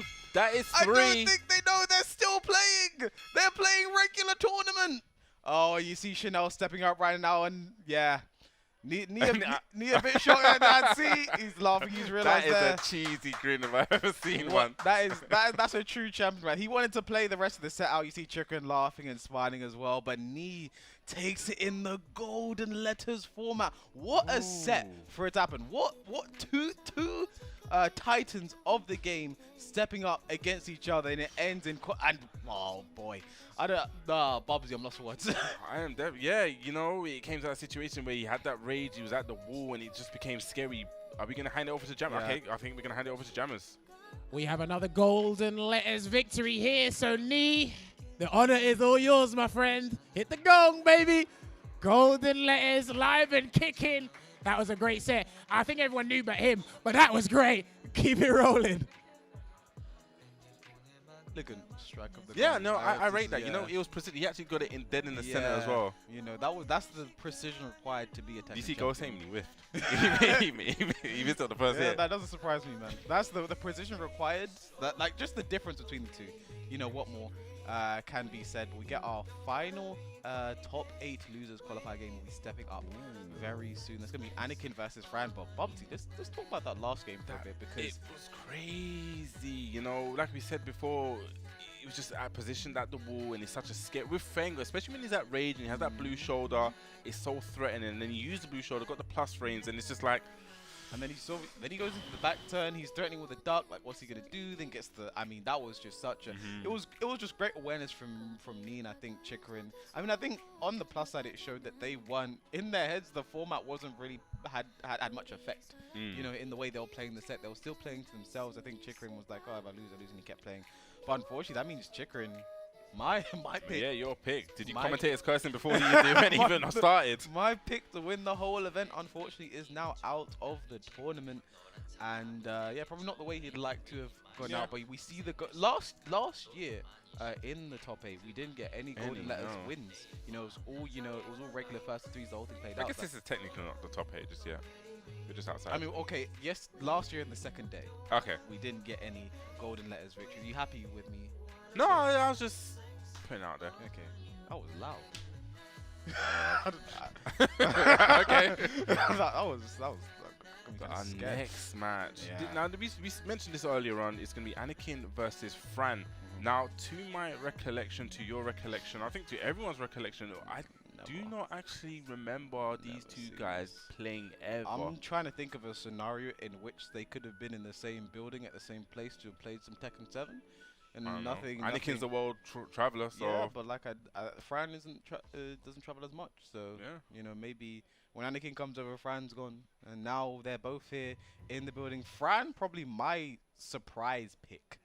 And you see their knee is actually gold because to sort of solidify his golden golden letters victory. And I do believe the winner of this game will be playing against Lee, so you know that's a bit of a. I mean, I'd love to see an Anakin Lee match. I'd love to see that. You know, that's crazy. And losers as well. They had probably one of the greatest matches of Tekken 7 history in the Combo Breaker 2019. You know, I actually can't remember that far back. What happened in that one? Combo Breaker 2019 was the Anakin versus Knee, the grand finals. The knee reset. That was with the pool, and then it ended in a timeout, and it was a very long set, and it was. Is that the same one where Knee played Rickstar? Yeah, the same tournament. Yeah. That's all I remember from that. And now we're getting into this game, our final qualifying match to get into top 8. It's going to be Anakin versus Fran. And obviously, I think, you know, the people at home are thinking, oh, this should be easy for Anakin. You know, he's the world-traveled guy, whatever. But you cannot count out Fran because he actually beat Chanel to get here. I actually watched that must have happened off stream. Yeah, I was on the loser side stream, and I actually watched the end of that game. And Fran is one crazy demon right now, a raging demon. But he's not playing Akouma. But yeah, we're not going to see no raging demons. He doesn't actually like Akouma. Yeah, he hates Akouma. I shouldn't call him that. He might not like it. There we go. Anakin off to a great start. Nice. No parry on the down forward. Where's the wall? There's the wall. It should be dead if he breaks it. No, he's got the side. He tried to. Okay. That was unfortunate there. Yeah. I think that's a punish as well. A side 12. On the Gale kick, that should be a punish to down that one. Okay. Nice. Just goes for the down forward too. Fran, a master of the hard reads. I mean, we was playing with a character like Anna. You have to have those hard reads. I mean, speaking of, nice patience there needs from to be Anakin. very careful. Needs to be very careful. Down forward one, and there's a perfect from Fran. First golden letters of this set. Starts off with the low parry. Fran is on a tear at the minute. Got Jack where Anakin does not want to be. Needs to be careful and try and work his way away from the wall. He went for that auto low parry there from CJ and doesn't get it, but breaks the balcony. They should go to the next wall as well. Running string to get the wall. Okay. No, too many hits. Yeah, one too many hits. Get up 3. Very nice there from Anakin. Fran is a very aggressive player, so knew he wants to come back and try and get some more. Forward 4-3. Nice break on the throw, very fast. Could have launched that. We've not seen anyone really launch that today, and I call it Anna Shredder kicks. I dig it. I can get with that. To close out the round. And again, more Anna Shredders. Nice side step duck there from Anakin. So where is he going to find the wall? Just shy of the wall? That's one of my favorite combos as well. Just wake up low, sleep. It's Fran. It's Anna. It's Frana. What more do you expect? 4-2. No punish on the 4-2 either. Yeah, a bit late. Nice definitely going to punish on that. Down 4-2 from Jack is punishable. Oh, nice. The forward 4-3. I think this is dead, Bubsy. Yeah, this is definitely dead. Gets the wall. Going to get the booty. And that is 3 rounds to 1. Fran looking really strong. I mean, and he got the golden letters too. I mean, Fran, that's a very good start. Got a perfect. Got the game. And what stage? Jack. Anakin. I was gonna say Jack. I mean, they've kind of like bonded into one now. Anakin and Jack are synonymous. One. You know, they They like you can't think of one without thinking of the other. And Anakin loves a Violet Systems pick. I think it's a good. If you want to keep the walls in play, I think it's a good stage. Yeah, and it also I think is it like a rectangular one also where one side is a lot longer. Yeah. So yeah, that's cool. Jack's got decent wall carry. You know, 4-2-1-2. If he gets that the high wall splat, decent. It works. Do not test Anno. Do not test Fran. Step One aside. game up, perfect on the board as well. Great start there. I mean, it's one of the best starts you can go for. It's one up on each board. Okay, nice, gets the punish on that. Trying to mix him up 50-50. Can't guess them right all the time. I love how Anakin still goes for the one sometimes. Like, there is just so unnecessary. Charged up back two. But the upward one there. No perfect there from Anakin, but he gets on the board. Yeah, that was almost a perfect round. You know, he played perfectly. Yeah. Forward two, stay away. Don't touch me. Oh, that's a bit unfortunate. They went for the down forward two. Probably thought the hit wouldn't hit. The last hit wouldn't hit there. Just down forward two from downtown. Stopping any kind of approach. Mix up forward 4-3. Fran is staying down a lot, and Anakin catching on to that. Down back one. One more hit does it. While setting two, Anakin, the momentum is shifting. That was two quick rounds there from Anakin. I heard something charging up there. Could have been a back two, down back two, who knows. But this is going to be a side wall. No, it's not. It's not going to be any kind of wall. Brother gets the launch. Just fighting away from the wall. It goes to the sweep this time. That's so classic from Fran to end a combo with a QCF1 and then just sit there and crouch and make you guess. I mean, it's Anna's strength. That's what you need to go for. Down for 1-2 again. Down back one. While standing 4. Anakin, can he make this comeback? No. Down forward 4. Fran gets around the board. I had a lot more range than I thought it did. I didn't think I was going to hit. Forward 2 to start off with. And just, I love it. Just running up and ducking. What are you going to guess? What am I going to do? Mid, low? Which way do I go? Who knows? And I think it's a bit rough for Jack because he might not be able to sidewalk the mix-up as well as other characters. Yeah, that is a very good point. Yeah, Jack, you know, is a big body character. He's probably going to struggle with that kind of movement. And he's going to struggle when his back's against the wall because how he's going to get out here. No punish with the booty while sending 1-2. Nice block, but no launch again. Things are looking worrisome for Anakin as Fran claws his way back a final round, second game. I think characters with that kind of down forward 1-2 like Anna's, it really shuts down Jack a lot. And the jail's on block as well, so. Okay, nice. Okay, hard. Talking about hard, big reads. Is he gonna get the perfect here? Anakin, one more hit, down, back one. Answers back in kind. Wow, so this is actually a true even of the sets. Both one game up, both one perfect up. It's truly even. Yeah, it's a perfect start, Bobsy. Nice. See, K was getting applaud for that dad joke. Or dead joke, I don't know which one. Dad or dead joke. Which one do you call it? I don't know.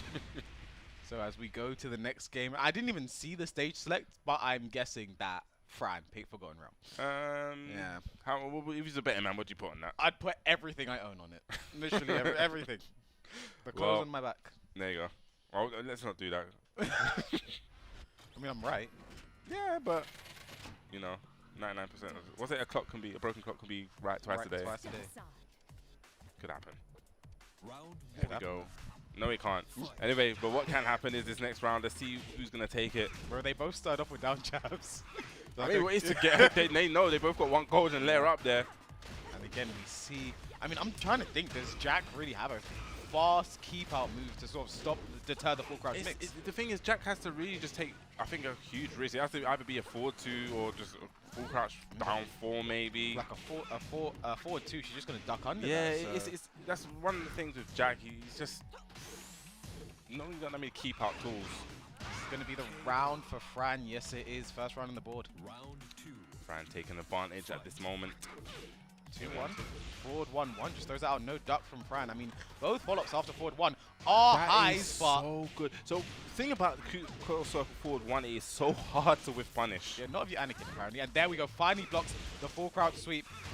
If I'm Anakin, I'm going to take a floor away. He does right there. Yeah. Oh, this is an awkward situation for Fran, but... Ooh, he's going to get a conversion. Oh, I thought he was going to break the floor there. Might have tried to keep it because it wouldn't have been that much damage. And there, just sits in full crouch, makes him guess. But look at Fran's life. Are we in great... Is this great territory? I don't know. I'm scared. Is this great territory? Are we going to see another gold? No, it is not. Oh my goodness. Anakin. That was a bit anticlimactic. Yeah. And the thing is, Anakin kind of like threw that round away. You know, it came down to the block and the down back one, and then just a full crouch mix there from Fran. Just pressing that forward for one. Yep. Down forward 4. Down forward 1-2. Ooh, underneath the jab. Yep. Nice punish. Yeah. Goes for the CGM. Nice break there from Fran on the throw, but drops the combo. Nice low parry. Gets a little side step to just realign this combo. Can then go for the because I mean, no, goes for the damage, just misses. A bit too many hits.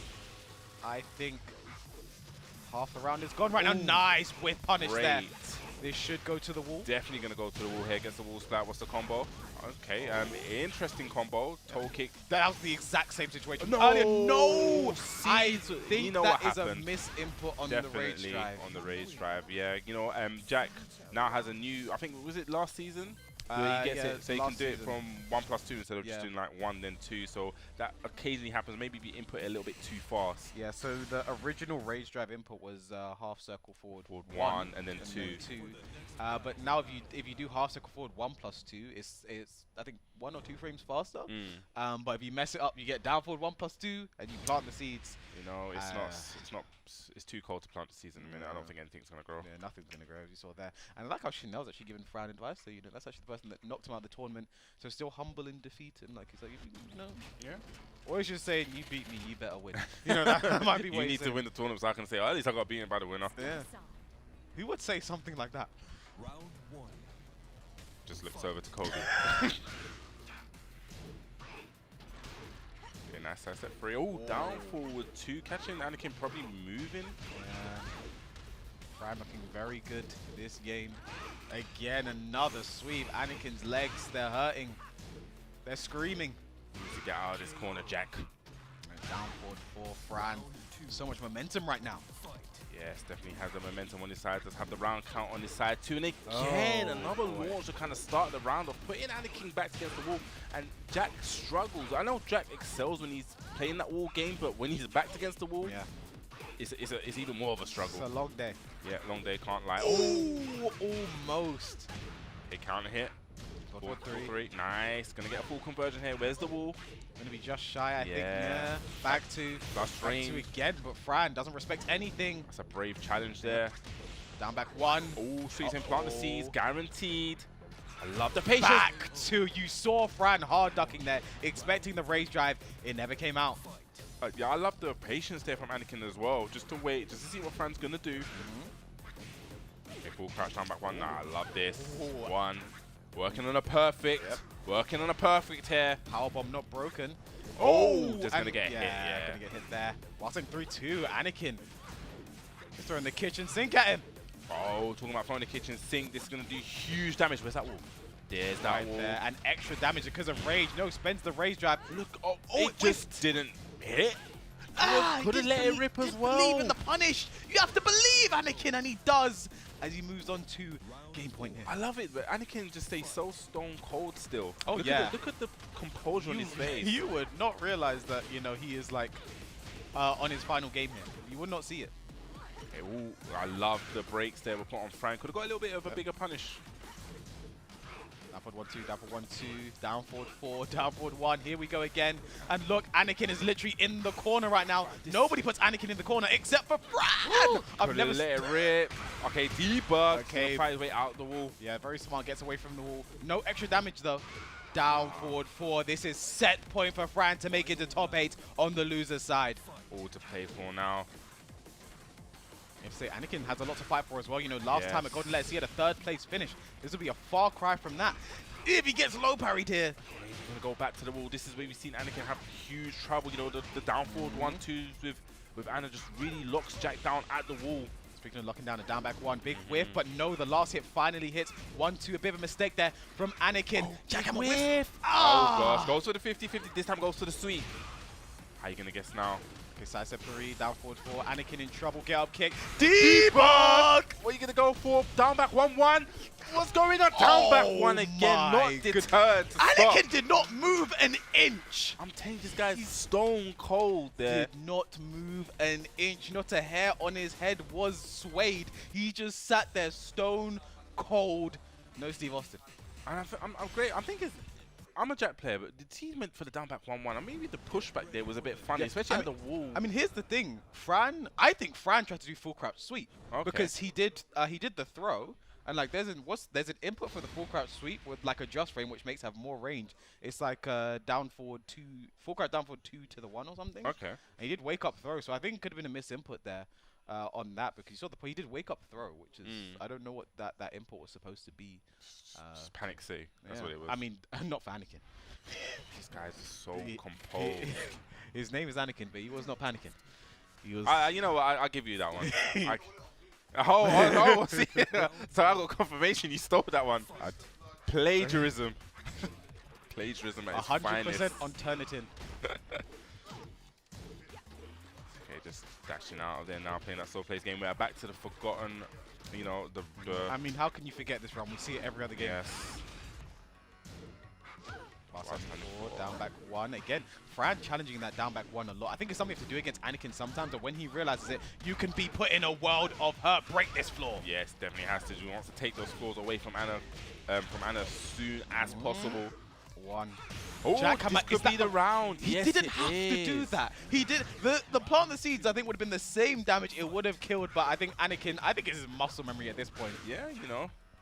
Why not? Style on them. I think him and Saint were the only ones that were truly. I think Dante as well, have to put in that discussion, were truly consistent on that one after the jackhammer. Okay, I love that little side step duck there from Anakin. 4-2. Yeah, someone just trying to alleviate that pressure. 4-1, dropping the people's elbow on them. 1 again. Still doing it. He doesn't have to.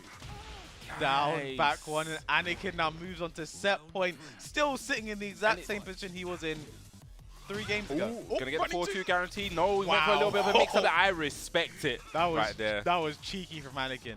You know, because if the 4-2 may try to duck it again. Okay, this time it gets the guarantee just damage. The guaranteed hit this time. Ooh, wow. Big counter hit. This is gonna do tremendous damage. We're gonna go downstairs. I think we are. Nope. No, we're not. I think we're going downstairs now. Yep. Yeah, that was such a call out there from Fran. Big call out. Look at the damage here. Yeah, Anakin stuck there. I think he could have tech rolled a bit earlier, but Fran takes full advantage of that and he stays alive. You know, just okay, 4-1 again, just trying to drop that elbow. Goes for the sweep this time.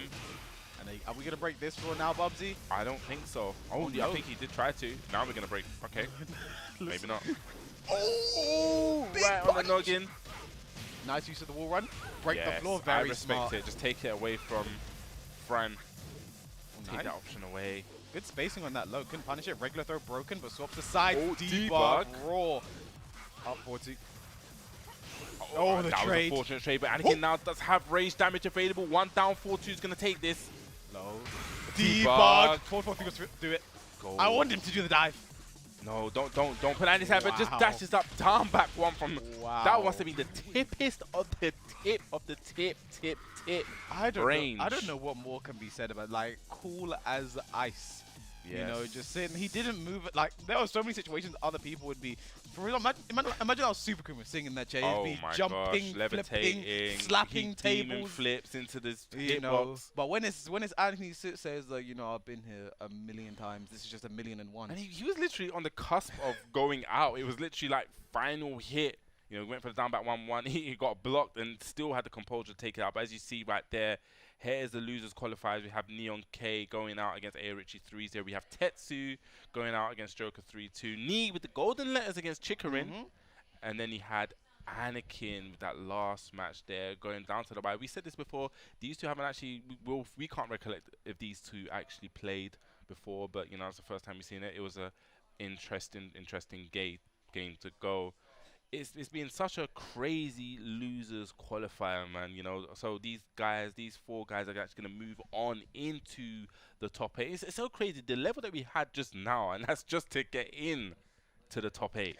Yeah, I mean, things are only up from here, you know. The way that all of these players have played today, like, even though some of the players they're grayed out, they're not playing anymore, they're not going to be with us today. I think every single player has had their moment today, and they can walk home with their heads held up. It's so true. Like you said, you know, Neon K, for example, He won the LCQ yesterday. You had Tetsu with that amazing, I can't say enough, that amazing performance against Chikurin. That was probably one of the highlighted games of this whole event. Yep. You know, and then he had Knee with the golden letters against Chikurin. Tremendous match. Tetsu Joker, that was literally all the way down to the wire, to the wire, to the wire. The only game that was not final round was the final game between those two. So, yeah, no, I mean, what more can be said about the players for today? And like, we're not done. I do believe that means we're going to actually see Ayo Richie versus Joker and Knee versus Anakin. So very familiar games.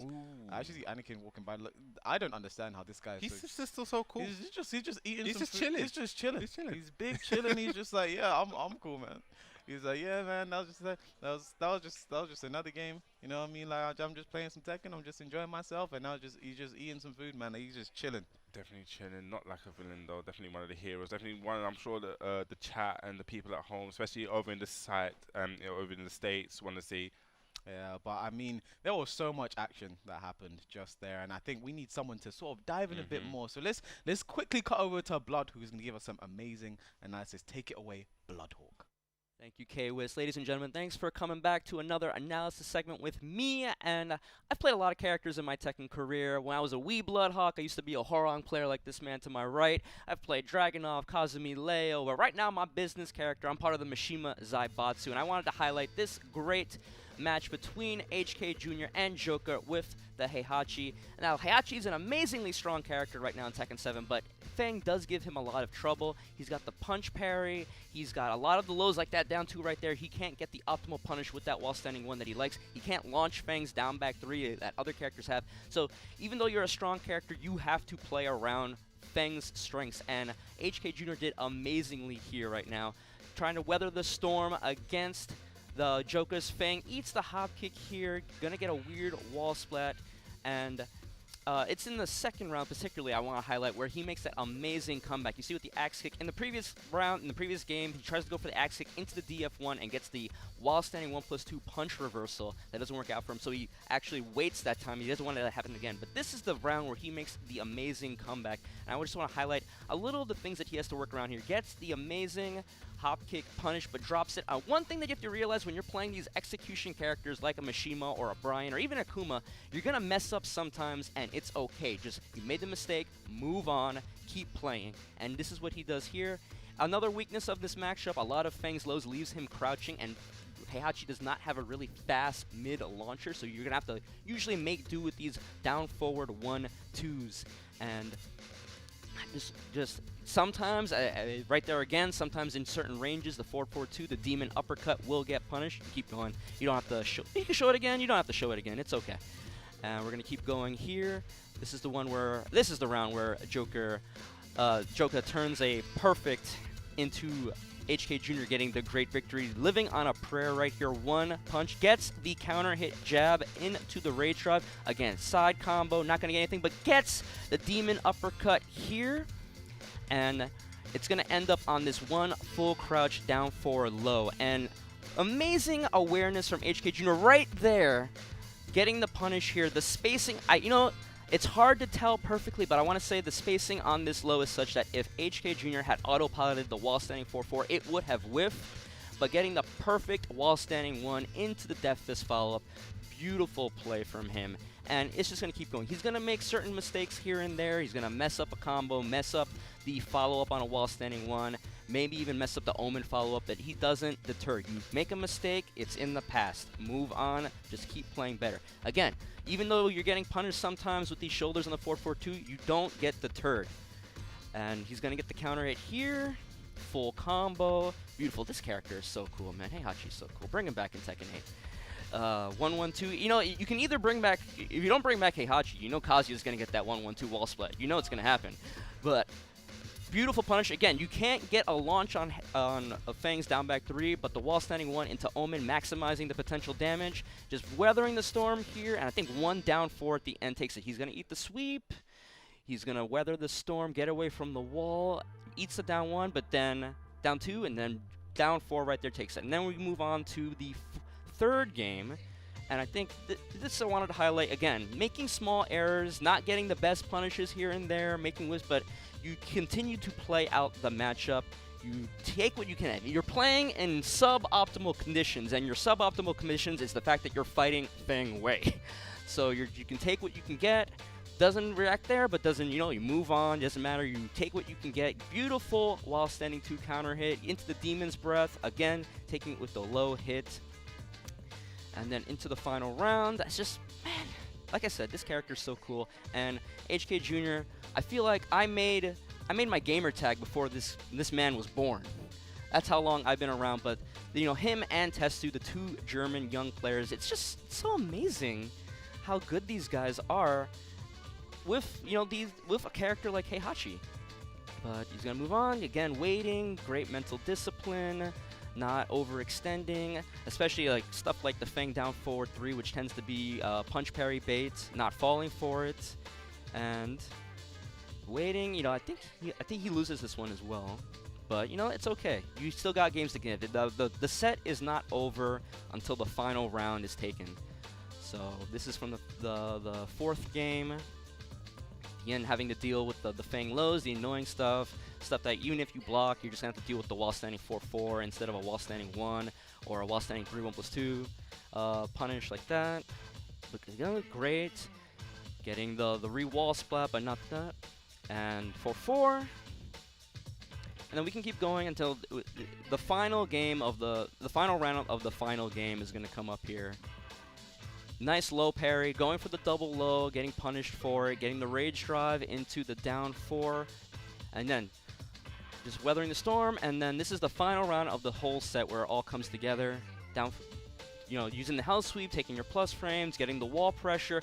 Beautiful Demon Wings cross-up scenario. I haven't seen that in years.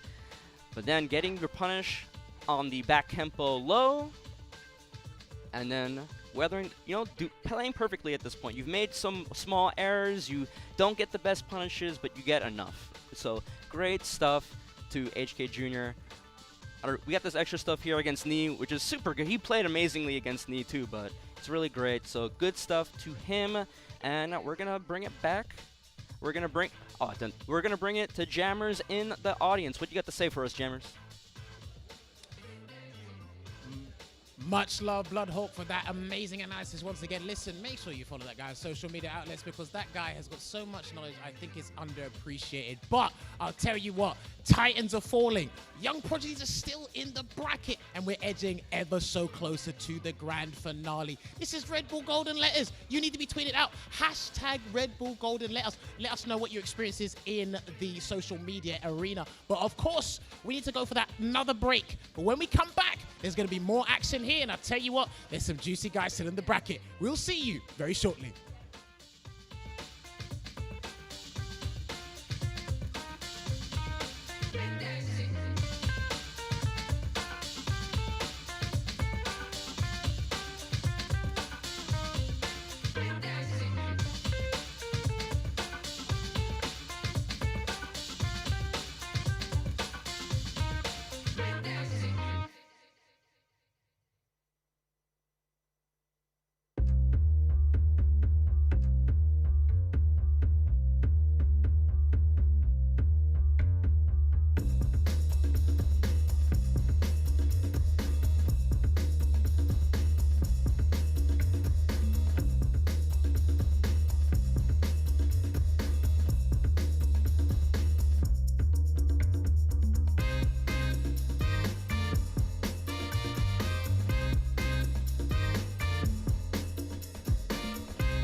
And welcome back to Red Bull Golden Letters. We are here. I like doing my interviews. And next up, I've got one of the best players in the UK, one of the best players in Europe. That's me stamping my mark. And I like this guy personally, only because he let me back in my hotel room in EVO last year. It is Joker. So Joker, what up? How you feeling today? I'm feeling good, man. I'm doing well. How are you, man? I'm lovely. You know, you're the only person who's asked that. You're my new best friend. But you know what? I got to ask you this, because last year you were here in Red Bull Golden Letters, but you couldn't quite make the top 8. You're in the top 8 now. What has changed? So last year I was shy of top 8. I got 9th last year, but this year I've qualified for top 8 in losers. I've seen improvement in myself, and the run's not over yet. You know, I still believe in myself. I still believe I can make it far. Now, you're talking about improvements. The first time I really saw you stamp your mark, especially in the last year, was that versus fighting where I think you came 3rd or 2nd. My apologies. And then you kind of just built on that. It was CEO you came 3rd. That's where you came 3rd. But you've had a remarkable past year. What has it been? Has it been thinking about the game more, taking these huge breaks? Has it just been grinding? What has it been for you, Joker? I think it's just been grinding and, you know, not complaining as much, having a good mindset in general. You know, and also traveling experience has helped me a lot. Things like that, it's just, it's been great, and I've had such an amazing year, but I'm aiming to make 2023 even better, and I hope to win more tournaments, travel more, and do all of that. I mean, speaking of travel plans, because, you know, the TWT 2023 did get announced, off the cuff, where are you planning to go? Combo Breaker? EVO? Like, talk to me. So I'm not going to EVO Japan because of Ramadan, but I'll be going to Mix Up to defend my title. I won 2022 Mix Up. I'll also be going to EVO Las Vegas. I'll be traveling to Pakistan in May. I'll also be going to Rome in April. So yeah, I've got a lot of tournaments planned. So I'll definitely be traveling a lot this year, a lot more than last year, hopefully. Now, my last question before I let you go, because I want you to stay in the zone. I'm going to be devil's advocate here, because I'm infiltrating your scene now. Who's better, you or Ayo Richie? Oh, that's a tough one. I'm about to play him. But you know what? I'm going to say it to me because I've got better results than him. Oh, I may have done the host cut. Oh, I'm sorry, Richie. He's such a humble guy, but you know what? Joker, always a pleasure. Please follow this guy. I love this guy to death. But yes, we're going to get ready for the next couple of games here. The commentators, take it away. All yours. Ladies and lads, Red Bull Golden Letters live from the Red Bull Gaming Sphere in London. It's top 8 time, and I'm joined by amazing commentators, Gerald, Stacey Steve, and K-Wiz. How you guys doing? Good, great. I'm doing great. I'm doing perfect. I'm doing golden. I don't know. I'm doing great. Yeah, I don't know what more to say. It's been an amazing tournament. We've come up with some good games, and even better games are coming, Steve. Dude, some of the matches this weekend. HK Jr. looking like a legend out there. The boy Anakin looking like a legend out there. We still got a lot of dope matches, and honestly, I can't wait to get to them. And we got my boy Gerald up here talking with us about some Tekken. I don't get to do it that often. I'm just happy we get to do it, you know, together, you know? Yeah, it's amazing to be here. I mean, you know, with the 4 of us, this is, I think this is the first time doing 4-person commentary at once. So, you know, this is really exciting. And the matches that we've been seeing, I mean, there have been some upsets. I mean, when are we going to talk about this?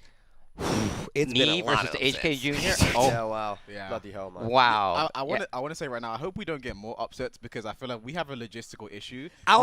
With Steve being in between 2 people, I feel like we should have put him on the end because there's multiple injuries to be had with Steve. So this guy was running a double barrel rip. He had my wrist and Rip's wrist at Tournament 28C Amsterdam. He's a squeezing. Right? I had both. I was going skiing. Yeah. Anyway. But no, dude, it was like a good time, man. Like having the 4-man commentary actually works out because everybody gets a chance to like say their piece. I feel like Tekken really kind of lends itself to that as we get into this top 8. There's a lot of good matches left, guys, and there's a lot of good international talent that's represented here at this Golden Letters. And we were talking about HK Jr. He's going to be first up, going up against none other than Super Akouma. I can't wait to see it, man. Yeah, 100%. And you know, this is the thing. I said it before on commentary. Super Akouma has always said to me that there's a couple people that I just do not want to play against. I want to avoid them at all costs. Arslan, Ash, and HK Jr. Those are two guys that he really struggles against. But he said to me, you know, I was talking to him just before the top 8, and he said to me, Spag, I know what to do. And when he says that to me, he usually wins. When he says Spag, I know. Oh, what to wow. do. The confidence. Spag, I want to say something. So, yesterday, you had the player picking process from the LCQ winners, right? Right. And HK initially was, I'm going to pick Super Kuma. But then he didn't because the initial bracket had the winner of Super Kuma playing against Ni. So he chose not to play against Super Kuma. Oh, wow. And then look what happened when HK played Ni. Hey, did it, man. He did it. But yeah, it's going to be an interesting one. You know, the Akouma versus the Heihachi, and it's a matchup which Super Akuma believes is not in his favor. Although we all obviously believe that Akuma is in favor of every matchup, right? Right, Gerald? Oh man, I don't know. We're gonna start this the Akuma conversation. Yeah, but Gerald's been trying to have this conversation the entire time we've been here. By the way, just gonna put that out there. Akuma's low tier. No, but I mean, it's probably going to most likely be the Heihachi here, the main character going up against Akuma, and we've seen this before throughout 2022 when Joker and Super Akuma were traveling. They often met each other in the bracket, and usually, you know, it would go Joker's way because, you know, throwing out the electric as a preemptive move to catch the timing can also catch the Akuma running in, but also jumping. It's a good anti-air move to use as well. Yeah. And forward 4-2 if you catch the sidestep on the fireball. I mean, Heihachi has the options to win here. Definitely has tools to kind of like deal with, make Akuma second guess some of his options. I feel like an aggressive Akuma that's there, like able to get meter, kind of force you into a corner. The way he plays exactly, he's literally like, yo, I need you to respect me, dashes in your face, tries to make it so you don't get used to the game plan he's going for, and very resourceful when it comes to like finding the wall, making sure you respect the fireball, and then at last second uppercuts that somehow always hit. I don't know how he does it. And in this format, it's kind of, I think the 2Ds have a bit of the added strength because, you know, if they do a fireball, you block it. That's some chip damage. You don't get perfect. You're about to kill me. DP, that's chip damage. That's true. I mean, the two. I mean, they become even higher tier in this format. Yeah, as if that could be, as if that was possible, you know. But you know, we'll also talk about the next match as well because I really want to, when that match comes up, I want to talk about GoSain and the run that he has had as well. Because you know his run has been incredible. The people he's taken out, not even just today, but in the LCQ yesterday, and the way he's played, it's been special. So we'll get to that when we get to that. But right now on screen, as you can see, Super Akuma rocking the Red Bull Golden Letters jacket. You know, he was invited here last year as well, did very well, but you know he always wants that win. You can always do better than you've done before, and that is his job here today, as we're going to see a matchup we've seen many a time in Europe, but a different person behind the Heihachi. Yes, okay, but obviously HK Jr., this is the man of the hour right now. It's going to be HK Jr. versus Super Akuma. We've seen it before in Europe, but it's offline now. And I want to say it now because you see this guy's beat today. Please, sponsors, if you're taking a look at this young man, HK Jr., please take a look at this young guy. We'll talk about GoSain later, but this guy, the run he's had today, he's 20. I'm definitely co-signing young HK Jr. I was saying this, dude. This is my favorite player to watch right now, bro. He's so ridiculous. I think Rai should be looking at this guy, Spag, honestly. Yes. What are we thinking for this set then? Gerald, what do you think? Is it going to be a clean sweep here for either one of the players, or is it going to get close? Is it a close one? Well, I think Akuma has to, you know, get in and get the, you know, traditional down 3 combo into big damage. I think it's going to be a challenge for Super Akuma to try to get in with some of the tools that, well, you know, FF2 and stuff like that you're mentioning. It's going to be a challenge, I think, for Super Akuma. Yeah, well, let's see. Geez, so much damage lost on that first initial juggle. Not dead, but it still hurts. And he just looks so comfortable, and I think you'll have the added confidence that you know you beat him before. No meter, that could have been dead actually with the meter. I'm going to be the one to say it. Are we in great range? Are we in great range? Are we in great range? Got a great. What a jerk. Oh my god, a great to start it off. Hey. First round. I didn't want to be the one to say it, but good work, dog. We're in the great range. And oh my god! Sidestep on the forward 3. That's very, very dangerous. Yeah, especially with that electric execution. I think that was max damage for a great round. That had to be max damage. Look at this combo conversion. What the?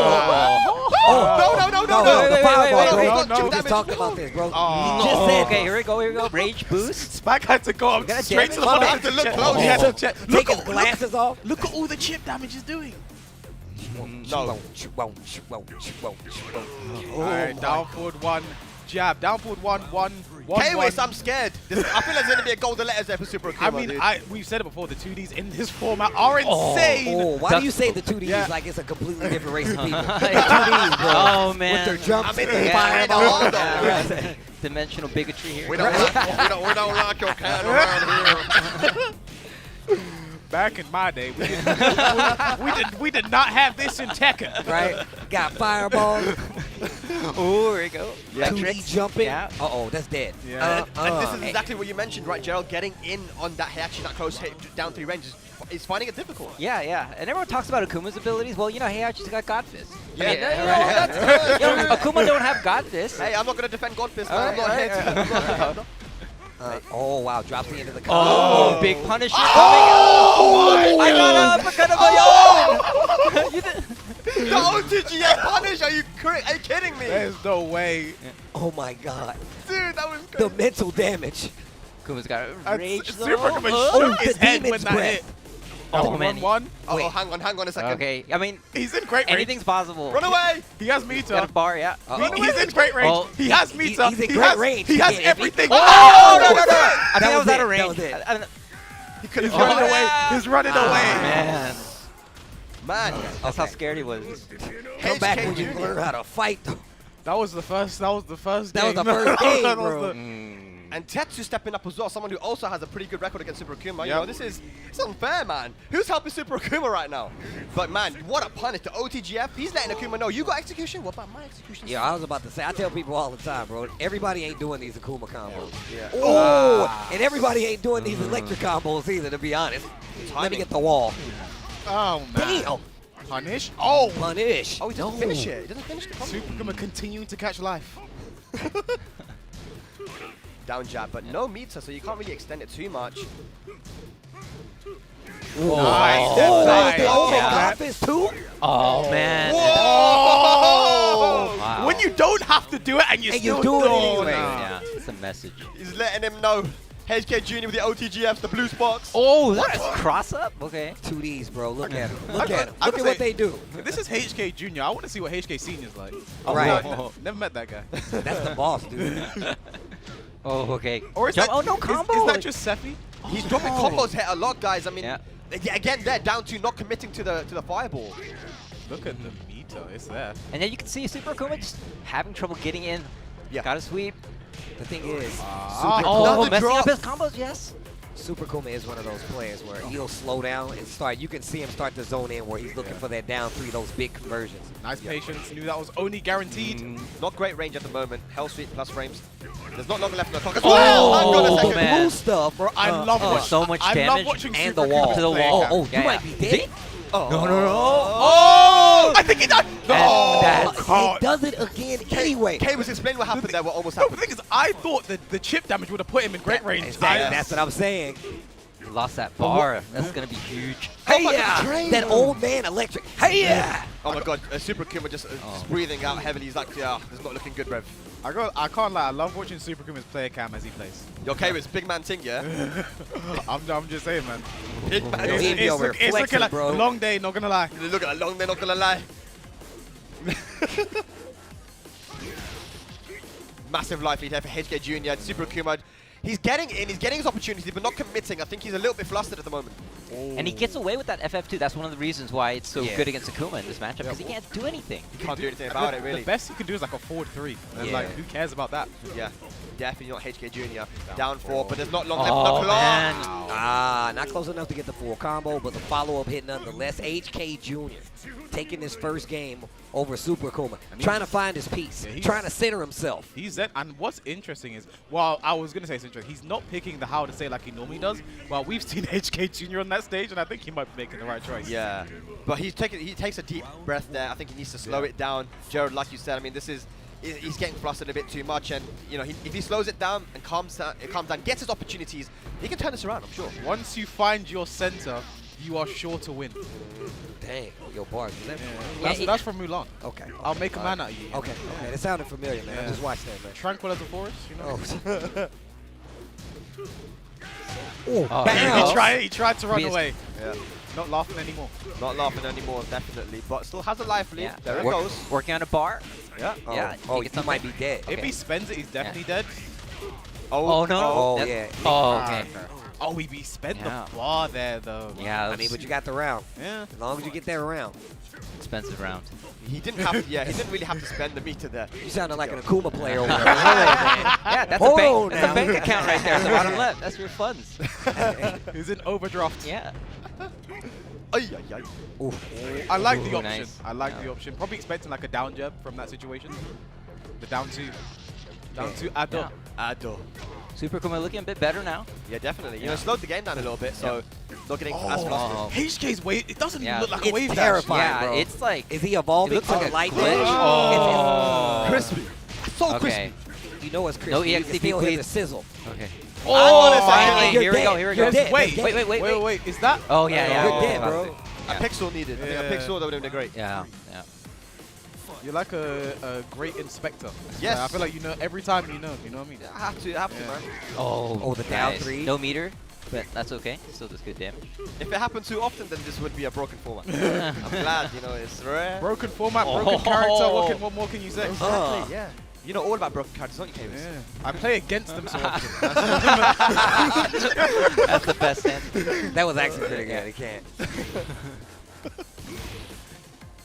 Yo, using the fireball slowing for the things down, ground yeah. game. Out of range. Cancel. No 4-4-2 follow-up there. It's a bit difficult. Wanted to play it very safe. Lively for HK. Oh, nice. All right, gets in and trouble. finally. Great answer to the Yeah. electric, and it's not going to be dead, but it's going to be... Are you sure? Oh, It's I not don't know. dead, With it's not dead, Tatsu? It's not dead. Yeah, Oh. I'm sorry. Oh. I tried trying to will it into HK. I existence. tried HK. I You tried to tried. will it. I What do you tried. mean you tried? You cursed it. No, I said it's not dead, and then he killed. Can't underestimate Akouma. Actually, what did I try? I don't know. Can't underestimate. Nobody's underestimating.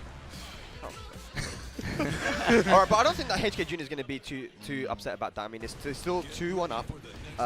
Super Kuma actually did a better job there in committing to, you know, his reads. He went for down 2, but this time actually finished the combo. He believed in the down 3, you know, utilized the meter correctly. It was a slower match, and I think HK Jr. just needs to, like, you know, get his footing, get his bearings, because Super Kuma is the type of person who can reverse sweep you very easily. Yeah. And- Oh and- no. Yeah. And you have to keep in mind, he has that one gauntlet already, and with a character like Akouma, like the rest of this set, even though he's down in the set, he's kind of up in the set. I you know tell what mean? people all the time, if you get a golden letter, you're actually up a whole game. Yeah. It's like that's the whole thing. And how many times has Super Kuma almost had a great as well, like I think Yeah. away. So this could have been already over, but let's get into it. I don't know if Heihachi can launch that sweep, so good option from HK. Just keeping it safe. Yeah. Wasn't expecting a 4-4-2 to whiff. Punish that. Oh. Hey. Trying to go for the wall down there, but The 12 frame headbutt. Yeah. Wow. Chase him. Oh, he doesn't chase him. I thought he was patient because he was expecting that, but Yeah. oh yeah, you can forward 3, I guess, Yeah. from that It's range. something, 'cause a Yeah, lot it's of characters don't better get than anything. nothing. Yeah. Oof. remember that was a counter hit Oh launcher. man. Super Kuma not hurt. You know, sometimes when people get hit by electrics, it looks like on camera they got hit by the electric. Yeah. Right there, Super Kuma. It's He's like, just, oh. it's just so it's lightning quick. Oh! He beat the fireball with the electric. Yeah. See? Oh yeah. Yeah. See? Come on. That's how he's gonna avoid the chip damage. He's got this. Akouma doesn't have got this. Oh, hell sweep. 4-2-3. Things are not looking good for Super Akouma. HK's back into the wall though. Good defense there. Nice down Oh, jabs. there we go. Wall splat. Down jabs it took me. Oh, resplat. Here we go. Some extra damage. Here we Mix go. up. Side rolls out of there. It's Good beginning. No. Oh. It's starting. Yeah. Welcome Oh, to the, air welcome to to air. the show. I can jump higher than you. Welcome to the jungle. Welcome to the jungle. There you go. Outpost 2. Right. All right. We got Two- fun and fireball. Oh, whoa, that was What? weird. That Too that many made no hits. sense. Too many hits. Oh! What is going on there? Scramble! He ducked! Oh! No. You know what? That's not an unblockable. It It's looks not- like it when looks like it it's the lightning. It gets you. everybody once. It gets you. He tried to interrupt, I think. So As you say, Steve, everybody gets one. Everybody gets one. That's a Heihachi gimmick of old. HK Jr. on set point now. Oh, the flow Oh, combo. whoa, okay. Kick up. Hey. The breath of the Oh, demon. walk. No. Down 1, no 2. HK Jr. looking for a ticket into that winners finals here. Red Bull Golden Letters is 1 round away. What a story it would be.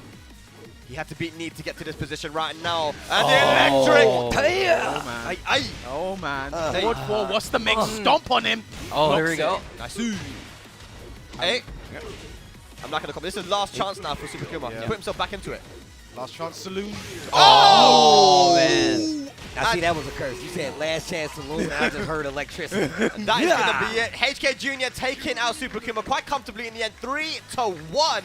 and securing his ticket into that winners finals. I think we just saw why HK was going to pick Super Kuma as his first choice if he made it through, because that did not look hard at all. And I don't think even Super Kuma looked too upset about that as well. To be honest, he's like, yeah, he was just as expected. Fair enough. Okay, well, HK Jr.'s dream stays alive here, man. Look, last Golden Letters, it was Richie who came in relatively unknown and walked out a champion. This time it's looking like a repeat, man. I mean, look, HK Jr. walking in, and look, people in Europe know him. We've seen him in the I-50s, we've seen him in the online tournaments, we've seen him in a couple of offline stuff as well. But walking in relatively globally unknown, and now everybody knows it. Look at that, man. HK Jr. I love how Golden Letters we've had back-to-back years. We've had a story. We've had a Cinderella story of sorts. Last year's Ayo Richie, this time HK Jr. Last year it was a UK player. This year it's a German, but it could be another UK player because I saw Mr. GoSain stepping up to the plate. Yes. This is Spag. I know you have a lot to say about this young man. GoSain started playing Tekken in Tekken Tag 2. I remember the first time he went offline, he was in my Twitch chat. He's like, Spag, I want to go offline, but my mom won't let me go alone. Can I go with you? I was like, yeah, sure, let's go. That's adorable. That's adorable. We went offline, and then, you know, over the years, just kept improving, playing the game, grinding, and he's gotten to this point now where he's well-traveled, and he is recognized as globally as one of the best players in Europe. But he wasn't getting the results that he wanted. In 2022, he was losing confidence because his results weren't quite there. He wasn't really grinding the game. I think K-Wish, you could say that as well. Like, he wasn't really grinding the game a lot. But now he's been playing and finding a new passion out of nowhere, to be honest. I mean, this GoSain we've seen today is the best he's ever looked. And I wanna do a quick thank you to Chikurin. Because on Friday, GoSain played Chikurin in casuals, and GoSain was playing on stick then. Yeah. He got banged up. He got beat up. GoSain just played stick away. He's like, I'm playing on pad tomorrow, man. Yeah, so he's been playing stick for like the past 3 months, and he said, I'm going to play stick at Golden Letters. Chikurin beat the crap out of him. He goes, I'm going back to pad. He said, I'm going back. He's like, I'm going back to the you know what? This might have been too soon. We're going to go back. But on the other hand, guys, we've got JDCR. I mean, Gerald and Steve, you can talk about this guy. Legend. I mean, it's good to see him back as well. Yeah, I mean, we didn't get to see him at TWT final, obviously, right? But obviously, that was somebody we was looking at. Obviously didn't qualify, but was looking to make it out, obviously. But didn't show up. I do like that we get the JDCR Golden Letters appearance, though. Definitely one of the names to kind of like submitted himself in Tekken 7, especially for some of the new school players out there. Might have joined during tag. I feel like JDCR is one of those people that they look at like, man, I hope one day that I can play him. I saw a lot of people really lining up to try to beat him on the Beta Pro as well. And I feel like I really like where he is with Armor King now. And Gerald, Armor King got buffed. Gerald, you've done a lot with JDCR as well the past few years, right? Yeah. I mean, right now, everyone knows JDCR for Heihachi, right? And Heihachi's pretty strong right now compared to before. And I think everyone remembers the time when everybody was telling him to play Heihachi when he wasn't as strong and he would lose and he'd be like, I got to stop listening to the audience.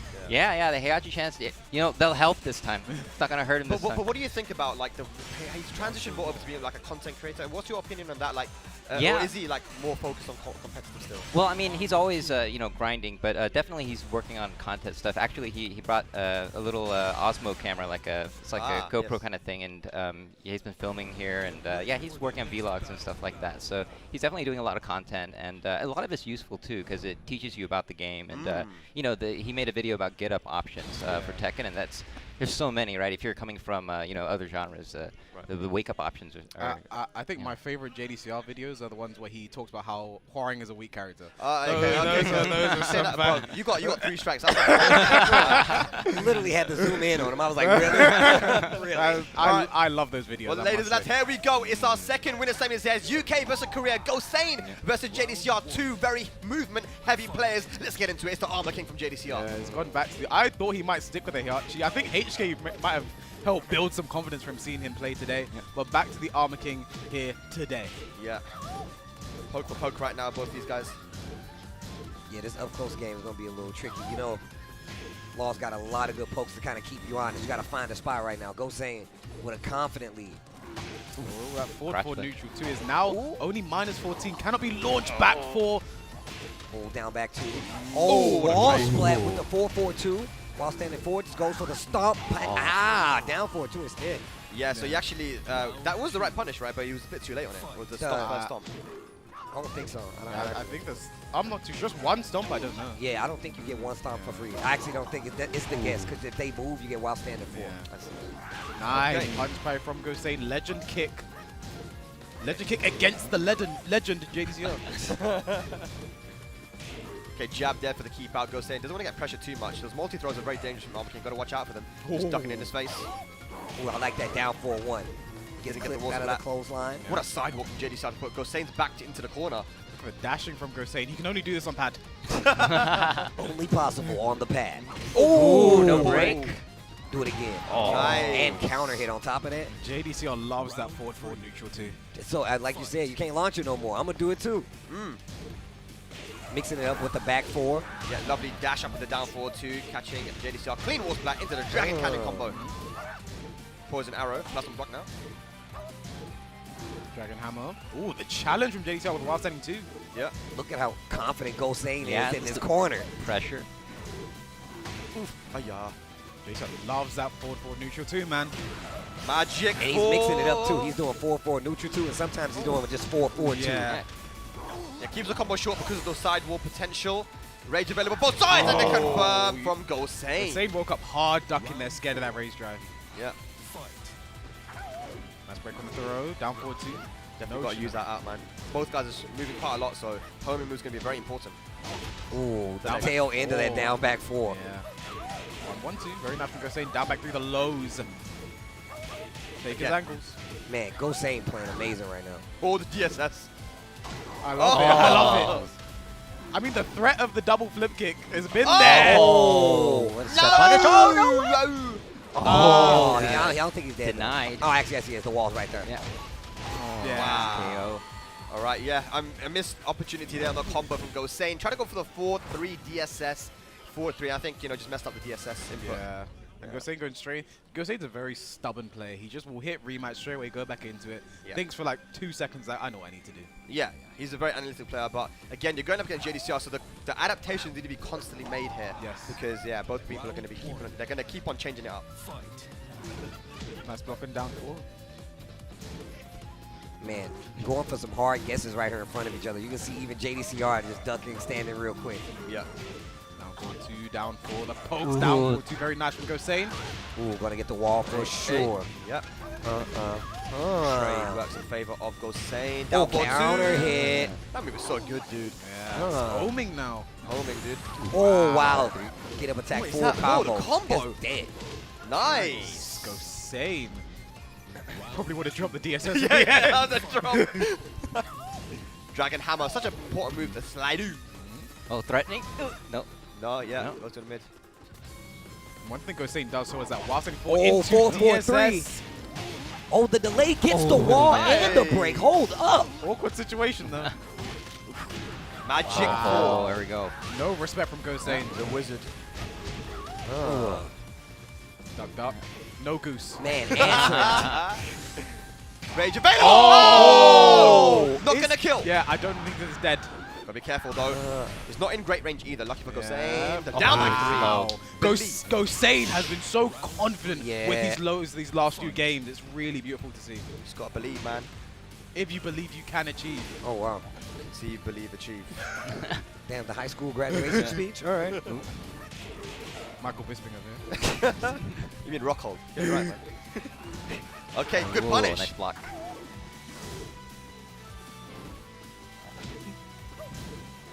Ooh, what a quick duck right there. Magic 4 threatening it, man. GoSain looking confident with his movement. Whilst on 2. Yeah. Whilst standing 4, GoSain now. Whilst upon DSS, he does it so well, so Yeah. often. That is so execution heavy. The whilst on 4 counter hit. He's Yeah. looking for it. He wants it. Bruh, they are playing some Tekken right now. Hold on. Doing nothing is actually the scariest option. Ain't Yeah. it? When you can hear this too much of the song, the waterfall in the background, like, it's too damn quiet. He was so close to getting that Magic 4 as well. 10 seconds left on the clock. Oh my god, rage available. No, cheeky. That's a classic as well. Yeah. 1, 2, 3 into Rage Art. That's a classic right there. JDCR was ready. 3 seconds left to go. Yeah. Well, it's okay to try. He had a 2-round cushion. So. Yeah. Now it's going to be in the back of JDCR's mind. Yeah, exactly. Not going to press anything after 1, 2, 3. Down forward 1, down forward. You don't see that a lot from Law because of the range, but he's in the right range there, in close. Nice step on the down forward 1. Good punish as well. Oh, almost has He's something nice still right in there. Heihachi mode. Man. GoSain just constantly on the offense? Yeah, he's pushing him into the corner. Literally in the corner right now. Nobody puts JDCR in the corner. Oh! Trying to get out, but can't quite. Oh, big that'll do it. counter hit. Gets away with it. Yeah, did do the down for 3. Punish! The duck from GoSain. Didn't duck the first time. guarantee, like, nah, I'm committing. I love that. Is that Joker stepping up to give some words of encouragement? What do you think is saying, Kawis? You're a shit player, yeah. You're playing good though.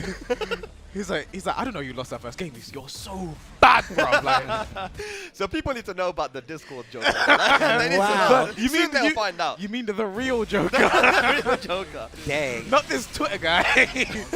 Your public Joker is a different person, bro. Is that what you're telling me right now?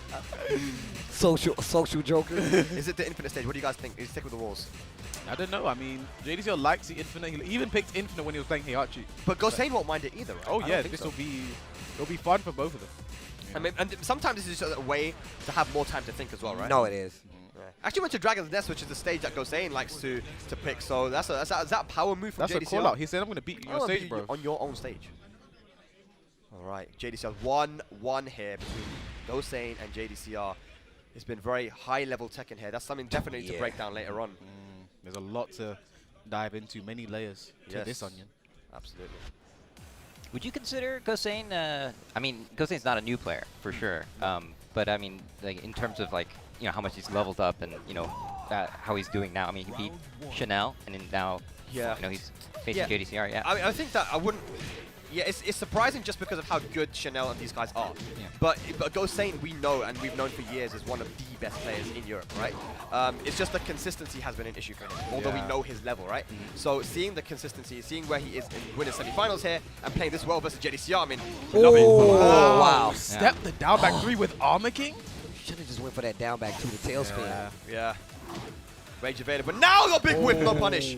GoSain usually so good with 3+4s.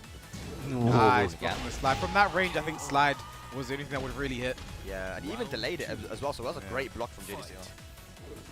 I think what's also been fortunate for GoSain is he hasn't had to play any 2Ds so far, so yeah, his mental's been in a good place. Wow. You don't see that often. Yeah. Okay, he's showing off now. While standing forward, DSS cancel Dragon Cannon on the wall. Okay. Yeah, that's what you get GoSain for, showing off. Shut up, bro. Oh, he didn't confirm. Great.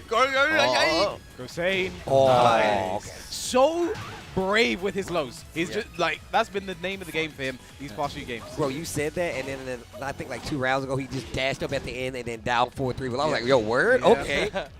Saladu with a bit of a delay as well. Change up the timing. Do it again if you're bad. Do it again if you're bad. I'm not going to do it again. Okay, you didn't do it again. No 4 times? Okay. He's alright. He's decent. Beautiful. And nice. This is the... I was going to say this is the right combo to do. Just as Kawis was going to give it to GoSain. Down back 2. No, goes for 4-4. 1, 2, 3. Very nice. GoSain. Nice. Just I don't need to say it again. I don't need to say it again. Like the way he's just so confident with his lows. GoSain. He's enjoying himself out there. JDCR on the back foot. Oh! Wow. Standing 2. Nice. Hey. Dragon Cannon. Running 3 instant. Running 3 instant. You tried it again. Oh, you tried it. You're not that good, GoSain. Counter hit. Down 4-3. Yep. He's been count hit every time he tried to show off. That was definitely something that JDCR needed, though. Yeah. Attacking. Nope. Could have been a punch. Yeah. Oh, again. Wow, he is tagging him right now. 4-4, and then the down 3, bro. He was tagging him right there. Yeah. A big deep breath there from JDCR. He's just going for those lows in that round. Conditioning. Final round. Down 4-3. Counter hit again. How many? I think he's trying to do that to like, maybe shut out the slide option as well. Yeah. He's just doing it, bro. Yeah. Slide. Okay, side switch on top of it. Nice low crush. Oh, the mash. Again, yeah. The mash. You don't see JDCR disrespect like this normally. Just waiting there. Wow. JDCR. 2-1 up here against GoSain. Now, what do you do now? You guys couldn't see it, but Steve did. What is it? Steve did the outro there. He literally did. I feel like GoSain was in control in a lot of that match, and then maybe overextended a bit, got a bit too antsy, and then JDCR, the forward neutral 2s were the key to success there in that match. Yeah. But again, GoSain is definitely not out of this in any sense of the word. No. He can turn around at any point in time. That's the whole thing. I feel like the minute he gets the scent, he's like, all right, JD, I know you're trying to go for this. Turns on the offense. First chamber, nice break. Yep. Another one. Yes. Oh, break again. Commits some hop kick right there. JDCR changing it up constantly. Can't get Counter comfortable hit, against yeah. him. Another counter hit. Wall this time. Uh-huh. Down two. About standing 4. Yeah. See, if you stay there and you guess, you just take the one stop, right? Because I think only one is guaranteed after that. Right. Well, there we go. JDCR with the momentum at the moment, because he's gonna have to try and stop the bleeding. Yeah. Oh, death sandwich. Sidestep 2-1 to start the day.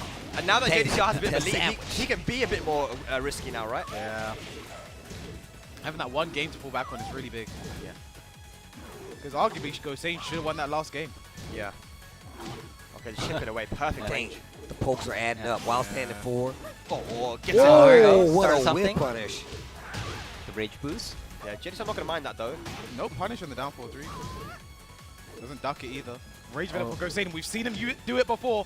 We've started. Ooh, okay, JDCR on set point to move into winners finals to meet HK Jr. Oof. Do it again. Oh, 4-3 to the stands, cancel. Yeah, JDCR's just going in right now. Wow, what a man. punish. I think GoSain, you stop playing the game. Back on 2. Punish that? Oh no. Just a bit late. No, JDCR's looking for the lows now. He's adapted so well. Oh. Confirmed, but no wall splat. Oh no! Oh, that was a great back 1-2. Do it again. Oh, And that- the low. The alley kick to close that out, and JDCR wins 3-1 over GoSain to move into the winners final. But GoSain is not done. Goes down to that loser side. We'll definitely be seeing some more of him later on. But who would have predicted? With all the players we had, Chikurin, Knee, etc., we have a HK Jr. versus JDCR winners final. Look, I'm going to tell you right now. Somebody asked me who I was like looking at, and I was like, man, I think HK Jr. has a very good chance of taking it. I mean, the path might not be the easiest, but I mean, I was watching you were there too, watching the casuals versus Knee. This is something I feel like HK Jr. definitely can do at his current level nonetheless. It might not be squeaky clean, but he can 100% do it. Oh, yeah. Yeah, and I think we sometimes forget, because the Tekken community has grown so much over the pandemic, after 2019, that in 2017 and 18, JDCR was, well, especially 2017, was super dominant. And Tekken 7 also had tournaments pre-release as well. You know, there were a couple of EVOs with Tekken 7 back in 2015-16. So JDCR was the guy, and even the whole of Tekken Tag 2. So let's not forget that this guy is still a top player. And I was actually very curious to see how JDCR would do here. Because it's not a name that, even though he was been so dominant in the past, that works. People may be expecting to have here. As we see some replays though in our winners semi-finals, we had Super Akouma and HK Jr. And guys, I do feel like it went the way that we expected it to go, but maybe based on history, right? Yeah. I mean, HK was so confident before the tournament even began. He said, I'm picking Super Akouma. Before the LCQ even began, he was like, this is the guy I want to play. Before he knew his path he was playing, like, this was the guy he was definitely going to go against. And we saw exactly why he would have made that choice. He made a different choice because of outside circumstances. But now, you know, that game was, I don't think I've seen Super Akouma lose like that in a while. Yeah, and the last time I saw him lose that was against Tetsu, actually, I think. So it's that these Germans, a couple of them know how to play against Gulo. Bro, the Germans are just good right now, regardless. You know? Spike, we're going to have a conversation about Germany. We're gonna have to. We might need to do the whole UK versus Germany thing. Does Seppi Black come here? He got ill, so he wasn't able to. But he was signed up. Okay. So I'm sure I he's saw very his name, proud. but yeah, I was wondering. He's actually restreaming. Yeah, he's like, look at them. They're playing so well. I like the Duncan. Shout outs to everyone that's restreaming, by the way, man. And I hope you guys have been at home enjoying. I know that we have here at the Red Bull Gaming Sphere in London, but the action is not over yet, as we are going down to the loser bracket here in the top 8, and the next match is going to be a banger. What we got here? Oh my gosh. Ayo Richie going up against Joker. Last year's champ. Trying to make it twice. Going up against Joker. I know what Kane wants to say. Go on, Sorry, the winner of this game, no matter what happens, we get an amazing Super Akouma run back. Yes. Joker versus Super Akouma was... I remember Dash Fight did they did match of the years for like a bunch of fighting games, and I could not believe they didn't put any of Joker versus Super Akouma games on there, because to me last year that was some of the best games, and I was thinking to myself, like, you could pick any single time they played, only the best CEO, any single time. It was all amazing, bangers, huh? every single time. And then Richie versus Super Akouma last year, Golden Letters, we know exactly what happened there. So Super Akouma looking at that like, okay, he's like, No matter what happens, there's a potential ass beating, you know? No matter where you look. Somebody finna get smacked up. But I know Super Akouma, he loves his run back. It's also for him chances for revenge. That's it. But to guys from Birmingham here, Joker and Ayo Richie. From the same city. They were training together offline leading up to Golden Letters, but now they have to play against each other. It's Birmingham versus Birmingham here at the top 8 loser side. Let's get it. Joker versus Ayo Richie, the defending champion. Joker has had to play mostly training partners in this top 8. He's played HK, he's played Chickenmaru, and now he's playing Ayo Richie. Yes. He is the players. He's played Tetsu. He is literally playing the players he plays the most in the world. It's the meta tournament, bro. And now you know, the Frans know who's better in the tournament setting. When they were training, Joker was getting the majority of the matches against Richie, so there's a lot of knowledge here. But it's tournament, it's top 8, it's losers. Let's go. And he's going immediately with the Feng. I was talking to Joker, and he was saying, I might go with Heihachi. I said, have you played Heihachi today in tournament? He said, no. I said, don't do it. Okay. Don't do that to yourself. So if he loses, then it's your fault. Okay. Good to know. Comes out, bro. I was not ready for that one. Oh. Whole interview about it. Right, well, yeah, goes with the Feng here. And Feng is a good choice, I feel. Just at least test it out. Oh, yeah. They played at mix-up as well in the loser side, top 16. That was a banger of a game. It was off stream, and these two is always so close. Yeah. Nice little whip punish right there. Oh, Joker taking his time. He did the 2. I think he was ready to confirm that because he saw Richie duck for a second there. Thought he'd have the space to let it rip. Full crouch sweep. Oh, spins the blue stuff. Oh, trying to bait something, using the back tempo, threatening, plus frames. Rage available there for Richie to use if he wants to throw it out. Big whip, no punish. Back 4, down 4. Hang on a second. Is it a potential great here? Oh, wow, on the last second at that. Yeah, he had to. There's only a second left, so the back tempo there from Joker was very clever. Oh, nice. Going to the wall. Richie loves to start rounds like that. Joker was well aware of it. Oh, nice. Wow, wasn't ready. Yeah, Joker found it punished. Nice. Could have been a misinput there from Joker. We don't see those backswing blows very often from him. Yeah. Oh, oh, it didn't break. He tried to break the wall.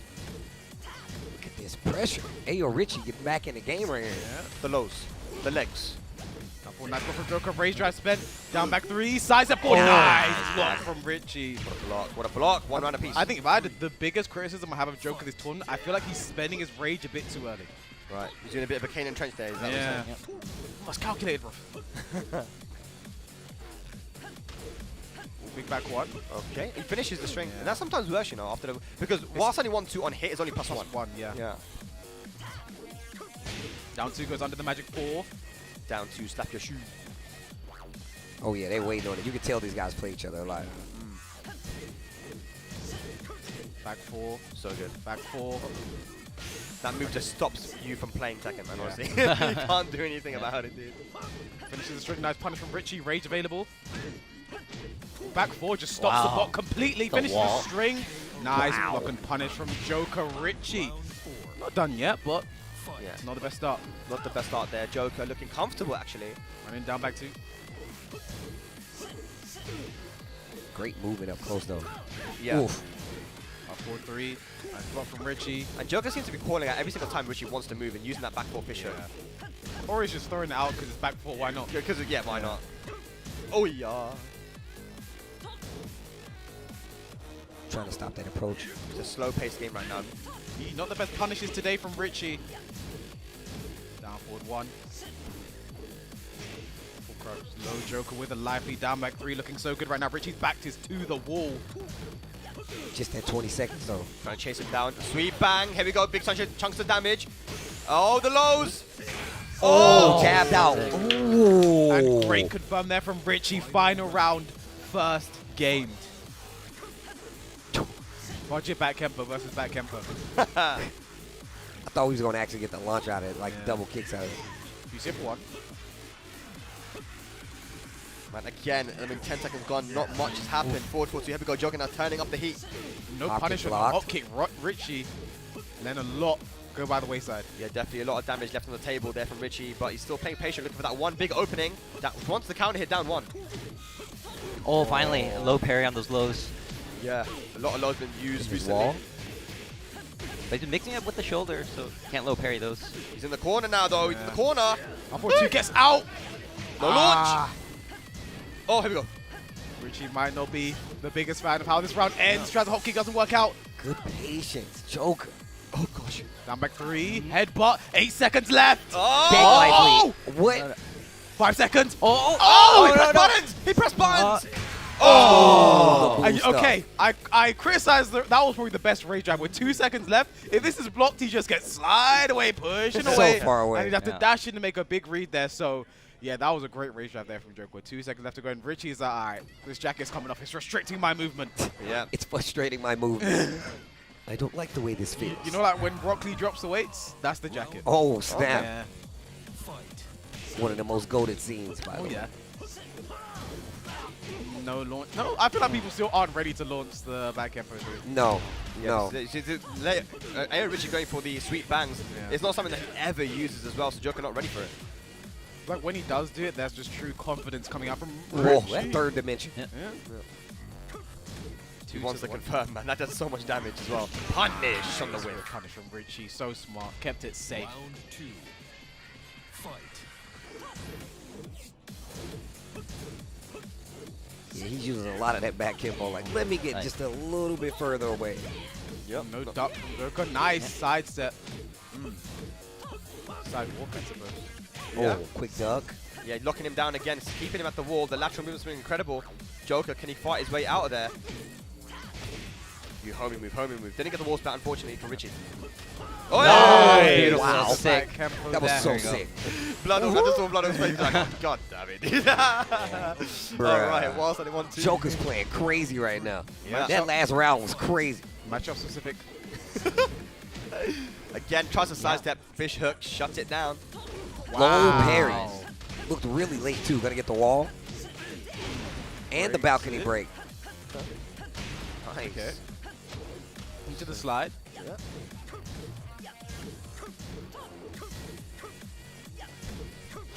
Back four again, yeah. I don't think Richie's going to really mind that, though, to be honest. Yeah, he's not taking that much damage, and he still just kind of, it just resets the situation a little bit. Try to find your way back in. That's it. Oof. Very nice from Joker. Runs the down for 3, expecting a duck from Richie. Yeah, although he hasn't been ducking a great deal. Yeah. Oh, no punish. Out of range. Definitely was trying to make it whip, too. Oh, there you go. Are we going to go downstairs? What's the combo? Stomp? It's definitely not dead. Oh, the get up 3. Yeah. Full combo extension on top of it, too. And he was a pixel away from a great as well, which I think at this point, these guys are not thinking about, Yeah. just going in and playing the game. I feel like that's what happens when you play in a tournament like this. You're not thinking about it until like somebody gets one. Like, oh, snap. Yeah. I got a grade on me. I got to pay attention that there's not 2 more. Yeah. Hard to keep track of it as well. You got to have someone helping you, man. Or write it down. Man, super slow pace. It feels like Ayo Richie playing right now. Oh, nice. Yeah. Took a bit of a risk there. Joker ready. Not breaking the floor just yet. Oh, blade up. Okay. No, there's no need to. This is a bit of an unnecessary roughness. Wait, how did that? Did you see? Who is the cameraman working for, bro? Imagine if that didn't kill. Oh, that's messed up. All right, Joker off to a nice start in this final round. Again, breaking the floor this time. We're not going to have a wall nearby. Yeah, with that stage, when you misinput. Yeah. That's normally a downfall from Joker. Yeah, Joker never tries to go for down before in any situation.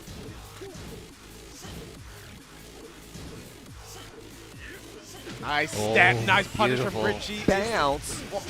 Yo, look at the combo. Is he dead? Oh, no. Now. Okay, so Joker's gonna have to try and get that one out of his head. The execution, this is what happened when he was at CEO as well against Gen. He did a down back four by accident in the final round when he had a lot of momentum going his way. One block's very easy to react to and punish. Staggers on block, but it's one match apiece now. Guys going back in right here. A lot of adjustments on both sides, though. Like a lot of round for round adjustments. Yeah. Quick cycling of, what they want to do against each other. I love seeing, the more that I've seen it, I like seeing people who play each other a lot play in tournaments because they do the most unexpected stuff. Yeah, 100%. And it might look random, it might look crazy to us, but when in their heads, it's like, oh, okay, and I know why you did that because last time when we played offline in a session, this is what you did to me. So it's a deep level mind games right now. But one match apiece here, ladies and lads. And remember, it's top 8 loser side. Yeah. The loser is out of the tournament now. Defending champion trying to get the 2-time. Can he complete it? And I can tell you, Spag, it takes a special kind of player to be a two-time. Oh, God damn it. To be a back-to-back champion. Oh, God. Only few can pull something off like that. Only a few, huh? Yeah. Only the best can do something like that. Punish. Oh, nice. I've been seeing Richie sort of drops the combo, abuse that 4-4 a lot more these past few days. Yeah. Man, Down to. the evasiveness by Joker is just so good. Back 4. Down forward 4. Okay, so close to death. One hit could do it here for Joker. Nice jab. Nice jab. Joker on the board here in this third game. 1-4. Lows. Legs. Oh, Nice. got a little too greedy. And that would not have happened before the buff because that launches crouches now. Yep. Yeah. The buff. Why did they do that? Right, whose idea was celebrating. that? Bloodhawk said it was mine. He's on the balance. Oh no. Joker's just so comfortable being right at the wall. He's like, he doesn't care. Yeah. He's- You know, just defending, Yeah, trying yeah. to find an opportunity to work his way out. But Richie's not really giving it to him. No punish the down 4-2 as well. Oh, he had it! He had it. That's his first one today. And you know, Joker's known for that move specifically. And just lets it rip that time. I think that was just him saying, you know, take this round. Yeah. Whatever, man, I don't care. Sometimes when you drop an opportunity like that, you just want to get it again. So he Yeah. kind of forced himself to do it one more time. You do frustrated plays. You're like, you know what? I'm just going to do it again anyway. I deserve this. I'm gonna Right? do it again. I've earned it already. They don't think I'm going to do it again. And of course, counter hit. Ah. All even Stevens right now, man. Super close match between these two. Winner of this, of course, goes up against Super Akouma. Oh my Down God. 1. Finally gets the counter hit. Good carry here. Get the wall. Forward. Oh. Richie is so consistent with this. Dirty damage. Dirty dancing. Love that move. All right, here we go. Nice. Richie in the driver's seat now. That was a very dominant round.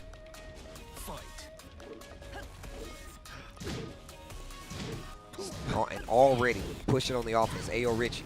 Punish. Down back 3. Oh, What a block. this Backdash time. duck. Yeah. Good punish as well. He could have been in the range, but that's minus 14. Oh, wow. Yeah, he stepped the back forward because it was max range. Richie, I'm seeing confidence dripping from his play right now. Definitely. Joker not competing the punish either. Running 3+ frames, down forward 1. You can see Joker's trying to figure out the puzzle, man. He's trying to open him up. Right now, big whip on down by 3, no punish. That could have been very bad for Joker. Down 2. Getting closer to this 20-second mark. Oh! Hold on. Richie ducked Not dead. anyway. He was Not probably dead. expecting the high or the low. Down 4. Easy, so easy. Yeah. I mean, the follow-ups after back Kempo, the two main options are high or low, but then you have the mid. I think Richie was ducking for the high or the low. Unfortunate. Man, caught the little quick sidestep attempt with the back 4. Man, that punish is so heavy. That while standing 4, 1+2. Down 4-2 catches the movement, and this should go to the wall. Richie looking good. Nice combo as well. Flip over, yes. No punish on the hop kick. That's good enough. I like Richie just getting out of there, though. Has life lead, doesn't have to commit too much. He needs a shoulder punish to down 4-2. Definitely to shoulder punish that, man. 4-2 whiffs, gets nothing punished. Oh.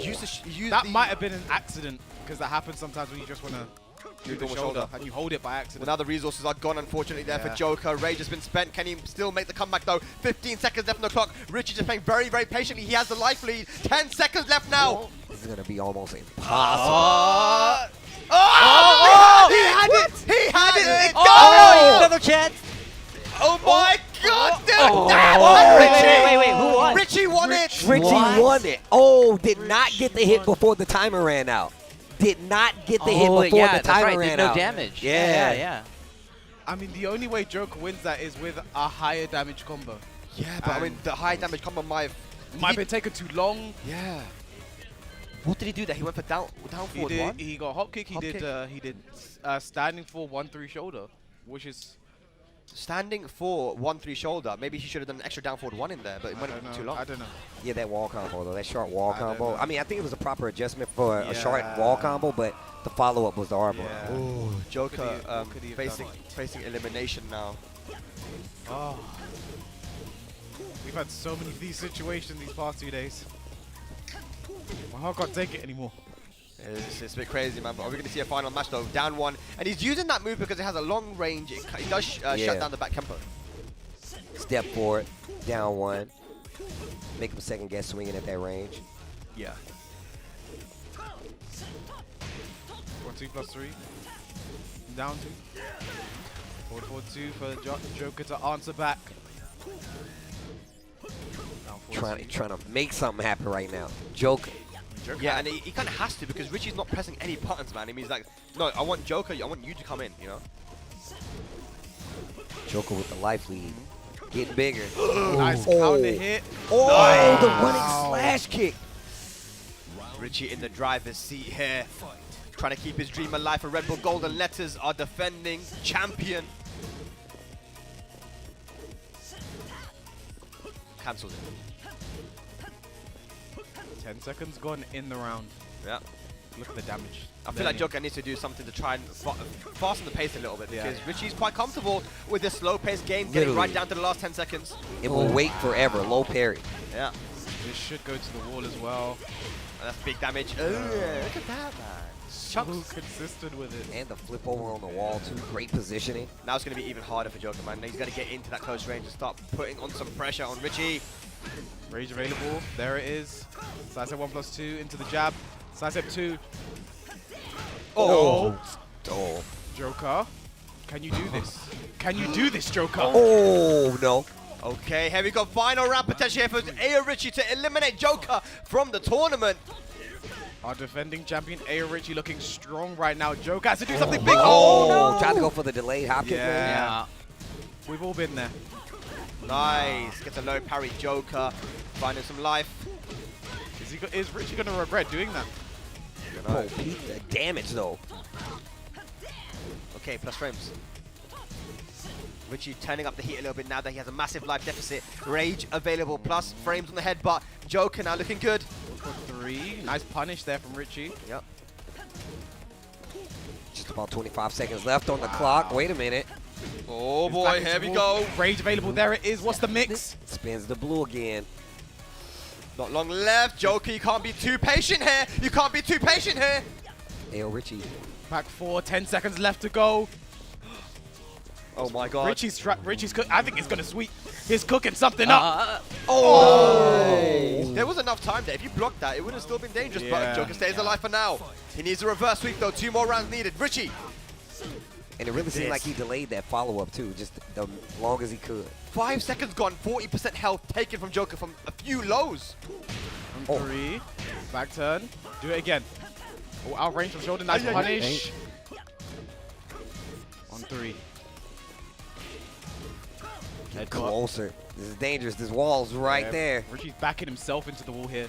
Yeah. With that ball, he just stopped everything for a second. Oh my god, this has been so slow pace at the moment. Joker, both guys using back tempos. Oh no. They playing right now. 20 seconds left on the clock. This Joker playing a bit too nervous though. Look at this. Richie, so happy he's got a slight life lead. 15 seconds left on the clock. The nice. Ducky, punish. This is it. My man is waiting forever. I know Joker's frustrated. That's gonna do it. Pending no drop. Ayo Richie going further in this Golden Letters tournament, closer to the repeat of being champion. Joker, what a run, though. Every time I see Joker, he always makes these amazing placements. What a run, though. Yeah, what a run. And I really want to appreciate the commitment there from Richie. He only did the first hit of the Hell Sweep. He knew he had a counter hit there. Because if you finish it, you don't get a counter hit combo. But there, he only did the first hit, was expecting something, got his counter hit, and closed it out because of that. So well done to Richie. Commiserations to Joker. Goes home here, but I mean, what a showing he's had it. You can definitely tell those guys play each other a lot. Yeah. Because they would legit wait to a crawl. And I feel like it's one of those things where Ayo Richie was like, I know that you're going to wait for me, so I absolutely have to wait. Yeah, yes, a very slow-paced game because they knew how dangerous each other were. But Richie, his dream stays alive. Joker will live to fight another day. But that means that we're going to have Richie versus Super Akouma, a run back from last Red Bull Golden Letters happening later on. But for now, and I just can't believe that this is a loser bracket match. Loser bracket. This is actually the Combo Breaker 2019 run back? Oh yeah. Yes. Wow. Oh my I god. was there. That was Yeah, crazy. I was there too. That was I think it's one of the greatest matches of Tekken 7, period. Yes, Yeah. and I Yeah. think that now we're gonna have to start to analyze that. We're gonna have to start to make our decisions on what you think was your top 5 sets of Tekken 7, since Tekken 8 has been announced, you know, and it'll be coming out. We gotta have the Goodbye Tekken 7 show where everybody gives their Bro, opinions. we gotta do that. We have We to. actually have to do that, Yeah. bro. Talk about tracks and off stuff. the top of my head, 2022 West Europe Regional Finals was amazing. Shut up, man. All right, so our next match, Knee versus Anakin. I mean, USA versus Korea. Like you said, Steve, 2019 Common Breaker, one of the best sets of all time. But I mean, you just can't tell what's going to happen here, to be honest. I mean, look. I mean, historically, I feel like it's been one of those things where Knee has Anakin's number, right? Right. However, Knee has a lot of people's numbers. That doesn't take away anything from Anakin. Anakin, one of the best players in the world, if you ask me, and definitely one of the best Jack players in the world. Yeah. 100% capable of doing this. I also feel like just in the lifespan of Tekken 7, definitely a name representing USA that you have to mention no matter what, as well as just Jack in general. My man stayed true to the game and still plays his character damn good. Well, it's first to 3 action here, ladies and lads. It's Feng versus Jack. Let's get into it. USA versus Korea. In the loser side. In the loser side, bro. And how aggressive Knee is, bro. Yeah. Oof. Plant seeds. Seeds. Wow. Great low parry there. And I do remember, like, early on, you know, when we saw, for example, Naroma coming onto the scene from Japan, he was playing a lot of Jack, but then he went for a Feng, I believe, against Saint, saying that, you know, the Feng matchup is actually very good against Jack because of the in-close pressure, plus frames, and pokes that he can get, you know. Look at the punish on down forward too as well. And we're going to be seeing a lot of this nice up forward 3. Heavy offense. Heavy offense. You do not see that move too often, do you? But if you want to go for a safe low crush, and a low crush. Versus Anakin versus Jack, you looking for that. Yeah. Hey. I'm glad they got rid of that forward 4-3 in the shoulder combo. I mean, the thing is, it's kind of a mix-up now because they can do forward 4-3 into stomp. I don't and mind then- if it's mixed-up. I just shouldn't. You never be. Yeah. Fair enough. Okay, he looking very strong. all over Anakin. Yeah. Okay, how is Anakin going to adapt? I mean, even his match against Fran to get to this top 8 was looking not so good for him. But then, you know, he slowly made the adaptations as we see that the jackhammer's beating the back tempo. Starting to form. My man's planting seeds over here. Breaks the throw. Nice duck while setting 4. Slash kick finds his mark. Tip range. Down 4-1. Action counter hits. Strong poke sequence by Knee. Slash kick to maintain the corner again. The slash kick is a very important move against Jack as well because you can't really do much about it. Can't sidestep. Nice. Nice block. No punish. Okay. Anakin stops the bleeding. Puts a round on the board in his first game. That's what you like to see. That's what you like to see. Great usage of the jackhammer right there, too. Yeah, I feel like that move is so important if you use it the right way. And Anakin likes to delay it a little bit as well, just so that you can't sidestep it. I feel like it's really good versus somebody like Knee as well, who really likes to. I feel like just Fang too, because he likes to play this range. So jackhammer, you're gonna see a lot of it no matter what. Yeah. There it is, but this time it whiffs. Knee gets the counter hit. Poking like crazy. Uh-oh. Punish. Oh, went for the tombstone. Breaks the throw steal.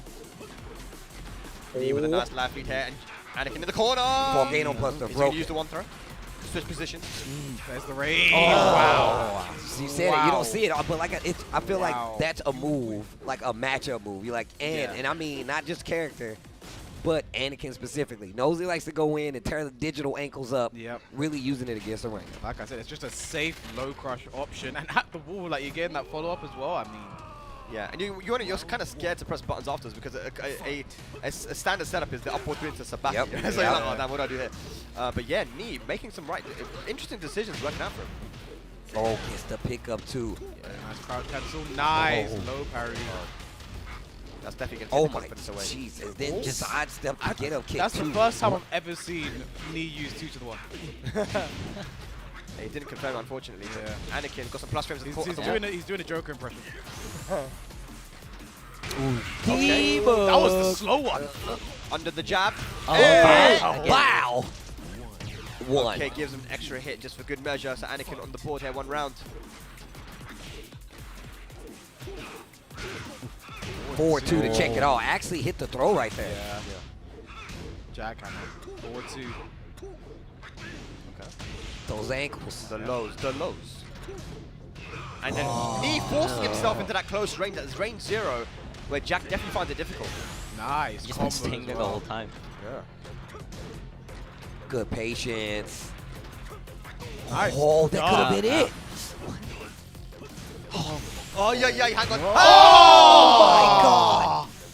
The rage drive off Feng is just a little bit quicker. Yeah, or rather, just a lot little quicker. bit. Just a little bit. All right, 1 round apiece here. Pokes, just jabs to get him to this corner, get him to this wall. The back tempo making it win. Very clean. Okay. And Siege down 4-1, catches the movement on the ground. Okay, unfortunately doesn't get the combo there. Rage available again for Anakin. Punish. 2-1. Nice stuff from me. Yeah, try to go for the frame trap, the jab into forward 2. Here we go though, hang on. Oh! Nice. Down 4-1, Anakin, let's go! Let's go! All right, Anakin, can he close out the match though? That's the important thing. That's the important thing. Look, that's the hard part about this. It's knee, bro. He's got a nice lead here. Ooh. Nice chunks! One. I don't know why he does it. He doesn't have to. It's a statement, K-Wiz. It's a statement. Oh, wow. Okay. I think that might try to be the hop kick there. Okay, chunks. Plant the seeds. Knee looking very strong. Down back 3, breaks the 1+2 again. Jab to stop the forward movement. What a sidestep, no punish though. Anakin. Knees on great mode now, great mode. And the down forward one. Dash in. Back-to-back rounds, he ended with down forward 1s. Like we've seen earlier, Nia is calling out the lows with up forward 3s. Anakin's like, I got some mids for you. Yes, that's it. Try to call out the down back 1 for the finish, because Anakin has been doing that a lot today. But though the down forward 1 comes in, and we're 1 match apiece. And you know, this is the thing why people say, well, Anakin does his magic. He's using a character which is known to be not so good against Feng, but I mean, he gets the job done. You know, you talk to Anakin, why do you use Jack? He goes, that's my boy, man. Right, that's my my guy, man. That's my guy, man. Yo, K-Wiz impersonations are actually ridiculous. Oh my gosh. I can only do a few. I'm not like Smag's got everyone. Yeah. Right? All right. Oh, is that new stuff? I don't know. That's the new tactics. Charge back 2. It's pretty bad. At least it's not launch anymore. That it chunks. Yeah. Okay. Good start there for me. Round 2. Fight. Okay. Trade. I wonder if you could have got something there. Big whip down 4-3. No punish. Back Kempo. Oh, yeah, that was just gonna work. Yeah. 2-1, 2. I like that. Oh, 4-2. Wow. Oh, no break. For the 1 throw. That power I like how we were both surprised. Like, yo, he got thrown? That's crazy. Out of range. I like it. Oh. 3, down 2. Oh, nice. Interrupt. Oh, nice. Anakin. Putting out the stop sign and the 1. One. And then he backed up and looked at him. In the past, when you blocked a Jack 2 jab, jabbing back was a really good option because Jack's 2 jab was only 0 on block before and 11 frames. And that's what he tried to do here. He tried to jab off the 2 jab and the trade came out, Anakin won. 1 frame makes a massive difference. Oh, yeah. Oh, committing to the crushing lows. Not close enough to get the punish. Yep. Forward 1. Stay away. Stay away. Oh, man. He's using that forward 1. Get away from me. A life lead. Huge life lead for Anakin right now. God. Down 4-2. I can smell it. Jackhammer. Jackhammer out of range. Yes. Nice. I like the punish there from me. Got something. Not going to be a perfect hit for Anakin, but he's got a massive life lead, though, nonetheless. 1-3, but knees climbing back. Yeah. Plant seeds. Down forward 1. Down. Be careful. Be very careful. Down 4. What an option. Great patience by Anakin. And another one. High crushing, safe low there with a down 4. Anakin takes the lead in the set. Oh, quiet on this bad boy. Yeah, but this is tense. This is super tense. Everybody in there sweat. The people in the laboratory sweat. Oh. Anakin has not found this tournament easy, man. You know. Oh, Heavy down 4-2. Shoulder. The low. Hang on a second. What a block. Trying to smash. Anakin with another one. Okay, one more match and Nee will be eliminated from the tournament. Steve losing his head. Let's go. Oh my God. But you can't be an early pop-off, Yeah, not just yet. I'm not gonna lie. Steve grabbed my leg there. I didn't think I was getting it back. Oh my God. But he goes straight back in, Steve. Straight back into the rematch. Nee. Look, Nee's a stubborn old dude, bro. I'm gonna tell y'all right now. He's like, I actually got this. Let's break on the throw. I mean, Nee's starting up for the life lead now. Damn, dude, my heart is racing. This is some good-ass Tekken. Jeez. Yeah, definitely. I mean, Anakin is making it very hard for Nee, you know, changing up his timing, dashing forward to realign, so the sidewalks don't really help. Jackhammer. And really, Jackhammer has been like the key move, right? I love how he uses that while standing too. Sometimes catches people trying to sidestep. Yeah. Nice. Safe those, you can block them. Yeah. It is safe on block, you know, that full crouch down back one, that's why Nee is not punishing. Oh, no break. Break again. The first time. It's a very crucial moment. Yeah, it's important to use those throws, man. Damn, the evolution in this match. Nee didn't break a throw. Anakin didn't break the throw. This is wild. And there it is again, man. That jackhammer. Tried to interrupt with the 4-2. Bit more aggression here from Nee. I was just about to say, getting a lot more poking. Whether it be jabs, not too many back fours or anything like that, but just jabs to try to like push to control the ground. Yeah, for sure. Nice sidewalk, yes. You don't get that too often against Anakin because of the timing, but the sidewalk beats the jackhammer. Alrighty. Might be going to a final match here. Anakin does get a forward 2 stop sign counter hit. Sidestep left against it. Now we're seeing the lateral movement again from Nee. Look at the life lead already by Anakin. Again! Yeah, those. Oh! 1+2. Okay. Oh, man. Hang on, he's in the corner now. Hang on, plus frames. And again! Patience from Anakin. Rage available. Oh! He didn't go for the guaranteed hit. Debug! Wait. Punish! What? He tried to use the chip damage. Oh my God. Oh, the down 4 hit the gong. Gong, you're up. There you go. Thought you was out of there. Okay. Final match incoming. I don't think the golden letters are going to count too much here because there's only 3 rounds for each player left. Okay. I mean, a final game between these two. I mean, what more can you ask for? Oh my God. Oh, we tried a bit, bro. Taking the right home. At least that second is not high anymore, so you can't dunk it, you know? Yeah. It's the little things. Okay. And that's a big thing. That is very big. And this could be even bigger if Anakin does not get hits. Anakin! Oh no, hang on. There are layers to this onion. There are big layers to this bad boy. Okay, one more great or perfect. Actually, I said the golden letters ain't going to count it, but that is not looking good for Anakin. Oh no. Hey. Shoulder, Anakin. What do you do right now? Jackhammer. Get a hit. There we go. All right. They start from here.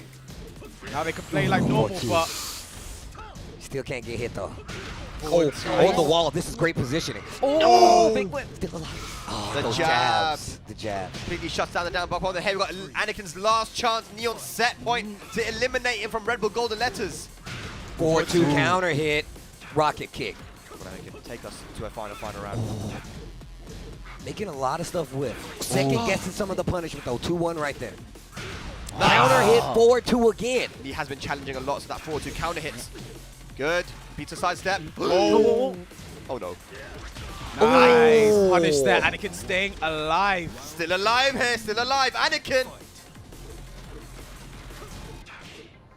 2-2, forward 2. Yeah. Tried to frame trap with the 2 forward 2. Trying to check the snake dash as well. And not with punishing right there, but still taking the momentum back. 2-1 hoping he taking a step forward. Trying to hit a button. 4-2 counter hit again. I can feel it. So good there from Anakin. Oh! Good hop kick there from Nee. Going to be just shy of the wall.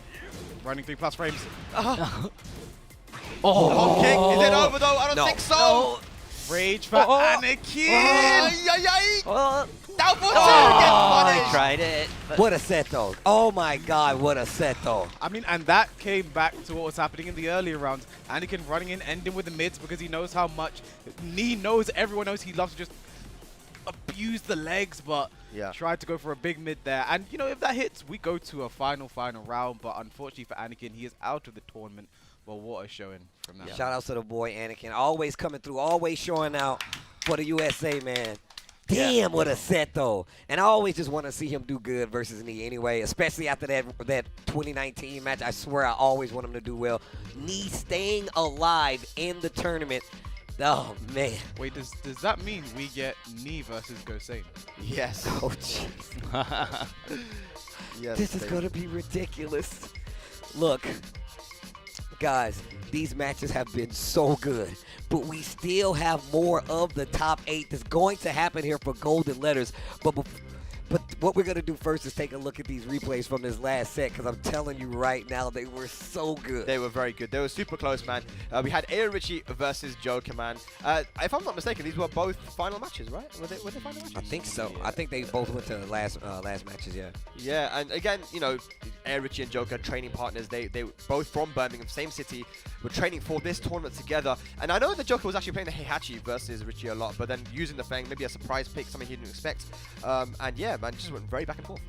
Oh, hop kick again on his wall. Yeah, this was that situation where, like, I mean, what do you even do in that situation? Maybe in that situation, down 4 because there's a quicker low. Yeah. Where they got that little bit of help. But, I mean, you have to make a decision so fast. You know? Yeah, literally there was 0 time left. Yeah. You know? I feel like that's almost like commitments. It's like you commit to it no matter what. That's it, yeah. You can't really fault anyone for that. But that down back 4K, which she actually mentioned it, really good to use on its own because if you get the counter hit, then that's a full combo. Yeah, and if you finish it, you don't get the combo. And that is the reason he won the round, was because of the combo. So, you know, Richie, great commitment there, great option. And in this game, Anakin versus Knee is never not good. Yeah. Always ridiculous, man. That whole set was absolutely ridiculous. The closer we get to the top, the better the matches get, though. And they're all good matches anyway, so I'm just happy to be along for the ride. The boy Spag over here. We got the boy K-Wiss over here. You gonna leave me hanging? You sad? What's going on? I know what that I'm not gonna do nothing. I'm not. That's not a trap, bro. That's not a trap. It's been great games, but look, we're gonna take a quick break. But first, we're gonna hear something from my boy Jammers that's out on the floor. Much love, Steve. But yes, I'm actually with one of the combatants in this top 8. It was actually last year Red Bull Golden Letters Challenge. Ayo Richie is with me right now. Rick, talk to me. How you feeling? Honestly, I'm just running on complete adrenaline right now, and I'm so ready for my next match. I feel good. I feel good. Now, I like that you feel good. And you know what? Because last year, you weren't pegged to even be in the bracket to be the favorite. But now, you're the defending champion. What does that feel like? Does it give you confidence? Are you under pressure? What is it? Talk to me. I think at first I was under pressure a bit, but now it's kind of carrying me over, not gonna lie, because I feel the pressure, but like it's making me play that bit better and sharper. Like every decision, I want to be perfect with it. Like every read, I want to make sure it's spot on. So yeah, it's definitely giving me that extra push right now. Now, you are a Leo specialist. You're probably the best Leo I know. But you're in a Sia specialist. Super Akouma with the Akouma. Chanel with all his characters. Nee with all his characters. Joker, which you had a very intense match. Does this make you stronger? Are you worried about playing these guys? Or do you relish in the moment that you're surrounded by such fantastic international competition? Definitely relish in the moment. I feel very honored to, share the arena with these guys, and it doesn't, scare me that these guys are specialists. I've put a lot of time into my character, so I'm very confident that I can get the job done. All right, so one last question. Are you ready for a couple of demon flips in your next match? A couple. Definitely more than a couple.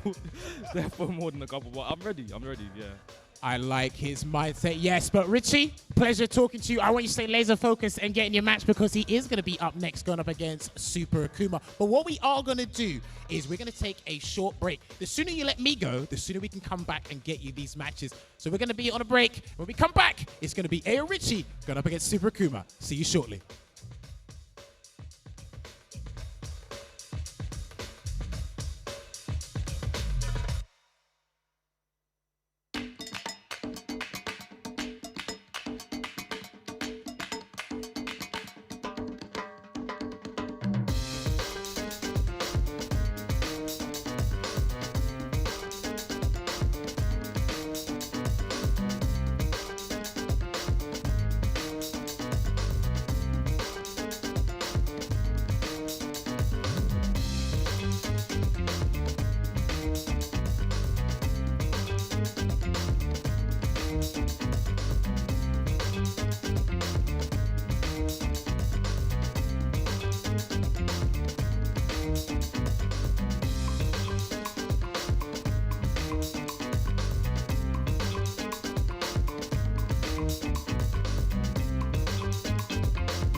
Meet me at the gaming sphere. I brought the gamers here. Ready to attack, dressed in black, looking like ravens here. Now you're leaving the stage with tears. Kuma can't cage this bear. Should've known better, golden letters, we do not play with fear. Meet me at the gaming sphere. I brought the gamers here. Ready to attack, dressed in black, looking like ravens here. Now you're leaving the stage with tears. Kuma can't cage this bear. Should've known better, golden letters, we do not play with fear. I'm feeling like Ayo Richie, not alone cause Leo with me. I can finish this game in 60. My 4-4-2 so crispy. Or I'm coming like Anakin. I got gun jack, so I ain't panicking. 1, 2, 3, 4, 5, you're vanishing. How could the combo be so damaging? No forward, I'm parrying. Character choosing now. In this bracket, you're moving down. I'll be out if I lose this round, but I'm feeling great. I can't lose this out. I'm trying to make ops feel worthless. You can't buy this skill or purchase. I'ma win this round with purpose. The golden letters are sounding perfect. Me at the gaming sphere. I brought the gamers here. Ready to attack, dressed in black, looking like ravens here. Now you're leaving the stage with tears. Kuma can't cage this bear. Should've known better, golden letters, we do not play with fear. Meet me at the gaming sphere. I brought the gamers here. Ready to attack, dressed in black, looking like ravens here. Now you're leaving the stage with tears. Kuma can't cage this bear. Should've known better, golden letters, we do not play with fear.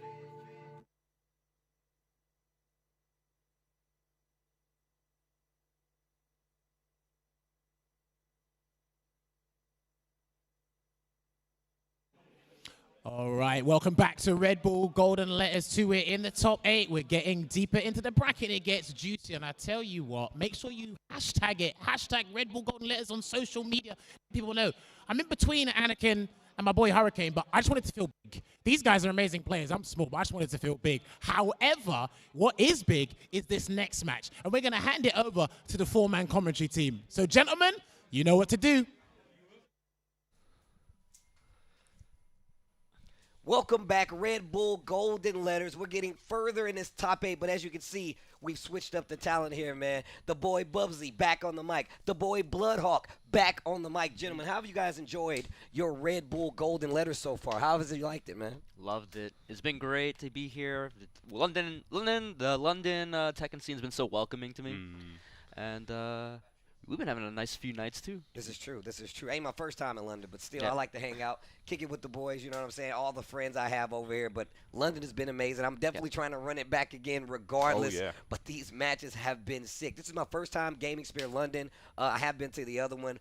Beautiful venue. Had a great time here the entire time. The set looks amazing, and the Tekken has been ridiculous. I feel like I don't need to ask for much more, but I would love to see the bracket so we can see how we got here since we got a little change of commentators here. Yeah, so here we go, man. Nee versus Anakin went right down to the wire. Joking AyoRichie was super, super close as well, but they move on into the losers' quarters. Super Akouma versus AyoRichie is going to be the match coming up now, and then after that, it's a run back versus fighting GoSain and Nee. No, talking about the runbacks, this is a runback from last year's Golden Letters. This one's a runback from last year. Yes. Yes. So Super Akouma knew that no matter what, he's going to have a difficult match because Joker and Super Akouma has been a bit of a El Clasico as well, but it is going to be Richie, our defending champion, staying alive here, trying to make it into our top 4.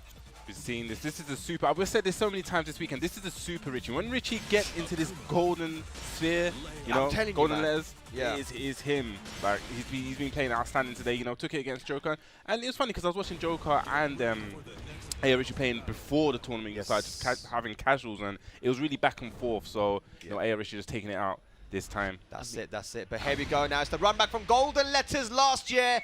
Devil's Pit to start it off. Leo versus Akouma. AyoRichie versus Super Akouma.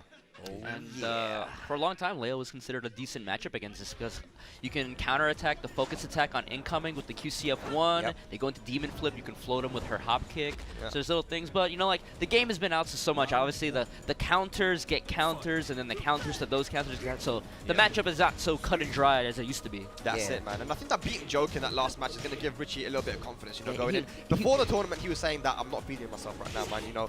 And both these guys were saying the same thing. They're playing good, man. Against Joker, though, Richie had a few moments of little sloppiness, so he's got to clean it up a little bit more to fight somebody and a character of Super Akuma's caliber. Where one mistake could mean death. Yes. Down four. Do it again if you're bad. Going for the free peat right there. But we've seen Richie last year make this amazing comeback with the Rage and the Pixel, but it's not going to make it this time. Crazy Super Akouma taking the first round. I like him not committing to anything big right there, just small pokes.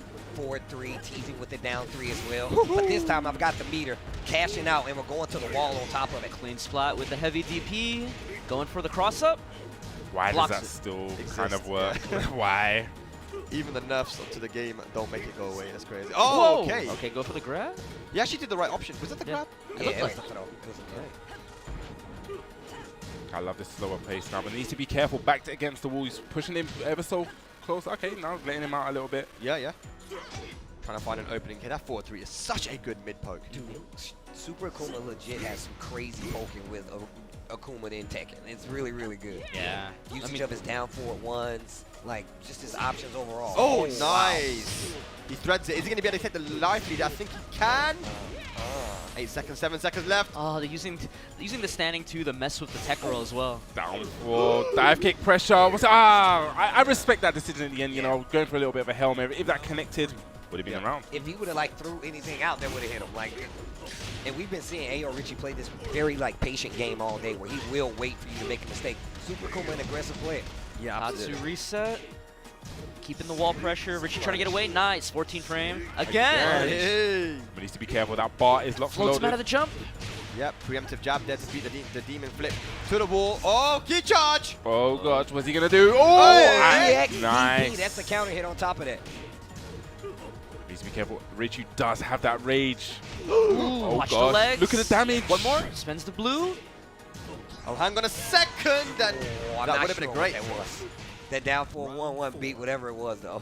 I like after blocking the rage drive, Super Akuma actually dashed up too to not give Richie. You met Richie halfway, and that maybe threw him off. Yeah. Wolf. Now no walls. All right. No walls for Akuma to blow you up, but at the same time, no walls for Leia to blow you up on too. Absolutely. Yeah. Yeah, Super Akuma is quite good at the infinite stage. That's one of the things that people really don't really see again. Well, we've seen it a lot now. Yeah. And I feel like he has to be, right? Oh! Nice launcher. He knows people are going to go to an endless stage, so they don't have to deal with the last one, but still got the last hit. Yeah, good stuff. Now this is a very important round. Who's going to take the first match? We've got some resources on the side of Super Akuma. Has a bar meter on the infinite stage, though. Like you were saying, Bubs, you know, he's good at this infinite because he changes his combos, changes with the Tetsu at the end just to get the Oki. Oki's, I mean, yeah. Even before the rage art was changed to work, you know, you had, as an Akuma player, you had to learn how to play the matchup on infinite because you expected people to bring you to it. Definitely. That's exactly what Super Akuma said. You know, people are going to go there, so I'm going to learn. He said he kind of likes it as well now, doesn't he? I think he's going to kind of like this kind of you end up playing like this runaway kind of turtley style. Yeah, but he's definitely not going to like that, though. The Magic 4 combo. Richie has a lively big whiff! No, drops the combo. That's a big drop. Oh, but if you're going to whiff and give me the twin pistons, Super Akuma will take that, no problem. All day, every day. But now, in rage. And he's got that bar back, and he's going to spend it. Called out the orbital. Super Akuma definitely likes to do that because sometimes the EX5 balls trade in the air and the 4-3 will float you on the way down. Yep. So. Okay, so Super Akuma. I think we saw it today happen too. Oh, okay. I don't know if I was on, but yeah. Who's that? Is that Ducky?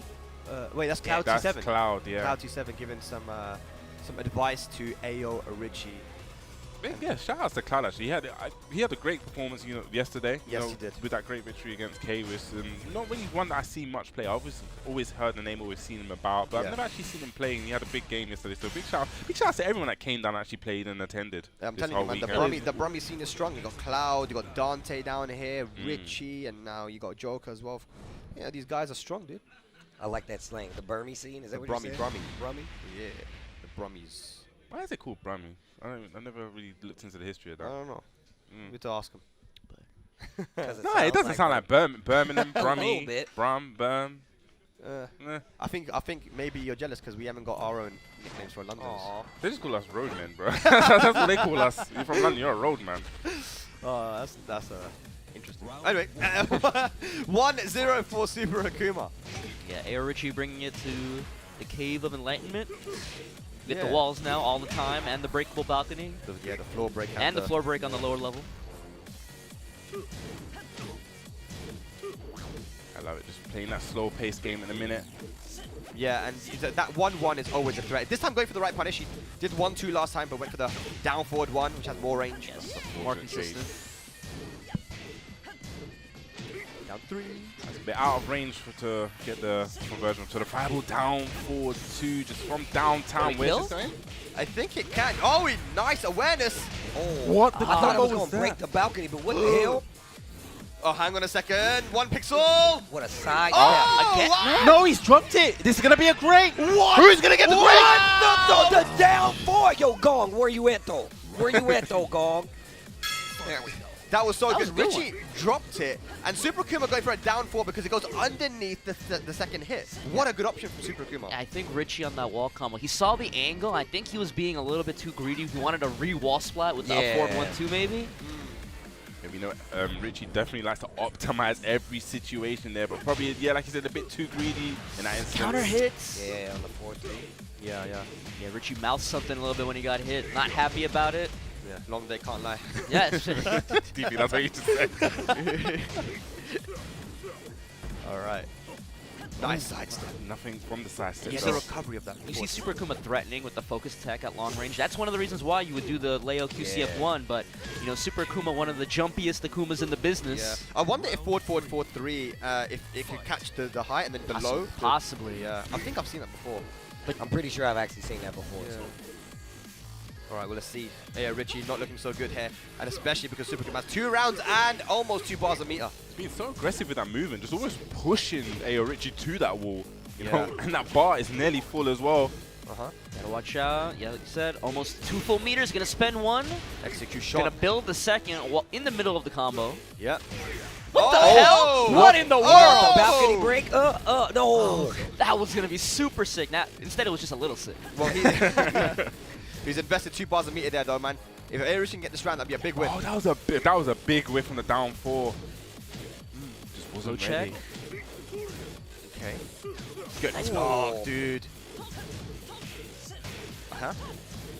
Punish! Beautiful punish. The first 2 hits -10. There's always the threatening of the last hit that'll beat out the jab, but Super Akuma had the read. He's like, you're not going to finish this, and I'm going to kill you for it. Yeah, if you want the pressure, you're going to try to dash in and take something from you, and I'm going to take this round from you. And here's someone that's beaten Super Akuma in tournament quite a few times offline, is Joker, giving his training partner Ayo Richie some advice. You know, Richie beat Joker in the last round to get here, and he's facing elimination. Joker giving some advice on what he do. And this is exactly what happened in the grand finals when he was against Joey. Joey reset the bracket quite quickly. Joker came up to Ayo Richie, gave him some simple words of advice, and Richie brought it back and got the win last year. So going back to stage select. Let's see if that advice from Joker can help somewhat. It's like, hey, you beat me, don't lose to this guy.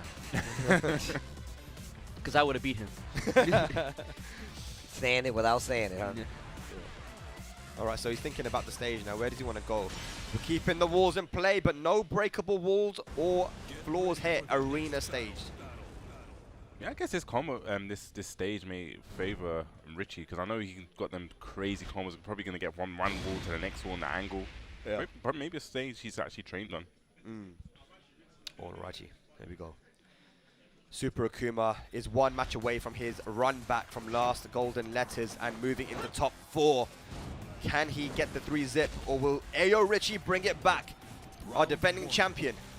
Super Akuma have been pretty calm and composed today. You know, no hitting anything, no bleeding from the hand. I really feel like it's the duality, bro. Like when he's winning, he's smiling. The world's in balance. Sun's out. The minute he loses, though, the chair might flip over. He might be flipping everywhere. Oh, hang on a second, though. Hang on a second. It might be a Golden Letters here. Oh, yeah. Hit the gong, Steve. Steve. I'm in love with that bad boy. You gonna share There the you go. wealth? Oh, okay. Gave it a backhand. And, you know, getting a perfect against Akuma, that should be an automatic win, dude. I mean, that should just be, Richie, you win. Nice. Wow.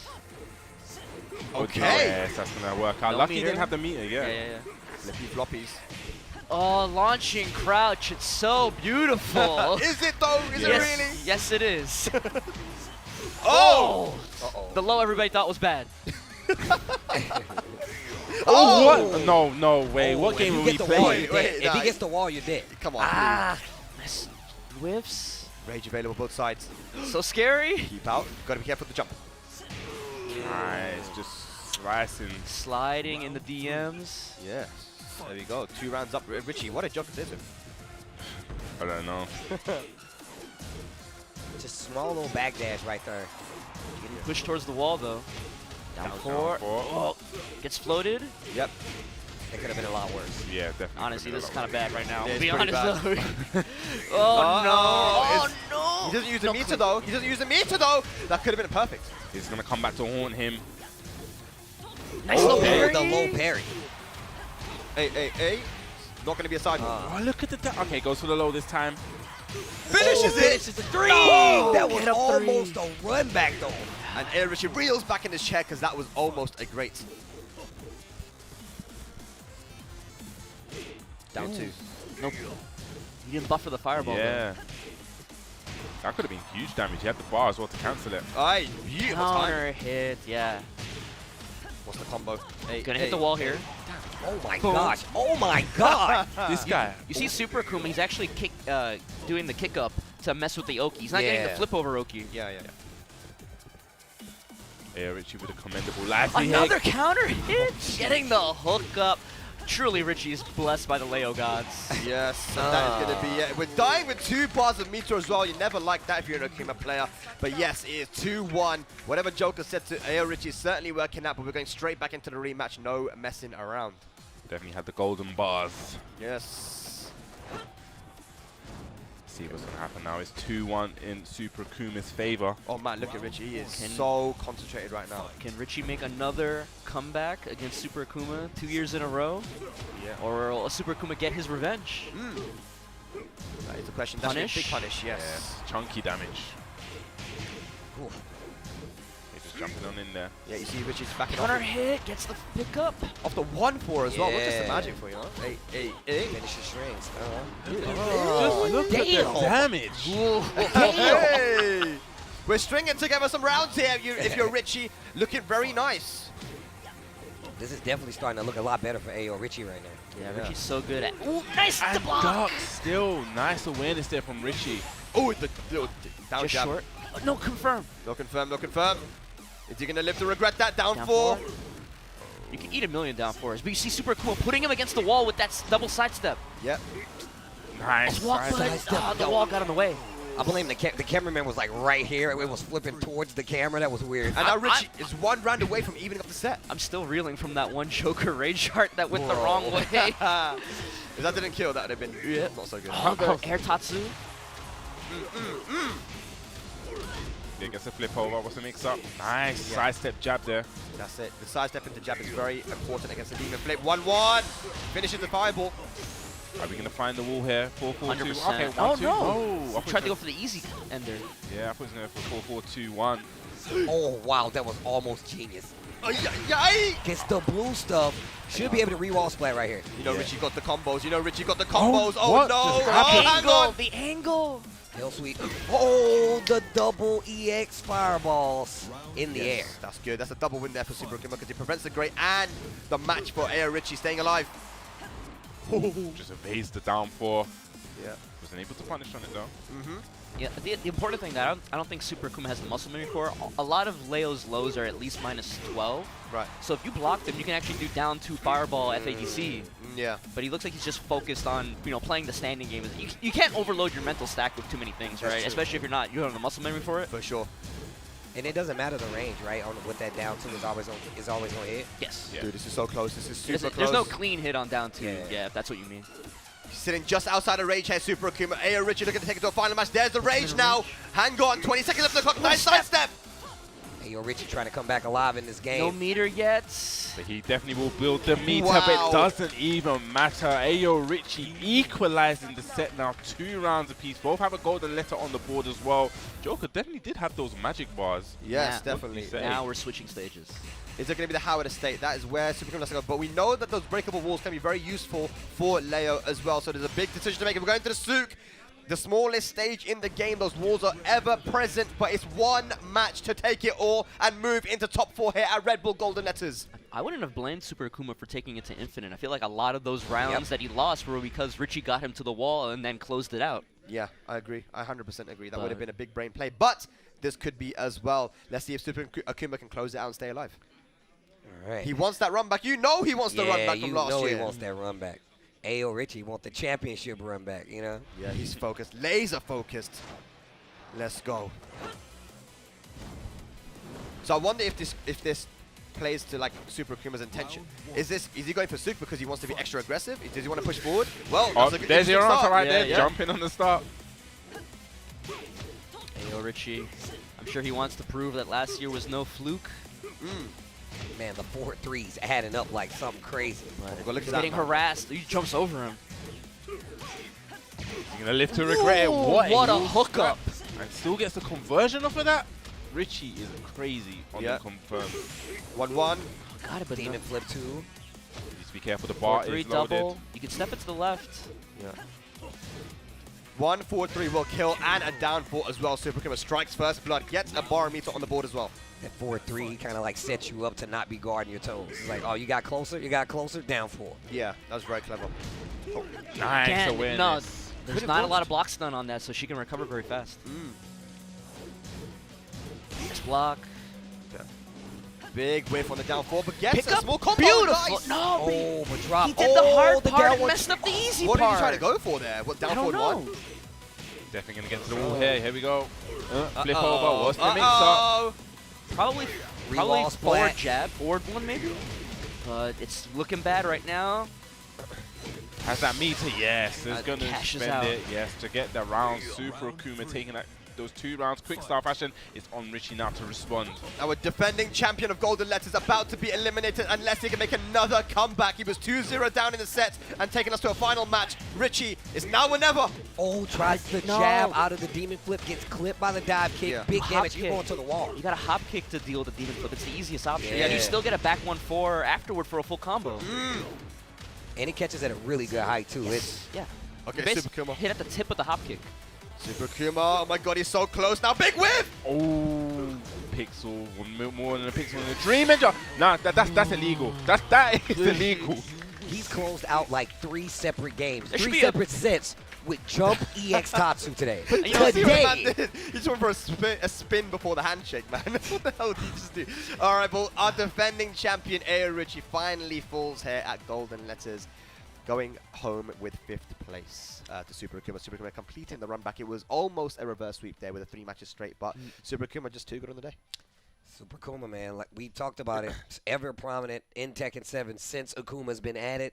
I feel like if anybody has XP versus the most amount of cast with this character, it's probably him. I don't know if there's too many Akumas out there that's committing to this character anymore. So. At least in the West, right? You know, Definitely not in the West, bro. like ever since season 1 picked up, they've nerfed this character over and over again, but Super Akuma has consistently, multiple times, Every TWT time. finalists, always been strong in Europe, so, you know, Akuma's strong, but again, it's like, the player does a little bit of it. It's not 100% autopilot. Yeah, well, yeah. I was just sitting there in silence. 99 maybe. I was gonna say anything. I was just gonna everything just rock. This dude's back. Yeah. Oh, yeah. Well done, Super Akuma. You made it into top 4. But he's going to be going up against one of the players that are coming up next to see who's going to join him in that top 4 in the loser side. It is a run back from versus fighting the master event of the Tekken World Tour. It is GoSain going up against DRX Knee. This guy Nee, man. I feel like everybody, if you've played competitive Tekken in the last few years, if you've made a top 8 somewhere, you probably got some kind of history with Nee. And I'm telling you right now, it's probably not in your favor. It might just be the way the light is falling on Nee, but he's kind of mean right now. He's like ready to like destroy people on his way back on the way to grand finals, but he's got to get through GoSain first. Yeah, no, I don't think he's used to being in the loser side this early on, right? But yeah. Did anyone just see that? Well, The Super Akuma done he was spinning to his like seat. wild, Yeah, did you see it? He did another spin? Yes, while going Can to we his get seat. What's this guy footage? doing? He's trying to do a Beyblade. Like, I want to see it. I think he's very happy he got the run back. I I'm guess. telling you, bro, he's mad happy he got the run back. But here we go. UK versus South Korea. It's Nee and GoSain Law versus Steve. And interestingly, in BS fighting, actually, Nee went for the Steve as well. Yeah. Maybe it's his choice to go against Law, huh? I'm telling you right now, I think that's the case, man. Yeah. And on top of that, Nee has become like kind of a counter-picking player now. Like he has characters for certain character matchups. Yeah, oh, the lows. Okay, just early on. Again? Okay, nice. But definitely, okay, going a bit wild, but no launch. Yep. Something that Steve struggles with. Uh-huh. Oh, yeah. And the best round ender in the game, the down 2-1. And it's like, you can't block it and punish it. You always have to, it's if you block it, it's essentially a safe low. Right. Because there's always the follow-up. Exactly. If you're gonna punish that move, you have to call it out with a low parry. Absolutely. Yeah. GoSain losing the first round. Yeah, and that back one on whiff is insanely hard to whiff punish as well, right? So you got to put yourself in the danger zone just to even try to contend with it. Yeah. He's looking extra crisp on this Steve right now. I know we saw it earlier in the day, but Okay, nice slide. And it is one of the characters that he was running a lot in the Tekken World Tour over the years. Even despite the nerfs, you know. Counter hit Dragon Hammer. There's the wall too. Just drops a combo. Oh no. Needs to get away from that wall, but just a full from crouch down for. Yeah, that low there has good tracking as well. Courtney sidestepping, and you're always going to watch out for that lateral movement. The Koreans are the best on the planet at that sidestep, man. Nice, gets another slide on in there. And this time reaches for the sky, but drops the combo. A big opportunity. I mean, but GoSain's definitely playing to Steve's weaknesses, like you said, Bubsy. Like you don't really get launches on moves that other characters can, so it's worth it to play a little risky. Yeah. That was a big drop though, man. Shout out to SpeedX dropping combos against Steve. I'm sorry. It's okay, you can keep going. We're not going to defend him.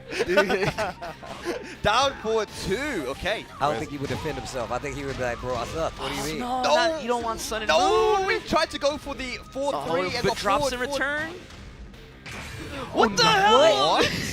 I think sometimes that hits grounded if you roll a bit. Yeah, if you move, it'll clip you on the ground too. Yeah, but the weird angle, he just rolled away and it was Okay, this is great stuff for Knee. He lets it rip. Not going to work on Knee, that one. Okay, jab punish. I feel like with some of these whiffs though, GoSain has to do more than a 1-1-2, you know, like his whiff punishment's been so good over the years, you know, the 3+4 fours. He needs to start getting some of those. Oh, beautiful. The stare down these two are having, but the trade on the jab. Oh, I love Tekken 7, bro. Counter hit trade, and that is going to be a final round in our first game. GoSain. I was about to do the same thing, Steve. I heard the hum coming up. Punish. Okay, gets some great punish there from GoSain. Let me see another flip kick, GoSain. You got to play with your heart right now. Slide. Wow. Could have been worse. Could have been much worse there. Oh, back one. Put him to sleep standing up. Not going to break the wall, though. Oh, didn't break. Weird. Oh, yeah. Punish. No punish. Oh, no, don't do the hard thing. Okay, he still did it. Oh, my God. He could have done a way simpler combo and Yeah. still got the win, but it worked out for him. GoSain with the first game on the board against DRX's Knee. It just goes to show, man, the form that GoSain is in, giving JDCR a tough time. That was a very close set, and now he's 1-0 up against Knee. Knee sticking with the Steve head, though. Blood, what do you think about that? I think it was interesting. I definitely think it's a fine matchup. Like I said, the only thing you have to worry about as Steve is that, you know, Law, these flip kicks, these wall standing twos that we saw before, even if you block them, you're not going to get the biggest punish. Like a Sonic Fang or a 4-4-2 to beat down into a follow-up and stuff like that. But you're not getting launched as a Law player, so it's kind of, you're willing to take these risks a little bit more often. But the main thing about Steve, you get the control. You get to still fight with him in that range 0 where Law wants to excel. And you got the, obviously, you got the threatening of the counter hit of the back 1 versus the Law Magic 4. And you got the Steve down 4-2 as well. You got 2 counter hit moves to Law's 1. All right, well, let's see if that comes into play here. Second game, Knee. Ooh, back 1. I can hear him snoring from here. Wall. That's Massage. Be careful, you got to hit him, GoSain. There you go. There you go, yeah. Oh, the 1, 2, 3 from Law. Again, you can. Obviously, you're going to die no matter what the punish is, but these risks become more viable. But the low parry, honestly, it's worse to get low parry than it is to actually block the low flip kick. Yeah. Okay, gets the jab in. So no perfect, but rocket launcher. Yeah, Knee is really caught onto GoSain timing right now. Everything is hitting, and look at that. Jeez. Yeah, that's going to get dark. Yeah, he's panicking now. He's definitely panicking. GoSain, Knee turning it up, making the adaptations. Yeah, hitting another gear. GoSain has to try and match. Okay, nice. Don't get the launch, of course. In his space, man. Just fighting away, boxing away. Okay, nice DSS cancel. Going for that low again. Nice! Oh, Under okay. the jab. Interesting. Let me get this wall. clean. Big damage. Okay, Touch the throw. Yeah. Careful the counter hit. Whoa! The legend, like a legend. I didn't even see the DSS transition. That was instant. Like Haywood said, he's legend kicking the legend. Okay. Okay. Back one. Yeah, you always have to be worried about that back one. You do, man. And Lord does have the options to beat it, you know, with jabs and magic fours. Yeah. We haven't actually seen a lot. Even all day, I want to say, we haven't really seen Magic 4 out of GoSain. I guess it's not a real big part of his game plan. No, it is. But, like, he just, I guess he hasn't got comfortable with the timing yet. He's often scared that he's gonna get whiff punished or stepped if he tries to throw it out. Yeah. Oh. Do we have it? Yeah. No. I literally just saw him practicing this combo too. It's, you know, you can. Nothing ever has 100% success rate.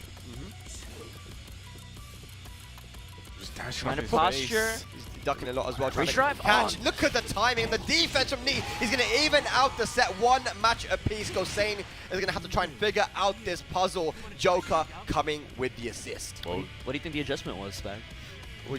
From Knee, yeah. I mean, honestly, like normally he's such a patient player, but like now staying in his face and actually just forcing some moves out of GoSain, forcing him to panic.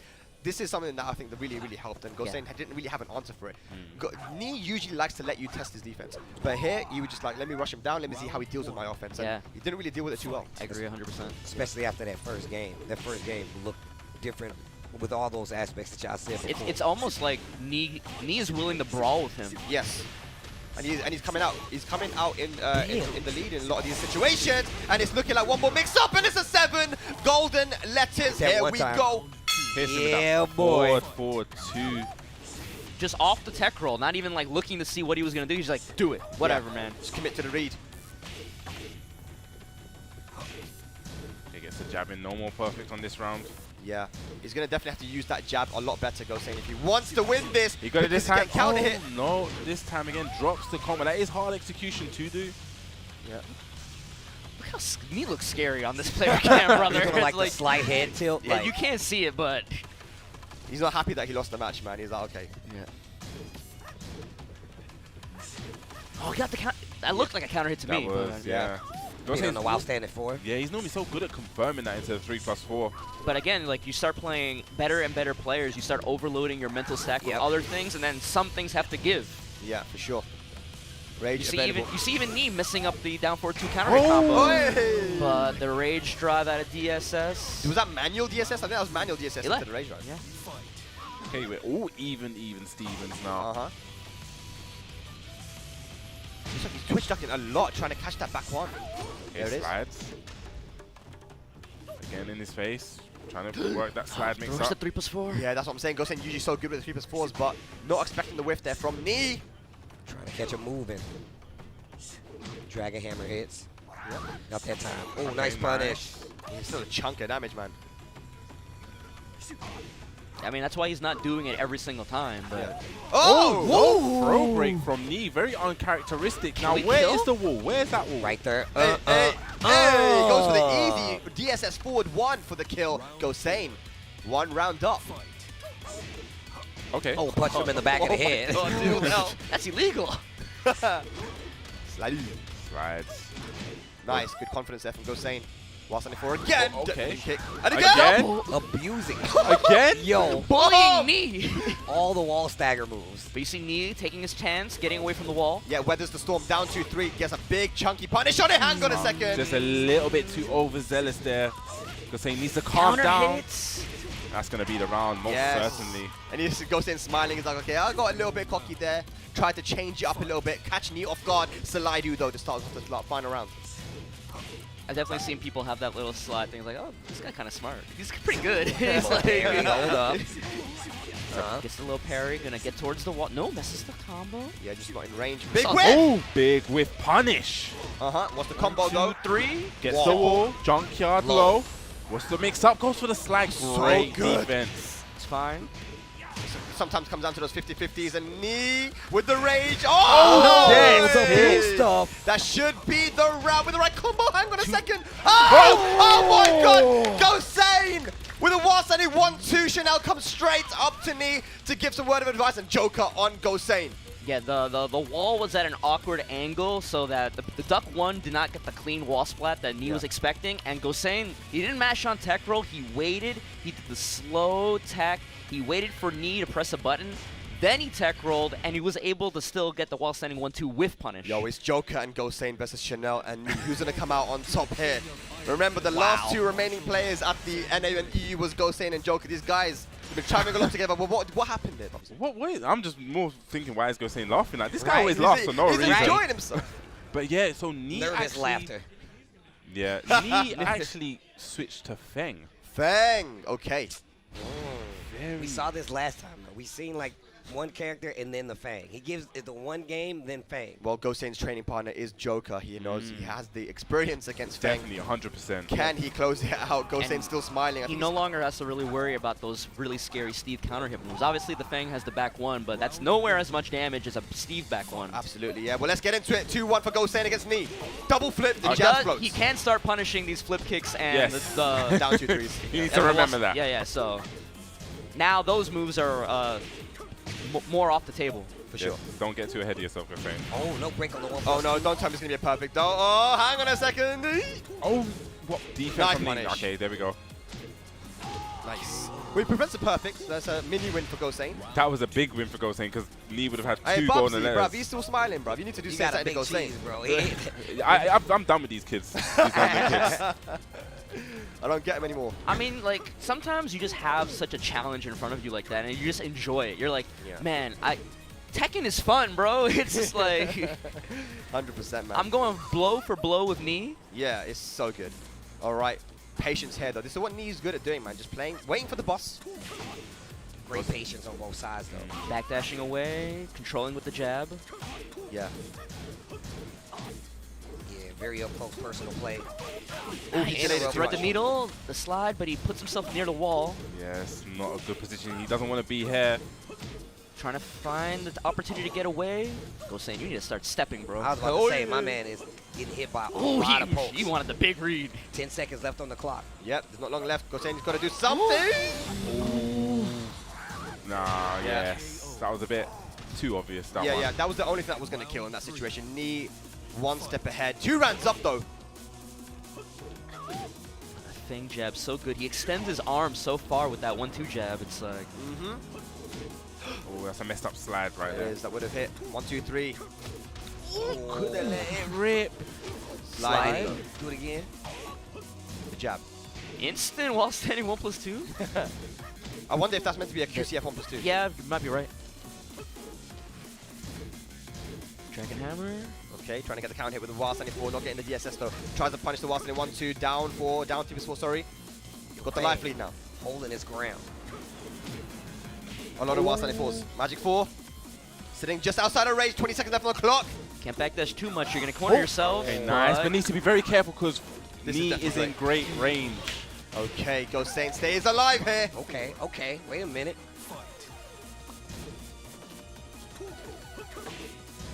Hit back 4 blocked. Just bare jabs.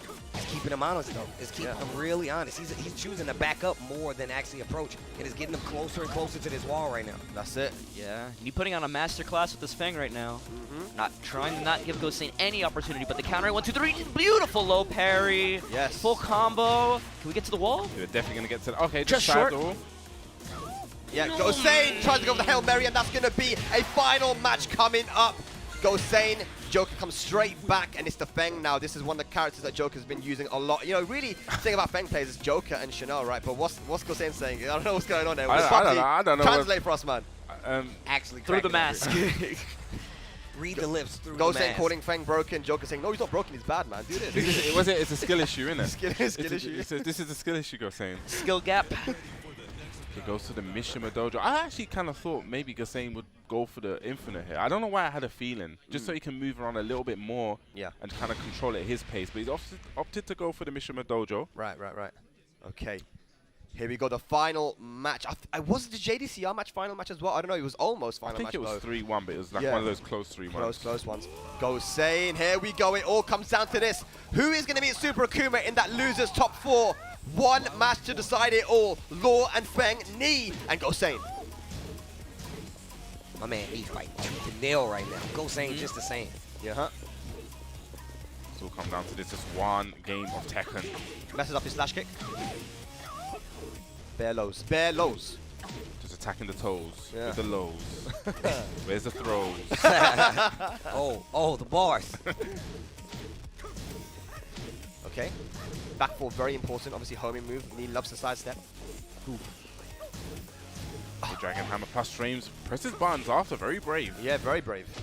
Nice! And that could be the round with the wall. Yes, I think he should get it. No! Oh no! Okay. The angle. I love the patience there from GoSain. Yep. He gets a launch. The most that he's going to try is a jab here, Mess man. up the slide though. 10 seconds. 10. Need something big. Oh, that definitely is big. No! No! Oh my God! Are you kidding me? Are you kidding me? Oh my God! The slash kick did not hit. And now Knee is one golden letters away from taking the set. Not like this, please. Blood. Bubsy's hand was on his head. Not like this. Bruv. GoSain really wanted to end it instead of maybe figuring out how to waste the 5 seconds instead. Yeah, but Knee getting up and pressing buttons, you know, maybe wasn't expecting that. And that's I'm why telling you, man, he's going blow for blow. He's like, you want to fight? We can fight. A big shoulder. That could have been a shoulder there as well. That is punishable. Magic Fork gets punished. Knee posturing to put GoSain on that wall. I really don't Try to hope pin him down. I really don't hope that last round affected GoSain that much.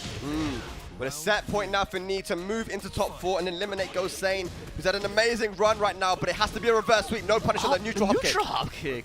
Okay, nice. Okay. Okay, there's the wall. A side wall splat though, and now puts himself on the wall. Yeah, Shoulder the shoulder. punish. They're trying to get that one extra hit, put GoSain's back to the wall. That's not good. Needs to find out of there.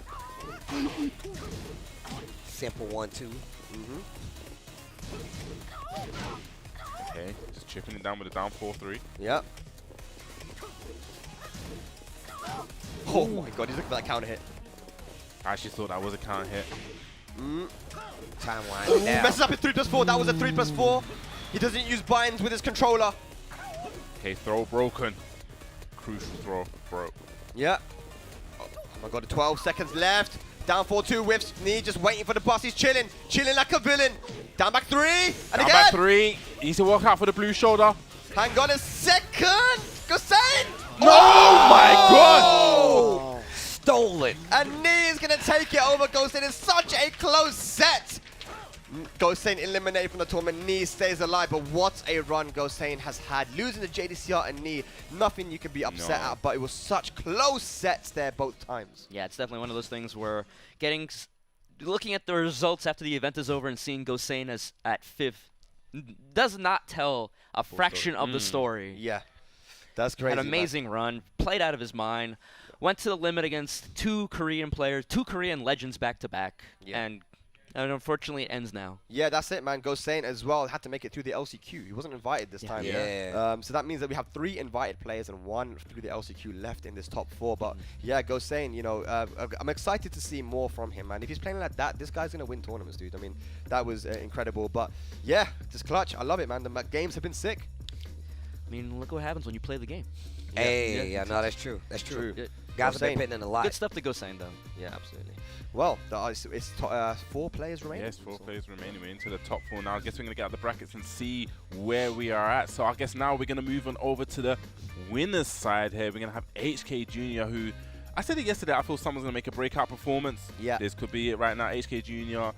having a tremendous run. He's going to go up against JDCR. I think when I say here about JDCR, we all know he is a great player, a legend, but I feel like he's kind of unspoken of. You don't really see him as much in international events. It's great to see him down here. It's great to see him make a reappearance. Yeah. No, we were talking about that. Didn't show up to the TWT finals, obviously, right?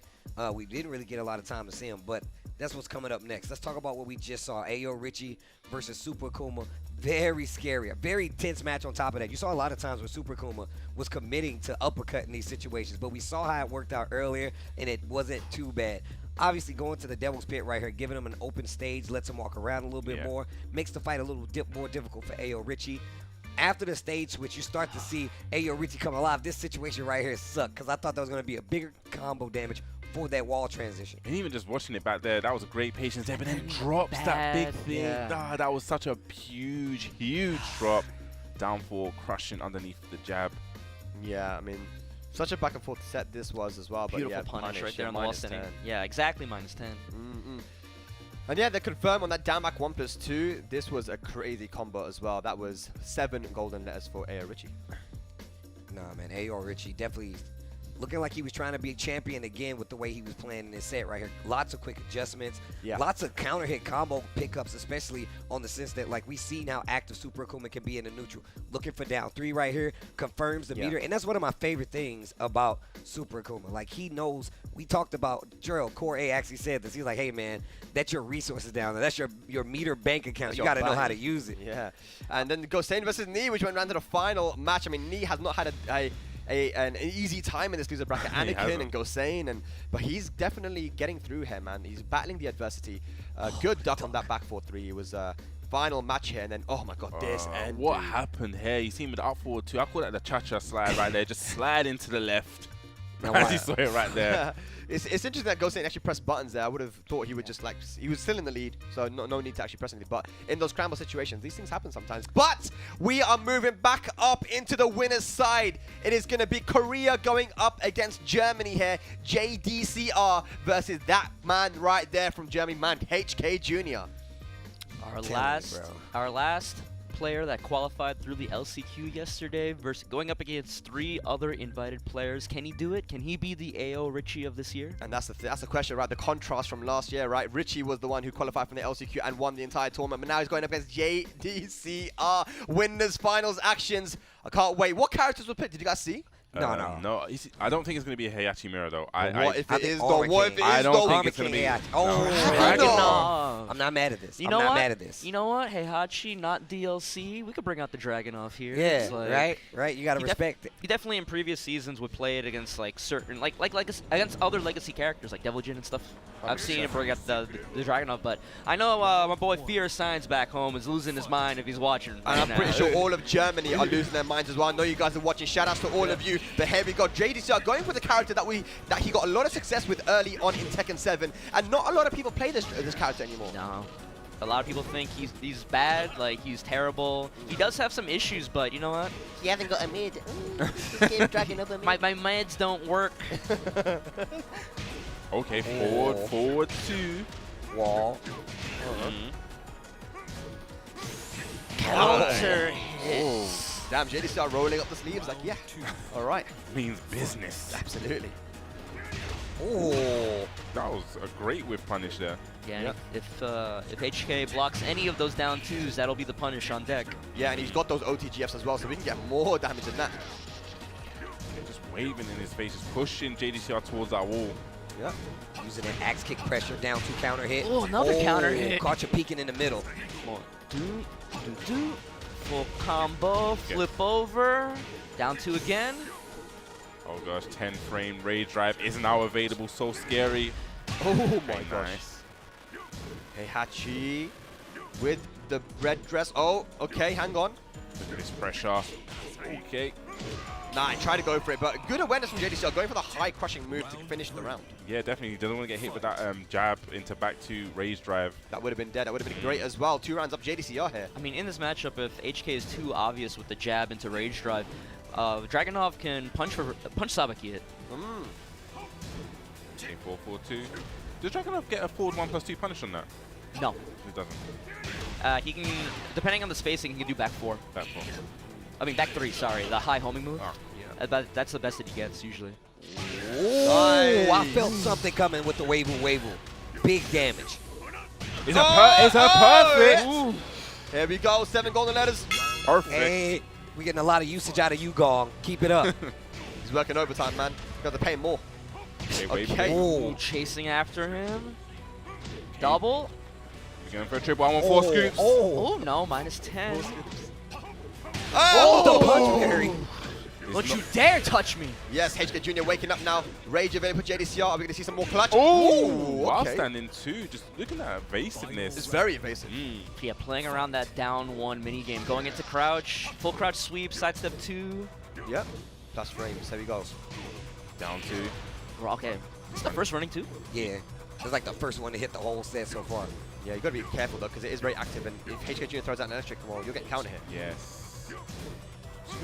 That forward 4 pressure, just taking the turns. Just bare blocking. Yeah. Yeah, JDCR now slowing down the pace of the match. Yep. Very good adjustments made by JDCR here in this final round. Running 2 again, hits, no counter hit though. Okay, forward 4 again. Forward 4 again. Forward 4 again. Oh my god, JDCR just blocking bare. Okay, 4-4-2. Yeah, here's the weakness of Heihachi. Like when you have this life lead, like why do I duck on you? Especially if I'm trying to react to down back 2. Okay, no duck on the string. Hell sweep goes for the rage drive. That's the resources gone now. Trying to open up this defense. Stonewall defense of JDCR. Needs to know time is not on his side. Needs to go for something big, but JDCR just backdashing away. Yeah, that's not gonna be it.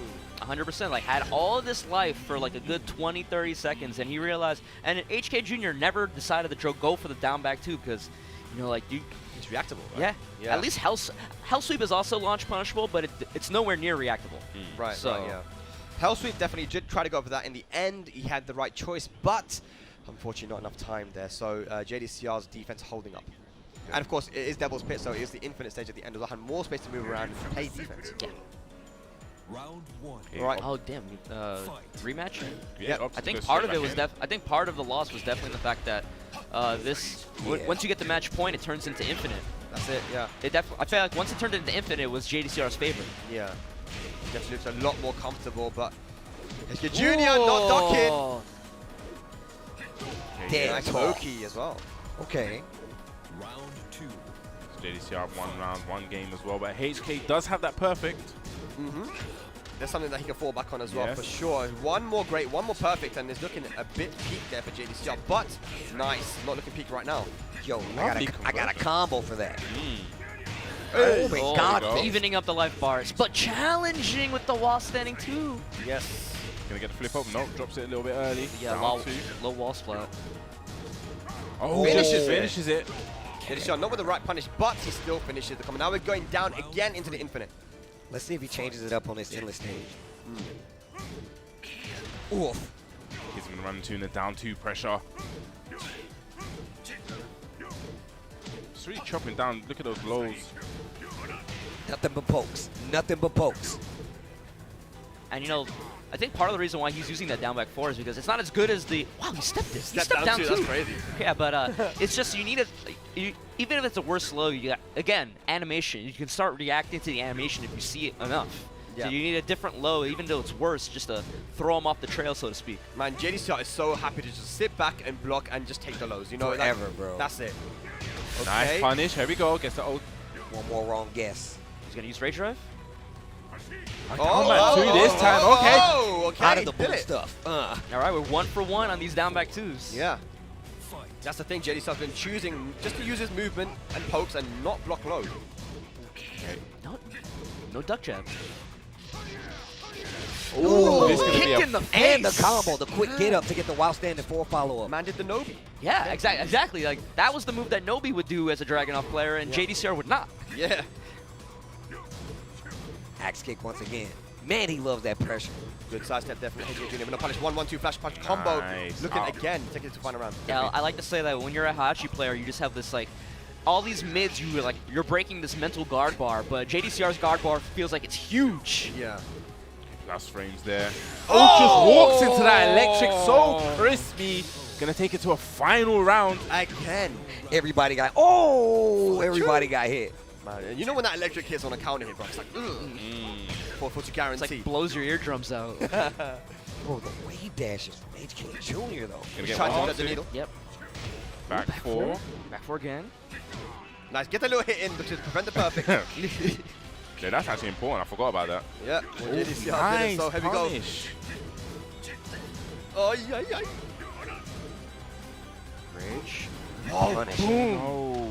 That's a chunk of damage. Oh! Sleigh Ride. No. He's looking for the comeback now, HK Jr. Don't let it slip. Please roll. do not let it slip. Raise drive No! spin. Gets the tackle.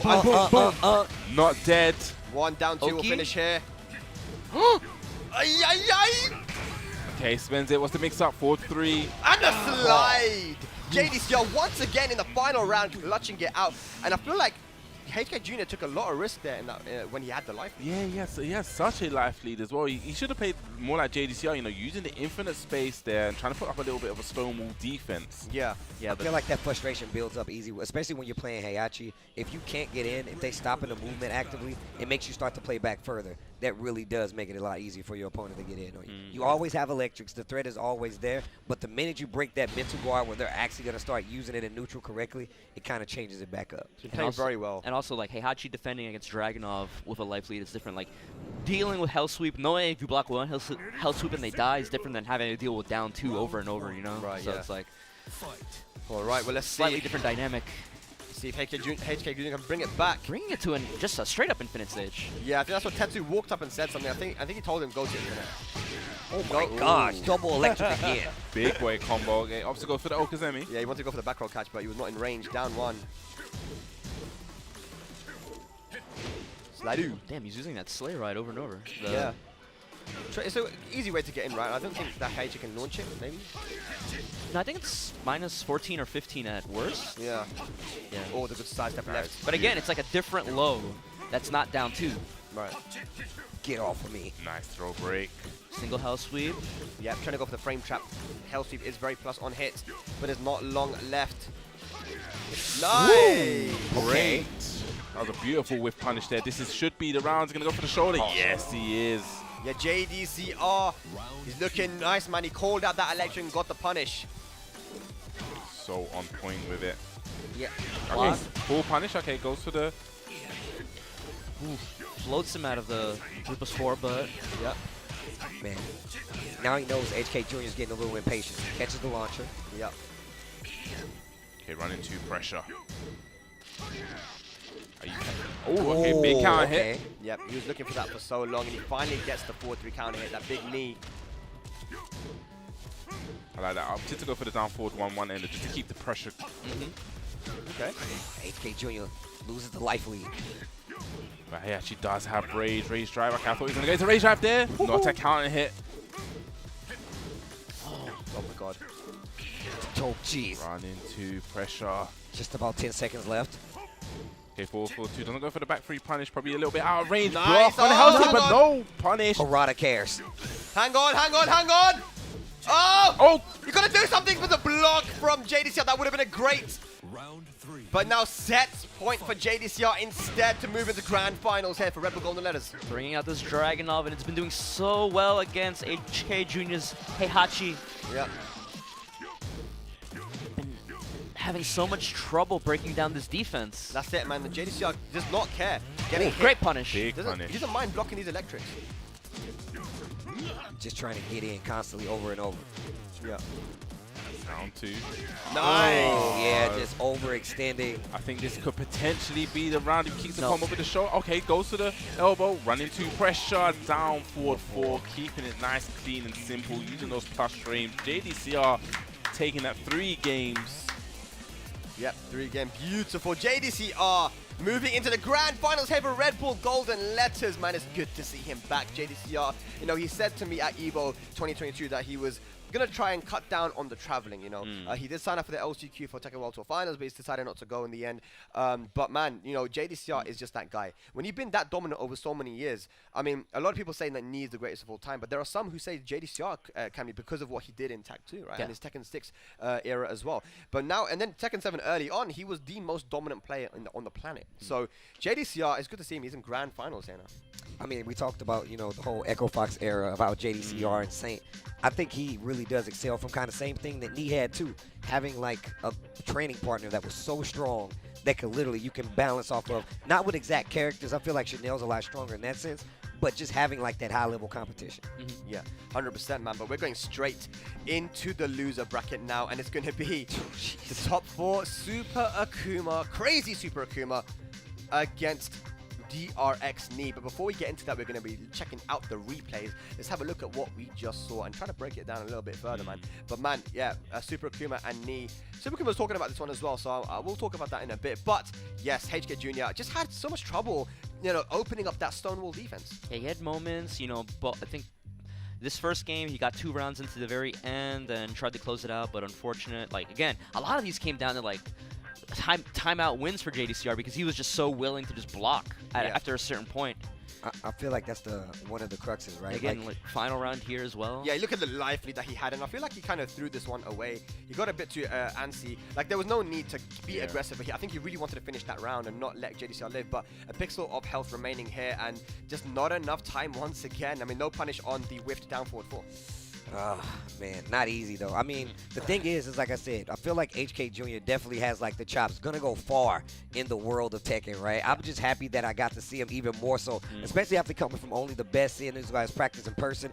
Definitely one of my favorite players to watch right now. I don't care where it is. My man always makes it exciting. High-level machinas, that's what I'm here for, man. Yeah, I mean, like, even though the 3 out of the top 4 are familiar faces to a lot of people back home, I think looking at this top 8 and this top 16 only proves to me, like, Tekken is an international game. Yes. So it's just that everybody's performances today and yesterday in the LCQ have been inspiring, honestly, for me. It's been phenomenal, man. It's been absolutely phenomenal. So, yes, JDCR, as you can see in the bracket, is sitting pretty in that winner's side of grand finals, but there are 3 beasts waiting to try and get to that same spot, and it's going to be the losers semi-finals first. France versus Korea, Super Akuma and Knee. Whoever wins, it's going to be a run back.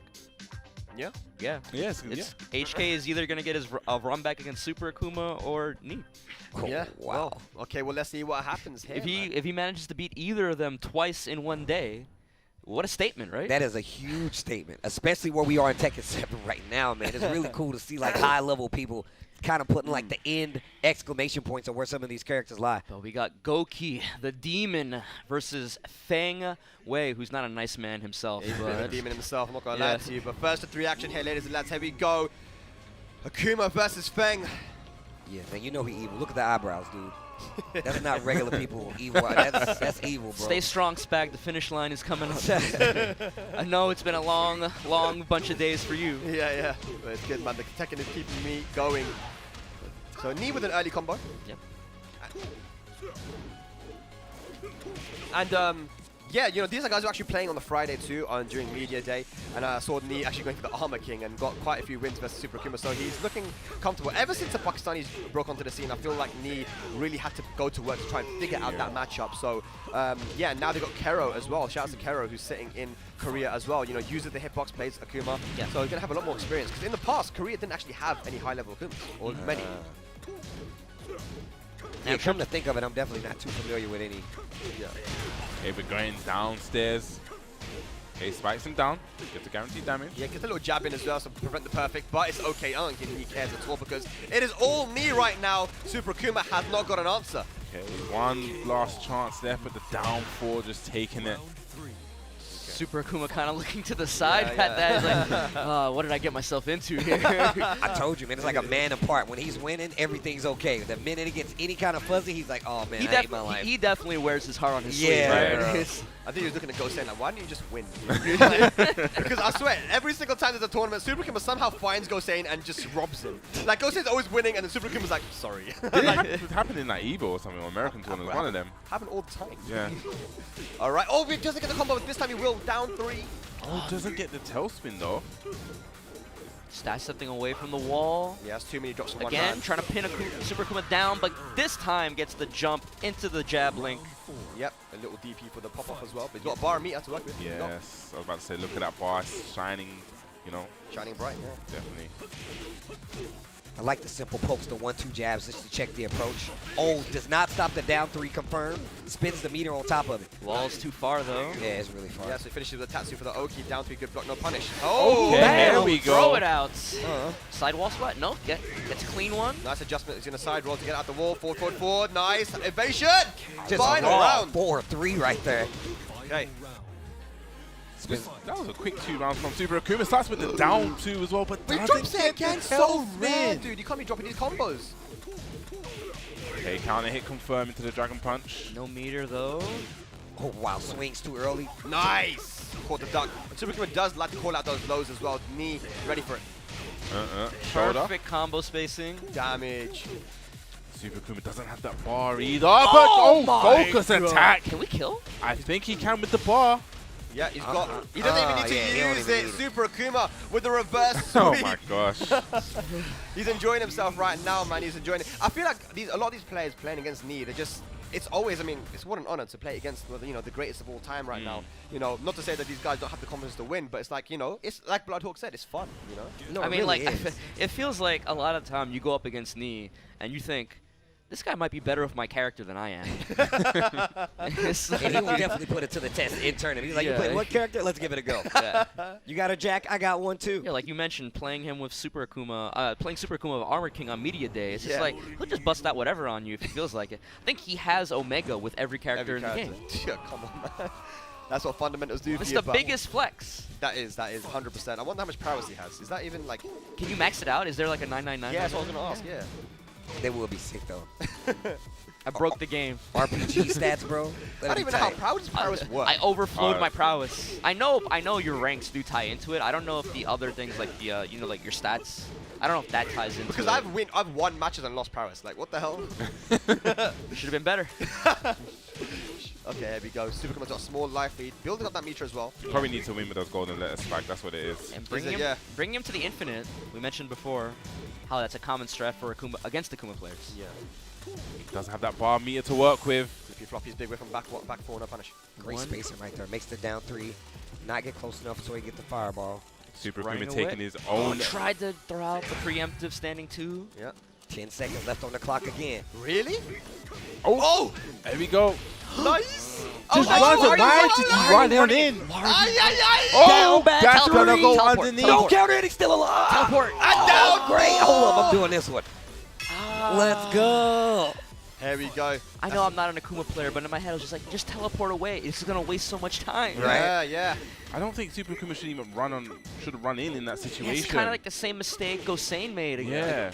He should have used his own advice. Just backdash, bro. Just backdash. You said it in Greece. Just backdash. He doesn't have any. Does he have any headphones on? No, He's he like, can like, can you guys shut up? Okay, good. Actually, that Kemper makes the 4-3 whiff. Wolf. Yeah, I'm glad it's not a counter hit launch anymore. Okay, down forward one. So happy that's not a counter hit launch anymore, bro. Okay, one down 3 here might kill. Available for him. Okay. He's using the back Kemper now. He doesn't want to get hit by that clean hit down 3. Oh!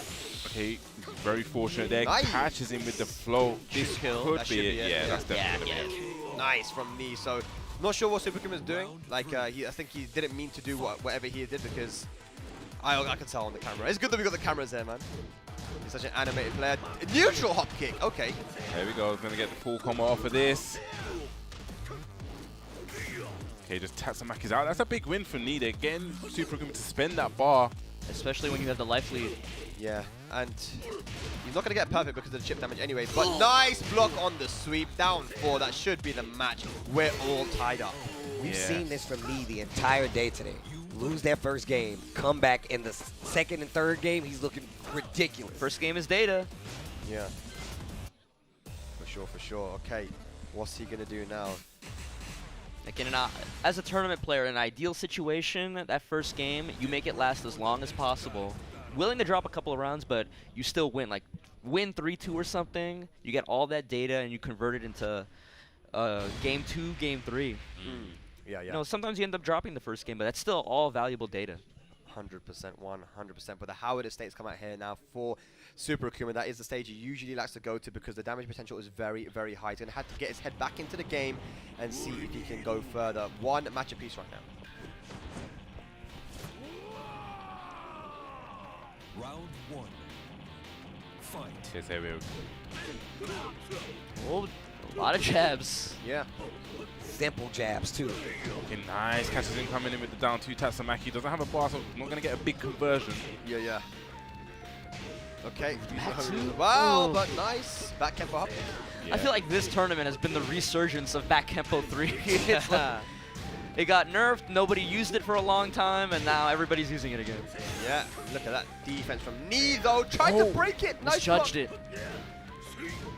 Okay, doesn't have a bar meter just yet, but builds it right then. That's Don't even it, see yeah. him spend it. He's got the rage as well. Oh! Can he kill here? I think with the right combo. Oh. Hang on a second. No! Oh! One more hit. Super Akouma could have the biggest What? grimace on his face. Block. It's so close to getting a great Super Akouma. Yeah, and that was a big win because if Knee got it, that was 100% going to be a great. Yeah. So like that's 2. Punish. Okay, get it punished, yeah. Whilst I did 1-2. Nice. Down 2. Poking him down. Not a lot of jumping out of Super Akouma in this matchup. He's done it a couple of times, but, you know. Ooh, the counter hit jabs. Yeah, that's important. You've been getting a lot of jab counter hits, actually. Punish. Yeah, it's going to get a punish. Doesn't have the meter to make that stay. Isn't the red fireball Sid? Yeah, I thought so. Okay, 1 pixel remaining. Down for 1. Keep up. Beautiful. We're all tied up. 1 matchup is 1 round apiece. Okay, down for 1. Down for 1 again. Jumps over the grab. Going to get the full conversion. Spends that bar. He's going to get to the wall. There we go. Big damage incoming. He's going to go for the Oko's. No, goes for the damage instead. It's okay though. He still has some Oki down for. Catches him. Oh, he Great put himself life. to the wall. Now Knee going to take full advantage. Counter hits. Okay, down 4. Down 4 again.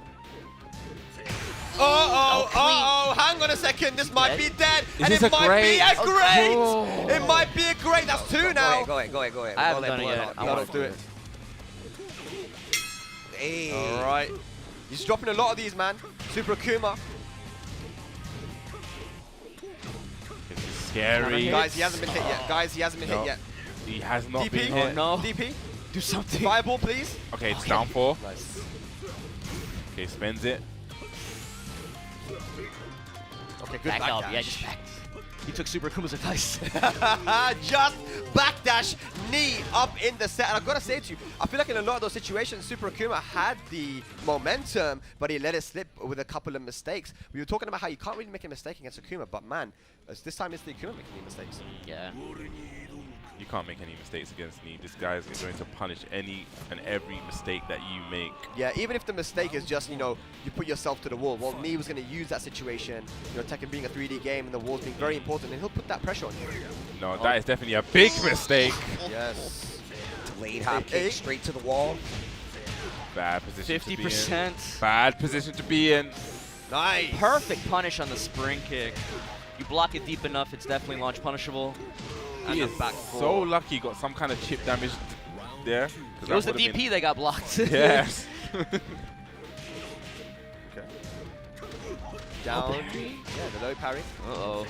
Super Akuma's making faces. Yeah, I think Knee's in the zone, dude. Knee is in the zone. 4-3 clips him. He's going to need a lot more than that, though. A lot more than that. He does have that bar now built. Yep. How's he going to spend it? Spends it right there with the 1-1. Oh, Again, I was wondering if he's going to drop it. Normally he doesn't. It's like the third time. Yeah, it's like the second or third time tonight. Does have that rage available thing. Okay, jumps over the shoulder. Oh! Can't kill. Not dead. Not dead.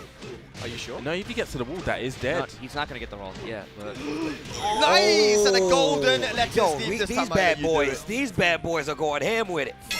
Let's go. That mash came from the heart. But the counter hit neutral hop kick. Yeah. Neutral kick is really good because it's very difficult to whip punish. Yeah, it's technically also, I think it's still minus 13, correct? But character like Akouma with the stubby jab limbs and stuff, it's going to really struggle to punish it. Okay. Catches you ducking. And wall break. Oh, but gotta wait for the wall. bounce. Yeah. Careful. Don't overextend because Knee's waiting for something to punish. Okay. Takes a life lead. Just a fireball from downtown. Okay, he needs to be careful. Don't want to put him in great range. Doesn't want to put him in great range. No. Doesn't want to put him in great range. That's gonna be it. Yo. Does not want to put him I don't in. even want to play. Again, I don't think Knee realized it. Chanel had the tail. I'm like, bro, it's over. He's dead. He's already dead. Stop killing him. Oh my god, another Golden Letters victory for Ni is Chikurin and Super Akouma. Arguably, the EVO champion, the one taking the most advantage out of the special format. Yeah, it just shows how clutch he is, dude. Yeah. But right now, I guess we're going to throw it over to Jammers. Take it away. Yes. I'm telling you, I love this guy because it's unbeknownst to him. Everyone in the room knows him. Super Kuma had to actually come up to you and say, hold on, bro, you actually won that. So once again, he takes advantage of the golden letter rule. Ni, you know what to do. And woo! He's still in the tournament collecting those golden letters. People better watch out. Back to you guys on the commentary desk. At the start right there. The way he hit that was just the way he hit that. You could have told me it was just a stock sound that played from the production in the back. It was just so perfect. Look, this year we got that gong right. It's a bit smaller, but it produces a way better sound. You know what I'm telling you, dude. But another Golden Letters victory for Ni, moving into the losers finals now with 3 players remaining. It is Korea and Germany. It is JDCR, HK Jr. and Ni. And HK Jr. is gonna have to beat Ni a second time today to get his run back against JDCR. What a life! You think you beat Ni one time, like, okay, I never have to see this guy again, and then he rises in the same tournament. Ugh, it's not over yet. It's like the Terminator coming out of the molten lava. Yeah, exactly. Let's take a look back at some of these matches. The Super Akouma Ni set specifically, and man, you can tell Super Akouma was really trying to play this nice and neat, but Ni loves to keep. Oh my god! It wasn't a counter hit, right? So it was still both guys could still have got that great, but it was Ni with the down 4-1+2. I mean, so many situations there where Super Akouma could have won, but you know, it ended up being a great. As you can see, 3 greats from Ni, right? I mean, you can tell how close it was. Here's another one. Again, a bunch of little drops from Super Akouma, especially the Demon Flip 3 conversion off of. I think they did, again, we said 2-3 times over the course of the set. And when you get these opportunities against somebody like Ni, of the caliber of Ni, you can't be dropping, man. You got because you're probably not gonna get another chance to take advantage of it. You have that hitbox specifically for this reason. Yeah, and you know it's uncharacteristic, but still, you know, I think the pressure sometimes of even playing against Ni can be difficult. You know, it's scary. You can feel the spiritual pressure from Ni while you're playing. That's not even taking into account how long the day has been so far for these players. Oh man, it has been a long day, and we still have more matches, man. It's gonna be Ni versus HK Jr. coming up. 2 more sets. Oh. Right, well, I think we have Jammers waiting outside to give us some words. Jammers, take it away. Well, I tell you what, it's been high-level Tekken, but it doesn't get as high enough in terms of status because I do have Ryan Hart, the prodigal son, with me, gracing us with your presence here at Red Bull Golden Letters. I believe you weren't here last year, were you? This is your first time here? My first time here. I wasn't here last year. Unfortunately, couldn't make it. I feel like a wise old sage settling into my age here at this lovely event. You know, when these kids were throwing tantrums, I was throwing electrics. When they were changing nappies, I was changing sticks. When they were sweeping up their room, I was doing house sweeps. You know, so it's been great for me to watch these kids from the ground up, the talent that's here today. And now we've got brackets where you've got like HK Jr., you've got Ayo Richie and the young squad that have come into this against seasoned vets like JDCR, Ni, the list goes on, right? So it's just a beautiful experience to be able to watch these kids and everyone just really enjoying and showing their love and passion for their game at Red Bull Golden Letters. It's a pleasure to be here. Now, Ni is the player that's been taking advantage of the format the most. You've been around for a long time. Can you summarize Ni's style in one word or so few words, Ryan? Organized. He is very organized. He knows exactly what he wants to go for. He knows why he wants to go for that, and he knows what that's going to do to you psychologically once he gets going. So it's a very slow to move engine, but once he gets going, it's an unstoppable locomotive. And the reason he's able to utilize the format to his advantage so well is because of his experience as a veteran. He knows exactly how the game works. He knows what to look for in how the opponent plays. So he's able to see where things are applicable. I can get a perfect on this guy. He hasn't got good defense. I know what to do in a clutch situation against this guy. I can go for a great. So he's able to deliberately specify what he wants to do on the opponent. And hey, if the first of 3 doesn't work out, he's going for the golden letters. Now, I got to ask you, quick tangent here. You looking forward to Tekken 8? Or is Ryan going to come back and play for a couple of years, maybe? I can't wait for Tekken 8. All the trailers, all the promotional material from Bandai Namco is a great thing, amazing look. I'm really hyped up about it. I just can't wait for more. I want to get my hands on. Let's go. We all want to get our hands on it. Right, one last question. Who you got for this next set between the young versus the old? Knee versus HK Jr.? Take your pick. I would love HK Jr. to do it for Team Germany. I'd love to go all the way for Team Europe. I think that obviously he's the clear underdog here, but he has a lot of, for his age, he has a wealth of experience. You know, he knows what he's doing. He's very sharp, very committed. He's got a lot of passion going there. Knee, did you say knee versus knee? Yeah, this is a tough one, man. Knee's looking, I mean, we literally just saw him play. He's on form, and I think, you know, the odds would go into Knee's favor for sure. But hey, it's Red Bull Golden Letters. Literally anything can happen, so I'm just hyped up for it. I would lean a bit more towards Knee, though, if I had to. All right, Ryan, it's been a pleasure always imparting those words of wisdom, but also who has words of wisdom is our commentary four-man team. We've got to hand it back to them and continue with the action here at Red Bull Golden Letters. Take it away, gents. Thank you very much, Jammers, and Ryan Hart as well, the legend, giving some words of wisdom there and letting us know what he thinks about the next match that's upcoming as well. You know, HK Jr., the run back with Knee, guys. Yeah, I feel like ever since HK Jr. put Knee into losers, he's hit another level. Knee has.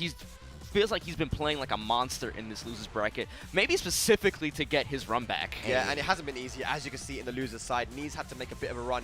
Anakin, Knee went to a final match. GoSain versus Knee went to a final match. Yeah. And even Super Akouma versus Knee, you know, it was the Golden Letters victory for him that got him to this position here where he can get his run back against HK Jr., the lone European remaining in this tournament. Against two of arguably the greatest of all times. You know, right? You have JDCR and Knee.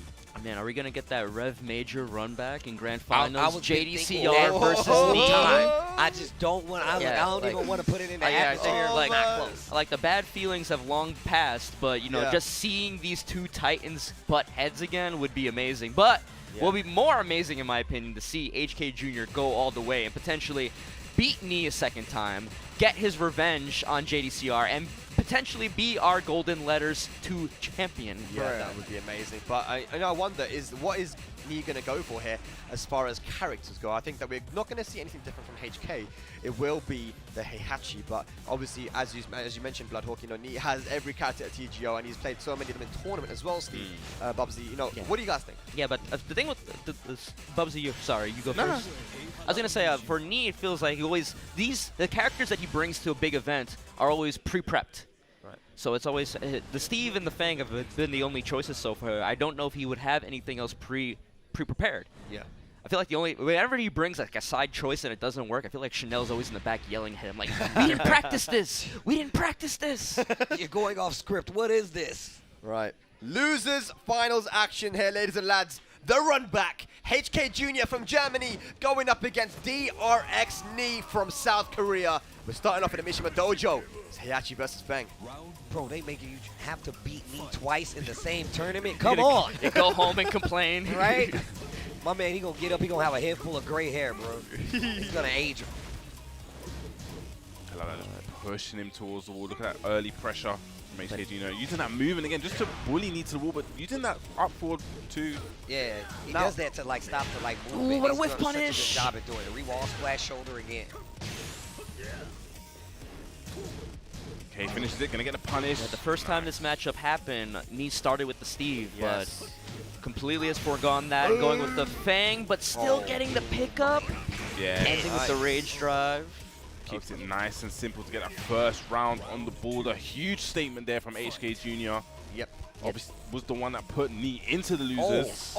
Yeah, and again, like despite taking that loss to JDCR, no lack of confidence in his play. Yeah. We saw this in the first set too, though. Just wave right. Hey, you want to block? You want to wait? And, you know, we're gonna go right back to that wall. I will wall carry you while you're standing. It serves multiple purposes. The wave pushes Knee to the wall, but it also helps to mix up HK's timing. When is he gonna press a button? And Knee, you know, on the back foot there, but now has a massive life. Yeah, exactly. For those of you who not familiar with Tekken in general, out of that wave dash, he has so many options. He can go for the hell sweep. He can go for the electric. He can go for so many of his mid options. Yeah. And the motion obscures the startup of a lot of them. Yes, absolutely. The one round apiece there, though. Yeah, oh my God, Knee getting hit by the wind God Fist, and that's gonna go to the wall. What you call it, the Chicago God Fist? Yeah, all wind, no electricity, bro. The Windy City, man. Yep. 1-1-2. Down one. You know, if it ain't working, do it again. Yes. Okay. And again, you know, HK Jr. plays a lot against Joker as well. You know, Joker, HK Jr. They've spoken about it. It's always the Fang against Heihachi. So there is experience here versus the Fang. Okay, goes to that hell sweep. Oh yeah. Love that pressure, that wave move pressure, just pushing Knee against the Nice wall. block, Big though. block. Yes. And the biggest punish that he could possibly get. Even ends it with the damage ender. He needs to be careful though, and just goes for the down two, slapping your shoes. What are you gonna do? The slipper slapper takes it to a final round. Oh! Ooh, no, wasn't ready for it. Yeah, could have got the guaranteed hit afterwards. When forward 4 hits you when you're ducking, you get a guaranteed down forward 1-2. Yeah. Extra frame advantage on the crouching opponent. Kind of like a Street Fighter-esque thing, right? Like a 2D game kind of thing, with more frame advantage on a crouching opponent. Yeah. They went for an electric there, just a little bit whiffed. Okay, hang on a second here. HK Jr. Both got throwing out their homing moves, trying to stop the opponents from laterally moving. Good brush Patience. frame. Really good patience. I want to see HK go back to... Oh, wow! Never mind. What he's doing is fine. Is Finally he dead though? finds I don't a think so. Block on the stomp, needs to be very careful, and that should be the round. That was super. And we actually saw that in the first set they played when Knee was literally, he's like, you know what? I know he's good with the electrics. I'm gonna play a little further back, and he legit would chase him. He would chase him with it. I'm like, Come yo. here. Wavy into forward 2. Catches Knee and that combo. He gets right on the 50-50 there, the killing 50-50, but the mash with the while standing one. Beautiful challenge there from HK Jr. 1-0 up here. HK Jr. trying to prove that the first time was no fluke. Yeah. You want a statement to be if you beat Knee twice in the same tournament? Yeah, even if you don't win the whole tournament, right? It's just like... Yeah. That's an accolade in itself. 100%. I'll definitely carry that around my neck. It's just a little I would never play. I would duck Knee for the rest of my life. Right. I would play him in bracket and be like, you know, actually, I got the tummy ache, bro. DQ me. It's like. And remember, we got trophies for only the top 2 for this tournament as well. So hey, this is a battle for the trophy. Well, Knee taking that first round very convincingly. Here we go. He's upping the pressure a little bit. Ooh. Love the sound effect of that. It's so crispy, bro. I swear. Nice. Oh, wow, jab out of the running slide. Yeah. Climbing Dragon Ender. We're trying to call out that down back 3. Look at that, just going for the lows. Sidestep 2. Both these characters have moves that get out of pressure like that. The sidestep 2 versus the up forward 2 from Fang. Yes, but for the slash kick though from Knee. 2 rounds up here versus HK Jr.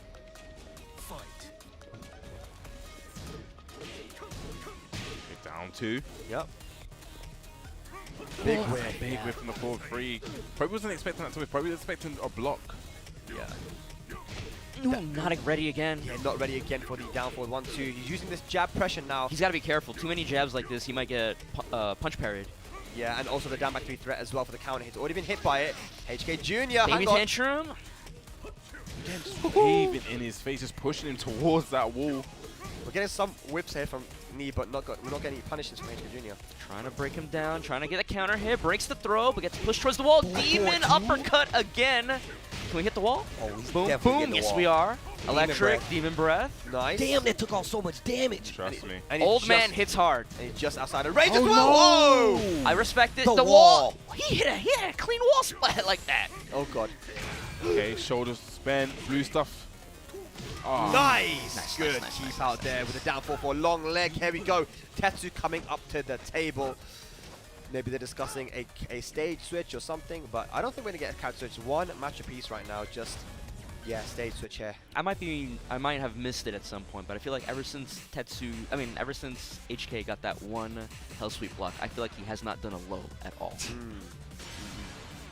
He's been tainted. He's Did been any poisoned. of you see lows in that match? I want to make sure I wasn't misremembering. Well, Knee's been more aggressive than JDCR was, for example. So Yeah, I think yeah. he's more happy to try and play that counter hit play style. Trying to look for that forward 3, down forward 1, just trying to find the timing. He's gotten a lot in electrics on the counter hit as well. So maybe doesn't want to use too many lows because of the risk. But you know, even the forward 3s, the forward 4s have been hitting with the crouch. So Knee is trying to find those lows. Let's see if HK Jr. can adapt and bring it back. We're going to the hammerhead stage. Yeah, now. you're right. Maybe he's maybe HK Jr. is noticing that he's hitting the crouch axe kick, and he's like, all right, let me hold off on me trying to go low for a little while longer. All right. Love that. Just pushing him again towards that wall. Now we got it. There Ooh, we go. big chunk. That's like 50 damage by itself. Oh, Counter big hits. damage. Did he try to up 4-2? He tried to up 4-2. And there was nowhere to go. Oh, but he's in the corner. He's got to fight this way out. Wait, hang on a second. Hang on a second. He's just wave dashing his way out. Little punish. Nice with the 1-1-2. And is that going to be a golden letters? It definitely is. 7 of them. Well, the gong is getting tired. We're getting a bunch of these bad boys tonight. Back 4 after the Tried to go for electric. the reg. Tried to go for Omen and messed it up. So you got the successful sidestep. Not sure what happened there though, but no punish. I will say, like, you know, if you, like I said earlier in my analysis of the Joker game, a lot of Feng's lows leave him crouching. Yeah. Obviously, the easy thing is just punish with down forward 1-2. If you are really feeling yourself, you can whiff punish with Omen Thunder God Fist. Yeah, and I've seen HK Jr. do I that was as just well. about to say, that's actually in his bag. Yeah. Down jab's actually starting to do some work right now. Stopping these quick turnarounds from me. A 4-2, another 4-4-2, really chasing the backdash. Look, Knee is definitely getting a little more cautious of fighting up close. Does not want to deal with the electrics. Backdashing, gets caught by the 4-4-2 again. And that's the thing as well. It will catch the back Kempo if Knee was trying to go for it. Whilst The into wall the wall gets in the saves him. way. Hey! Wow. Standing 2. And Blood Oak, again, you know, ducking if that's in that situation. You know, Knee trying to find these lows under OTGF. But again, ever since the first game, HK Jr. has barely gone low. Yeah. Oh, doesn't get the confirm on that one. Yeah, he's not getting them. Okay, gonna get the block punish on that though. Ooh, the second hit blocked. Yeah, no punish. Ooh, the 4-4-3. Yeah. Really trying to catch Knee ducking. HK Jr. loves to do that though. He loves to, like, yo, you better not duck. Yeah, I wonder if he's conditioned Knee not to duck anymore. But we'll see now. Nice. Oh, gets a full. Oh, Nice. damn, misses. Tried to go for the Omen. Yeah, misses the Omen. He goes for Oh, it again. like, thank you for giving me the second try, Knee. Hang on a second. HK Jr. Can he close out this round? Counter hit. hits. Oh, not enough to kill, but he stayed down. Yes, good stuff there from Knee. You know, it sometimes can be very difficult when you're going through the Oki when your opponent just stays on the floor, right? But he knew HK Jr. say that down 4 closed out the round. Oh, low shoulder. That is one of the few Feng lows that HK Jr. can get the proper punish on. Yeah. You know, we haven't seen much of it at all today. Like, I feel like that move in general has kind of fallen out of favor. yeah, I mean, he's got so many other good, like, weapons that you can use at that range now. Down back 3, I feel like kind of He's took getting the spot of harassed. Okay, gonna get a punish here. it. And the Omen again. And again, gonna get a punish again. Oh! Oh! Oh!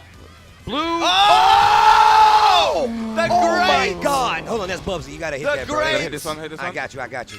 Ooh, I like how you switching up the form. You see how he's doing the drag down there? I see. Okay, that was a very clutch round, man. It could have gone either way, but Knee clutches it out. 2-1 now. Man, it's so close. Definitely was not a fluke that first set, that HK Jr. I mean, that question's been answered. So close at the moment. Very He has evenly him matched. so afraid. Like, and I hate to say it, he's afraid of anything, but it's the law of electric, bro. You don't go too close. You know if somebody's got these electrics on lock, you can lose a lot of life in a short amount of time. And then he started actually doing down back 2s and stuff, mixing in the lows. Yeah. That's how you know the game is actually, the meta in this match is actually changing. Lee is definitely second guessing some of his approaches. Yeah, but at very end, the 13 frame shoulder beating out the 12 frame down 4. It was like just a matter of frames there. All right, here we go. All right, game number 4. It's 2-1 Knee, right? It is 2-1 to Knee, yes, and he's got that great as well. I don't think the golden letter is going to come into effect, but last time I said that it did, so let's see what happens. Scream at it. I mean, HK Jr. got that technical golden letters win. He got the last letter on the actual final round of the whole set. So. Yeah, I guess it didn't really matter, but he got it right technically. He got the 3. But here we go. Yes, let's see if HK Jr. is going to change it up a little bit, start to attack them legs more. He can't let himself get poked down early like he did in the previous rounds. Oh, no punish at all. That's the first. I feel like, look, that's the first time we've seen it. I don't blame it. Boom, boom. Down 2s. Oh, okay. the punch parry. Yes. Good call out. He hitting his wall, bro. Yep, definitely gonna get to that wall. Gonna get. Okay, gets the side wall splat, but that's a good conversion. Watch your legs. Hoping for movement right there after that accident. Oof. Ooh, everything hitting. What a series. Life bars are about even big block gets the Omen. Oh no, tip range. He's gonna do it again. A great call out there from HK Jr. Yeah, he's got the read on these down back threes. He's calling it out. He's definitely calling it out. And look at how aggressive he's been. If there's anything you need to know how comfortable Oh a player is, my look God. at the wave dash pressure. Say it with your chest, HK Jr. If you need to know how comfortable HK Jr. is right now versus Knee, one of the legends, peep the wave dashes. It's just Tekken, bro, against one of the best players in the world, but it's just Tekken. Right? It's so crazy how in Tekken you can just like, do nothing, just wave dash, and it's like, oh my God. It's the biggest message. Yeah. But Knee, yeah, answering that message for sure, and that is a down two counter, yes. I'm still not scared. Look at how far Knee's playing back if it's no jab. Yep. Again, using Headbutt. that jab to get in. Good whip punish. Yeah. Shying away from the down back threes now. Yeah, I've noticed that he's kind of cooled off of them. Yeah. Turning up the Oh, heat. there it was. No, but it traded. Wow. Look at the spacing. Okay, no not count hit though. Putting on a lot of pressure now, and look at this, man, the hop kick, and Knee going to be taking it to a set point now to move into grand finals. HK Jr., your last opportunity.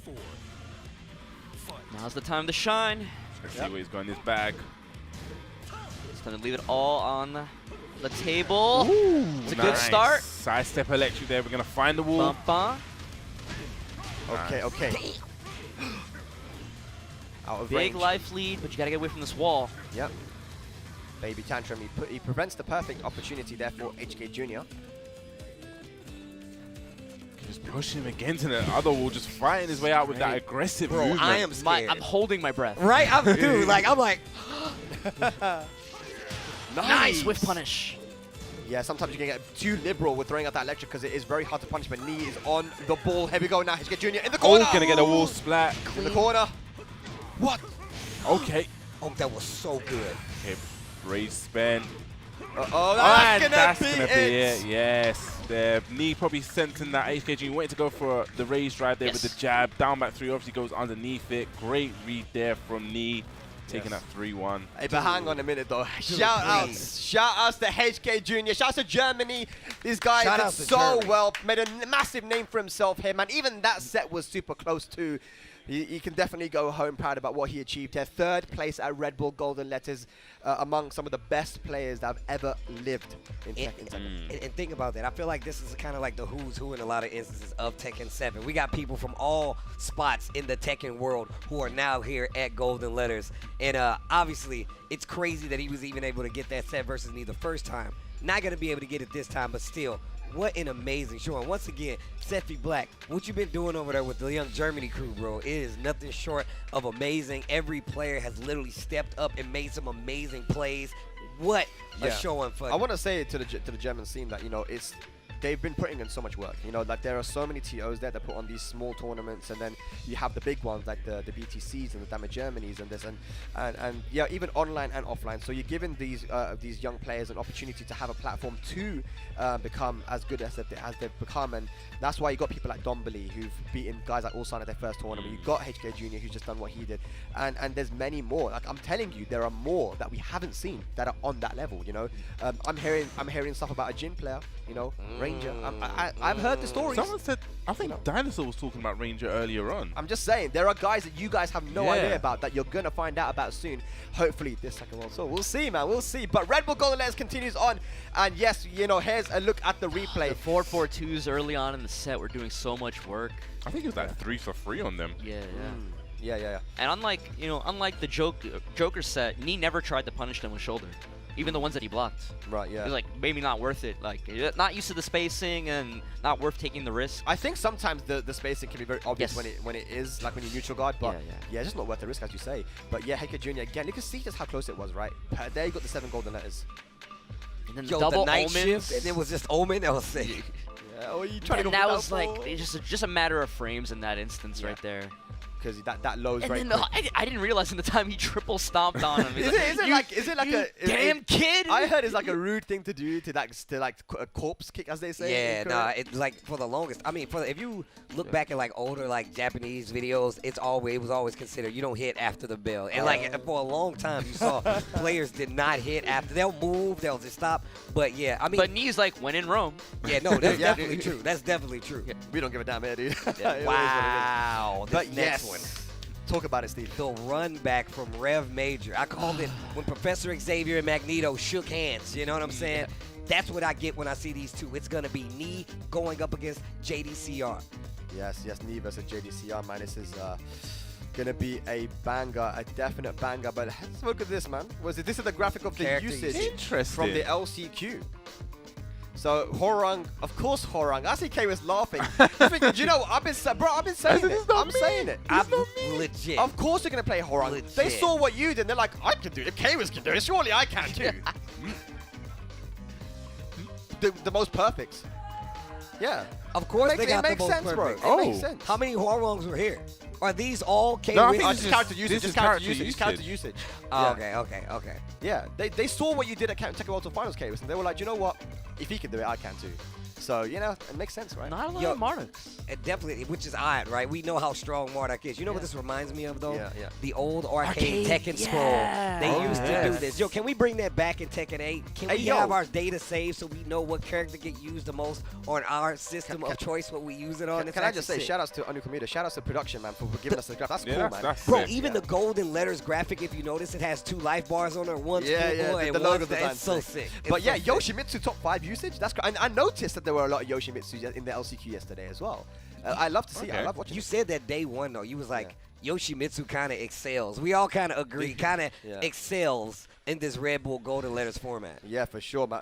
Let's talk about this grand finals now, ladies and lads. Golden Letters here, live for the Red Bull Gaming Sphere in London. Thank you, all of you guys that were restreaming and just tuning in general. Hope you've enjoyed the show, man. This tournament that continues to deliver. It's a tournament with a twist, and you know, it's just so fun and fun for me to commentate as well. I just enjoy it, man, and doing it with you, amazing gentlemen as well. man. Bruh. It's I just had a thank- blast. This But has been now, amazing. this matchup, it's like that feeling when you cozy up late at night with your favorite movie that you've seen a million times, but you still know it's going to bang. Like, You got a family I at home. I and you're got like, some hot tell cocoa. me the best story. I got some hot cocoa. I'm about to cozy up. I'm about to watch Star Wars 1 for the very first time, even though I've seen it 100 times. It's always good. Always good. And it's the Dragunov versus the Fang. Wait, what was the matchup at Rev Major? Dragunov and Fang, wasn't it? I think it was. I think it. I actually I'm trying think to. it was. I can't really It remember. might have been Steve, but I think it was. I'm pretty sure. You might be right with the Steve, actually. I think it was Steve. No, I think Kobe shaking his head. Oh, is it right? It was Dragunov versus Fang. It was Dragunov versus Fang. Oh my god. They're doing this on purpose. The run back. Here we go. JDCR sitting in the winner's side of Grand Finals versus Knee in the loser's side. But I said it On the precipice of fate. I said it before against HK Jr. Against other legacy characters, he seems more inclined to play this Dragunov. Okay, let's get into it. And you know, JDCR used to have the upper hand in these international tournaments versus Knee when in the older games in Tekken Tag 2 and maybe early in Tekken 7 as well. But then, you know, Knee started to take off with it, right? In the head-to-head. So let's see what happens now. Ooh, still gets the clean wall split even though it's so close. Has the wall pressure, but fighting back with the down 2. Yeah. Has the red dress on. You gonna spend that red dress? No, just opts to go for the normal run into. Yeah. Ooh, stuffs out the down forward 4 and ends it with his own down 2. Yeah, it's so good from Knee as well when he got the jab on hit. A single jab on hit is so plus that he knew that once it hit, he had a nice free mix up and went for the low. So yeah, good awareness from Knee. Nice awareness there with the duck punish on the jabs. Man, I feel like it's been, what, 4 years since that Rev Major thing? I feel like the game has changed so much. There's so many new system mechanics. These characters have changed so much. Yeah. Dragunov has crazy wall carry for no reason. A lot of experience in between them as well. Like, yes. Wow, hang on a second. Hang on a second. Oh, yes, this big hang on for a second. If this hits the wall and gets the right combo, Dead. goes to the shoulder. Perfect Dead. 7 of the golden Dead talk. letters. Go ahead. Oh, Spag, you're getting pretty nice with the gong hits, bro. Getting a technique down, man. The 3 fingers. All right. So if somebody gets 3 letters in this, it just goes to the reset. If set, he was right? to get one, then yes. Yeah, we've got to reset. Side step 4. But that has to be clean hit. In order for that to launch, you have to be in close. Nice! There's that wall. Yeah. There's that wall. Oh, I gotta get the rest of the combo. Yeah, though. doesn't get the full conversion off of that. Down, walking, nice, neat. Closing out the round. Round 4. Wait, he's using a little pop-up, yeah? That's it. These lows adding up already. Yeah. I feel like it's been like forever since I've seen these guys play. What an honor it is to watch these guys go at it, man. Highest level Tekken possible, man. JDCR and Knee. And Knee putting on a bit of a clinic right now in that close range poking department. Dude, Dragunov's down 4-4 is crazy good, dude. Yeah. It's so good. It is linear, but as long as you're not predictable with it, then yeah, it's okay. It's also 12 frames, I believe, so another great option to stuff out stuff. Yeah. These guys are making every movement, every second, every button they press counts so much. Yeah. Look at the time. Look at the light. Yeah, JDCR has been playing extra defensive in these last few sets, and he hasn't got much time left. Okay, that throw is broken, puts JDCR back to the wall. But Knee still has a very small life lead, letting it grow. Oh no! Nice step. Oh, there's not long left. There's not much you can do apart from rage up, but no. Wow. Knee. Wow. Double back Kempo just to make sure everything is evaded in that situation. Playing the safe game. Okay, so is it going to be the infinite stage? Since Knee has been playing that very close in-close Tekken, you know, JDCR didn't get much usage out of the wall. I don't think that Dragunov in general gets much usage out of the wall anyway. So does he go to infinite stage here versus Knee? What do you guys think? I would go for a wall. I think at the very least he's going for a bigger stage. Right. Maybe we should go for Devil's Pit, just to maybe check That's what I was scorecard. thinking. That's what I was thinking. But I feel like we get in the wall for Arctic sure. Snowfall. No. Yeah, he's thinking about it. You can see he's scratching his head. Is it going to be the Arctic Snowfall, or is he going to go back? Oh, that's two very different You want stages. something really small, okay. Yeah, he wants the wall. I was about to say, there's no way you gonna put yourself out there without no walls. No way. Wants to keep this contained. I like it. Alrighty.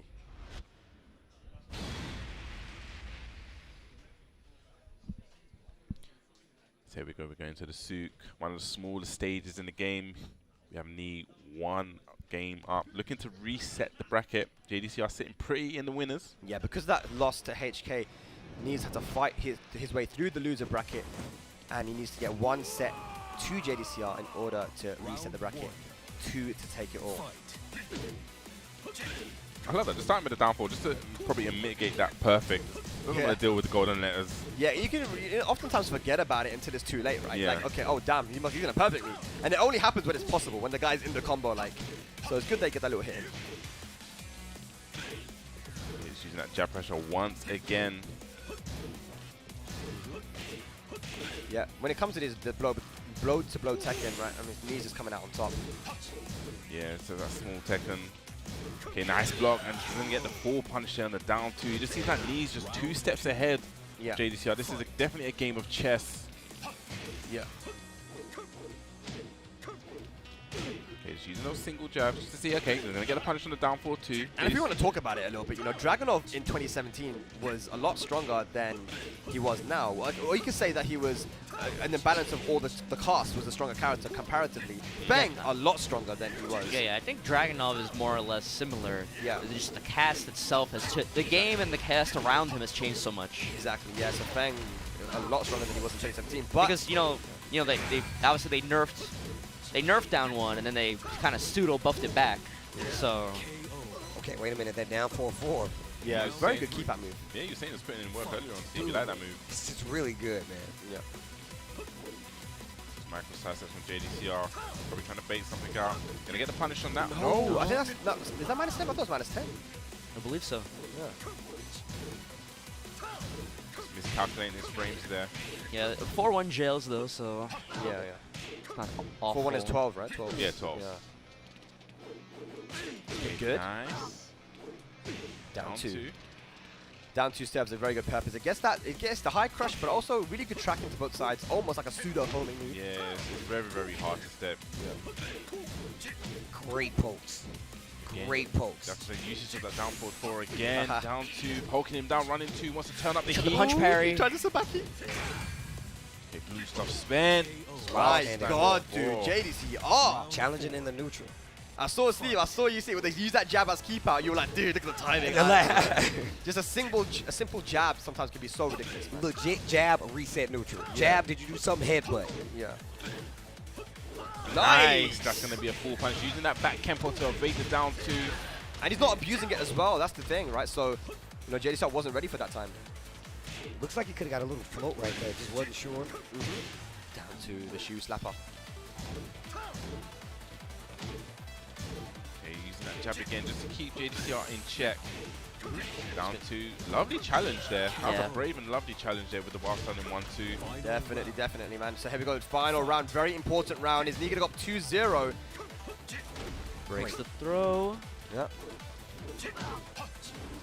Gets stepped round. Can't you just get shoulder after 1-2 in the back? Yes, you can. Yes. But if you don't get around properly, then you get 1-2 shoulder. So I think try to go for maybe the double. A bit greedy. A little bit greedy. Yeah. Okay, here we go. 1+4. Big Counter down 2, hits. big counter hit. I love that patience there. Yeah, JDCR looking for something to punish Knee though. He doesn't give you much. He doesn't give you much. Rage available now. How's he gonna spin this rage? Jabs. Yeah, the Get in the jabs and the back Get in the force, boat. so annoying to deal with. Yeah. Especially in that instance, the back force is just stopping JDCR using that rage drive, you know? Especially at that distance as well. I was just about to say, the jabs doing their job, right? He's like, you're going to stay a little bit further out. Back four, perfect for that. I love the way, like, good Fang players, they'll cycle through, right? They want you to get close enough so you can use down back 3 at all times. Down 4-1, still good. Back 1, Knee went to basics. Jab, headbutt, jab, down back 3. And just really kind of kept resetting because he knew JDCR wasn't going to overstep in a lot of those instances. You can see, man, JDCR looking up, man. He's gone to the infinite stage now, which is good. He's using this first set at this point now just to test different things. If it does go to a reset, then JDCR will have knowledge going into it as to what works and what doesn't. That is a very important point. Yeah, this whole set for JDCR now could potentially be just that knowledge checker, you know. So he's gone for the smallest stage, now he's going for the open stage. Let's see what works out. 100%, man. The artist snowfall. Now he tried the smallest stage. Now he's got the infinite. Let's get into it. Round 1. Here we go. The on reset point here. Yeah, he's been trying to go for these like jab or just like kind of like these down forward 2s to try to catch Knee crouching, but none of them have worked so far. Yeah. He's also been really hesitant. Like JDCR has done a lot of just single down 2. He hasn't tried to like rinse it over and over. And you'll notice that Knee's stepping right a lot. You know, that's the way you want to go against Dragunov, right? Yep. And sometimes if you do the side step right and duck, then it covers a lot of options like the down 4-1, down 2. So the movement is causing JDCR some issues again as you see he goes for it.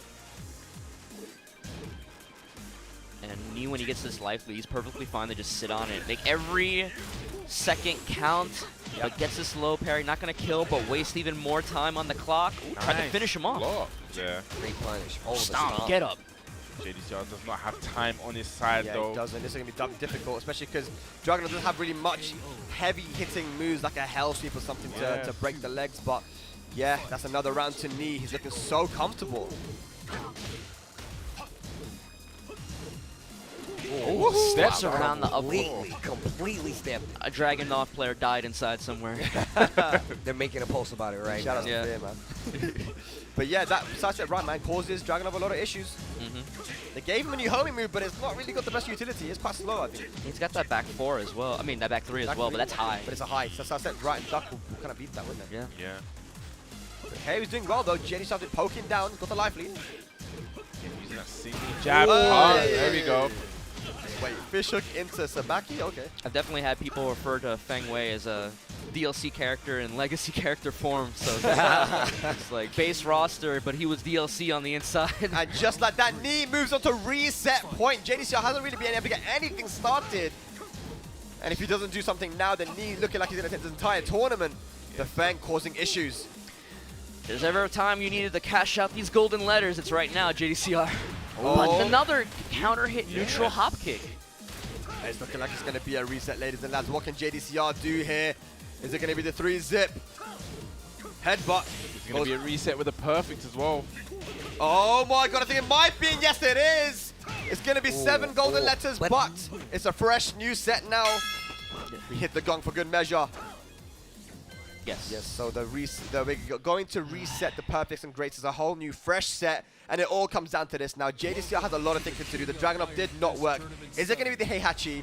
You know, since I'm wondering, because HK Jr. already got a set win over him with the Heihachi, maybe taken some inspiration from that, but what does JDCR do? I'm actually quite surprised he didn't try it out, because we've seen Lee actually fall to HK Jr.'s Heihachi earlier on. Yeah, and even that second set was like, it was close in some instances, you know, so... Yeah, let's see what he decides to do. I mean, the Dragunov, is it off the table now, guys? Is the Dragunov off the tables for JDCR? I mean, we can honestly say that he's going to play somebody else, right? Like, I feel like otherwise, I feel like even he sees it as like, yo, I have to be able to keep him under control, and Dragunov, he might feel like Dragunov is his best choice for them. Okay, so they just, because it's a fresh new set, you get to pick sides again. You went for the rock, paper, scissors. I don't know who won, but they are switching sides. Was it Knee? Was Knee winning? So Knee is now going to get his preferred side at P1. That doesn't make it any better. Interesting. That does he not. won on his weaker side. Yes. So now you definitely got to think, man, maybe the Dragunov is not the pick here. It might not be it. That's what I'm saying. If you got to think about going to somebody else, I might not be the case. What does he have here? We got the Armor King. We got the Heihachi. That's what I was thinking. I feel like the Armor King. I actually forgot about the Armor King. I'm thinking the Armor King, bro. I feel like that's the same range kind of that, you want to play at. I feel like Fang is obviously stronger in that range, but at least you have down 4-1. You can deal with it a little bit better. You got down 4-4 to combat. You got back 4, a longer range poke that you can use, and you still got up close with like dark upper, right? And JDCR is known for doing that. Those quick walk rights, quick walk lefts, dark upper, big damage, cash out. So, I mean, I don't know why we don't see the Armor King, but I mean, I feel like at this point it might be for good reason. Yeah, I mean, I'm guessing these guys have played a lot in Korea as well, maybe in tournament and out of tournament, and maybe he's going for something that he thought might be a surprise pick for Knee, the Dragunov, which he hasn't seen for a while, but he was so ready for it. The Armor King would be a good shout, I think. I mean, you're looking like he's hovering over it. There's forward neutral, 2 long range low as well, potentially to catch the back tempo. I mean, there are options there, but he has to make a very good decision here, because that last set was it did not go his way. And that 4-4 neutral 2 is a good point. Since you can't like launch it anymore, that makes it a little. What does Heihachi get off if he blocks 4-4 neutral? You mean Fang? Only Fang. once Fang, yeah, Fang. It's just once anyone 2. Yeah. And it's only +1, so it's not the biggest. You can step it if you're ready for it. Yeah. Same thing with forward 4-2 by itself. It's steppable, but dashing moves like that, there's always lots of little there's lots of little ways of making them realign. I mean, holding forward and then that's why like wave dash and the forward 2 and 4-4-2 and 4-4 neutral 2 are all good, because you legit you're constantly realigning. Yeah. He's thinking about this hard. He actually went to the Heihachi and then he went back to Armor King, and you could tell just looking at the camera like he really is thinking about this. He's in hard. deep thought, 100%. Maybe playing the match in his head, like, okay, what do I do? What did I get? Shadow boxing. Look at him with the eyes. Oh, shadow box. He's playing the match in his head right now. Yeah, 100%. What's it gonna be? Oh my god, you can tell. He knows how important this decision is to stop the bleeding and prevent the sweep. But there it is, the Armor King. Hey, locked and loaded with it. All right, let's go. Steve likes that one. That's the character that he was known for back in Tekken 6, his main character. Here we go. Precipice of Fate again to start off this set. Ladies and lads, the final set of Red Bull Golden Letters this year. It's Knee and JDCR. Here we go. First of 3 action, Armor King versus Fang. Also, man, one last time for everybody watching at home, thank you guys so much for tuning in to Red Bull Golden Letters. It has been a pleasure. The matches have been ridiculous. The commentary with the boys has been so much fun. Thank you guys for tuning in, man. Thank you guys and everybody involved for putting this on. This has been amazing. It's been absolutely incredible, man. We've winded it down to just these 2 guys. 1 set remaining. Here we go. Fight. New set, the final set of the night. Yeah. Who will be one? Okay. Who's gonna be our Golden Letters 2 champion? Okay, Stunner! 4. Down back 2. You were talking about the back 4 earlier on, Steve, weren't Down you? 4-4. No punish on the back 1. No punish, that's -10. He could have got something. Trying to keep the wall positioning. See, and this is when you can start using like those down 4-1s. You can put them in there because it's gonna make sure that Fang stays back a little bit. Respect that space. Yeah. Headbutt plus frames, and again. But now JDCR. Oh, nice. Whoa. Block, big block, delayed hop Another kick. thing that JDCR has with this Armor King that Heihachi or Dragunov, you got the hop kick. Yeah, that's true. definitely didn't have to go for that punish, but he did. He's like saying a statement, I've got the delay hub kick punish on fleek right now. And on top of that, the way he's been using down forward 2 today that we saw earlier with the Armor King from JDCR has been really, really good. For sure. Oh, Tempo to get away from the back 4. We got to start seeing the dashes now. 4-4-2, while rising 2. Also another good one, especially with the new pushback. Yep. And now Knee waking up a little bit, man. You know, it's going to take a little bit of adjustment for Knee, you know, to go up against his Armor King, but he's looking very good in this round. Ooh, down back 3. Wow. Didn't really expect that one to come out. Boom. Forward 4 again. Down. That's crunchy. That's gonna be a counter. What a hit. call Armor out. King, baby. Where it you tracks now, going? that down forward 2. Respect my space. What a call out on the up forward 2 there from JDCR. 2 rounds up now. Man, it's scary when Knee's playing aggressive, you know? You don't always see that. That down forward 2, bro. That's what happens. Wants to carry. Okay, steps on an attack. Crunchy low. Uh-oh, wait a minute. Low parry this time around. Seen it one too many times. Gonna push back out to mid-screen. Okay, gets a punish on the down forward There too. you go. I was about to say, definitely let them get The away legs. with it for a bit. Down the stance. No throws yet out of this Armor King. Okay, down back 3. Down back 3. You got down 4, bro. Don't forget. Down 4-4, excuse me. Just trying to find that counter hit with the back 1-12 from kind of launcher. One way's going to do it down 4.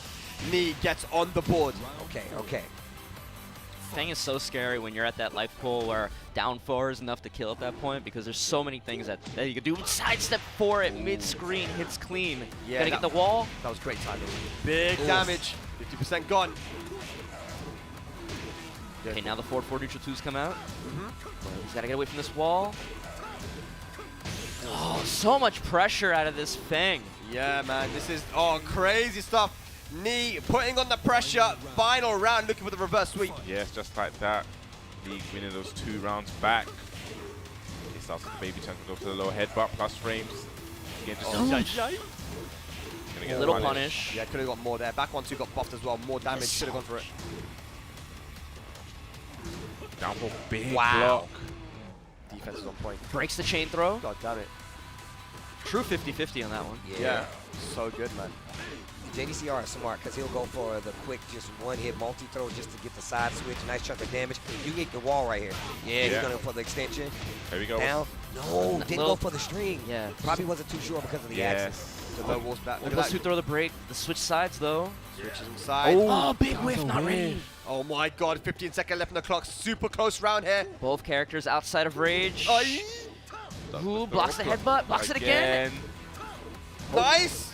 Doesn't catch chance quick enough. 5 seconds left. Who's gonna take it? I don't know who has a life lead as well. Now, oh my god, the poking from Knee. We didn't see the rage up from JDCR. That would have got him the round.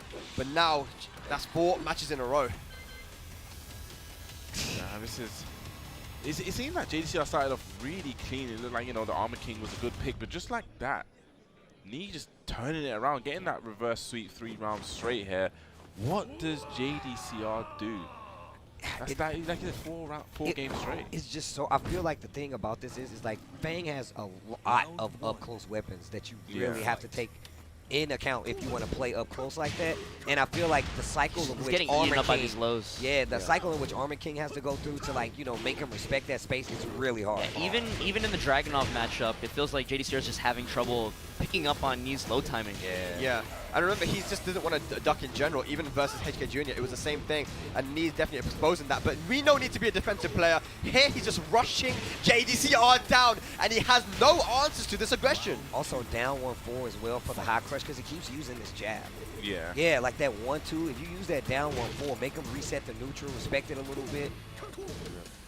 Yeah, this feels very different from the Knee from EVO, right? When he played Fangway, where I just felt like a lot of spacing, a lot of jab, a lot of stuff. This Knee feels like like I said earlier, he wants to fight. Yeah, 100%.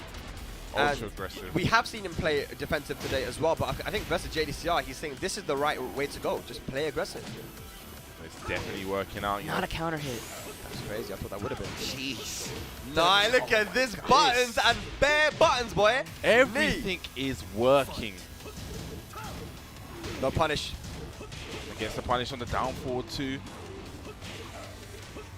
Down back 3. It just really seems like JDCR just doesn't know what to do at this particular moment. Yeah, man. If he doesn't, Knee is going to be our Golden Letters champion. Yes, needs to answer back. Does not want to go down two games down, sorry. And that'll be 5 straight as well. That is a big mental damage. Oh my god, dude.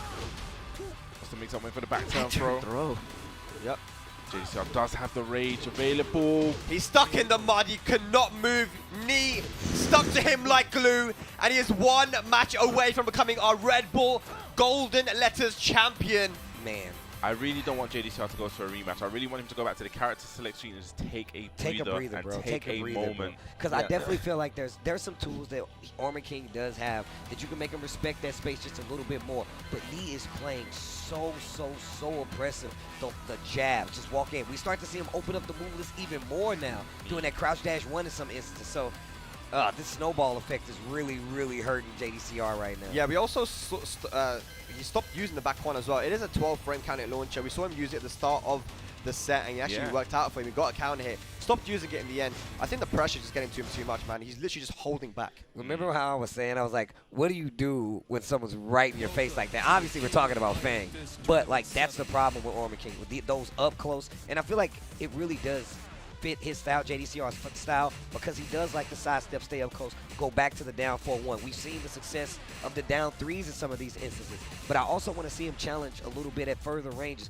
Remember I was talking about like how down 2 has a little bit more reach. You have to respect it a little bit more. Make sure he respects that range more. Don't let him dash in and just make you hold the jabs. Yeah, for sure. He's been letting him in a bit too easy.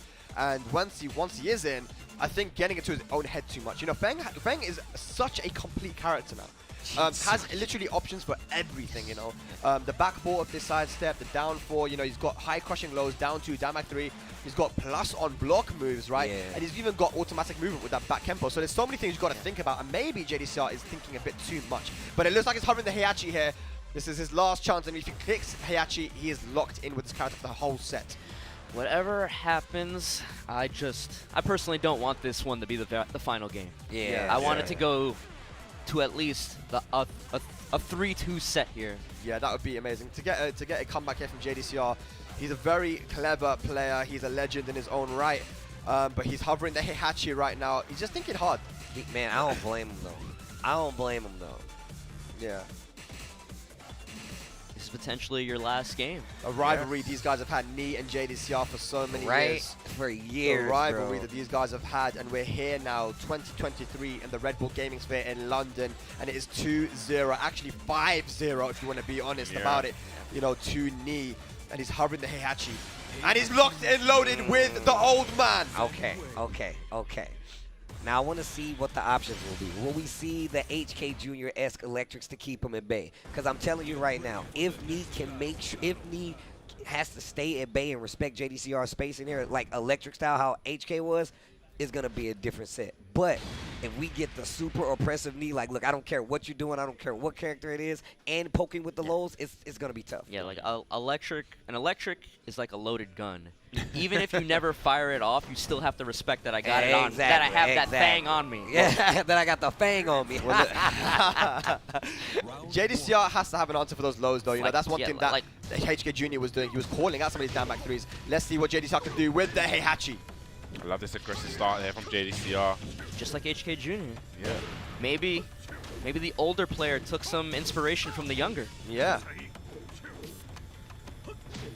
There you go again. There's just those lows adding up, down 2, down back 3. Now, if you told me I was going to see 2 different Heihachi players in this top 8, I would have not have believed you. But I would have been looking forward for it. Could have got something a little bit bigger there, but whilst on the full forward, at least it's something. Oh yeah! Just a wall of electric right there. Clean wall splat, dead? Yeah, that is going to be dead. Huge damage there. Great conversion from JDCR. Down, but not out just yet. That's it. Uh-oh.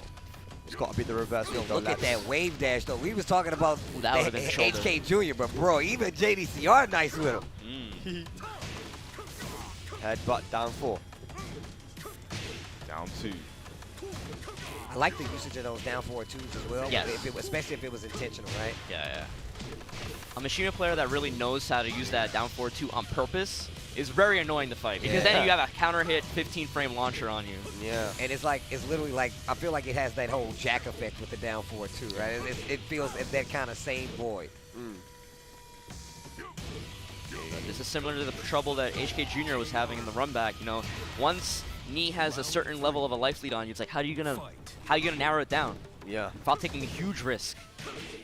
Just 1-2, bro. 1-2 back 4. So good. 1-2 down back 3. The second hit of that down 2 jab is that it reaches so far. Yeah. Good Duck on the jabs. Yeah. Nice. Okay, nice side step punish. He gets some. Could have got the electric though, JDCR. Still trying to get his bearings a bit. I think one match would be good for him, but not if that happens while standing 3 from Knee. No, not quite a clean wall splat. Oh no! Gonna get punished for that. That's very unfortunate. The wall just messing him up. And just like that, Knee moves on to golden letters point here versus JDCR. Messes up the electric. Knee now backing off. He can see the light at the end of the tunnel. He can see it.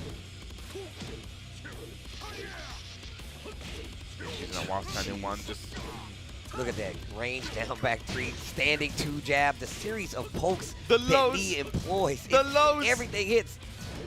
okay, great block on the hop kick.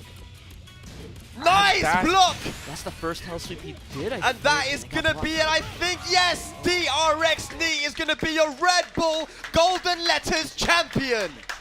Sometimes it be like that. It be just like that sometimes, man. We know, look, we know who Knee is. If you watch Tekken, you know who Knee is. And I feel like, don't get me wrong, we get really starry-eyed coming to tournaments because we want our favorite players to win. We want the up-and-comers to win. But the fact of the matter is that, like, Tekken has a lot of killers in it. We have a lot of heavy-hitting players that can handle themselves in these crazy brackets. And right now, even with a specialty tournament like Golden Letters, you can still see how good these players, how high-level player these are, how level they're playing. Says a lot. I said it earlier. I feel like even when I'm old, dead, and gone, Knee will still somehow be playing Tekken, man. It's like that. He is so ubiquitous with it. He is the pillar of Tekken.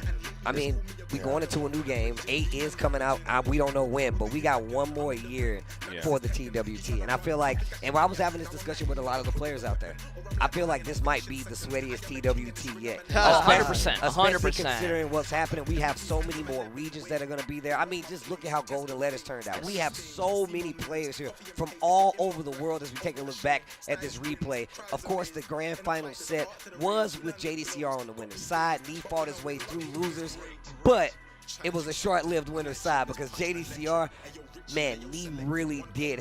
It just felt like he knew every instance in which he won. Even when we saw him get that first round, even when he changed the stage to have a little more space, Knee just had answers every time. When we talk about how high level these guys are playing, that's what I'm talking about. He stuck to him like glue, man, and those lows added up. You know, he did not have a answer to them. He refused to duck, and yeah, whenever he did try to duck, you know, Knee was ready with the pressure with the mid.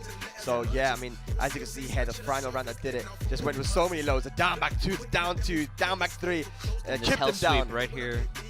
And then look at that, man, trying to go for his own low, and Knee, the Golden Letters champion. And you said it right, Steve, man. This year is going to be an incredible one for Tekken.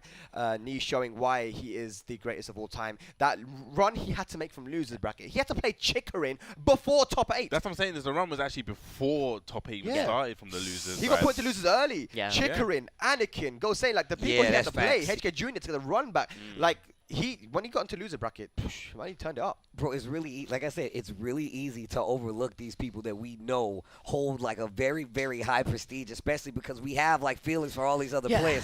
But we always have these tent poles, the JDCRs, the Knees, the Chickerins. Certain constants. They're all Arslan Ash now as well. Atif Butt.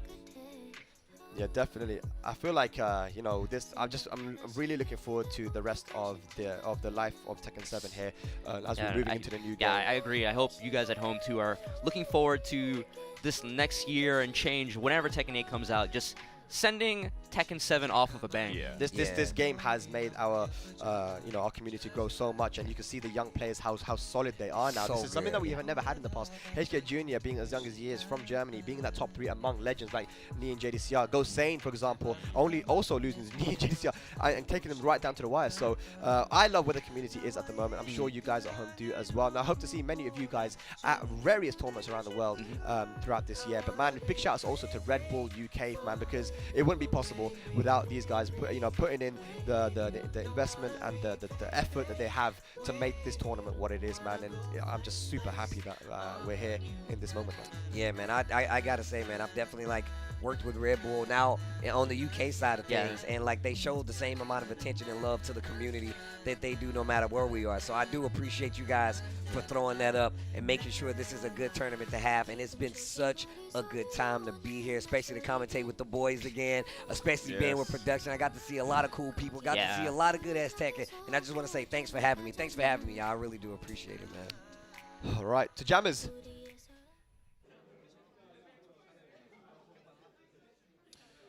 All right, that was an amazing grand final, and it has been a brilliant event across the board. I have to say, man, the Koreans, they come through and they deliver each and every time. Hopefully you guys enjoyed the action at home, but I'll tell you what, we need to hand these guys their trophies. So up first, we need to get our lovely JDCR. Can we get a round of applause for JDCR for being the runner-up of this Red Bull Golden Letters, ladies and gentlemen? So JDCR, I'm going to hand you your trophy here. Second place, fortunately couldn't give you the gold, but make sure you look at the camera over there. This guy is a star, and hopefully he has a fantastic TWT season this year. Now, please, our champion, please step on over. And we have Spag here. I'm going to have to thank you in a minute. But, ladies and gentlemen, make a round of applause. Make some noise for your champion of Red Bull Golden Letters Volume 2, Nee. There you go. And of course, if we can get Spag, the founder of this event, to hand in that trophy, well-deserved, mixture of characters, organized as Ryan Hart said, this guy was fantabulous from start to finish there. You just give a smile at that camera because this man has played fantastic. Now, how do I say congratulations again? 축하합니다. There you go. He said it. I want to say it, but I can't pronounce it properly. I don't want to kill the butchering. But here's what I want to ask you. Today, did you feel coming into this event that you could take home the gold? 네. 이번에 들어오자마자 우승할 줄 아셨는데 유럽 선수들이 너무 잘해가지고 솔직히 좀 굉장히 어렵다고 생각을 했습니다.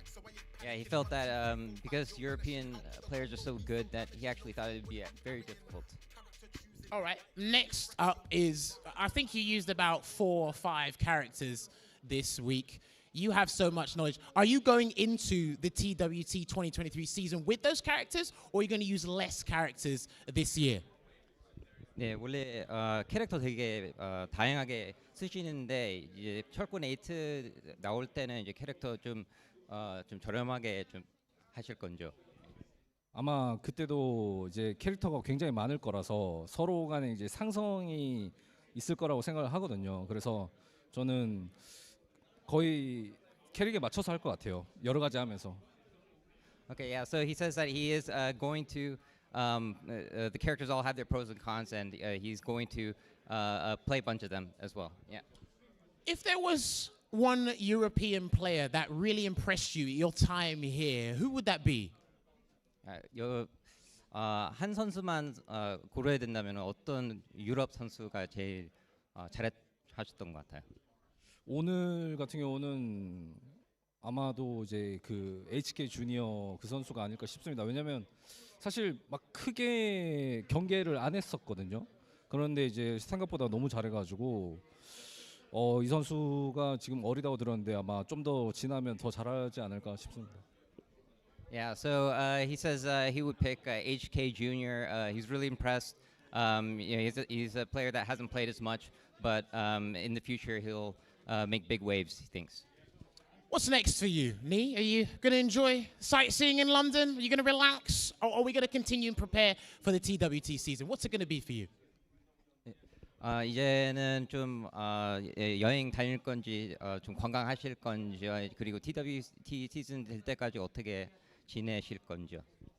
사실 관광을 하고 싶지만 이제 일정이 너무 타이트해서 이제 내일 귀국하다 보니까 사실 관광은 좀 어려울 것 같고 월드 투어가 이제 지역 제한이 없어졌다 보니까 월드 투어가 이제 지역 제한이 없잖아요. 포인트가. 그래서 아마 많은 나라들 가면서 대회 참가할 생각입니다.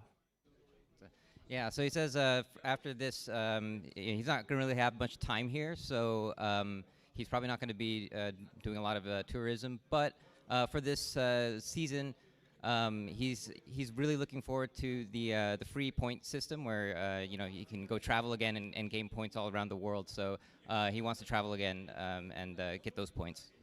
All right, Nee, once again, congratulations. If I can shake your hand one more time. He's not going to shake my hand. He's not going to shake my hand. I'm going to be aired on camera. But that's going to be fantastic. But yes, ladies and gentlemen, one more time. Can we make some noise for Nee, your Red Bull Volume 2 Golden Letters champion here at the Red Bull Gaming Sphere. That is going to be fantastic. Now, there is one more person I want to thank. So if you take a step over there real quick, please. Please, come and step forward. We got to do this. We're improvising this. This man does too much for the Tekken scene. He didn't do just one volume. He's done a second one. Spag, I'm going to let you close this one out. Thank you, Jammers. I didn't know this was going to happen, guys. But yeah, thank you so much to everyone at home that was watching, that tuned in. I saw that there were so many people viewing, restreaming.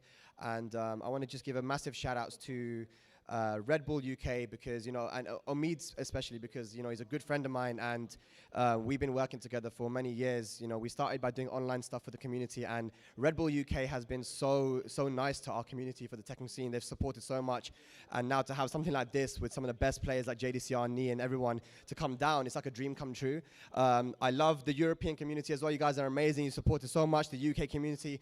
And yeah, I'm just really looking forward to this world tour. So I hope you guys can keep on playing Tekken. Look forward to the new game, Tekken 8. Shout outs to Unequal Media as well, because they put in so much effort for this tournament. So yeah, just very, very grateful, feeling grateful right now, guys. But that's going to be it for Red Bull Golden Letters this year, and I hope to see you next year for the same tournament again. Ladies and lads, thank you so much. Thank you very much.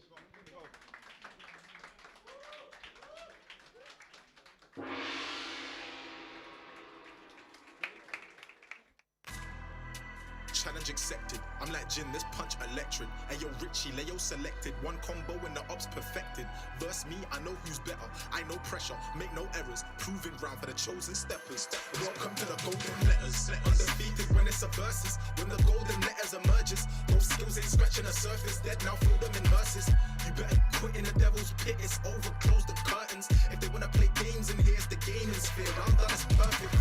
Undefeated when it's a versus. When the golden letters emerges. Those skills ain't scratching the surface. Dead now, throw them in verses. You better quit in the devil's pit. It's over, close the curtains. If they wanna play games in here's the gaming sphere. Round done is perfect. As soon as I enter, now they're all panicking, dressed in black, feeling like Anakin. You verse me, outcome embarrassing, back to the wall, somehow managing. Combo looking extravagant. He ain't touching the ground, he traveling. And lately they call me Akouma, the wrath of the raging demon, damaging. What do you reckon? I'm in the ring. Now this is Tekken. He tryna run. I think I can get him. Now I'm like Nina, but quick with the weapon. Or I'm like Brian, I'll finish in seconds. I am a king in this ring, I'm a legend. Grab you once and I'll see you in heaven. Out of 10 with these hands, I'm 11. Wait. They want my place, test your fate, step on the stage, see my moves, copy and paste if you're in my bracket. Oh, what a shame, stylish wins, crowd is amazed. In a fight, there's an art to the rage, he landed blows, got me dazed. But when I win, all I'm hearing is great. Challenge accepted. I'm like Jin, this punch electric. Ayo Richie, Leo selected. One combo and the ops perfected. Verse me, I know who's better. I know pressure, make no errors. Proving ground for the chosen steppers. Welcome to the golden letters. Undefeated when it's a versus. When the golden letters emerges. Those skills ain't scratching the surface. Dead now, throw them in verses. You better quit in the devil's pit. It's over, close the curtains. If they wanna play games in here's the gaming sphere. Round done is perfect. Undefeated when it's a versus. When the golden letters emerges. Those skills ain't scratching the surface. Dead now, throw them in verses. You better quit in the devil's pit. It's over, close the curtains.